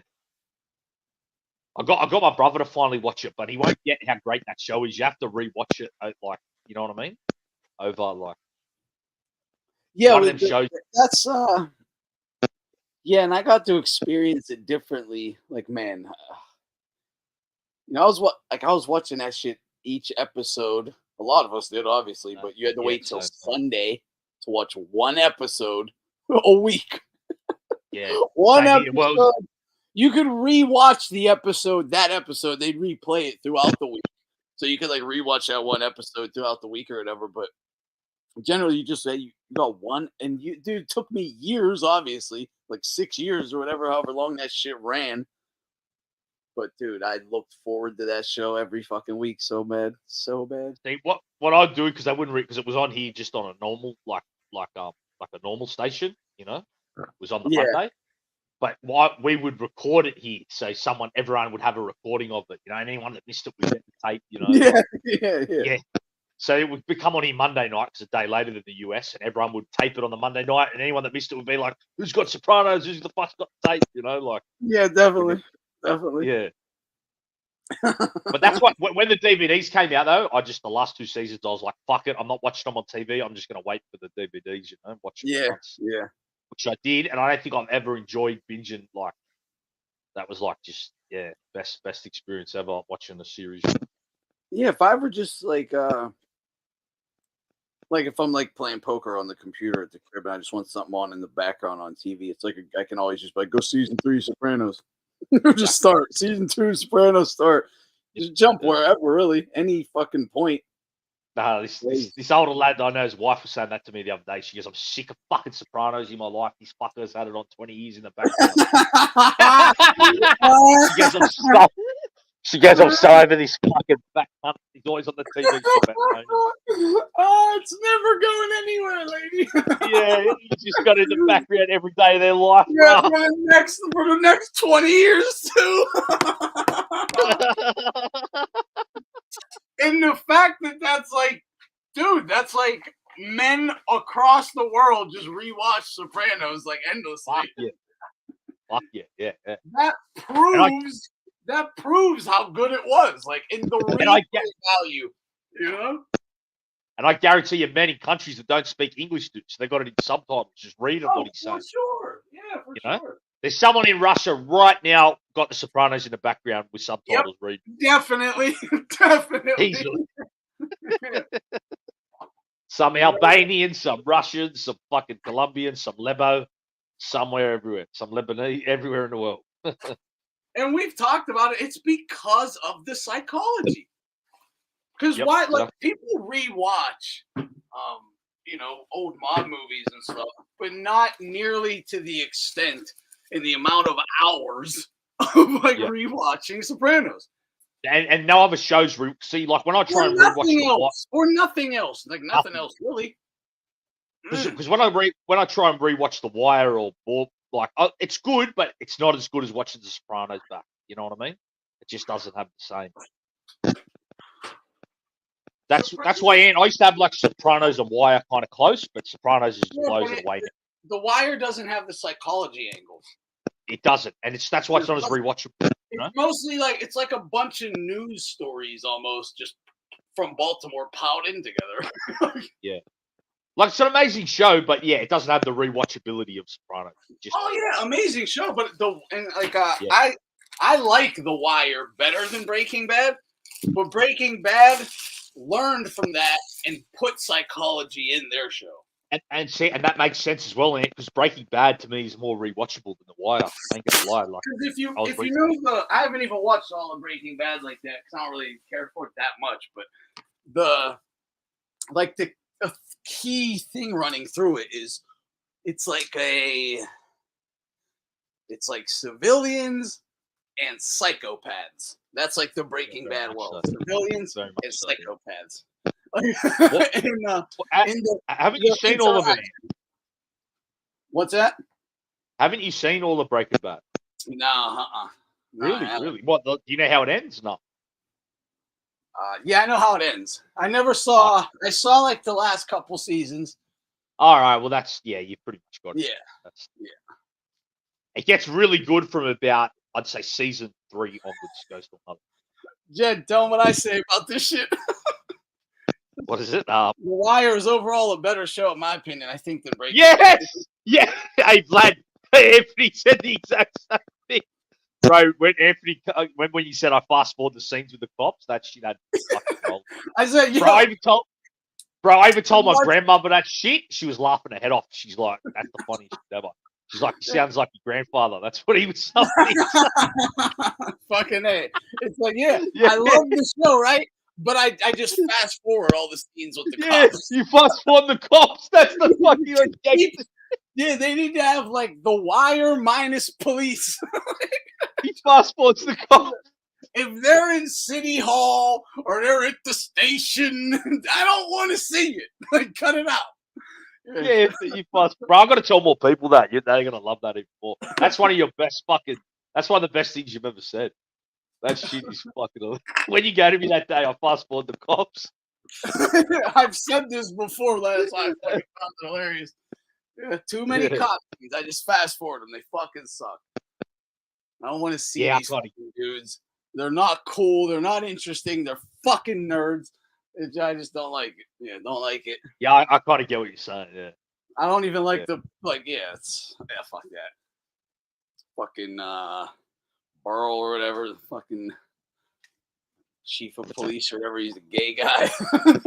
Yeah, I hate that fat homicide detective. I hate yeah. I hate that fucking Herc. He's a fucking gronk. He's a gronk of gronks. That Herc. You know, he's the definition of a gronk ant. That fucking Herc guy. Yeah, all the cops are truly gronks. They're all gronks. Every one of them, every politician, every fucking. None of them are like men. They're all fucking. Oh yeah, they suck. Yeah. I remember this one dude I was having this argument back in the day. This was like while it was like a week by week. I'm arguing with this black dude. He's like, I like Lieutenant Daniels. I was like, what? Oh yeah, of course he does. Like, I get it. Out of all of the cops, he was an older black guy himself. But like, out of all the cops, he'd probably be the best, I guess. But it's like, he didn't really have any substance either. Again, where's the psychology? He didn't have any substance. I'll tell you what one I did respect, actually, the dyke chick, because remember when they say to her, just say that Weebay's the shooter, and she's like, nah. I kind of respected that moment. You remember that when she wouldn't say? You remember when she got shot, and they're like, just they point to her like saying it's Weebay. We know it's him. Just identify him. She's like, nah.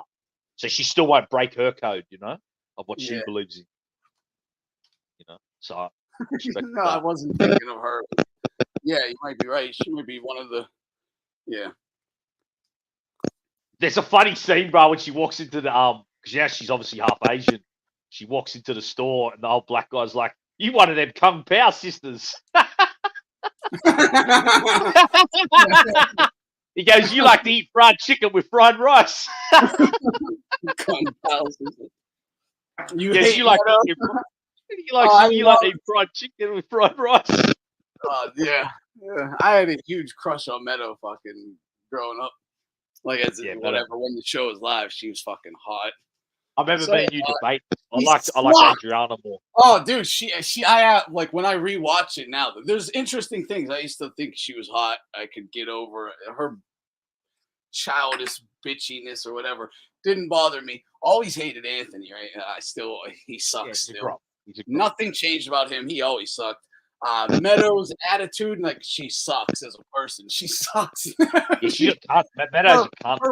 Her cuteness can't blind me to her ways. Right? Like, no more. She sucks. But the mom, Tony's mom, I used to hate that bitch watching it live. She's one of my favorite characters on the show now, man. She really is. Olivia, first of all, she's she is like every Italian mom. They're fucking demonic or something. They all have that same whatever she has. Like, that's what so many of them have. But she's like as gangster as it gets. She's so Machiavellian, so deceptive and manipulative, like full. She's like out of because like the psychology and psychiatry is a big deal. She is like the Ted Bundy of psychopaths in that show. She makes Tony look like a fucking child. Easily, she controlled him. She like owned that dude's brain. Yeah, no, she's way worse than Tony.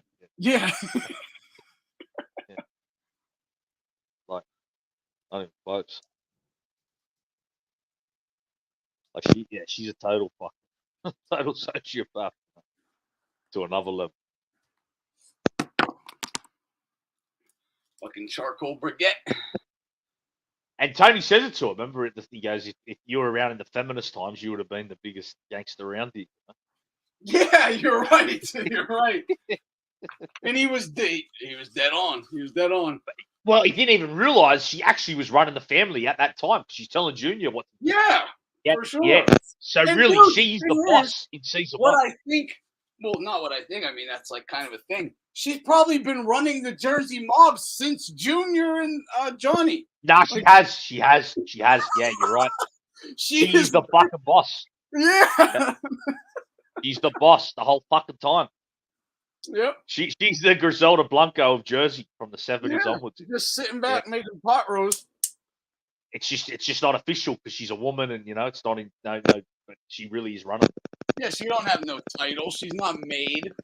She's just at the dinner table every night giving her input. That she don't need to be, Yeah, exactly. Yeah. And that's how I think the woman boss thing started in Naples. I think a lot of the time the men were like, this bitch has been telling me what to do anyway. Just give her the title while I'm in jail. Yeah. I think that's probably how it happened, Yeah, absolutely. And remember that woman boss in Naples has a joke with Tony. She goes, well, it comes easy for Italian men. We've been telling them what, when he meets that boss. Yeah. What's he call the fucking black Jew dude? Oh, what the Hasidic homeboy. Hasidic homeboy, that's it.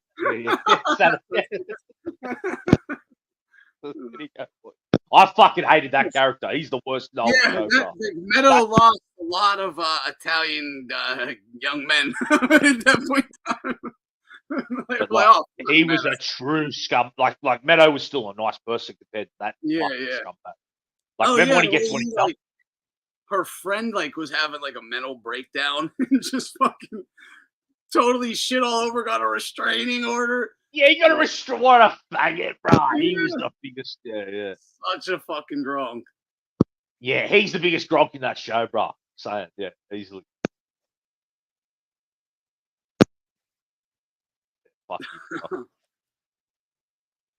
They should have at least had a scene where Jackie Jr. fucking smacked him around or something at least. I know, right? You would think that. You would have at least something like that. There's a well-known case in my area. A well-known case. I mean, it's made the papers. There's a story in papers and shit.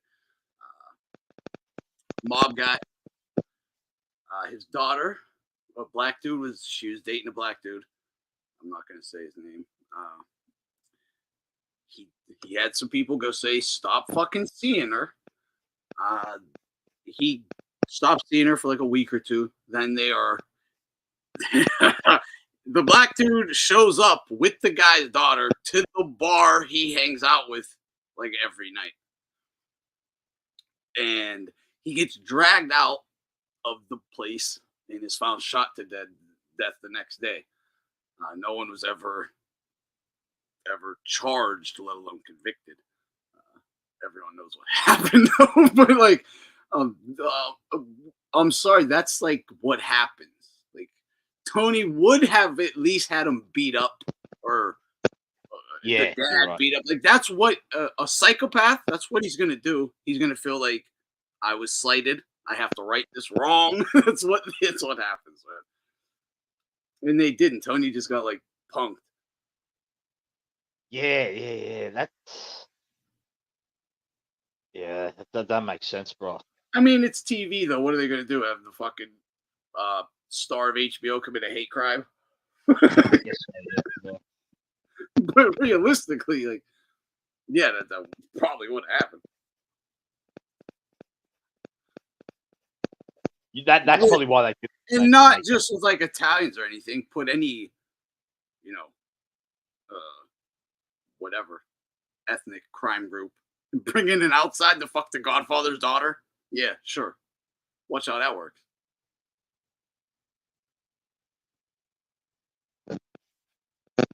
End up in the fucking bottom of a lake real fast.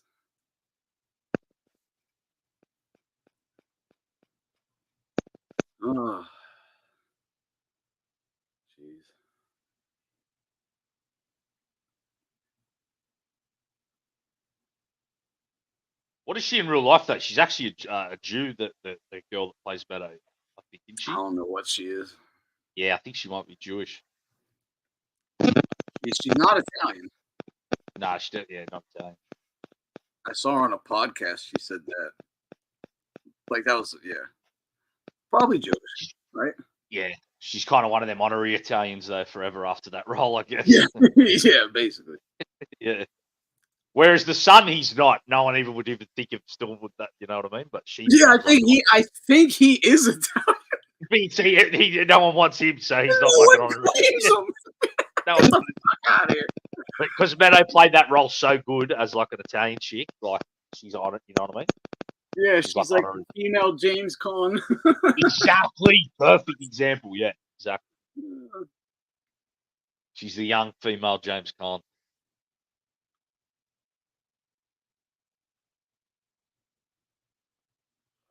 That is a good point there, Zed. Breaking Bad and Sopranos both have like a lovable lead character. The Wire doesn't have someone like Tony or Heisenberg.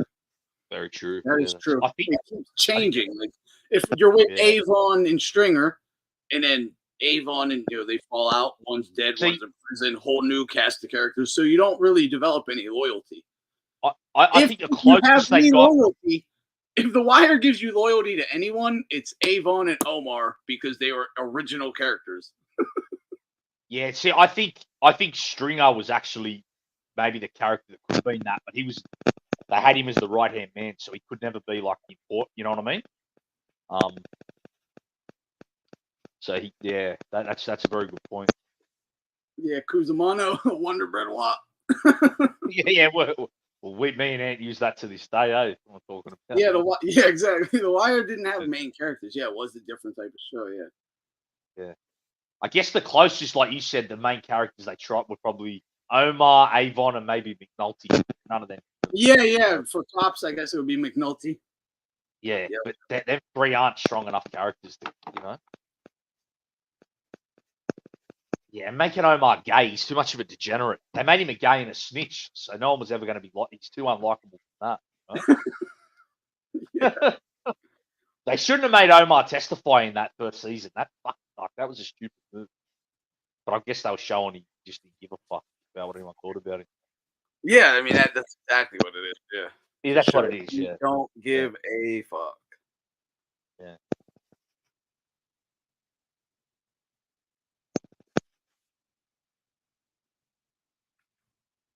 Yeah, if Omar wasn't gay and a snitch, I think he'd be our favorite character. Yeah, Bodie. I like Bodie. Bodie, yeah, I didn't like Bodie for some reason, but yeah, I can see why you like him. Yeah, I like Bodie. Yeah. Bodie was like every dude I grew up with, so I was like, no, he definitely was. He's a bit of a bully though. But I guess that is, there are a lot of lads like that. Yeah, definitely heartbreaking how he went out. I remember I got into an argument with the same older black dude who liked Lieutenant Daniel. Because after Bodie died, we were talking the next day, and I was like, man, I like Bodie. He's like, but he's a snitch. I got mad. I was like, if it's fucking Marlo breaking all the rules. Fucking argument. See, I kind of like Marlo as well, though. Marlo's probably my favorite on the show. Yeah, I think I like Marlo. Yeah, I mean, he is my favorite of the show. Yeah. And I kind of like Stringer Bell, even though he was a snake. Yeah, definitely. I do appreciate how they. Oh, Avon was solid as well. So yeah, Avon probably number 2 for me. I like how Avon's probably the most stand-up guy. Like, how about El Mayo? Oh yeah, bro, what happened there? I have no clue. You know what I think? I was saying to recognise. I think the ones that are still in charge now, the other sons, Chapo's other sons. I think they might have told that other one, like, because I think that other one might have said, "I want to like go to America," and give a clap up. And I think they've said, and it's like this. Okay, you can go snitch. Like, you can go snitch, get all our enemies up out the way. You get out in 5 years, and all our enemies are gone. Yeah, I reckon they've said, take this old fuck with you. Let's get rid of Exactly. him now. No, I believe this. Yeah, I don't know that that's happening, but it makes perfect sense. That's the only thing I can think of. Everyone agrees that this happened. They got on a plane together to go look at a property in Mexico, but it was right along the Mexican-American border. And the pilot, whether he was like a CIA asset or FBI asset or paid by Chapitos, right, to just fly a little bit further across the border, and it's a wrap. Yep. Well, honestly, if they're going near the border, I think they'll go on to probably look at some tunnels. That's what Elmire thought. We're looking at tunnels like smuggling. Probably, right? That makes sense. Yeah, I'd assume that's the only reason that guy's leaving. Something very important. Yeah. With the future of the business. And they've flown him into Texas and fucking thrown him under the bus. You know? Yep. And the fact that a war hasn't broken out means that's why it's smart. Because if they just kill Elmire, I mean, Sinaloa goes to even like it's the most dangerous place. They've already had like a meeting. Like it seems like that everyone's like, yeah, this is okay. We accept this. It's fine. Well, if they flat out had killed El Mayo, then like Sinaloa goes to the most violent place on earth. You know what I mean? Yeah, right. Yeah.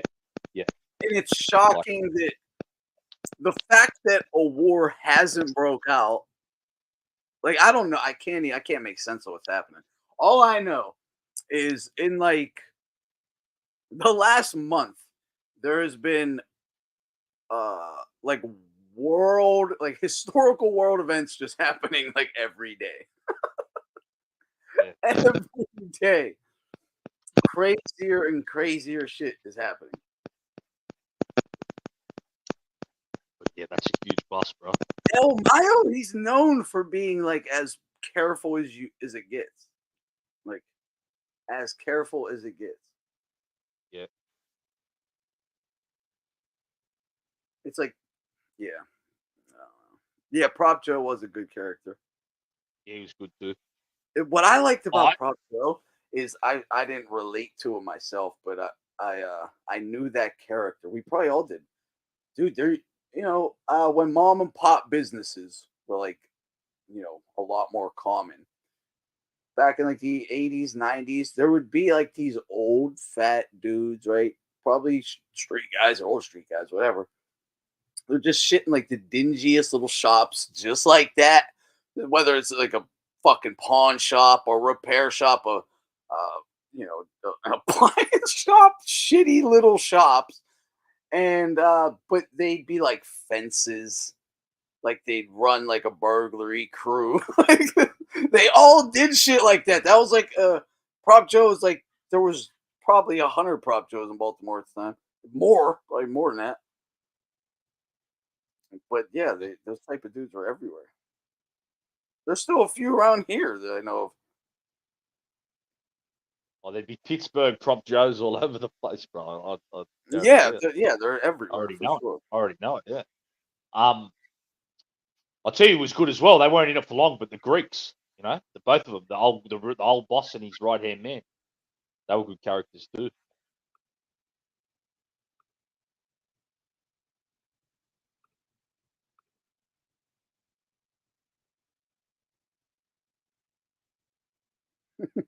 Yeah, exactly. They could go in and the old Prop Joe mom and pop types, you might be able to get 50 a week out of them or something like that. Yeah, go try that shit at Starbucks.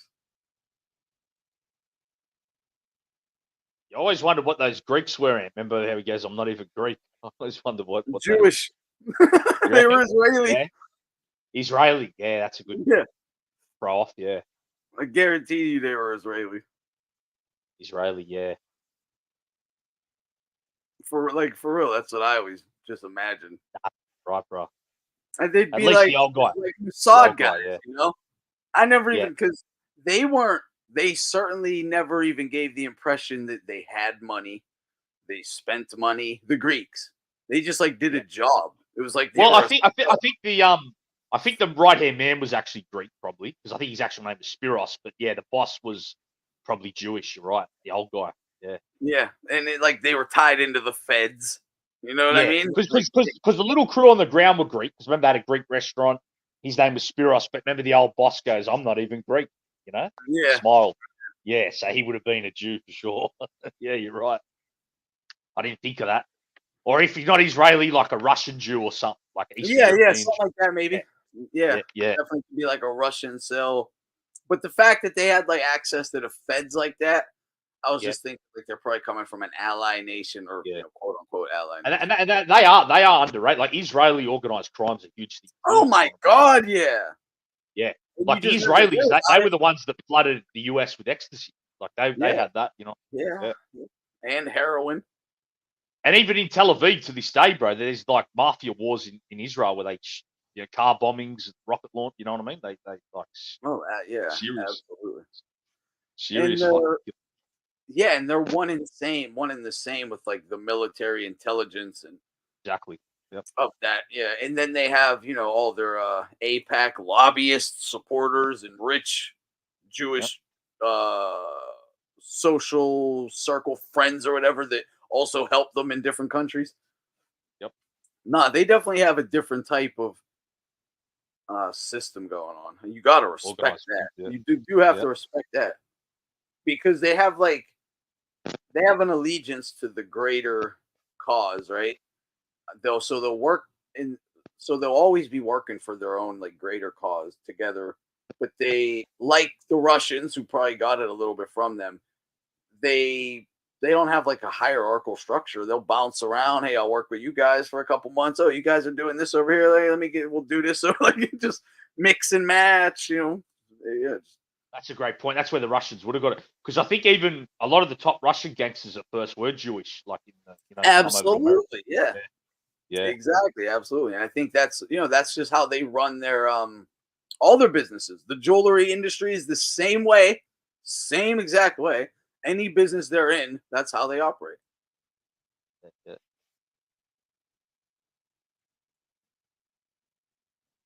The Greeks knew everything before it happened because of the exactly connection. They did. It was untouchable. It just goes to show you how it's all connected. Yeah, think about it. They're bringing in fucking, shipping containers full of smack. Containers of women, everything. Yeah. Yeah, that too.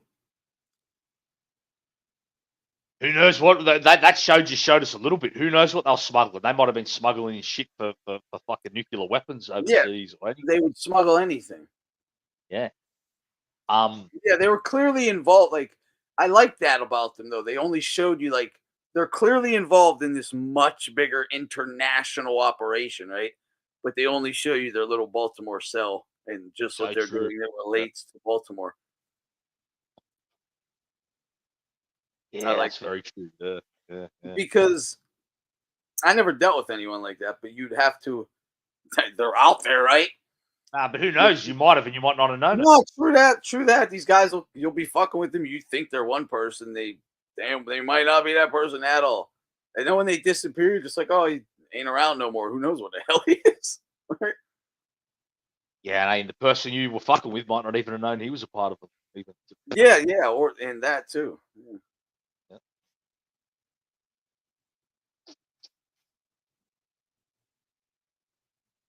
That's the whole thing with the organizations now. Like, I just can't trust people like that, man. Like the bigger, like a couple people doing something is one thing. When you're getting like 8, 9, 10, 11, 12, like you're crazy. There's no, someone's snitching. Someone's telling. Like you said, yeah, the bigger something you're a part of as well, the more you're just a pawn, huh? Yeah. Yeah, definitely. Just think about it. Like you said, if you're dealing with an international group, you're just an associate of the little crew in the city that you're in. You know what I mean? Yeah. Yeah, you're nothing.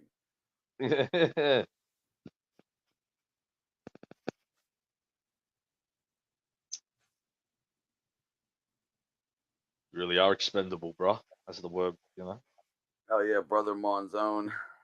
He was good. He shot Method Man, remember? Yeah, that little speech he gives them is the shit.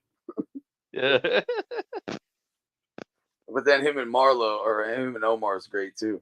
Like, I don't see no sweat on your brow either, bro. Yeah. Oh, that shit. And that's it. They're the ones that got Stringer, weren't they? I remember they're the ones. Yeah. That killed him. Yep. Yeah, that's it. You still don't get it, huh? This ain't about your money, bro. Your boy gave you up. Yeah. and fucking Marzone, brother Marzone, he's sitting there just so calm, has the pistol in his hip, just chilling.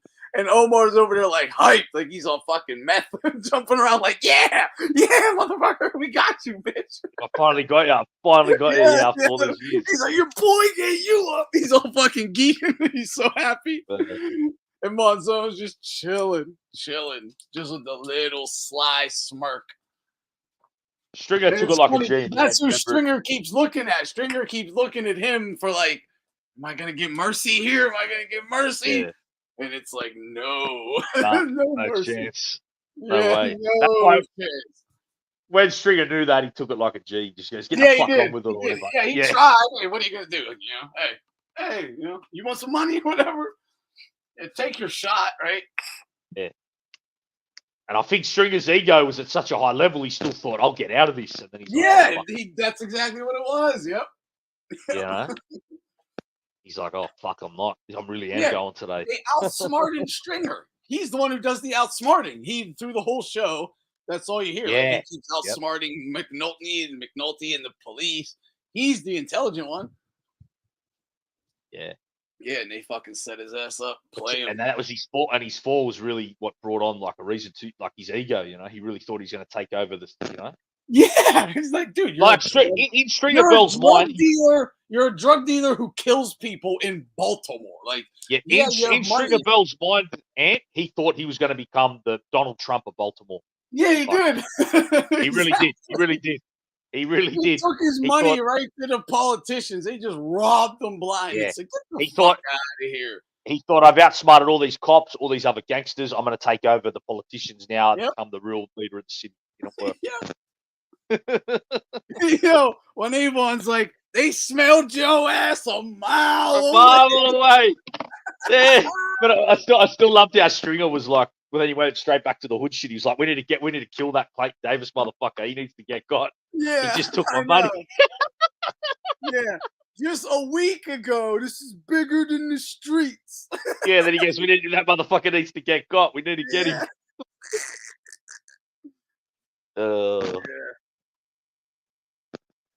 So he still is a great show. Like, yeah, no, it is. Classic. Yeah, it's classic. It's top. I got that. Sopranos and the Gomorrah, the show I put you. I just think they're the best shows ever. You know? Yeah, what was Frank Zabaka fucking thinking? Oh, is that the union guy? The one that ran the union? Yeah. What he had to do? He just had to keep his mouth shut, and they were gonna free Ziggy. He was an annoying fuck. He was gonna lose. Frank was gonna lose the union, obviously, right? The union was gone. His honor or whatever in the union would have been gone, but his kid would have been free and lived, and he would have lived. But the union, he literally chose his union reputation. I knew he would that. Yeah, for sure. It's like Paulie. It's all he had. I knew he was gonna. He thought he's so obsessed with the union. I knew it was gonna kill him. You know? Yeah, when the union and it never did anything but fuck them every which way. He was fighting like he was trying to push a boulder up a mountain. It was just always gonna keep coming back down on him. Yeah. Now how funny. Now Ziggy's in fucking Maryland State Prison getting turned out for 30. He's got to be on the PC yard for sure. Yeah. No. What about when that old cop starts the task force just because like he's angry at that Sabaka over what is it? Something in the Polish community. Sabaka got man of the year at the church or some shit. That's what actually starts off the investigation. Oh yeah, he's such a fucking wild dude. He goes, we need to start an investigation on Sabaka. He's got all this money at the church. He's getting he's like, why are you investigating this guy? The target is Frank Zabaka. He didn't give a fuck about. Hey, they crime. stumbled onto an international like organized crime mega syndicate, and he's still worried about Frank Zabaka, the fucking union leader from Baltimore. Hey, Ed, that's like you've got a link to the Kinnahands, and he's still going after the local union guy in the city. Yeah. You're still chasing corner boys, and Yeah. Well, even less than a corner boy. He's just a fucking union guy. Like, he's, you know, like the Greeks can get it. Target is Frank Zabaka. Yeah, the Greeks will use 100 guys at the union to get the shit through. So Zabaka, Yeah, really. like he's irreplaceable. He's replaceable.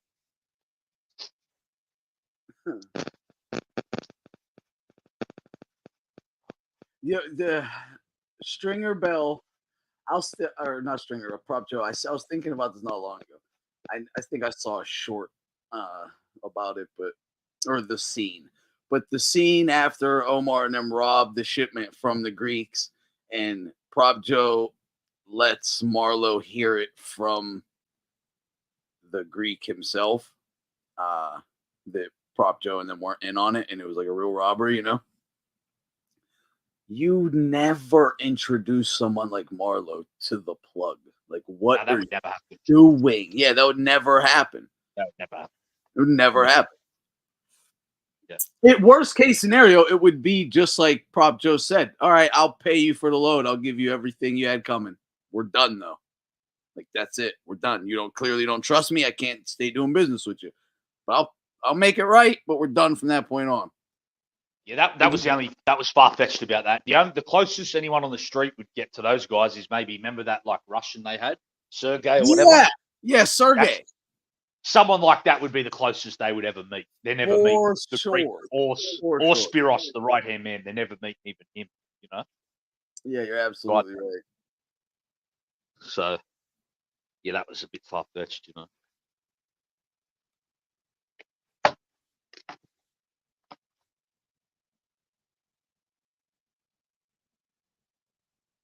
Yeah.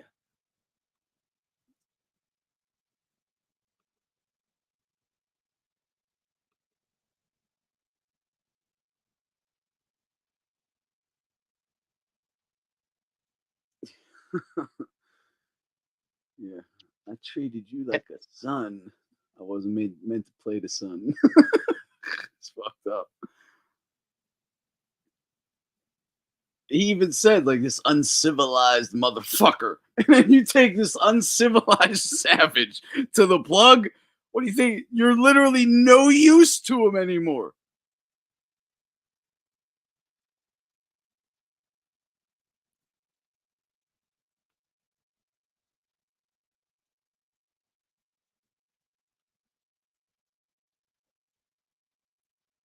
The Wire has a lot of different storylines.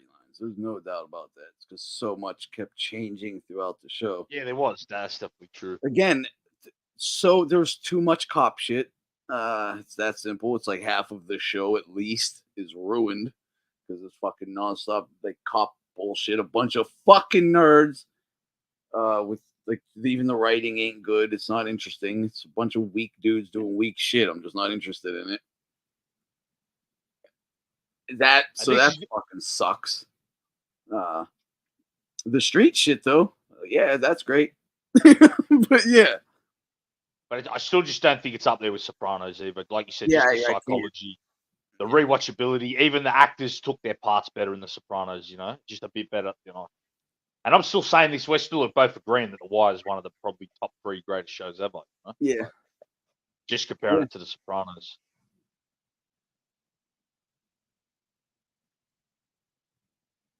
Yeah, a lot of great stuff in The Wire. A lot of it, And the characters, like you said, there's just no one close to a Tony Soprano or even like Tony's mom.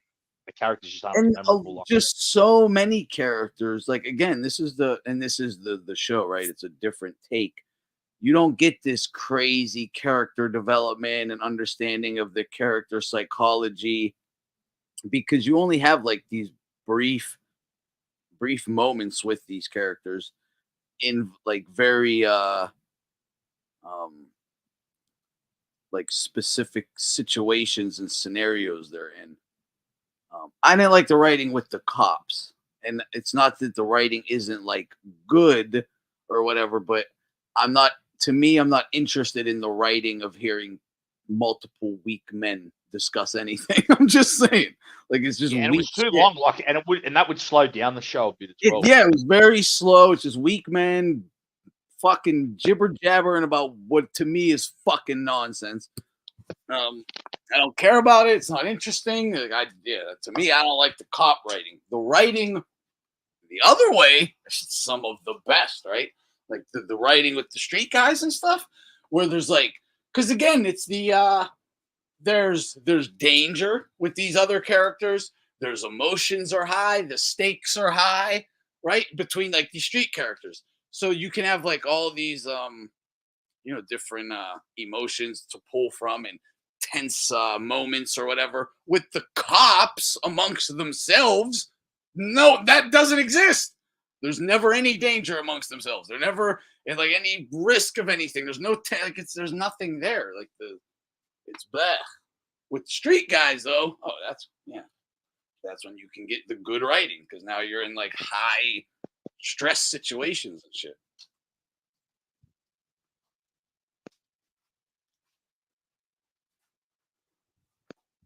That's what I mean.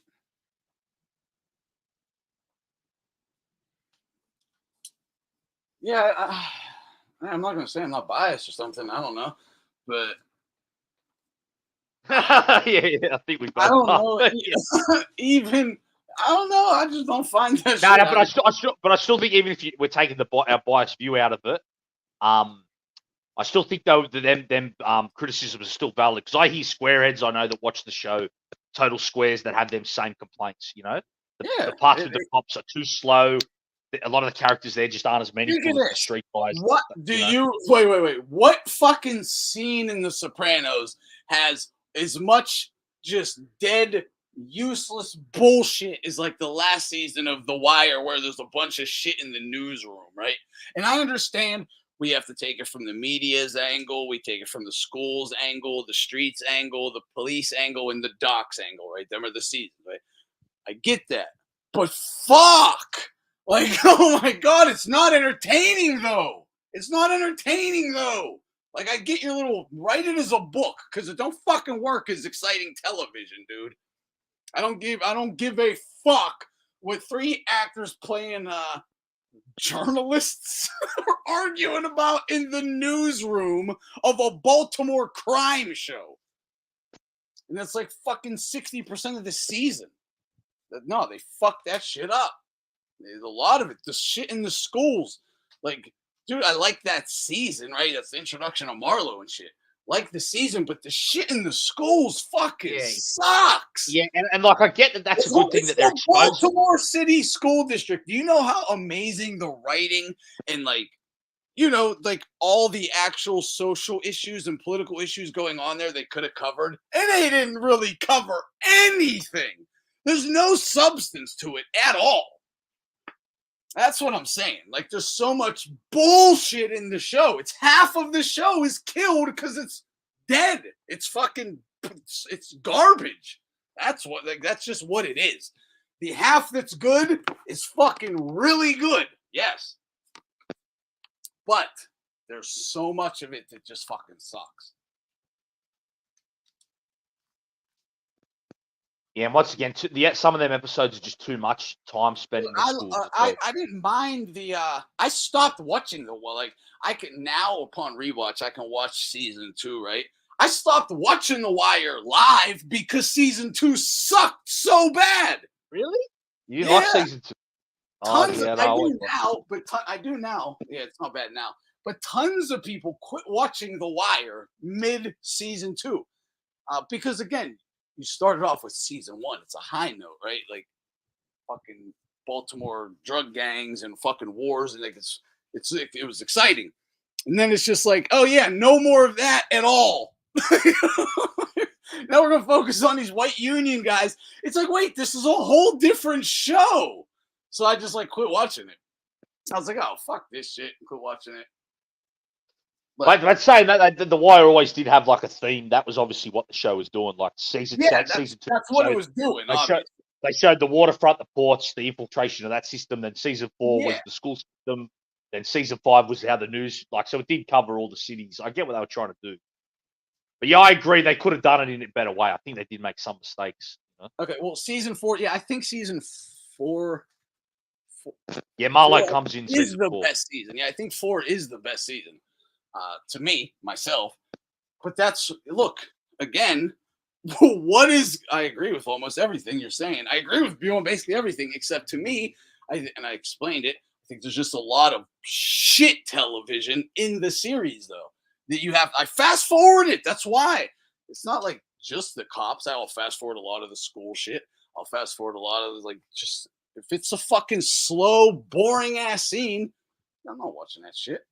Yeah, see, I noticed the doc season gets hate, but I really like that doc season. Yeah, I noticed that most people, don't seem to like it that one that much. Yeah, season 2, like, I'm surprised. I was surprised The Wire continued after that with how many people quit watching it live. Yeah.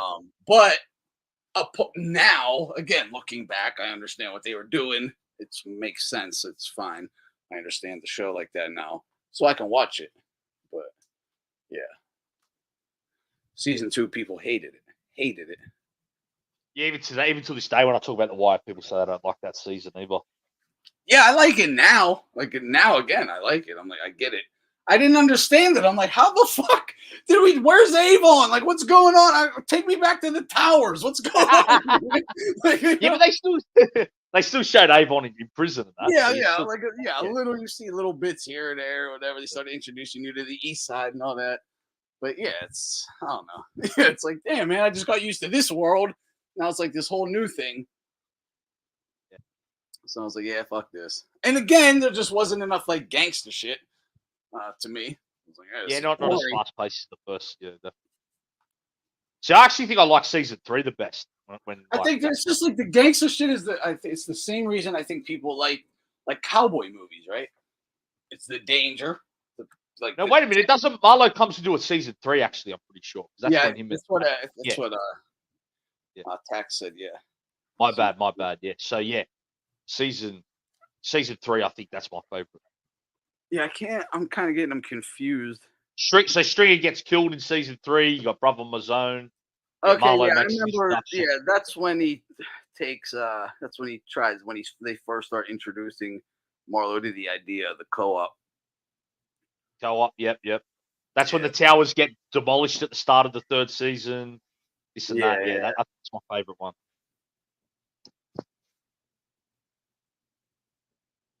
Yeah, I think I like season 3 the best. Well, I remember season 5 being hectic, like it ending pretty like amazing, you know. And this is the other thing. The last season, right? The last season is fucking great.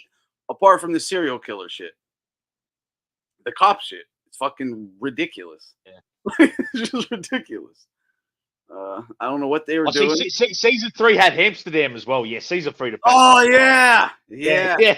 Season 3 the best. Yeah, season 3 probably is the best. Season 3 probably is the best. And 4. Season 3 and 4 probably 1, 3, and 4. I like that. They're all good, really. They're all good. But yeah, that's just my one complaint with The Wire. There's a lot of fucking shitty parts. That's all I can put it. Just a bunch of shitty parts. Like and there's shitty parts in The Sopranos to me too. Not nearly as many, but I can give you. I hate fucking Carmela. All right, hate her. I don't like watching her in the.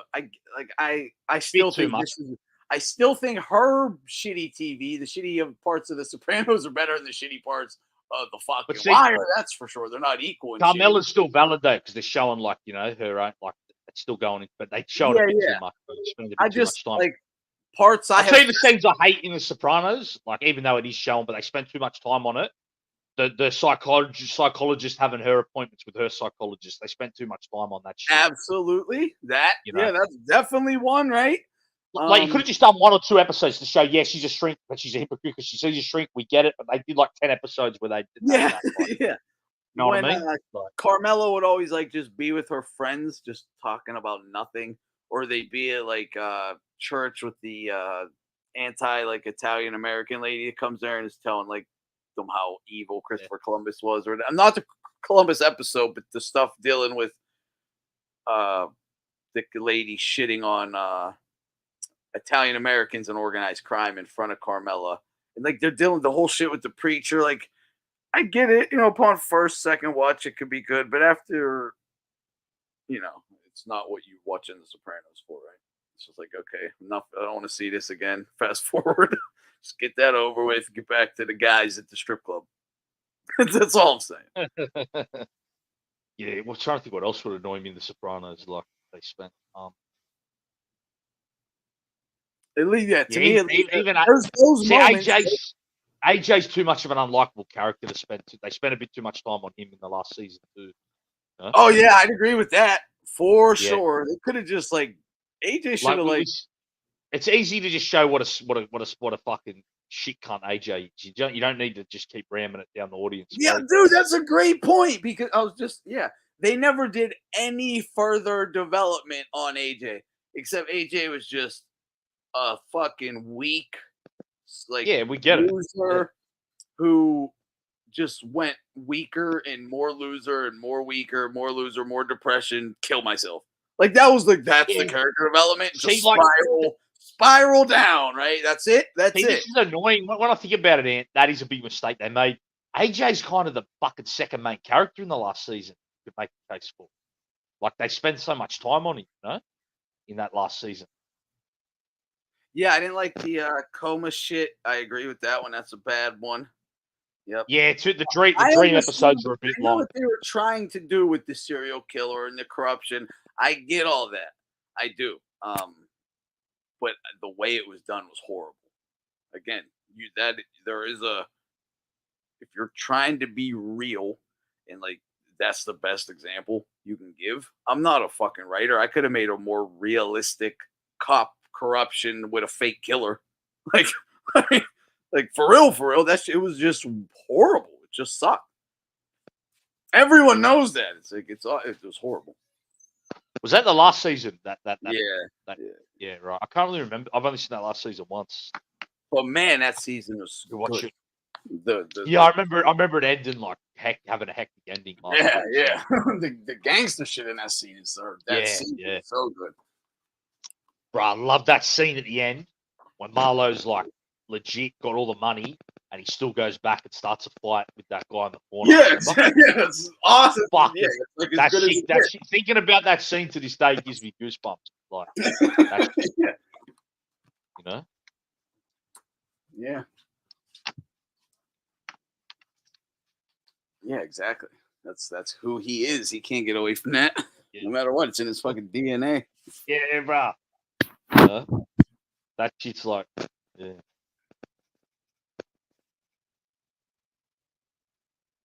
Yeah, and it's one of the best is just when Monk, Chris, and Marlo are in the fucking holding tank. As soon as we bounce from this here, you're going down on them corners. Let them boys' word ain't get back to me. I'll step to any motherfucker. I love that shit. My name is my name. Dude, that scene is so fucking intense. Chris is like, oh, I'm done. Like, they got me for murder. Same DNA. And he's just like, yeah, I'm fucked. But whatever. But that's a good point on the Tony drink. When Tony got shot, they spent way too many. That killed that season. Those episodes. It did. Yeah, way too much. Dude, I hate whole episode. Dude, you can't do fit. That should be like a 10-minute scene in one episode. Yeah, even Tony's dream episode, the one before, in season 5, they should never put that much episode into a dream. It's like when you know what your strong suit is, like don't deviate that much. You can deviate a little and get creative, but stay creative in the realm of what. I bet you like me. I bet you never rewatch those dreams. I bet you fast forward. No. Yeah, I do. No, that's it.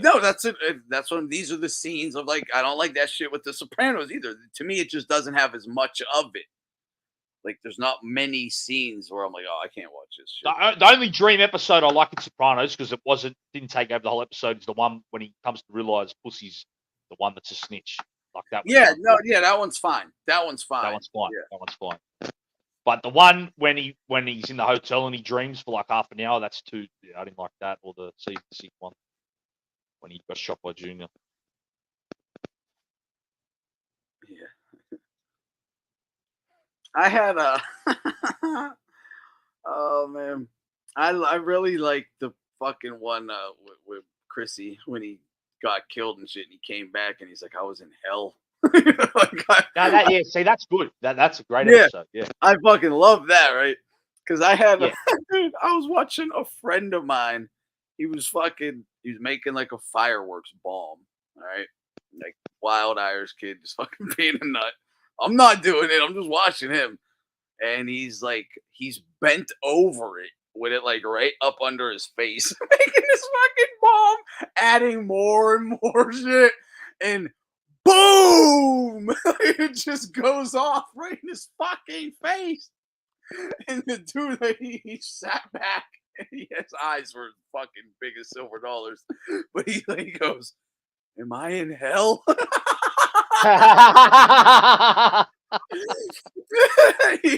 he had like a hell. He was like fucked up, and when the way we were looking at him, he explained it. He's like, it was so awkward. He didn't know where he was. It was all weird. Like we were hovering over him. He was scared, and he was like, I felt like I was in hell. And he just asked him. We all started laughing.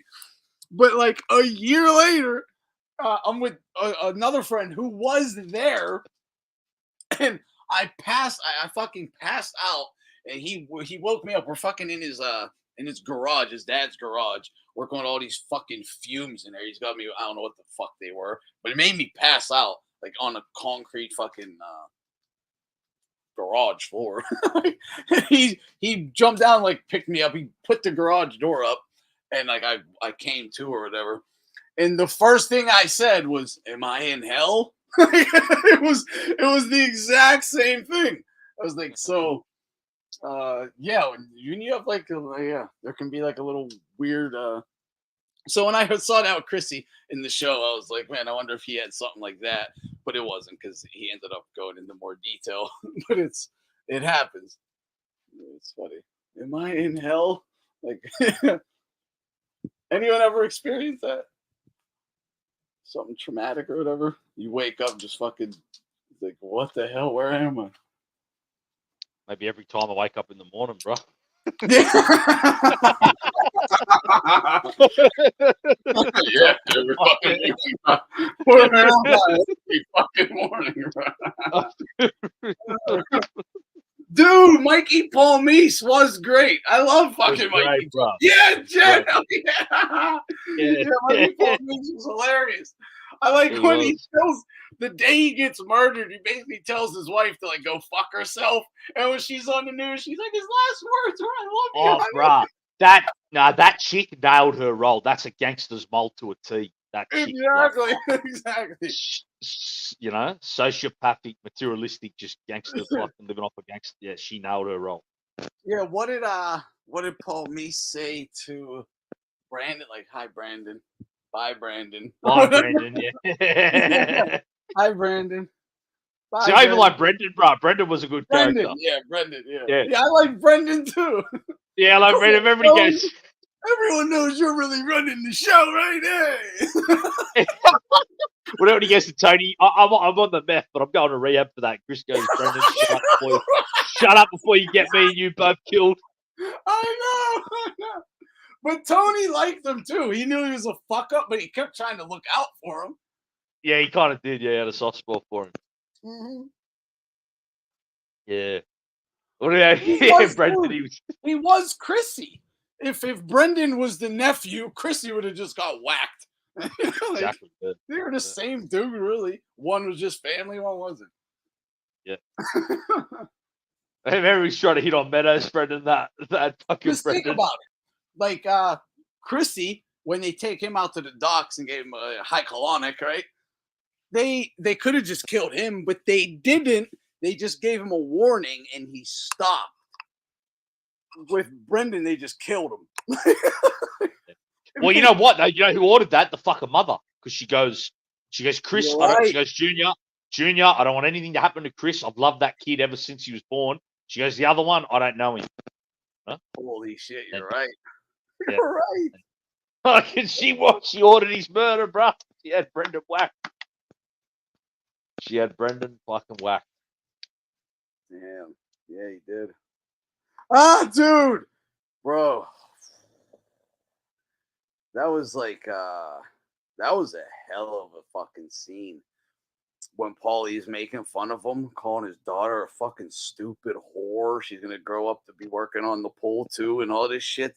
And the whole club is laughing at him. And Tony got the fucking demon ass grin with the cigar smoke like swirling. It's so evil. It's like all these guys are supposed to be your friends, and they're like so happy for your misery and to tear you down. Oh, it was deep, man. It's some creepy shit, but deep. Yeah. Then he goes home. Then he goes and kills that fucking the Hollywood agent, the writer guy. Does, yeah. Takes it out on him. Takes it out. He blows his brains out. Yeah, he has like therapy with him. Tells him everything. He's like, "Oh, now you gotta die." Yeah.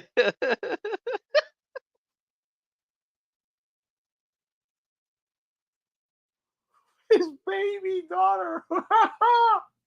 Yeah, he's like, who gives a fuck? By then she's gonna be on the pole. Who gives a fuck? Oh yeah, that was so savage, man. Chris, you're in the mafia. That's what he says too. Stop it! I don't want to hear this. Chris, you're in the mafia. He was a funny character too, that guy. Yeah, he was.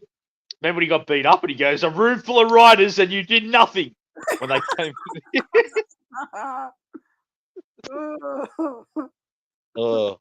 I remember he goes to Chris when he's still trying to, but he's acting like he was a fucking full tough motherfucker. Remember he goes to Chris, what can you possibly do to me that I haven't been through? Chris goes, we'll think of something. You know, when he first owes the money. Yeah, exactly. I'm sure he thought he was a gangster, that guy, for a bit. Yeah, definitely. He thought hanging out with Chris made him tough. Yeah, he did. He thought he was untouchable. Yeah. He goes, Chris, what could you positively put me through that I haven't been through? Chris goes, we'll think of something. And then Chris's buddy just hits him with the right. Bink!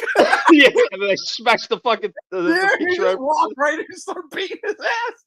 And his buddy is like, just like, okay, I'm here to fucking hurt you. How he's just standing behind Chris looking at him. Oh, I also liked when the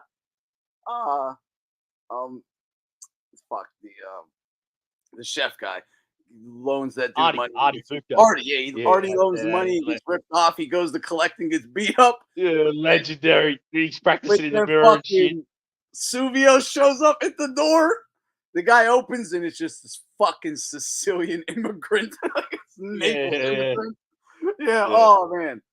Dude, those guys are scary. Like probably the scariest to me, like the most dead-eyed, nothing in him I've ever met.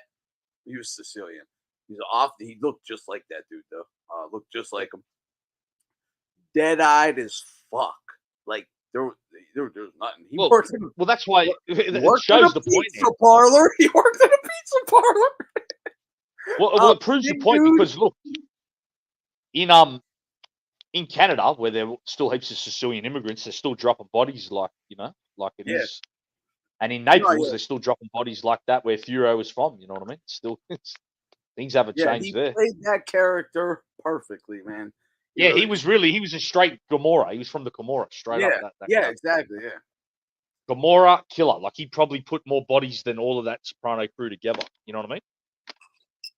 I'd say his character in that show, like what it was meant to be, would have killed more people than the whole Soprano crew by the time he was like 25 definitely. Oh, he would have took that family over in fucking a month. Like in those wars in Naples in the 90s, he probably killed dozens of people by the time he was 22 or some shit. You know what I Yeah, exactly. Yeah. Yeah. I mean, They all yeah, knew it. that's his introduction, right? Yeah. Yeah. Just violent to fucking a kid for no reason. They're all like, it's fireworks. He's like, boom, and batters the kid. Yeah. And I actually think it shows that with the character. They kind of know, because I think that character kind of gets bored in New Jersey because there's not enough violence and shit to do. You know what I mean? Yeah, yeah. And that's why I think he kind of loses his way. Because remember, he's like depressed, just fucking gardening all day and shit. You know what I mean? Yeah, for real. Dude, yeah, Paul, that's one of my favorite lines. With Paulie when they make Chrissy undress and strip for the probationary period. He's like, I guess you can call that a dick. It's so funny. I still use that to this day if I ever really have an opportunity. It's fucking funny. It's a good one. Guess you can call that a dick. Yeah, like Vlad said, Artie practicing in the mirror. That was classic, bro. I know. He got his mafia outfit on. Oh, that was fucking amazing. He put bro. an earring in. Oh, that was His amazing. leather jacket and a turtleneck and shit. Bro, and then he even comes in the way he's talking. He's like, so where's my money? You know? Like, Yeah. like your message machine broken? What's... And then when the Frenchman tells him he hasn't got the money, he just goes straight back to civilian. He's like, but how can you lose the money? I know.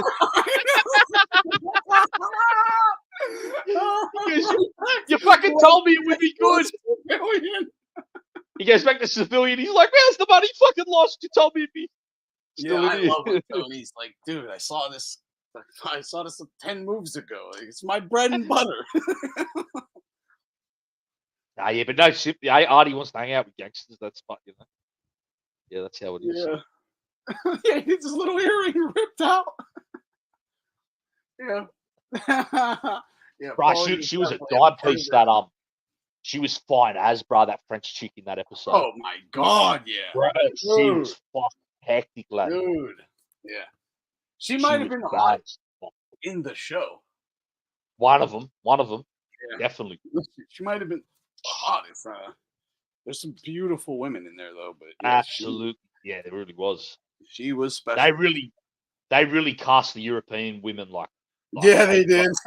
Yeah. Whether it was the female boss in Naples, her, the Sicilian girl that Tony dreams about in the first season, you know, the one he thinks he goes out for dinner with and shit or lunch. Yeah. And bro, remember that Albanian chick lad in Artie kind of gets, she was fucking fine as. Remember that chick, the one Artie, he has her at the restaurant and they're scamming the customers. This chick, because of criminal mastermind Bobby Fazio. Yes. She was beautiful, bro. That chick was bad as fuck as well.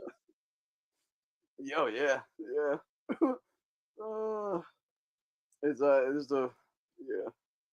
I grew up with some Fazios. It's funny, criminal mastermind Bobby Fazio. Yeah, the world's a victim of criminal mastermind Betty. Yeah. Yeah, he fucks already up. Yeah. AJ's Remember girlfriend. that Albanian chick says to him, she goes, me and Benny. Go for laugh. a blonde girl, a fucking normal ass blonde white girl over all them fucking hot ass Italian bitches. No way. Nah, who said that? Tax. He liked her. Which I heard one? a good. No way. Nah, no way. I heard a good conspiracy theory on her on one of these Soprano channels, though. That she So was the one that was like the rich girl. Yeah, his girlfriend at the very end. She's like one of the only one who knew where their Oh, her. Yeah, I remember her. Yeah, so there was like a theory that she was one of the main guys from Butchie, I think. There was a theory she was like his niece, and she was like a little infiltrator. Yeah, I've seen that. That could be possible. In one of the scenes, I think they're in his house, and like she asked where he's going to be. Yeah, that too, right? That too. She asked where he's going to be. Yeah, and there's like a picture of her behind him on like a desk or something, or it looks like her at least. So yeah, but yeah. So where are you gonna be and all that? Yeah, getting intel.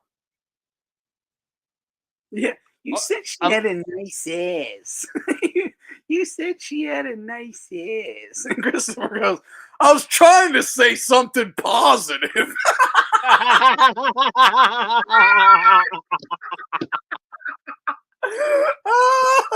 Yeah, I was trying to say something positive because she's your friend.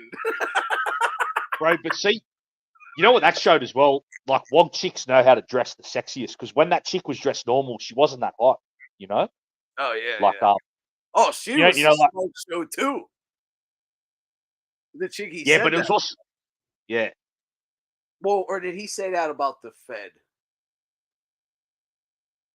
No, but I'm talking about that Fed. Like, you know how when she was dressed in a uniform, she didn't look Oh that good? yeah. No, you're Yeah. right. Yeah, you're right. But that's what I mean. Wog chicks know how to dress the sexiest. You know what I mean? Then Yeah. when she was out with Adriana, she looked like she was.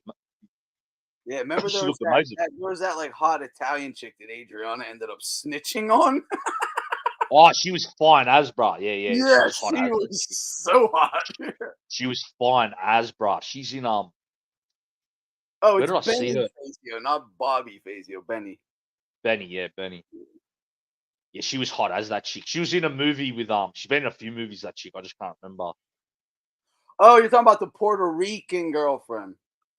Yeah, she was hot. Okay, I can. No, I could get with that. She was hot. Yeah, definitely not the AJ girlfriend at the end. The Rican girlfriend was better. But yeah, Yeah, no, she was hot. The Rican girl. I still go for the Mercedes car dealership girl or the Yeah, I know Anthony's taste. He's still gonna go like the but I or do the like that. Italian mob boss lady or the little French girl or Meadow. Or the chick at the fucking got snitched on. Yeah. Even the Puerto Rican girl, she's still like 5 or 6. Yeah. Dude, yeah, they just Oh, I'll tell you where that chick that snitched on's in. I remember she's in that 25th hour when Edward Norton gets with that Rican girl. Remember her and this other girl are like. Oh yeah. That's her. That's her. Yeah. She's in that The scene. 25th hour or whatever. Yeah, remember when he first gets her in the park, when she's in Yep. the school uniform? That chick, the Italian chick's in the scene with her. Yeah, you're right. Yeah, she's a really hot chick. It's hot as she's that hot. I can remember nearly any movie she's been in. Even though she's like no body actress, you know. Yeah. But great actress, but I can remember her. Just hot. Yeah. Yeah. You said she had a nice ass. I was trying to say something positive. So positive. It's fucking French. It's so funny. Talk about gaslighting, but it's like it's not. He's being so serious. Like he's just being dead serious. Like what? Right, there was another hot chick at the construction site. AJ, I don't think. No, not AJ. Meadows' fucking boyfriend. Oh, dude. Yeah. Dude, she might be. I forgot all about her. I think she is my favorite from the show. The chick at the construction site. Yeah, I think she was like Puerto Rican or something. Yeah. She was. Yeah, she might be my overall favorite. She's up there. Yeah, great. Yeah, sleeper. Forgot all about her. And then they needed to have her. She got the G banger on in that. She's got a thong on in that. Yeah, yeah. Just look at her. Yeah. Yep. And you can tell he looks at it, he's like, damn, how am I not gonna fuck this girl? Like exactly. Yes, I'm gonna have to I can't turn this down. Yeah, it's for real. This fucking badass bitch throwing it to you. And if you do it, you probably end up in a fucking. See, that's how it's a clever show. He probably did fuck up, but they just never showed us. You know what I mean? Like, yeah, well, I mean, that's the implication, right? That he's like, oh my god, he's with Meadow, but he's looking at her like, holy shit. Yeah, and Meadows already sus about it because I remember she like says something like oh, dude, I get so angry at this scene with Meadow, and she goes, "You packed a suitcase." Oh yeah, that was so. Do you know the scene I'm talking about? Yeah, I can't watch it. As soon as they're like, "It's hot in here," I'm like, "Fast forward." See, scenes like that, they spent too much time. Yeah, like that was annoying. That shit like that. Yeah, and she just keeps saying, "You packed a suitcase." It's like, oh my god. Yeah, he's running to the construction site tomorrow, Meadow. Trust me. That's when he catches fucking Vito, bro. That's when you first find out Vito's a fucking homo. Remember he Yeah, teased Tax, him in the you remember the other girl though? There was the Puerto Rican who worked like in the office with did AJ or whatever, but then at the Meadows boyfriend, when he worked at the construction site where little fucking gay Vito approached him, my arch nemesis, right? That construction site, there was another like super hot chick that was flirting with Meadows' boyfriend. She was gorgeous.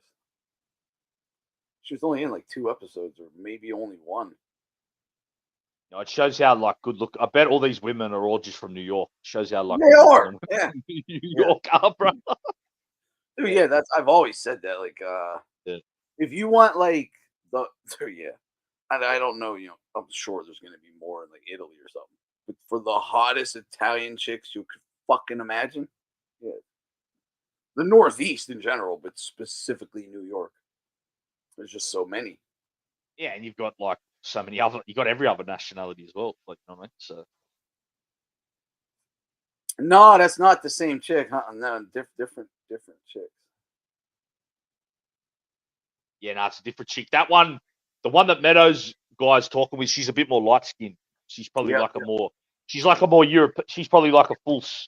She's like a mostly like European, probably Puerto Rican chick. You know what I mean? She like looks more Spanish.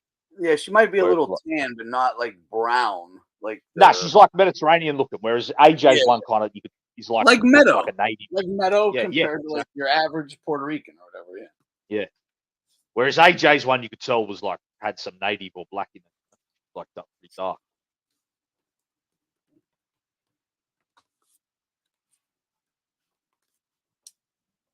Yeah, she fucking AJ was such a fucking lame. Remember when he thinks he's Puerto Rican and that and he's going to the Puerto Rican Day Parade and shit? And she leaves him. She leaves him there. Bro, and he's trying to dress like a fucking Latin king from around that time. Shit. Yeah, Like, I know, right? like, he's got his baggy polo. He's got a baggy Puerto Rican flags all over his Yeah, vehicle and shit. bro. He's got like the head. He's got like the trim and that on with his fucking like beard and that. He's got the like baggy Nautica shirt on and that. Yeah. I think he's And got then her Timberlands with brother like. pulls up and he's like, "Oh, I didn't know Jose was gonna be here." And Yeah, she's yeah. He goes, "Hey, Jose, what's going on, man?" Yeah, and she's like, "I'm leaving you." And you know, and it shows how much of a cuck Dude, he's like. He He tell made he him looks come like pick him up and take her to the parade, and then left him. and you can tell like he loves the brother that Jose because it's like Yeah, Puerto Rican definitely, friends with. definitely. Uh, Yeah, he puts flags. See, I know guys like that's why that scene's perfect. I know guys like that marry like another like racial group and they just love their whole family because it's like, oh, I'm dating. You know what I mean? They think they're like cool or something. I never liked this dude at all. Ginger, fucking racist, married a fucking black chick and pretended like he was never this hardcore racist dude. It's fucking so pathetic, so weird.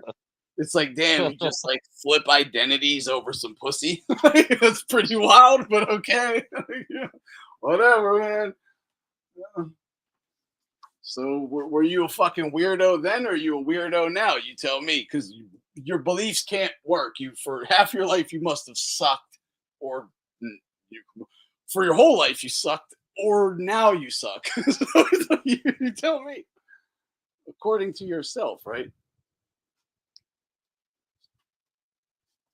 But yeah, you'll see it.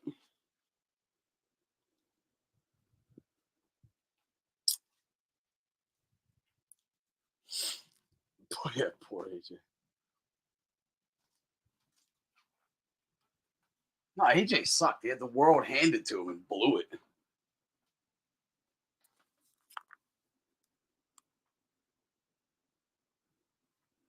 Meadows going to be supporting him for the rest of his life. He's going to live in her basement.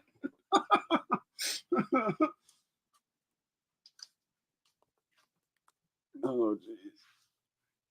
Oh. All right, guys, I'm getting out of here. Got to get off. It's way too late. About to pass out. Good stream, fellas, though. Good stream. Good stream.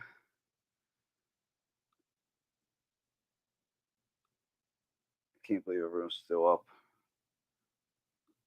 Gonna be sleepy. Yeah, AJ's girlfriend was full Puerto Rican. The other girl was like Italian or something. Yeah, exactly. Yep.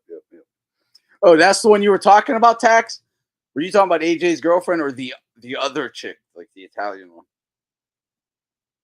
Because if you meant that Italian one was your favorite on the show, yeah, I probably would agree with you. Because she definitely has an argument. She was beautiful. Beautiful.